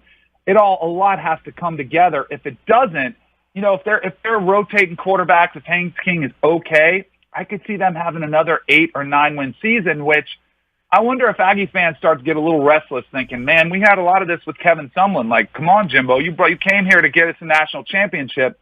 And the recruiting class, which was the number one in the history of recruiting, that buys them some time, and the win against Alabama buys them some time. But I just wonder if Aggie faithful would get a little bit restless with another, subpar season by their standard, which I think they brought Jimbo in there, was win a national championship. Well, Danny, I'm sorry. I can't help but just keep imagining your offensive lineman just whooping the tail of a bunch of Sigma Chi bros. So what type of O-line dominating? I have a couple of Sigma Chi guys being like swirled by your offensive lineman. Do you have any stories for us? So we used to play intramural basketball, which was insane. It was so much fun. And we had a team that the football team fielded. And then, of course, there were always a bunch of teams that were fielded by fraternity brothers. And let me just say, we had Randy Moss, who was, Mr. West Virginia coming out. I had Andre, and he could do a foul line dunk. No lie. Foul line dunk when he was there. Now, this was he was redshirting with me at Florida State. It was when he got kicked out of Notre Dame. Came to us for a year. So we had him. We had Andre Cooper, who was Mr. Florida for basketball in the state of Florida. We had all kind of talent, and we'd have the big boys down low on the blocks to take down any rebounds. That's when it got a little feisty because they'd be calling fouls. The fraternity brothers would be calling fouls. Mostly it was the ATOs. They were ones that were the chirpiest back in Tallahassee.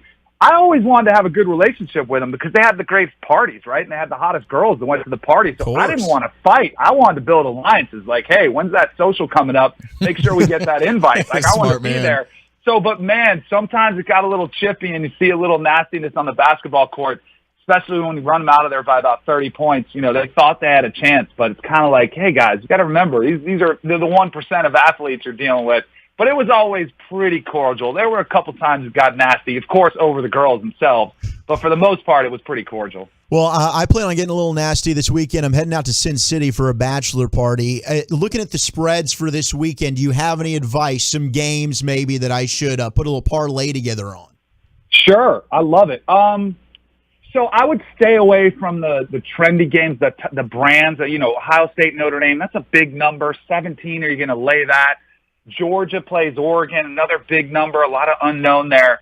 I like a game in prime time, so you can get this right. A lot of people are going to be watching it. I'm sure if you're in Vegas at a sports book, it'll be a popular game to watch.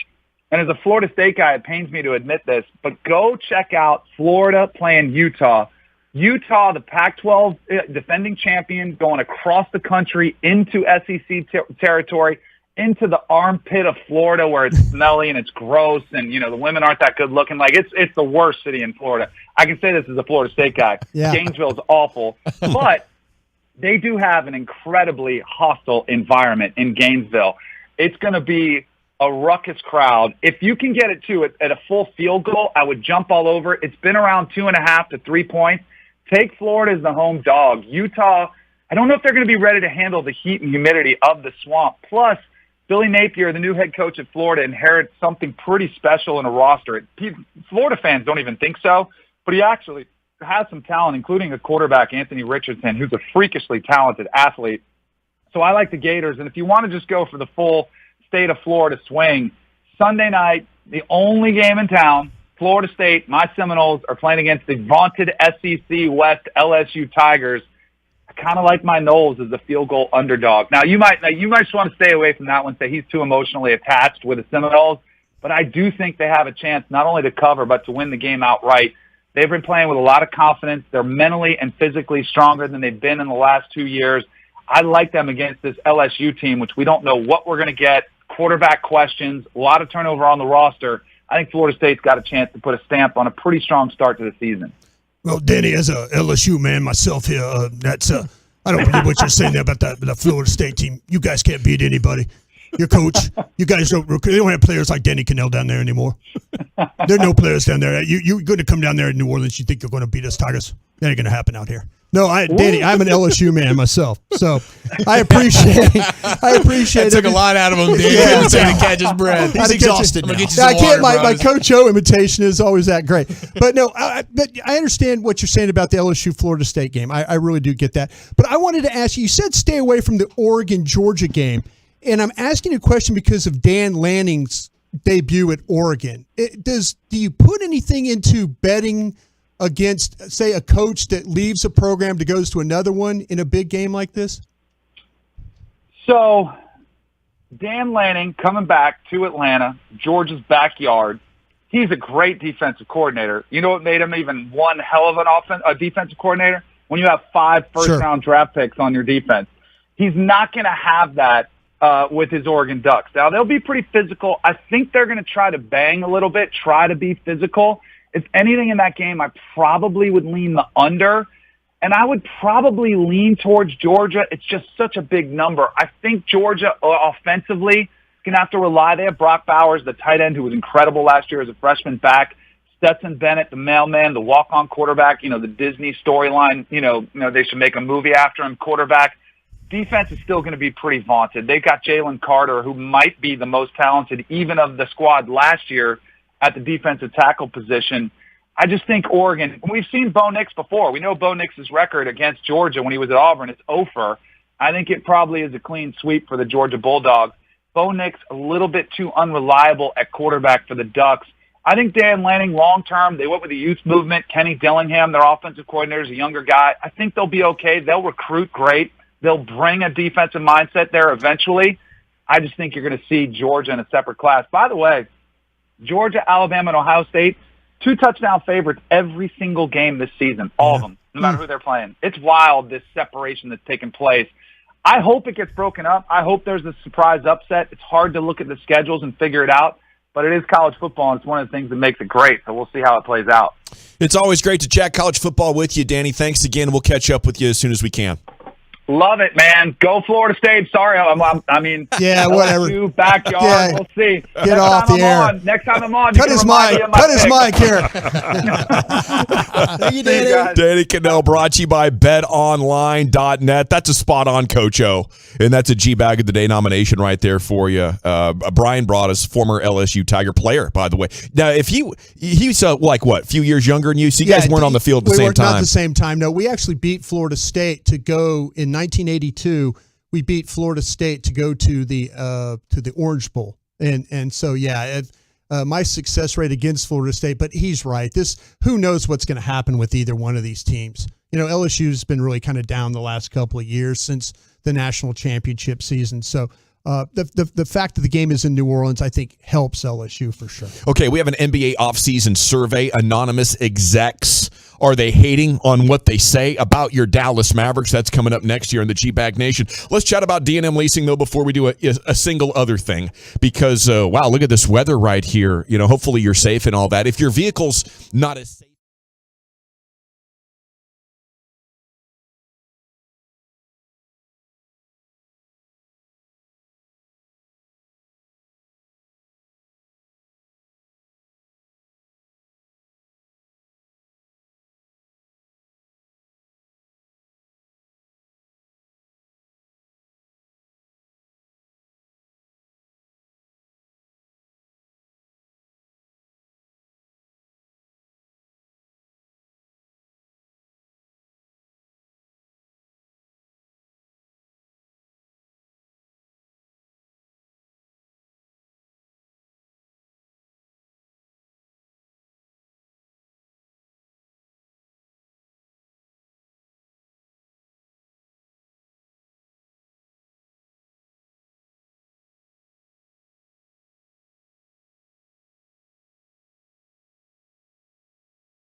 educational training, and PPE for industries ranging from healthcare and food service to construction at unmatched prices. Visit them online at buyersafety.com.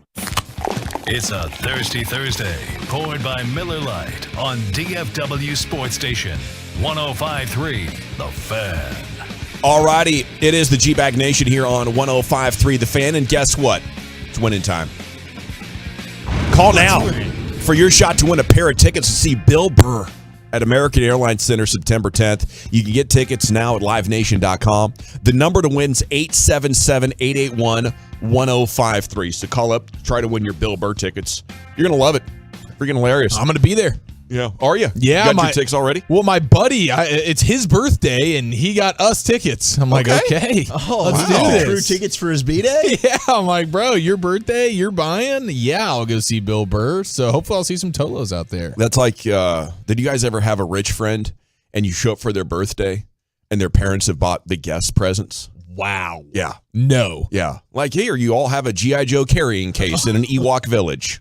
Oh, the best I got was like a little party favor bag with a couple of lollipops and Laffy Taffies, and they send me on my way. Maybe a Hershey's Kiss if you're lucky. Yeah, from like 19 Halloweens ago. They dug it up out of the back of the pantry. Occasionally you get a Reese's peanut butter cup in there. The expiration date was like 5 to 10 years previous. Yeah. And I felt like $1 million. I hear you. You don't realize the stress that goes into getting those gifts. And I'm not saying I'm rich, but I'm just saying that every year I had to get something for those kids. Seriously, it was more about those kids that were coming to the party than it was because Bennett being young, it's like, you invite him and you don't want him not to show up. So you have to make it worthwhile. Oh, so these parents are like, oh, well, Bennett sent, April 29th, come celebrate with Bennett. And if you got ones that said, no, we can't show up, if you got a bunch of those, that's like devastating for your kid. Oh, yes. So it was always like you felt like you had to bribe. There you go. The kids. Make it real good. Make it real good so they'd want to show up. Yeah, we had a party for Abby right when we got back from a 2-week vacation. And when I got back, I realized I hadn't kept up contact. I had no RSVPs. So the morning of, she was like, well, who's all going to be here? Yeah. And I'm like, lots of people. Yeah. And thankfully, people showed up. But I got nervy. I'm texting people. I'm like, bro, you got to come through for me. They get to a certain age that you're like, they know, like, well, you get to a point where you're like, no, that's too many. Because they want to do something like, hey, well, let's ride go-karts or let's do, something you're like going.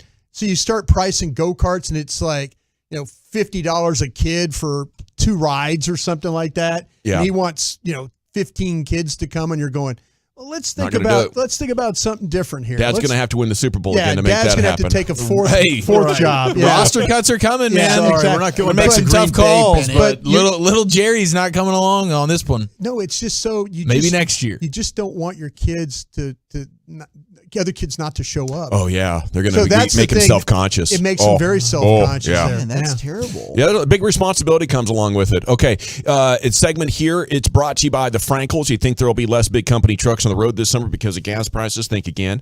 And those big trucks have insurance companies to protect them, so get the representation that won't settle for less. It's the Frankels at truckwreck.com. All righty. NBA offseason survey, what coaches, scouts, and execs are watching ahead of the season. And one of the biggest takeaways on this story is that the Mavericks had the worst offseason in basketball because of the loss of Jalen Brunson. Do you guys feel that way? Like the Mavs were big losers of this offseason? No. I mean, look, and I got into a little bit of a disagreement with a buddy of mine who's also a hardcore Maverick fan. He grew up and his dad was a season ticket holder, so he loves them. And my feeling on this is, what was the Mavericks' biggest weakness last year in the postseason? It was the front court. It was defense and rebounding. So what did they do? They made an outstanding trade to get Christian Wood. They added JaVale McGee, and that is now no longer a weakness. In my opinion, that is a strength of the team. I'm a believer in Christian Wood. I think he's going to be a good player. I think he is their second best player, and I also think a year removed from the knee injury, Spencer Dinwiddie is going to be better. I'm a little bit more optimistic on Dinwiddie maybe than others are. Yeah. So while I do think losing Jalen Brunson is big and they haven't necessarily replaced him with another guard that is a ball handler, which maybe they should do. I mean, I would have loved to get a Colin Sexton, but no, I don't think that it's a catastrophic loss like some others might be. And I do think adding to the front court, which they've done, has made them, in my opinion, an improved team to where they ended the season a year ago. Well, there were 15 total votes. The Mavs got 6 of them, so a little bit more than a third of the voters. What were some of the other teams that got voted? Does it say there? To me, the team that was really had the bad offseason was the Nets, the Brooklyn Nets, and they did get a couple of different votes. The Charlotte Hornets got a couple of different votes, but the Mavs had the most. I think if you have the Nets and you went from, hey, we're contenders, we just need to get people healthy, to our 2 best players are just dying to get out, and our 3rd best player ghosted everybody else on the team, you did nothing for team building and communication and culture building, and it's way worse. But I think it could be bad. I just think what Brian was telling us as this Jalen Brunson story was going on is there were some people in that organization that weren't sold on Brunson. No. And thought maybe his lack of defensive ability, if you replaced him with a better defensive player, the team would overall be better. So this is kind of hot take land where training camp doesn't start for a few more weeks and you're like guessing what the real story is going to be at the All-Star break. And I don't think we're going to look back at the All-Star break and say the Mavs made a critical error there, because they're going to find another ball handler. Right. That ball handler might be bigger, might be a better defender, and give you some things that Jalen Brunson did. Yeah, I mean, I would disagree with both of those things in regards to them having the Mavericks and the Nets. I think they ended up, like, it was a windy road to get there for the Nets, but I think they ended up having a really nice offseason. For the Mavericks, I guess if you feel like they had a poor one, you probably think extremely highly of Jalen Brunson, and maybe you think extremely poorly of Christian Wood. But they got, when that deal went down, it was like, really, that's all they gave up for him? I mean, it was a great trade by the Mavericks to go get Christian Wood for basically nothing. Yep. And I do happen to think pretty highly of Christian Wood and just the prospects of him playing in a winning environment with a good defense, and then of course the pick and roll dynamic between him and Luka. Like, I think that's going to be very, very impressive. But you kind of traded problems. You're like, okay, our backcourt's pretty nice right now with Jalen Brunson. Front court's a problem. We're gonna lose depth here in the backcourt, and we're gonna replace it in the front court. So you basically just switched out what problems you have. But I also feel like they're going to have some opportunities to bring in a guy that can be another ball handler. Like early on in the season, first half of the year before the All-Star break, I mean, it's going to be a little bit troubling when Luke is out for a night or a couple of nights, or Dinwiddie's out for a couple of nights. You're going to start wondering what's going on here with the backcourt. But I think before the playoffs, they'll solidify it. And for the Nets, I'm going, all their guys are still there. They still have Ben Simmons. They still have Kevin Durant. They still have Kyrie Irving. They bring in Royce O'Neal. They bring in TJ Warren, I believe it was, Goran Dragic. They bolster up the coaching staff a little bit. I think they actually poached one of the Maverick guys, if I'm not mistaken, Kokoskov or whoever it was. Oh, yeah. Luka's old coach. But I'm like, adding Royce O'Neal, adding Goran Dragic. Well, Goran's gone. Goran's in Chicago now. Or excuse me, yes, that is fair. But TJ Warren and Royce O'Neal with Kevin Durant and all these guys still being there, like maybe their prospects for a couple of years look poorly because those guys ultimately want to leave. But for this year, they have all these guys, and I think they've just brought in more talent with Royce O'Neal and TJ Warren. Yeah, the Lakers got a vote for not finding a solution for Russell Westbrook. The Hornets got one for firing. They got 3 votes for firing their coach, and Miles Bridges had an arrest for domestic violence. So they are, going backwards for different kinds of reasons. But the Mavs were number 1 on that. Who's the best player in the NBA right now? I was surprised Luka got no votes. Giannis with 11. Yeah. I'll tip my hat to Giannis. That's probably who I would vote for. Steph Curry with 3.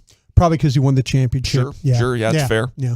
And then LeBron got 1. And LeBron's still up there for consideration. It's tough. Who will be the best player in the NBA in 5 years? Giannis still won it over Luka 7-6. Okay, at least it's close. Jason Tatum got a couple of votes, saying because of his defensiveness, he'll take him over Luka Doncic. MVP this season. Luka got 4 votes, which is crazy. They don't think he's the best, but maybe they feel like he's going to get recognized. Giannis got 5. Embiid got 4. Curry and Morant each got 1 vote in that NBA offseason GM survey. All righty, it is the G-Bag Nation here on 105.3 The Fan. Coming up next here as we head for the 340, Cowboys Twitter. Jason Peters' Pro Football Focus numbers offer clear insight into how good he could be for the Cowboys. We'll talk about that, what Broada saw on film, and we got more coming up here for you on your home of the Cowboys and Rangers, 105.3 The Fan. Let's chat about Men's T Clinic before we do anything else, though, because if you want to get back to being you, if you want to get your edge back, Men's T Clinic can do that for you. Jump online to mensteclinic.com. They have 5 DFW locations. And, you can remember, it doesn't take that much imagination to think about how tough you were back in the day, right? Your 20s, you were killing it, right? Maybe didn't have to sleep that much. You were dominating.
I'm on to something.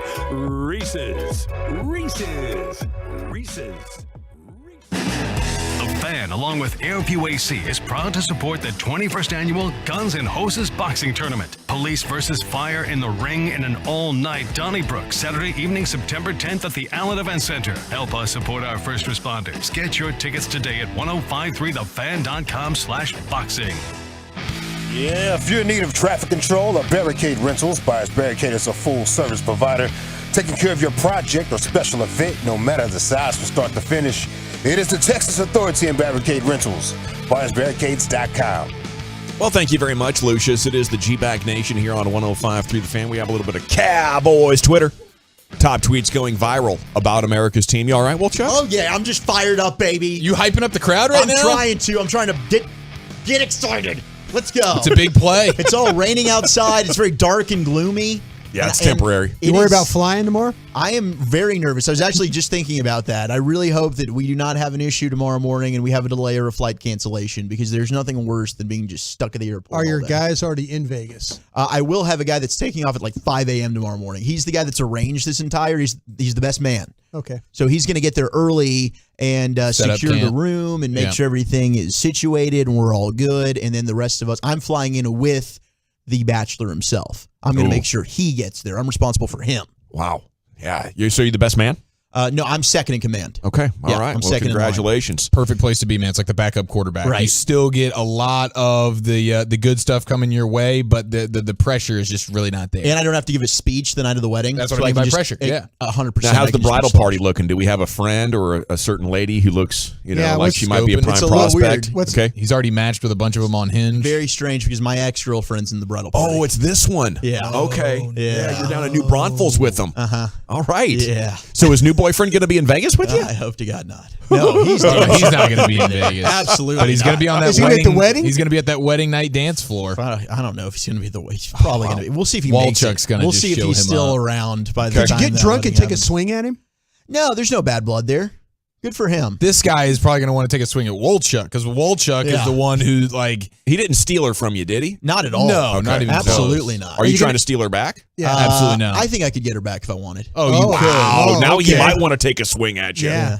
That trickles back to him. Any chance you walk with her down the aisle or back up the aisle? I will be walking with one of her sisters, because she has two sisters. Oh, so she had to put him brides? first in line? Yes. So I will be with the second sister, the middle one. All right. You good? I just got to ask one more question. More questions. Throw 'em at me. Any worth trading up for? Oh. Girls? The bridal party. Or maybe trade down. Just value. There's one that I haven't seen. So mystery box. Okay. Gotcha. Oh, Sorry about that, General. One, maybe. Yeah. No, you're good. You're good. I did want to get in a little bit of Cowboys Twitter here. Do that. Because we have a number of things that have gone viral in regards to Jason Peters, just to kind of flush out the picture here. One of them is a quote. The Bears media asked him last year in Chicago, what if you don't win the starting job? Brandon Laurie, blogging the boys, posted the quote, I wouldn't cry about it, said Peters. I done accomplished a lot of stuff. Yeah. I'm here to help the young guys, mold them, and if I don't become the starter, I'm going to help mold them into great players and hand the baton off to them. This sounds like the perfect guy right here. So just another reason to go for that. At age 40, I don't know if I'd want to join a team if I didn't feel like I was going to start, unless the money's already pretty good, right? Over $1 million or something like that. But I don't know. The whole starter or bench thing is not an issue for him, so that should not be an obstacle. But, Brian, as this afternoon progresses, we still have no official word, right? Yeah, nothing. And I just actually, when we went to break, I sent a text out. So hopefully here, by the time we get out here at 5:30, I can get some kind of answer to somebody. How important is this to the Cowboys, you think, to get this done? I think it's important. And, I know talking to folks over there, they understand where they're at with Tyler Smith, but they also understand that they have young guys behind him that they need. If they can go out and get a veteran presence and a guy that they've evaluated, much like the Gang of Seven, they see value in what this player can bring. And, for them to get an opportunity to go out and maybe make this, to get him a little bit of reassurance, that's something Will McClay is always into. Will is into always protecting himself with the roster when he can. So I think this is a pretty good example of that for him. And I think they're doing their very best to see if the physical and everything, I don't think they're going to work him out or anything like that. I think it's just more about the physical visit with him, talk to him about, hey, this is the situation we're in, and see if he's willing to be a part of it. Okay, now, last hour, you gave us a great scouting report of what his film looked like in 3 different games last year and gave the Tolo a really good idea. You can go back with the Odyssey app and jump right into Krusty's Corner. Anyone you miss, you get a little Cowboys education in there. When the Pro Football Focus numbers come out, sometimes you look at them and shake your head or scratch your head, and you're like, what the hell are they looking at? Sometimes it kind of matches up with what you see on film, and I think that's what we have right here. It kind of quantifies how much better he is in the pass game than in the run game. And I wonder how the Cowboys are looking at this because they want to go in a running direction. Maybe that would be advantage Tyler Smith in a significant way. But he's also damn good, I think, at pass protection. If these numbers are right, Brian, tell me if these numbers jive with what you saw on film. Pass block grade, 74th percentile. That means he would be better than 3 out of every 4 tackles in his win rates. Wow. Yeah. At age 39 last year. That's pretty damn impressive. Never thought that was a problem at all. And I didn't watch all 17 games, but the 3 that I watched against quality opponents, I would say that was an absolute strength of his. Okay, pass block grade on true pass sets. I guess, what is that, non-play action? Yeah, that's just maybe shotgun snaps, direct snaps, stuff like that, yeah. Okay, 87th percentile. Yeah. So now he's better than 7 out of every 8 guys in the NFL at pass block grade on true pass sets. Pretty damn impressive. Pass block grade with no play action, back in the 75th percentile. Pass block grade on 5 and 7 step concepts, 80th percentile. That was a little rough because the quarterback was all over the place on his drops. Oh, so the rookie quarterback? Yeah, to me, that was one of the hardest things because where Dak is going to sit in the pocket until things start to break down, then he's going to get a move.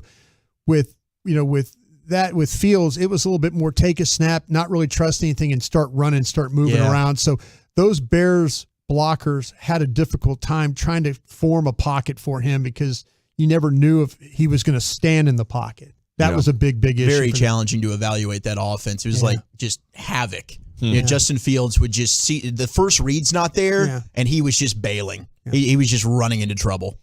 You have a run block grade on gap runs. Not good. No, not at all. Okay, yeah, 21st percentile. So 4 out of every 5 guys are better than him at that. And you said he particularly has problems scooping the backside. Yeah, especially going to when the run goes away from him, it's a problem for him. But then run block grade on zone runs, it put him in the 51st percentile, so just about average. That's to his side. Okay. There you go. All righty. And Philbin's liking that quite a bit, more so than the previous regime. Yeah. The problem right now that the Cowboys are struggling with is they have an offensive line coach that I don't know is completely married to what the scouts are trying to do. But as a scout, you got to respect the coaches. Sure. You got to respect, what his opinion is about McGovern, his opinion about Smith and all that, even though, that's you're going to get into a situation where Philbin's probably going to argue, well, we're going to want to run the ball and he really can't do this and he can't do that. And the scouts are going to say, well, wait a minute now, if you run the ball behind him, there's times where Tyron Smith linemen give up the inside sometimes, not to the point where it's tough. It's tough to get your head across a defender that's on an inside charge. It's a tough block. It's even tougher for a guy that's massive in weight and also is 40 years old. It's just a problem. Here's another question, and we got this from the 972 on the truckwreck.com text line, and it's a point that I brought up in our first hour of the show about, adding a guy like Jason Peters and being a mentor to a lot of the young tackles that the Cowboys have, whether it's Willetsko and Ball and Tyler Smith specifically. Is the mentor narrative actually a thing? Asked the 972. This goes back to, we saw this with Romo. Romo wasn't around. People like to assume that not Romo until he was healthy enough to practice. Dak, right? Not at all. It was Mark Sanchez that helped Dak. And Kellen Moore. Sure. Mm-hmm. Saw it every day. I'm believing that Jason Peters could be that guy because Jason Peters said a month ago when he was in an interview that that's what he wanted to do at his next stop. He wanted to pass along what he's learned at 40 years old to some of the younger players. But in your time in the league, how prevalent is that with some of these older veterans? Oh, no, it absolutely. And I'll tell you what, other than helping Willetsko and Ball and anybody Smith and anybody else that wants to ask him, You look at the defenders, the defensive ends, the Sam Williams of the world, the Dorrance Armstrongs of the world, guys like that want to know how to attack a Pro Bowl level offensive tackle. That helps you too. He's like, hey, if I were to rush you, how would you counter me doing this? He can help you both offensively and defensively with his with the knowledge that he has.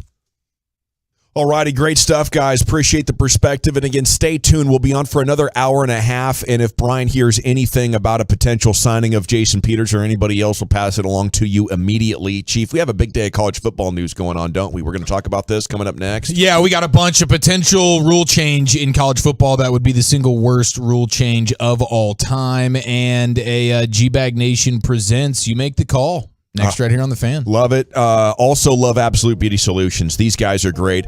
I went in there a couple of months ago, right before summer was starting, and their process is great. Absolute Beauty Solutions, the only fat loss treatment where you lose at least 2 inches on your first visit, or it is free. AbsoluteBeautySolutions.com. We're going to get you 20% off here, guys. And I think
should we really be making fun of this guy? Yes, we should. I tend to agree with you, Walchuck. I don't even know but this is a different one. This is a different one where I'm kind of like, all of a sudden I have these feelings where I'm feeling bad for this person. We'll get there in a few minutes, gentlemen. This is awesome. I can take this out and move it around.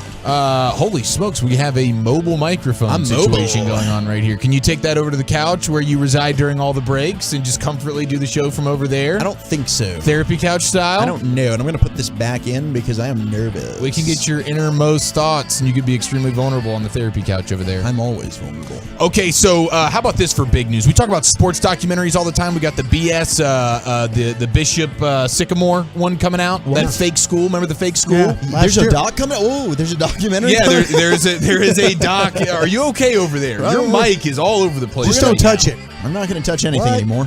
Yeah, the mic is for your mouth, not for your hands. Excuse me. So we just got the Manti Te'o documentary. How about this one? We talk about sports documentaries we'd love to see. This is going to be an epic one. 2008 Florida Gators. Hello. Jeez. That is must-watch television. That's juicy. Urban Meyer, Tim Tebow, Brandon Spikes. Hernandez. Yes. The Mounties. Yeah. Rest in peace. Percy Harvin. Yeah, I mean, huge controversy, scandalous, big names, championships, terrible people, great people. You know the biggest storyline of that? I don't believe Tim Tebow is actually a virgin. Whoa! I've heard that was a BS storyline to get the Heisman. Much You're like kidding how would that me. help you? Well, how many Heisman I don't trophies know. have been given to How virgins? would Manti Te'o's sexuality help him get the Heisman? But the media wanted to make that a thing. Yeah, they did. Good point. Wow, dude. Wait, so you're alleging that Tim Tebow... I'm just saying, I might have heard some things that Florida campus. Maybe this whole time he just forgot to mention that he was born again virgin. Maybe that's what it was. Could have been. He just forgot those two words there. But Let me find out his cleats are under your bed.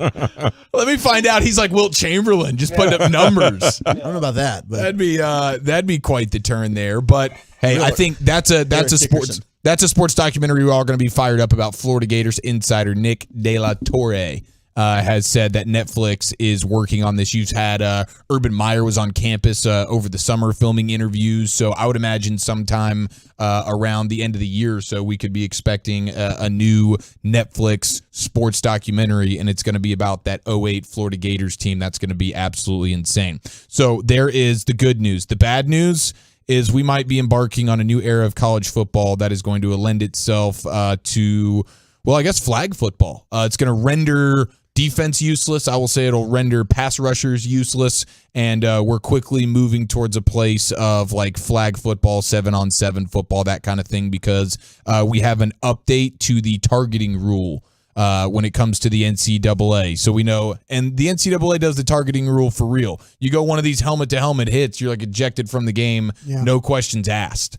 And so you see guys ejected every single Saturday, and it's pretty annoying. Well, now they're taking it to another level where they're calling a defenseless player, not just these receivers over the middle of the field. They're calling quarterbacks defenseless players when they are in the process of throwing the football. I don't understand how this could be refereed. I don't understand how you could be a pass rusher. I don't understand how you could be a defensive player in the world of college football if this is how they're going to be considering it, where a quarterback in the process of throwing the ball is considered a defensive player and you're not allowed to hit him. That's what they're doing right now. So, defenseless player in the pocket? Or how about outside the pocket? A player in the act of or just after throwing a pass is considered a defenseless player. This includes a player in a passing posture with focus downfield. So I guess this is in the pocket or out of the pocket. You're in a passing posture. You are in the process of throwing the football. So ridiculous. You, I guess, are no longer allowed to be touched. Like, truly, this seems... It's just impossible for a defender to pull up. Like, this guy could start throwing at any moment. Shovel pass, you know? Yeah. There's all sorts of, like, impromptu things that happen from quarterbacks. I'm running away from you. Maybe I just was pump faking. That's why I asked. And you pulled up, and now I'm taking off. Or what if I can sack the quarterback while he still has the ball in his hands while he's trying to throw the football, or I'm able to force a fumble. Yeah, no more strip sacks? I mean, this is just ridiculous. Let's just stop playing football. The strip sack is the best of the sacks. And what about the tuck rule? It is a good sack. Right behind the bowl sack. Yes. You get a sack in a bowl game, Dawson, and you're feeling like you're on top of the world right now. Draft stock just went up. Yeah, because I just got a free PS4, too, in my getaway bag. Look, Broadus got some luggage out of the deal. The goodie bags, He still man. uses it to this day. Bowl game goodie bags are almost as good as Brian Broadus' son's goodie bags if you attended his birthday party in middle school. That's a lot of pressure, guys. I think there are ways to make the game safer and more offensive, and I think those are like legit viable strategies for managing the game. Let's make it safer and get more touchdowns going. But there is a point, and I think college football just crossing it with this one. You can't penalize defensive players to that extent. Man, yeah, this is bad, and this is all unfolding sort of in real time. We're all getting this news. I don't know if this is something that was just underreported and we should have known about this months ago, but I was reading about it today through multiple different sources, and it's like, okay, I guess this is something they're going to be implementing. So college football, if they're really going to be cracking down on it, it's going to be a nightmare. This sounds something to me that maybe after the first couple of weeks they'll review it and the refs will have to be like coached up on how to adjust. You know, we're going strong in this direction. Let's protect the players. Oh, it's too far. We're getting lots of complaints. Let's ease up on it a little bit. I wouldn't be surprised if we hear that story the next couple of weeks. Yeah, that would be nice. That would be welcomed if they can pivot, call a little audible. Walchuk, I know we have some big news in regards to Texas and OU, if you'd like to share that with the people. Yeah, so the Big 12 and its TV partners, Fox and ESPN, have agreed to enter early contract discussions about the league's next television deal. The conversations will begin soon and come a year and a half before the contract's exclusive negotiation window. So what this means is, if this indeed happens, Texas and OU can bolt and leave to the SEC early. Yeah. Which I don't think should really come as a surprise to most people. No. Do any of us really think that Texas and Oklahoma were going to wait until 2025 to leave and go to the SEC? No. But what it came down to is, if they were going to leave, Fox and the networks were going to need to be made whole and get some kind of deal and revenue made to compensate the departure lost between Texas and Oklahoma. So basically, this is just opening a window for now Oklahoma and Texas to possibly join the SEC, maybe even as early as next year, which could be crazy. I think most likely it would be 2024. Yeah. 2 years from now, I think will be the first year that you get Texas and Oklahoma in the SEC. No, to me, we're closer to what I've always talked about, the super conference. It's going to be about those teams. These presidents, athletic directors are going to get together and they're going to get with these TV executives and they're going to say, listen, we can pay you this much, and we're going to have games on all day. Yeah. And you're going to, at the end of the year, you're going to get a check for hundreds of millions of dollars. And these presidents and these athletic directors are thinking, that will fund a lot of things at our university right now. Take care of all our athletic programs and things like that. So, yeah, there's going to be the haves and the have-nots, and you need to position yourself as quickly as possible that you become part of the inventory that college football or that television wants. And the quicker you do that, the better off you're going to be. It's kind of shaping up to be like the North and the West against the Southeast, too. And I think the Big Ten and the SEC are compiling it all, right? That's the other news out of the Pac-12 today. Yeah. Yeah, they're looking at Washington, and they're trying to bring in upwards of 4 Pac-12 schools ultimately into the Big Ten. There's always been that connection between the Pac-12 and then the Big Ten because of the Rose Bowl. And it's interesting because of the Pac-12 and Jared Sandler, who's listening. He's a big-time total, and he'll be up here soon getting ready for Rangers pre and post. But he's mentioning the biggest thing with the TV deal, and he's plugged in with the Pac-12 being a USC alum. But the Big 12 now has jumped the Pac-12 for their next TV deal. The Pac-12 was in line in negotiations, and now the Big 12 has just jumped ahead of them in the conversations for the TV rights deal. New commissioner out there at the Pac-12 too. So, and new commissioner actually with the Big 12 as well. So, two guys trying to get there and get their conferences set up in line to get that money. Okay, so Jared Sandler in-house here at The Fan. He's an alum of USC, and one of our other brothers here at the station, RJ Choppy. We know he's a Tennessee Volunteer. How about this for a stat of the day? Would you guys like to guess the last time that the Tennessee Volunteer football team beat another team that was ranked as a top 10 team? 2007. 1999. 99 is what I was saying, yeah. You guys are, Walchuk is, I guess, the closest at 2006. So it has been, it's been dang near 20 years since Tennessee beat a top 10 team. Who was that? Eric Ainge at center? All right, quarterback. That's a good question. Who was their quarterback in 06? Josh Dobbs. I don't think it was Dobbs, No, it wasn't. but I like this that you're just peppering me with random Tennessee volunteer quarterback names. I think that's probably where I can figure that where out. your Rolodex ends there with Dobbs and Ainge. I would be hard pressed to imagine that you guys could name one single Tennessee quarterback over the last 15 years outside of those two gentlemen. Correct? T. Martin. Yeah, there you go, T. Martin. Right, 15 years. That's why I did 15 years. I didn't want anybody lobbing Martin or Manning at me. But nonetheless, sucks to be a volunteer. Sucks to be R.J. Choppy. Just wanted to make Was that there note. Clausen involved somewhere down for a Tennessee team one time? Was there a Tennessee Clausen? I Yeah, only know about the Notre Dame Clausen. I think there was a Tennessee Clausen involved somewhere. Was he worse than the Notre Eric Dame Ainge Clausen? was This their was quarterback Eric in Ainge against 2006. Jim Bob Cooter. Nice. Yeah. Oh, that's legendary. Arian Foster was the running back. Arian Foster. Oh, that's so good. Well, they were a good team. That's the last time they fielded a team that was good enough to beat a top 10 team in college football. Now we take you to a G-Bag Nation presents You Make the Call. And I'm going to read you the aftermath first, and then I will play you some of the sound at hand here. But we have the host of College Game Day, Reese Davis. Very polished, buttoned up, stud host. Great on television. And he was asked this week in regards to the fallout from last weekend's College Game Day. They actually, with 0 week, College Game Day had themselves a nice little show. And Lee Corso was going viral for a couple of his on-air, just like sort of aging poorly on television. It's the way it goes. So something worse than not so fast, my friend? Yeah, people were, and I didn't even notice that. Like, I didn't know this happened until I saw Reese Davis come out and have to talk about it today, and I'm going, what is he talking about? And then I went back and watched a couple of clips, and I'm like, okay, now I get what he's talking about. So the internet railed against Lee Corso, made fun of him. It was cruel.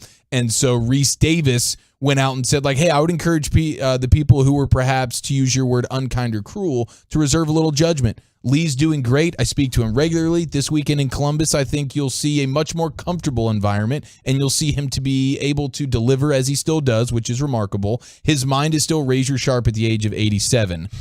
So that is the aftermath, but here is the sound in question. Lee Corso, just like 30 seconds of what appeared to be 4 hours of a nightmare for Lee Corso over the weekend College Game Day. Let's see. Here's the sound, and then should we really be making fun of this guy? In the SEC title game. Georgia versus Alabama, SEC title game. Then the winner goes on and plays for the national title. That's what I predict. I predict the SEC winner will not win the national title this year. The SEC winner will not win the SEC title this year. Details later. Details waiter? I don't know. And they will not win it this winter. It felt like he sort of swallowed his tongue at some point. Slipping into Lou Holtz mode at times. He was very Lou Holtz. I thought that's who was on set. Yeah, I thought it was going to be Lou throwing to Lee as you set that cut up. So you can hear it, right? Did he have a mascot head on? Here's the problem. No, there was no mascot head on. It might have been like, you guys ever been on a remote when the engineering gets messed up and they send you an echo back that's like a half second late? Yeah. Mm-hmm. I guess that could have happened. I think we're giving them a big benefit of the doubt. Yeah. You think that's just 87 years old on television? I think we've hit the point where maybe we don't need to have Lee doing these live shows as often, and it should just be, hey, we have Lee on this week, and it's a big deal. We're going to celebrate it, but we don't need to have him on every Saturday. Yeah. I think those guys and gals that are on set with him they're okay with it. Yeah. We're all making a big deal about it, and they think so much of him. Well, hell yeah, they do. That they will let they'll let it go. And they will, but how are the viewers going to react? Like, do you enjoy that still? Is that fine? No, it's not. I mean, I feel sad for him because I have seen him. It's some of the funniest things I've ever seen in a setting of television, where him talking to people and making comments and all that. But there gets a point in time where you're like going, it's hard to watch when you see somebody like that struggle that way. Yeah. You know, but that's what you're saying. Reese Davis, those guys, they're all going to come to his aid, and they're going to say, listen, if Lee Corso wants to die on set, it's okay with us. I mean, great television. Yeah, I mean, no, but that's how they probably feel about him. Like they don't want to tell him he can't be a part of this anymore. Yeah, what they did with Dick Vitale is that whole shtick was kind of running its course. Was we wouldn't have him in the same room. We would just go to him while he was on satellite. They tried to do that. And then they tried to do that with Corso. They had him like in his backyard at home in Florida. They For didn't the pandemic. Yeah, they didn't let him travel or anything like that. They were still trying to make, they brought David Pollock in and others, and they've tried to kind of work around, with Lee. But there comes a point in time, but ESPN is just going to let this play out. Well, that's disappointing. I think you got to look out for the guy. And if he wants to continue in the job, you go to his kids or you go to his wife or whatever and say, listen, we don't feel like this is reflecting well on his legacy. We got to find a smaller role. And if this happens again, that will be it. We'll give you an opportunity now so he can maybe come back and not have that be his final show. But we need an exit strategy here pretty quick. It's been ugly for a couple years. The man in the mirror is always the last to know.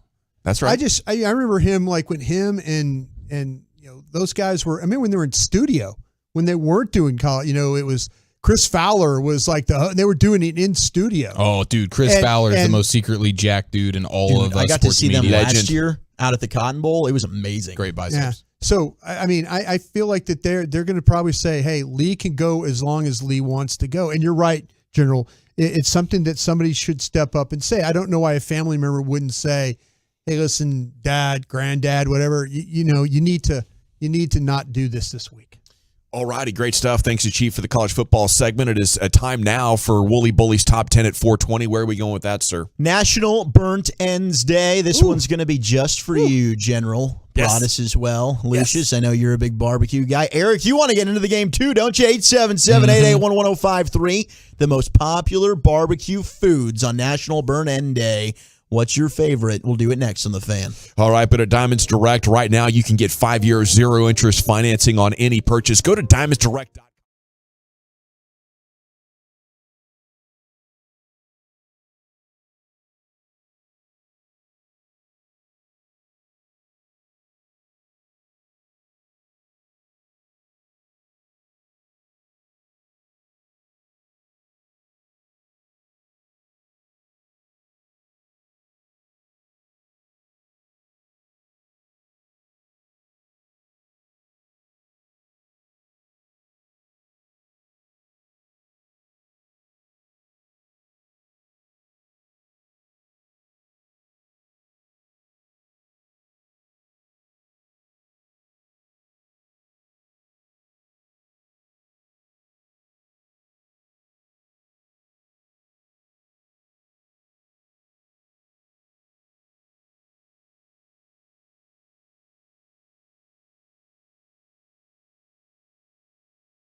Bully. Thank you so much. We do have the top 10 at 4:20. It's National Burnt Ends Day, so I've got the top 10 most popular barbecue foods. What's your favorite barbecue food? Sides included. We've got a good mixture of meats and sides here in this top 10 because you can't have barbecue without some good sides as well. 877-881-1053. I do want to shout out my good friends there at SOTA. That's SOTA, state-of-the-art weight loss. Went by there earlier today, and they hooked me up as I'm getting ready to go to Vegas. They hooked me up with another little box to take away, and I got a new shaker. This one, hopefully, I don't spill all over myself. Put dice in it. Yeah, is it a shake weight? I heard you're a big fan of those. Shake weight, yes, it is. Hopefully, I don't spill it all over myself like I did while we were in Oxnard live on the fan cam, and I put the lid back on it instead of not spilling myself with all kinds of weird liquid. But I'm excited about it. You know, they hook me up and they treat me well over there. Oh, so it's beautiful, man. I actually would like to see you on the fan cam, maybe like shotgun one of your soda drinks one of these days. Okay. I think that'd be a fun. I'll do that. That'd be a fun fan cam vibe. When I get back on the fan cam, because I've already had my soda shake today, I'll have to do that for all the fan cammers. Yeah, out there. we all want to watch you drink your lunch. Our tubers and our tolos. Yeah, you can watch me drink it. So we got some votes for smoked turkey, potato salad, mac and cheese, brisket and ribs with mac and cheese. Keep those flowing. Man, National Bird End Day has to be one of the more difficult days of the calendar year when you're doing the soda stuff, though, huh? Because you'd love to just go bury yourself into all the burnt ends. I do love burnt ends. And they're a delicacy, really. They are fantastic, and some people can do them incredibly well. Brian, I don't mean to say anything sacrilegious when it comes to the world of barbecue, but I kind of can just do some regular sliced or chopped brisket. Like, I don't know what the burnt end adds. Yeah. Besides an extra couple of hours of cook time. No, I'll tell you what. Was offensive. That was, I like what you're talking about with brisket. I think that people we've got this ability to take that point and then turn it and cut it in those cubes. But then with so many nice flavors, habanero, you could get that sweet flavor to them. You can almost make it like candy, like brisket candy is what you could do. I'm trying to do like with pork belly stuff. Like at Heim, they do the pork belly burn ends and things like that. So the key's like a good sauce. You dip it in the sauce. Yeah, you know how we were talking about when we like the Korean barbecue with sticky ribs and stuff like that. We like that flavor, it's like the caramelization of the meat. The sugar with the combination of the meat, I think, and the fat. I think that's where people, because we've got now where sauces are, they burn in candy, the sauce for that, even the sweetness that you could put on it and stuff. And sometimes there's just those burn ends are good just to eat alone. But the way you have to go about it's probably an extra 15 minutes or so to cut them, to sauce them, to get them back in the smoke, and then have that caramelization get on those pieces of meat. And it's like candy though. But I totally get what you're saying. I like the brisket part of it too. It's it is a lot of work, but I mean, to me, like the perfect point slice is just incredible, and I've only had two that I think are so unbelievable. And I remember the time and the place where I was like, holy crap, what did you do to this brisket? Yeah. And I can't imagine it being better than that. So that flat though, to me, man, give me the fatty part of that brisket. I mean, there's a lot of people, and you see people take those slices for competition and that bend and, you pull it apart and all those tests you can do. Yeah. But the fatty part of those briskets, man, you talk about good just eating right there. And that's why I think people like the burn ends, because it does come from that end. Exactly. And I think I had a guy that came to visit us, the family from South Africa. Yeah. Literally, he wanted Texas barbecue, but the number one thing he wanted was burn ends. Mm-hmm. Like, okay, I guess we got to go. Probably seen the shows about them. Yeah, get you some burn ends. There's a lot of videos you can watch on YouTube about that stuff. Craziness. Do you want to slide a little sports in here really quickly? Aaron Donald. Barbecue is a sport. Was on was on CBS Sports Radio. Now you're right. Barbecue it really is. I mean, Texas Tech knows that very, very well. Cookout's not a sport. Don't get Chris Arnold started on that. But Texas Tech, the meat capital of the world. Now, Aaron Donald asked by our buddy Zach Gelb on CBS Sports Radio about the helmet swirling and waving it around and smacking Cincinnati Bengal players with it at that joint practice. Here's the back and forth of that interview. Gets a little cringy, a little bit awkward. I do love awkward radio, but Aaron Donald wasn't really wanting to talk about it. What happened last week in joint practices? Because we all saw the video of you swinging helmets, and people were wondering what was going on there. It was just a practice. Obviously people got phones out and things like that, but I'm not going to sit and talk about negative stuff that happened at a practice. My main focus is Buffalo. So, Was there any internal punishment? We talked. So, were you thinking maybe you were going to get suspended or anything? Hey, Zach. I wasn't worried about it. So, yeah, we're just going to focus just here because Aaron's here today to talk about Dr. Teals. So you do have 2 minutes left if you want to pivot to your last question, please. No, okay. Just one more thing, Aaron, on this, and I'll get to Dr. Teals. What sparked it? Just wondering, because I think people are curious about it. Well, being a guy that's 31 years old, my main focus is football. Obviously, the physical part you do, but it's more about the recovery things that I need to do, and being a partner with Dr. Teals and be able to use Dr. Teals 2 or 3 times a week to help my body recover. And I usually soak 15, 20 minutes in the tub, help me to be able to play at a high level and be productive. So, you learn a lot more as you get older, as far as it ain't all about work. You got to take care of your body and make sure that you're able to play at a high level and be able to partner with Dr. Teals, a product that I actually use and love. What just going to use the rest of your 2 minutes to talk Dr. Teals. That was a legendary marketing move. Like, that was a Hall of Fame sidestep right there. Well, we're not. Aaron's only here for 2 more minutes, okay? Well, yeah, they throw the PR lady like they She's go going to save him here. She jumps in. She's the meat Credit shield. to Zach Gelb. No, this is what I want to ask you about. Nobody cares about Dr. Teals, with all due respect. We want to know about you swinging a helmet and trying to kill somebody out there on the football field. And as Aaron Donald, with all due respect, Mr. Gelb, I'm just going to hit you with Dr. Teals. You could ask me anything you want. We could go the rest of time with you peppering questions at me about that particular practice of me swinging my helmet around, and I'm just going to pepper you back with a bunch of Dr. Teals. Aaron Donald, I'm holding my own. I'm a big fan of the Dr. Teals foaming bath, by the way, with the lavender. It's soothing. It'll put you to sleep, too. It's a good product. This is exciting. When was the last time? So, Dawson, are you a bath guy? Yeah, a couple times a week. Yeah. The bath bomb. Yeah. Look at this. The CBD American Shaman bath bomb. I love it. It's so relaxing.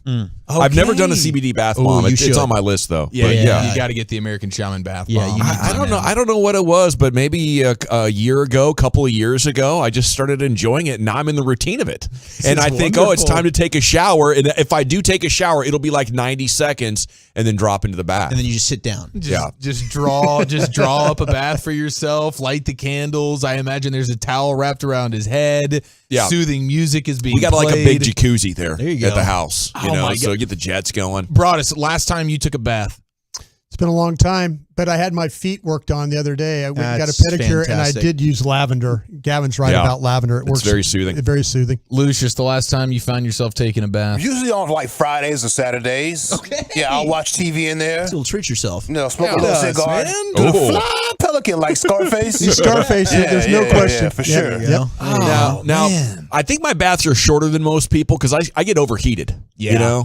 But I like feeling warmed up all the way. I do. Okay. Then you got to sit out of it. You got to sit on the edge of the tub for a few minutes and just kind of get some fresh air and then get back in. I don't do that. In there. Do you throw some ice? Well, I thought you always cooled things down with Dr. Pepper. I didn't know you. Yeah, I was just one time with ramen. I tried it out once. That's so funny because last night I went in and fiance, wife, and baby were in the bath. And she looks at me and she goes, "Can you get me some bottles of water? The water's too hot." And I say, "Honey, 12 ounces is not going to cool down this bath. Turn on the damn cold water." Yeah, that's the move. And she's like, "To drink." To drink, yeah. I'm like, there you go. Yeah. I'll be right back. All right, let's slide into this top 10 at 420. The top 10 best barbecue items on National Burnt End Days. Number 10 is the burnt ends. That is okay. Number 10. It's so much of a delicacy that it can't be in the top 5 because it's not consistently at any one of your barbecue weekend hangouts kind of deal. And it runs out a lot.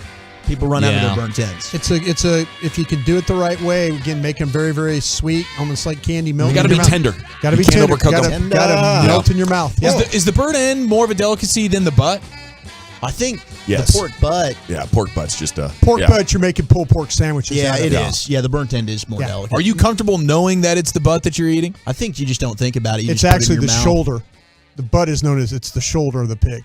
It's not. They just call it the pork butt? Yeah, it's not the shoulder. actual butt. Yeah, it's the shoulder. False advertisement. Yeah. Number 9 is potato salad. Sorry to destroy your. I thought I was eating butt this whole time. Well, you probably do. have been. I thought I was the king butt eater It just this whole wasn't- time. I've been wasn't the munching on pigs. shoulders. Yeah, got to work on them shoulders when you're doing the butt. Number 9, potato salad. It's been texted in quite a bit. Wow. 214 beef rib and potato salad. A lot of people like their potato salad as a side for the barbecue. I go mac and cheese, man. I'm a big mac and cheese guy too. Number 8, we got baked beans. Yeah. Kind of plain. Not just baked beans, the ranch style beans. Them joints are crazy. I to have me. not had those. Those are the best, man. Oh. ranch Lucius, style beans, bro. Do you dice up ham in your beans? Yeah, a little bacon. I put bacon Yeah, in there. there's some hog in there. Yeah. Yeah. There you go. I like a little hog with my There you beans. go. I most often do jalapeno sausage in mine. Not a bad call Okay. at all. Yeah, Diced up. strong. Extra Diced brown up. sugar. That's strong. Yeah. Number 7, we do have the mac and cheese. Okay, And that's the beautiful, highest beautiful. ranked of the sides. No more Okay. sides. Sides in here, bro. I'm glad. No I'm more glad we. sides. You ever do you ever just stuff a baked potato or a sweet potato with all the brisket you could fathom? Yeah. Oh, sure. You just do the loaded baked potato and it's just absolutely. lathered in brisket. There's a little Absolutely. trailer down the street that does those. Oh. We love them. The studs. Dear God. Hell yeah. Number 6, we got the beef ribs. Yeah. Dino ribs. Yeah. That might be my one seed. The Big dinos. beef ribs. I've never Dino- done the dino. Oh, those dude. are excellent. Yep. Yeah. You get them cooked well. Some places don't cook them well, though. I've had some not good ones. Yeah, they're easy to underdo. Well, you got to make sure that they're too chewy. if they put them on the That's plate, exactly it. and you Yeah. get that pull off that bone. Yes. you got to get that pull. If there's if there's that little bit of shown, if you don't see any pull, they're probably Maybe bad. I'm just easy to please, but I think Texas Roadhouse does them really well. Okay, I've never had them. Oh, what are we I talking didn't- about? Are we doing some Texas Twinkies? no the Dino bones. Dino No, but people are texting about the Texas Twinkies. Texas I Twinkies think, sound delightful. You know what that is? That's No. the jalapeno, Yeah, cream wrapped in cheese, bacon. bacon. Yeah. Oh, delicious. Yeah. Oh, Yeah. my gosh, delicious. I did not know those were called Texas Twinkies. Yeah, they're Oh, outstanding. those are fantastic. Number 5 is sausages. Yeah. Barbecue sausage. Yeah, And you we can do got a jalapeno variety. cheddar. Jalapeno cheddar, no question about it. Whatever kind of sausage you want. Undefeated. Number 4 is chicken. Barbecue chicken. Pretty good. Got it done right. Number- Beer yeah. can chicken, one of my favorite, by the way. Oh, absolutely. Yeah, with Miller Lite being the beer of choice. Absolutely. Obviously. Hell yes, it is. Got to drink half the Miller Lite to get it started. Damn right. Number 3 is spare ribs. Yeah. You guys prefer the spare rib to the beef I rib? do. Okay. Yeah. No, to the beef rib, no. No. I thought you were going to say the baby back. Oh, it's a baby And I do back. prefer spare Sure. over baby back because there's a little bit more fat on them. Number 2 is pork, pulled or chopped. Oh, okay. Yeah, that's the pork butts and stuff like Sure. that. Yeah. Pulled pork sandwiches are awesome. Delicious, even Yeah. though not kosher, but still caught myself eating quite a lot of Yeah. those. People don't realize it, but that's actually the shoulder.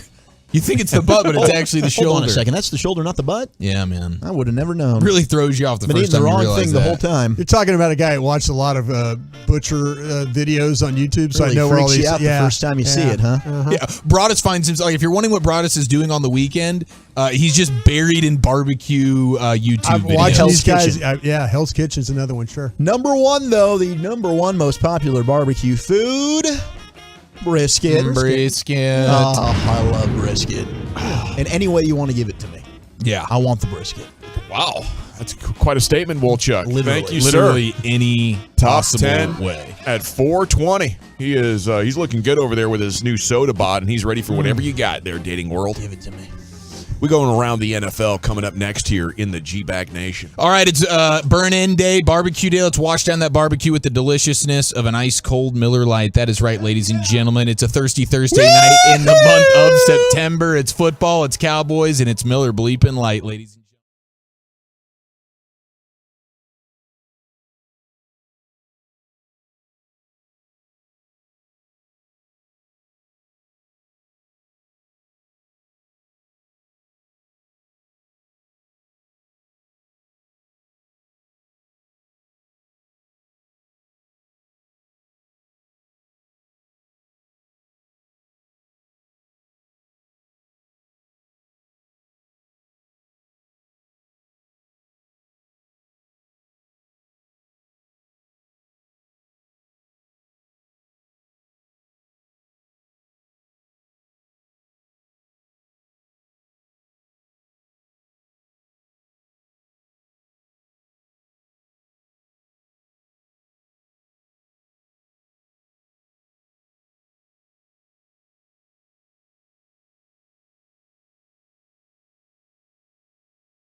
today and get the most comprehensive privacy protection with the push of a button.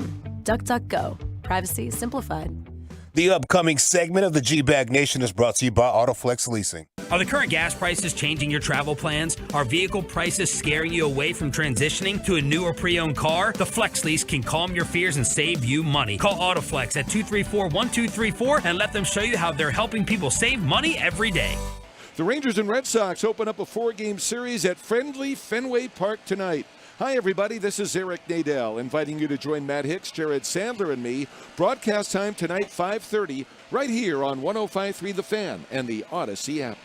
If you're in need of traffic control or barricade rentals, Buyers Barricade is a full-service provider taking care of your project or special event, no matter the size from start to finish. It is the Texas Authority in barricade rentals. BuyersBarricades.com. Thank you, Lucius. Let's go around the NFL. It's brought to you by Metter Dodge Chrysler Jeep Ram. Let's go around the NFL, G-Bag style, on 105.3 The Fan. Okay, Brian, we're still waiting on the latest for Jason Peters. Are they working on it? Or is he gone? What's going on? Yeah, the last 30 minutes ago, I asked somebody in the front office the situation he knew on Jason Peters. And they said still working on things. So okay, I know there are people talking about maybe he's already left the building and all that. I don't know how he can get out of here right now with the weather the way it is too, by the way. So they might be just trying to. But when you get through the physicals and stuff like that, then it turns into cap guys and agents talking about potentially working out a deal. So the longer he stays, the more opportunity you have of him signing with the Cowboys. So. Physical shouldn't take too long. The doctors would be over at the Star. He'd meet with them, and then now it's like, hey, he's healthy, ready to go. Now let's see if we can iron out a deal here. And maybe that's what they're working on right now. I know we have a lot of different stories to get to. I just want to say I would like to tip my cap to the Cowboys. There is value in waiting things out. And if it's Jason Peters and Anthony Barr, they're getting some pretty good veteran players to come here. And I know it's not enough and they need a trade, but they're if they could get Peters for cheap and Anthony Barr for cheap, they're getting more ability for dollars spent in free agency than I think anybody else. Here's Eric Chiafalo with second down. All right, a couple of injury updates for us. First of all, we mentioned it earlier in the week, Ravens mascot Poe. That's a big blow to Baltimore. It's going to be a season-ending knee injury. So that's a sad one. Season ender ACL as well for the best pass rusher on the Tennessee Titans football team, Harold Landry. When news broke a few hours ago that Landry is going to be out for the season, so that's a nightmare for the Titans. Now, big money deal goes to Russell Wilson as the Broncos go ahead and extend his contract. He gets the fatty boom bah, and it's $165 million guaranteed for Russell Wilson. 49 a year, I think. Yeah, 49 a year is going to be second to Aaron Rodgers in terms of the average yearly the salary there. So he's making the big bucks, and I was kind of surprised it was such a long-term deal. And with how much money he got extended, so they clearly plan on having him for quite some time there in in Denver. But Lamar Jackson trying to negotiate his fully guaranteed contract because that's what Deshaun Watson got. Well, now people are saying, well, this could be a setback for Lamar Jackson in his negotiations with Baltimore to get a fully guaranteed contract because Russell Wilson was unable to get that. It's $165 million guaranteed, but it's a $200+ million contract. So Russell Wilson does not get the full guarantee. Lamar Jackson is trying to get that because Deshaun got it, but now that Russell didn't get it, everybody's saying, well, now Baltimore's going to point to this and say that Deshaun Watson fully guaranteed contract is an anomaly. You're not getting that, Lamar. And he wanted to go somewhere else. Cleveland had to raise the stakes through the roof. It was basically like some sort of weird open bidding with all sorts of complicating factors. We can't consider that as a premise or a precedent, I guess would be. Well, and all of a sudden you look up and Dak Prescott's the 8th highest paid quarterback in the NFL. That's probably right around where he should be, right? And he's at, 40? He was 4 years, 160. Yep. Yeah. So, I think that's a great point. 1 year later, and obviously he and his agent are thinking, what's the number going to be? If it went up $10 million from 1 year to the next, as far as what that level of quarterback is getting. Who knows what the Mahomes would be getting now? Is it going to be $60 million a year or two? It appears to be appreciating like at 10 or 15% per season. Here's Zach Wolchuk with third down. Well, speaking of quarterbacks, Baker Mayfield yesterday, the NFL Network, Cynthia Freeland, this story went viral apparently earlier in the week on the Around the NFL podcast. She shared an exchange that she had with Baker Mayfield when she recalled him saying, I'm going to F them up, when talking about his week up matchup against his former team, the Cleveland Browns. And yesterday, well, Baker clarified those comments when he was asked about them. How closely does that resemble how you feel about Cleveland next week? Well, first, I didn't say it. Obviously, everybody's going to write whatever story they want. There's history that I've played there the last 4 years. I'm an extremely competitive person. Everybody knows that. If I wasn't wanting to win, then there would be a really big issue of me being the quarterback here. So I want to win in everything I do. That'll never change. Now, that is not how I phrased it. That's not even what I said, so I'll just leave it at that. How did you phrase it, if you don't mind? I didn't even say anything. Did you not talk to her at all? Or? No, I talked to her. I think she addressed it. She said it. Obviously, you guys can go back and look at what she said. But all I did was agree. I hope we win. It's pretty plain and simple. Competitive. I want to win, and I don't think that should be harped on. Would anybody like to take a guess what the sound is in the background? That punching machine at the game places. That's a good one. It's the offensive or the defensive line drill, isn't it? Jugs machine. It's the jugs machine. Oh, it's the jugs. The jugs? Yeah. Is it one of the new age jugs like the Packers have, the robot jugs? I think or is it just some old school saggy jugs? I think we got some old school saggy jugs going on there at the with the Carolina Panthers, because it was funny. Old The first time I heard it, because Corey and them played it on their show, and he asked, "Is that a big punch machine, a hole punching machine, or something like that?" And no, it was actually paper cutter machine. Jugs That's machine. Awesome. Yeah. Yeah, Cynthia Freeland took to Twitter and just said, man, this is silly. Don't make this more than it is. I was wishing him good luck colorfully. He agreed colorfully. What do you expect anyone to do in this situation? She put it out there. She did. Yeah, and she said it. Look, if Baker said it, I don't even care. It sounds like something Baker would say. Yeah. If I was him, I'd feel the same way towards the Cleveland Browns. I don't know who to believe less, a reporter or Baker Mayfield, though. Somewhere in the middle. Shoot, I don't know. You wonder why. You don't wonder now why these players, and they don't want to say anything to us because stuff like that gets out. You could be friends with somebody, and all of a sudden, it's like he's probably texting her, calling her. Why'd you say that? I didn't, come on. Why'd you put that out? I'm never coming on your show again, Cynthia. The guys that do it the best accept that it's a bunch of BS. Yeah. And they're like, I'm going to do some interviews. You're going to twist my words. But guess what? I don't care. Okay? Yeah. I'm going to focus on what I can. Here's Brian brought us with fourth down. Yeah, if you're one of those guys and gals that play fantasy football and you drafted Jalen Waddle. Oh, I did not. You did not? Well, okay. Well, his coach, Mike McDaniel, told reporters on Thursday that it is very, very, very confident. He's very, very, very confident that Waddle will be ready to go against the Patriots in week 1. Okay, Eric, I'm taking him tonight, so don't you steal him from me. Wait, so he's 4 varies confident? He is 3 varies confident. 3 varies confident. He's 3 varies confident that Waddle's my guy. That Jalen Waddle, the very talented receiver with the Dolphins, will be available for the against the Patriots in week 1. So his absence from the practice field has been precautionary.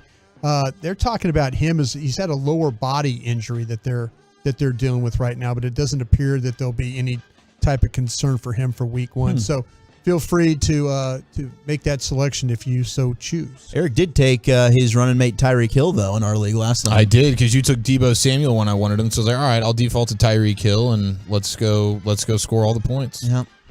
All right, there is a little bit of Tom Brady news. I'll get you with a little football fourth down here as New York Post page 6, their gossip section. The back page is reporting it was marital problems. And I don't know, that's probably less credible than Baker Mayfield or that reporter, but it is the latest. Apparently there have been some high volume screaming matches. You see Tom Brady yelling at his assistant coaches and his teammates and the refs. Basically, he's going like that against Giselle. Ooh. And that's what New York Post says here in page 6.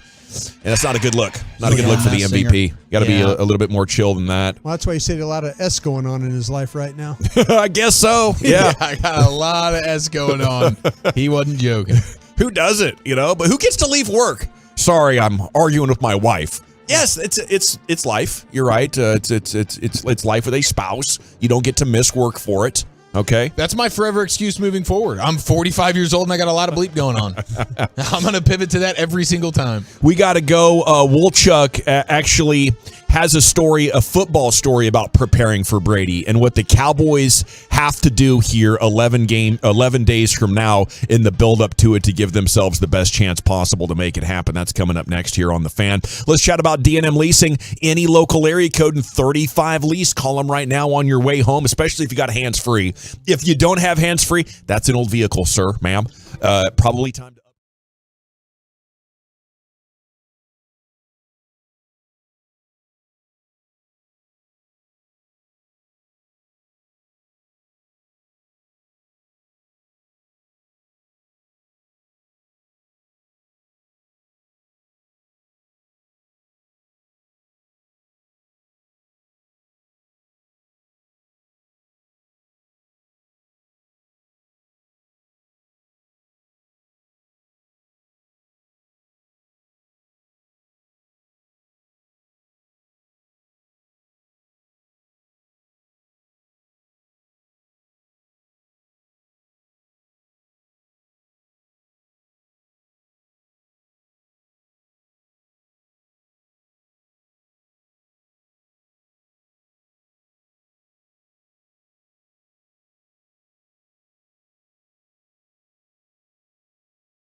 He's the GOAT and all that, and he deserves that recognition. But what we're talking about is how you prepare for him, how the Cowboys are going to whoop him.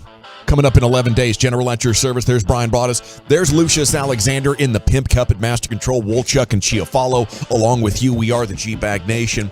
We're 27 and a half minutes from Rangers pregame, and Sands is in the bullpen warming up already. He's got that pregame show coming up here for you. Let's head across the console to Zach Wolchuk. The Woolly Bully has the details. Thank you, sir. Jim Trotter of NFL.com wrote a great piece taking on Tom Brady. NFL defenders and coaches share what it's like to go up against the greatest of all time. And I think this really illustrates, Tom, sorry, but nobody's feeling sorry for you, buddy. Nobody cares about your offensive line, and you're dealing with a couple of backup guards and a backup center. Nobody's taking you lightly. Nobody's believing in this underdog story that you want to sell. We're not buying that at AT&T Stadium on Sunday Night Football. No. We're not buying it at all, Tom. He's just used to having a loaded team, and now this is a more realistic look. No, if anything, our Cowboys are still the underdogs. That's right. And we're going to slay the dragon on Sunday Night Football in front of a national audience, thanks to Micah Parsons and that defensive line and that front seven. We're going to get after them. We're going to get after them. I was pecking around on this story yesterday, Wolchuk. I'm glad you're bringing it. Oh, I was listening, and I was loving everything you were saying. My idea is, okay, let's go to 2014. The Cowboys were taking on the Saints. The Saints had been champions. They were contenders. And they were like, there's no way you can beat the Saints. But what had happened with the Saints was they'd lost a bunch of players from 2013 to 2014. And what you ended up going into was a game where you were actually the better team. Right. And I know, playing good teams and contenders is the Cowboys' bugaboo, but I just don't know if in week one the Buccaneers are going to be that team. I don't look at the Bucs as a team that's lost a ton of talent. They lost their center. Okay, I think Brady's overcome a lot more than that. They lost their guard that was a guard that was competing for the starting spot. It wasn't like it's their legendary Zach Martin guard who goes down right before the season. It's a guy who was competing, probably would have started. He's injured. Okay, no big deal. He's still got a litany of weapons. He's still got a stable of running backs, and they got a hell of a defense. Their defense, they're going to be bringing pass rushers all over the place. They still got the two stud linebackers. Right. They got your guy, Antoine Winfield Jr. I think their defense is still going to be, the defense may ultimately be what wins them that particular game. It'll probably be a low-scoring game, but I think they got enough talent offensively. Losing a center, losing a guard, not the end of the world for a guy like Brady. He doesn't have Gronk anymore. Antonio Brown, was he even there really? He was there, but he kind of wasn't there. Was he going to play week to week? Not really. So I don't look at the Bucs and be like, oh my gosh, they lost all this talent. I think there's a lot of noise involving the center injury. There's a lot of noise involving Tom Brady and his 11-day sabbatical. But when the dust settles, I still think you're looking at one of the better rosters in the sport. This is going to be a difficult task. There's no doubt about it. And this article is just going to illustrate, despite the banged-up offensive line that the Bucs are going to have, when you have Tom Brady, you should, without a doubt, be the favorite. Basically every Sunday. Unless on the opposite side, you're playing an Aaron Rodgers or somebody to even the playing field. And Cam Hayward, all-pro, and for the Pittsburgh Steelers, quote, it's different when you play him. It's not just that you put him on a pedestal and say, this is the greatest of all time. It's that this guy is a competitor who can beat you in so many different ways and understands the game at a totally different level. I caught myself rewatching some of the stuff he's done over the years, and it's remarkable how he knows how to find the vulnerable spots, how he knows how to find the perfect play. It brings out the best in your defense. And if it doesn't bring out the best, it brings out the worst in your defense. The difficulty for defenses is that Brady can play any game. Some quarterbacks excel at downfield passes, others at dink and dunks. Brady can do anything with numbing proficiency. He's never been known for his mobility, but few quarterbacks have ever moved as well in the pocket as Tom Brady has. He slides to either side, or he steps forward or backward to evade pressure. He will never be confused for Lamar Jackson in terms of foot speed, but he scrambles just well enough to pick up first downs. That said, the thing that truly separates Brady from his others is his preparation. He is relentless in his study of opponents and their tendencies, both individually and collectively. In 2001, The Patriots were facing Washington in a preseason game. Rarely do teams game plan or scout the opponent in such situations. It's more an opportunity to work on yourself and your team. But when linebacker Antonio Pierce lined up across from Brady, then a backup to Drew Bledsoe, he was shocked to hear Brady identifying him as a rookie instead of as the middle linebacker, which is customary. And it goes on to talk about Ryan Clark. Quote, when you play Tom Brady, you're playing the present man, the athlete that stands before you, and you're also playing every ghost of all of his successes. What he's meaning is, and he played him 13 times, you've seen him come back so many times that, oh my God, that's still Tom Brady over there. You get some young dudes, a rookie who says, oh man, he's not even that good.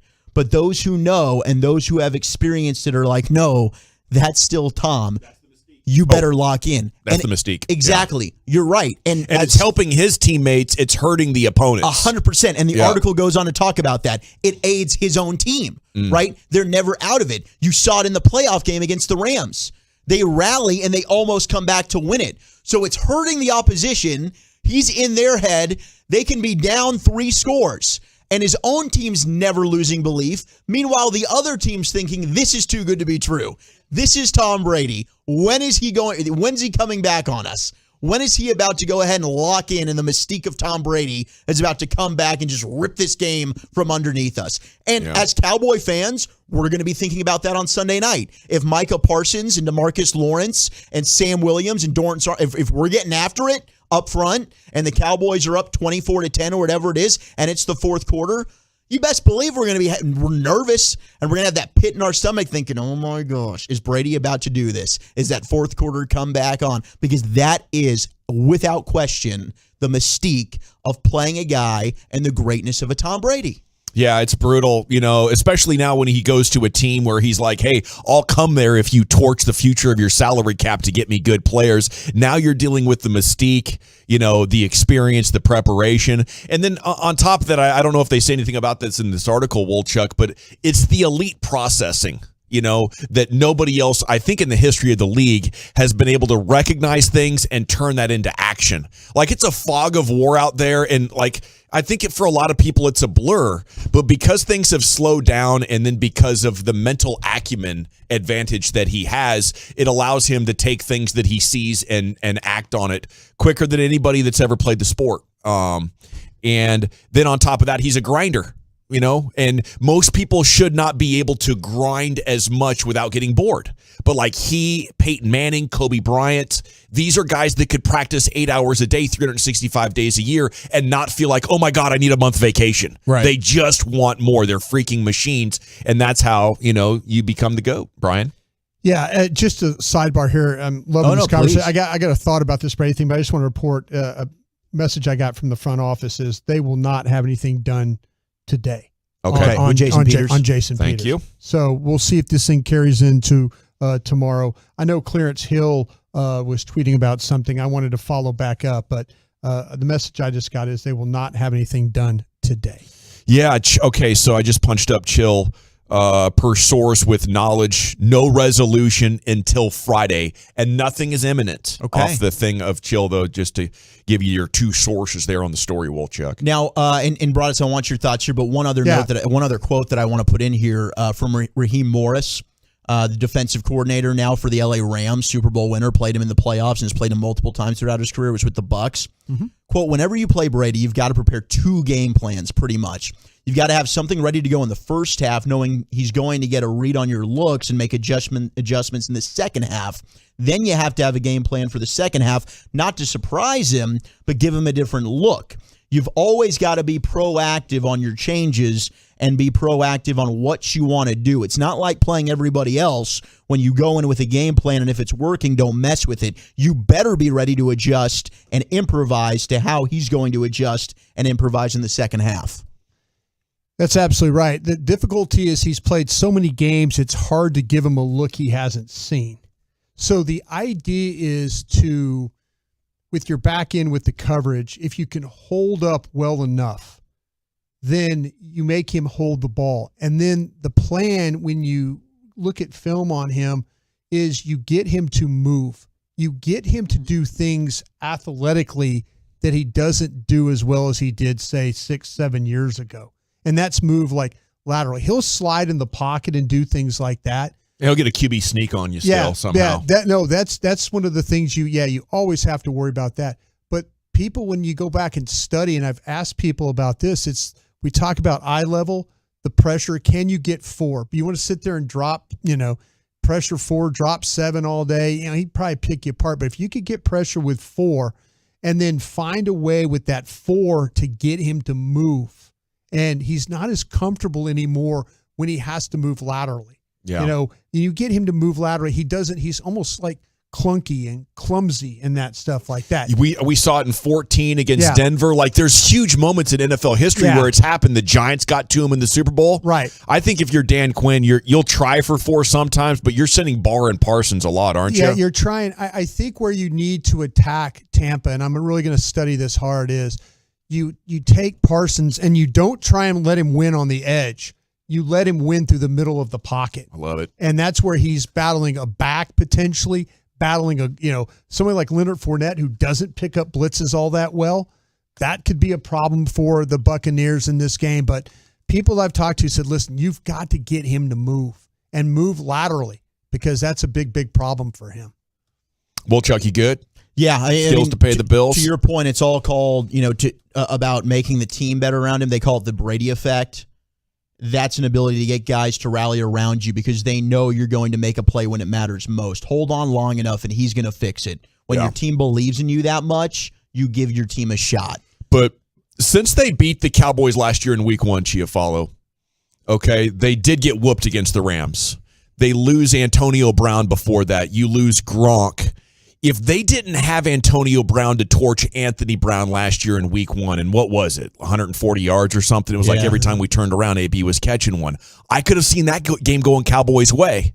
I think there is now a significantly better way for the Cowboys to match up now that you take those players off the field. Was that a game of missed extra points, field goals, and stuff involved? 31-29. Yeah, I mean, it was a close one. It was neck and neck, and it's not to say that the Cowboys can't win this game. I think it definitely is a winnable game at home. I think it's going to come down to the wire, one way or another, last team with the ball kind of deal. I think it will be a very close game. Absolutely. I think both teams feel good about their defenses. Yeah.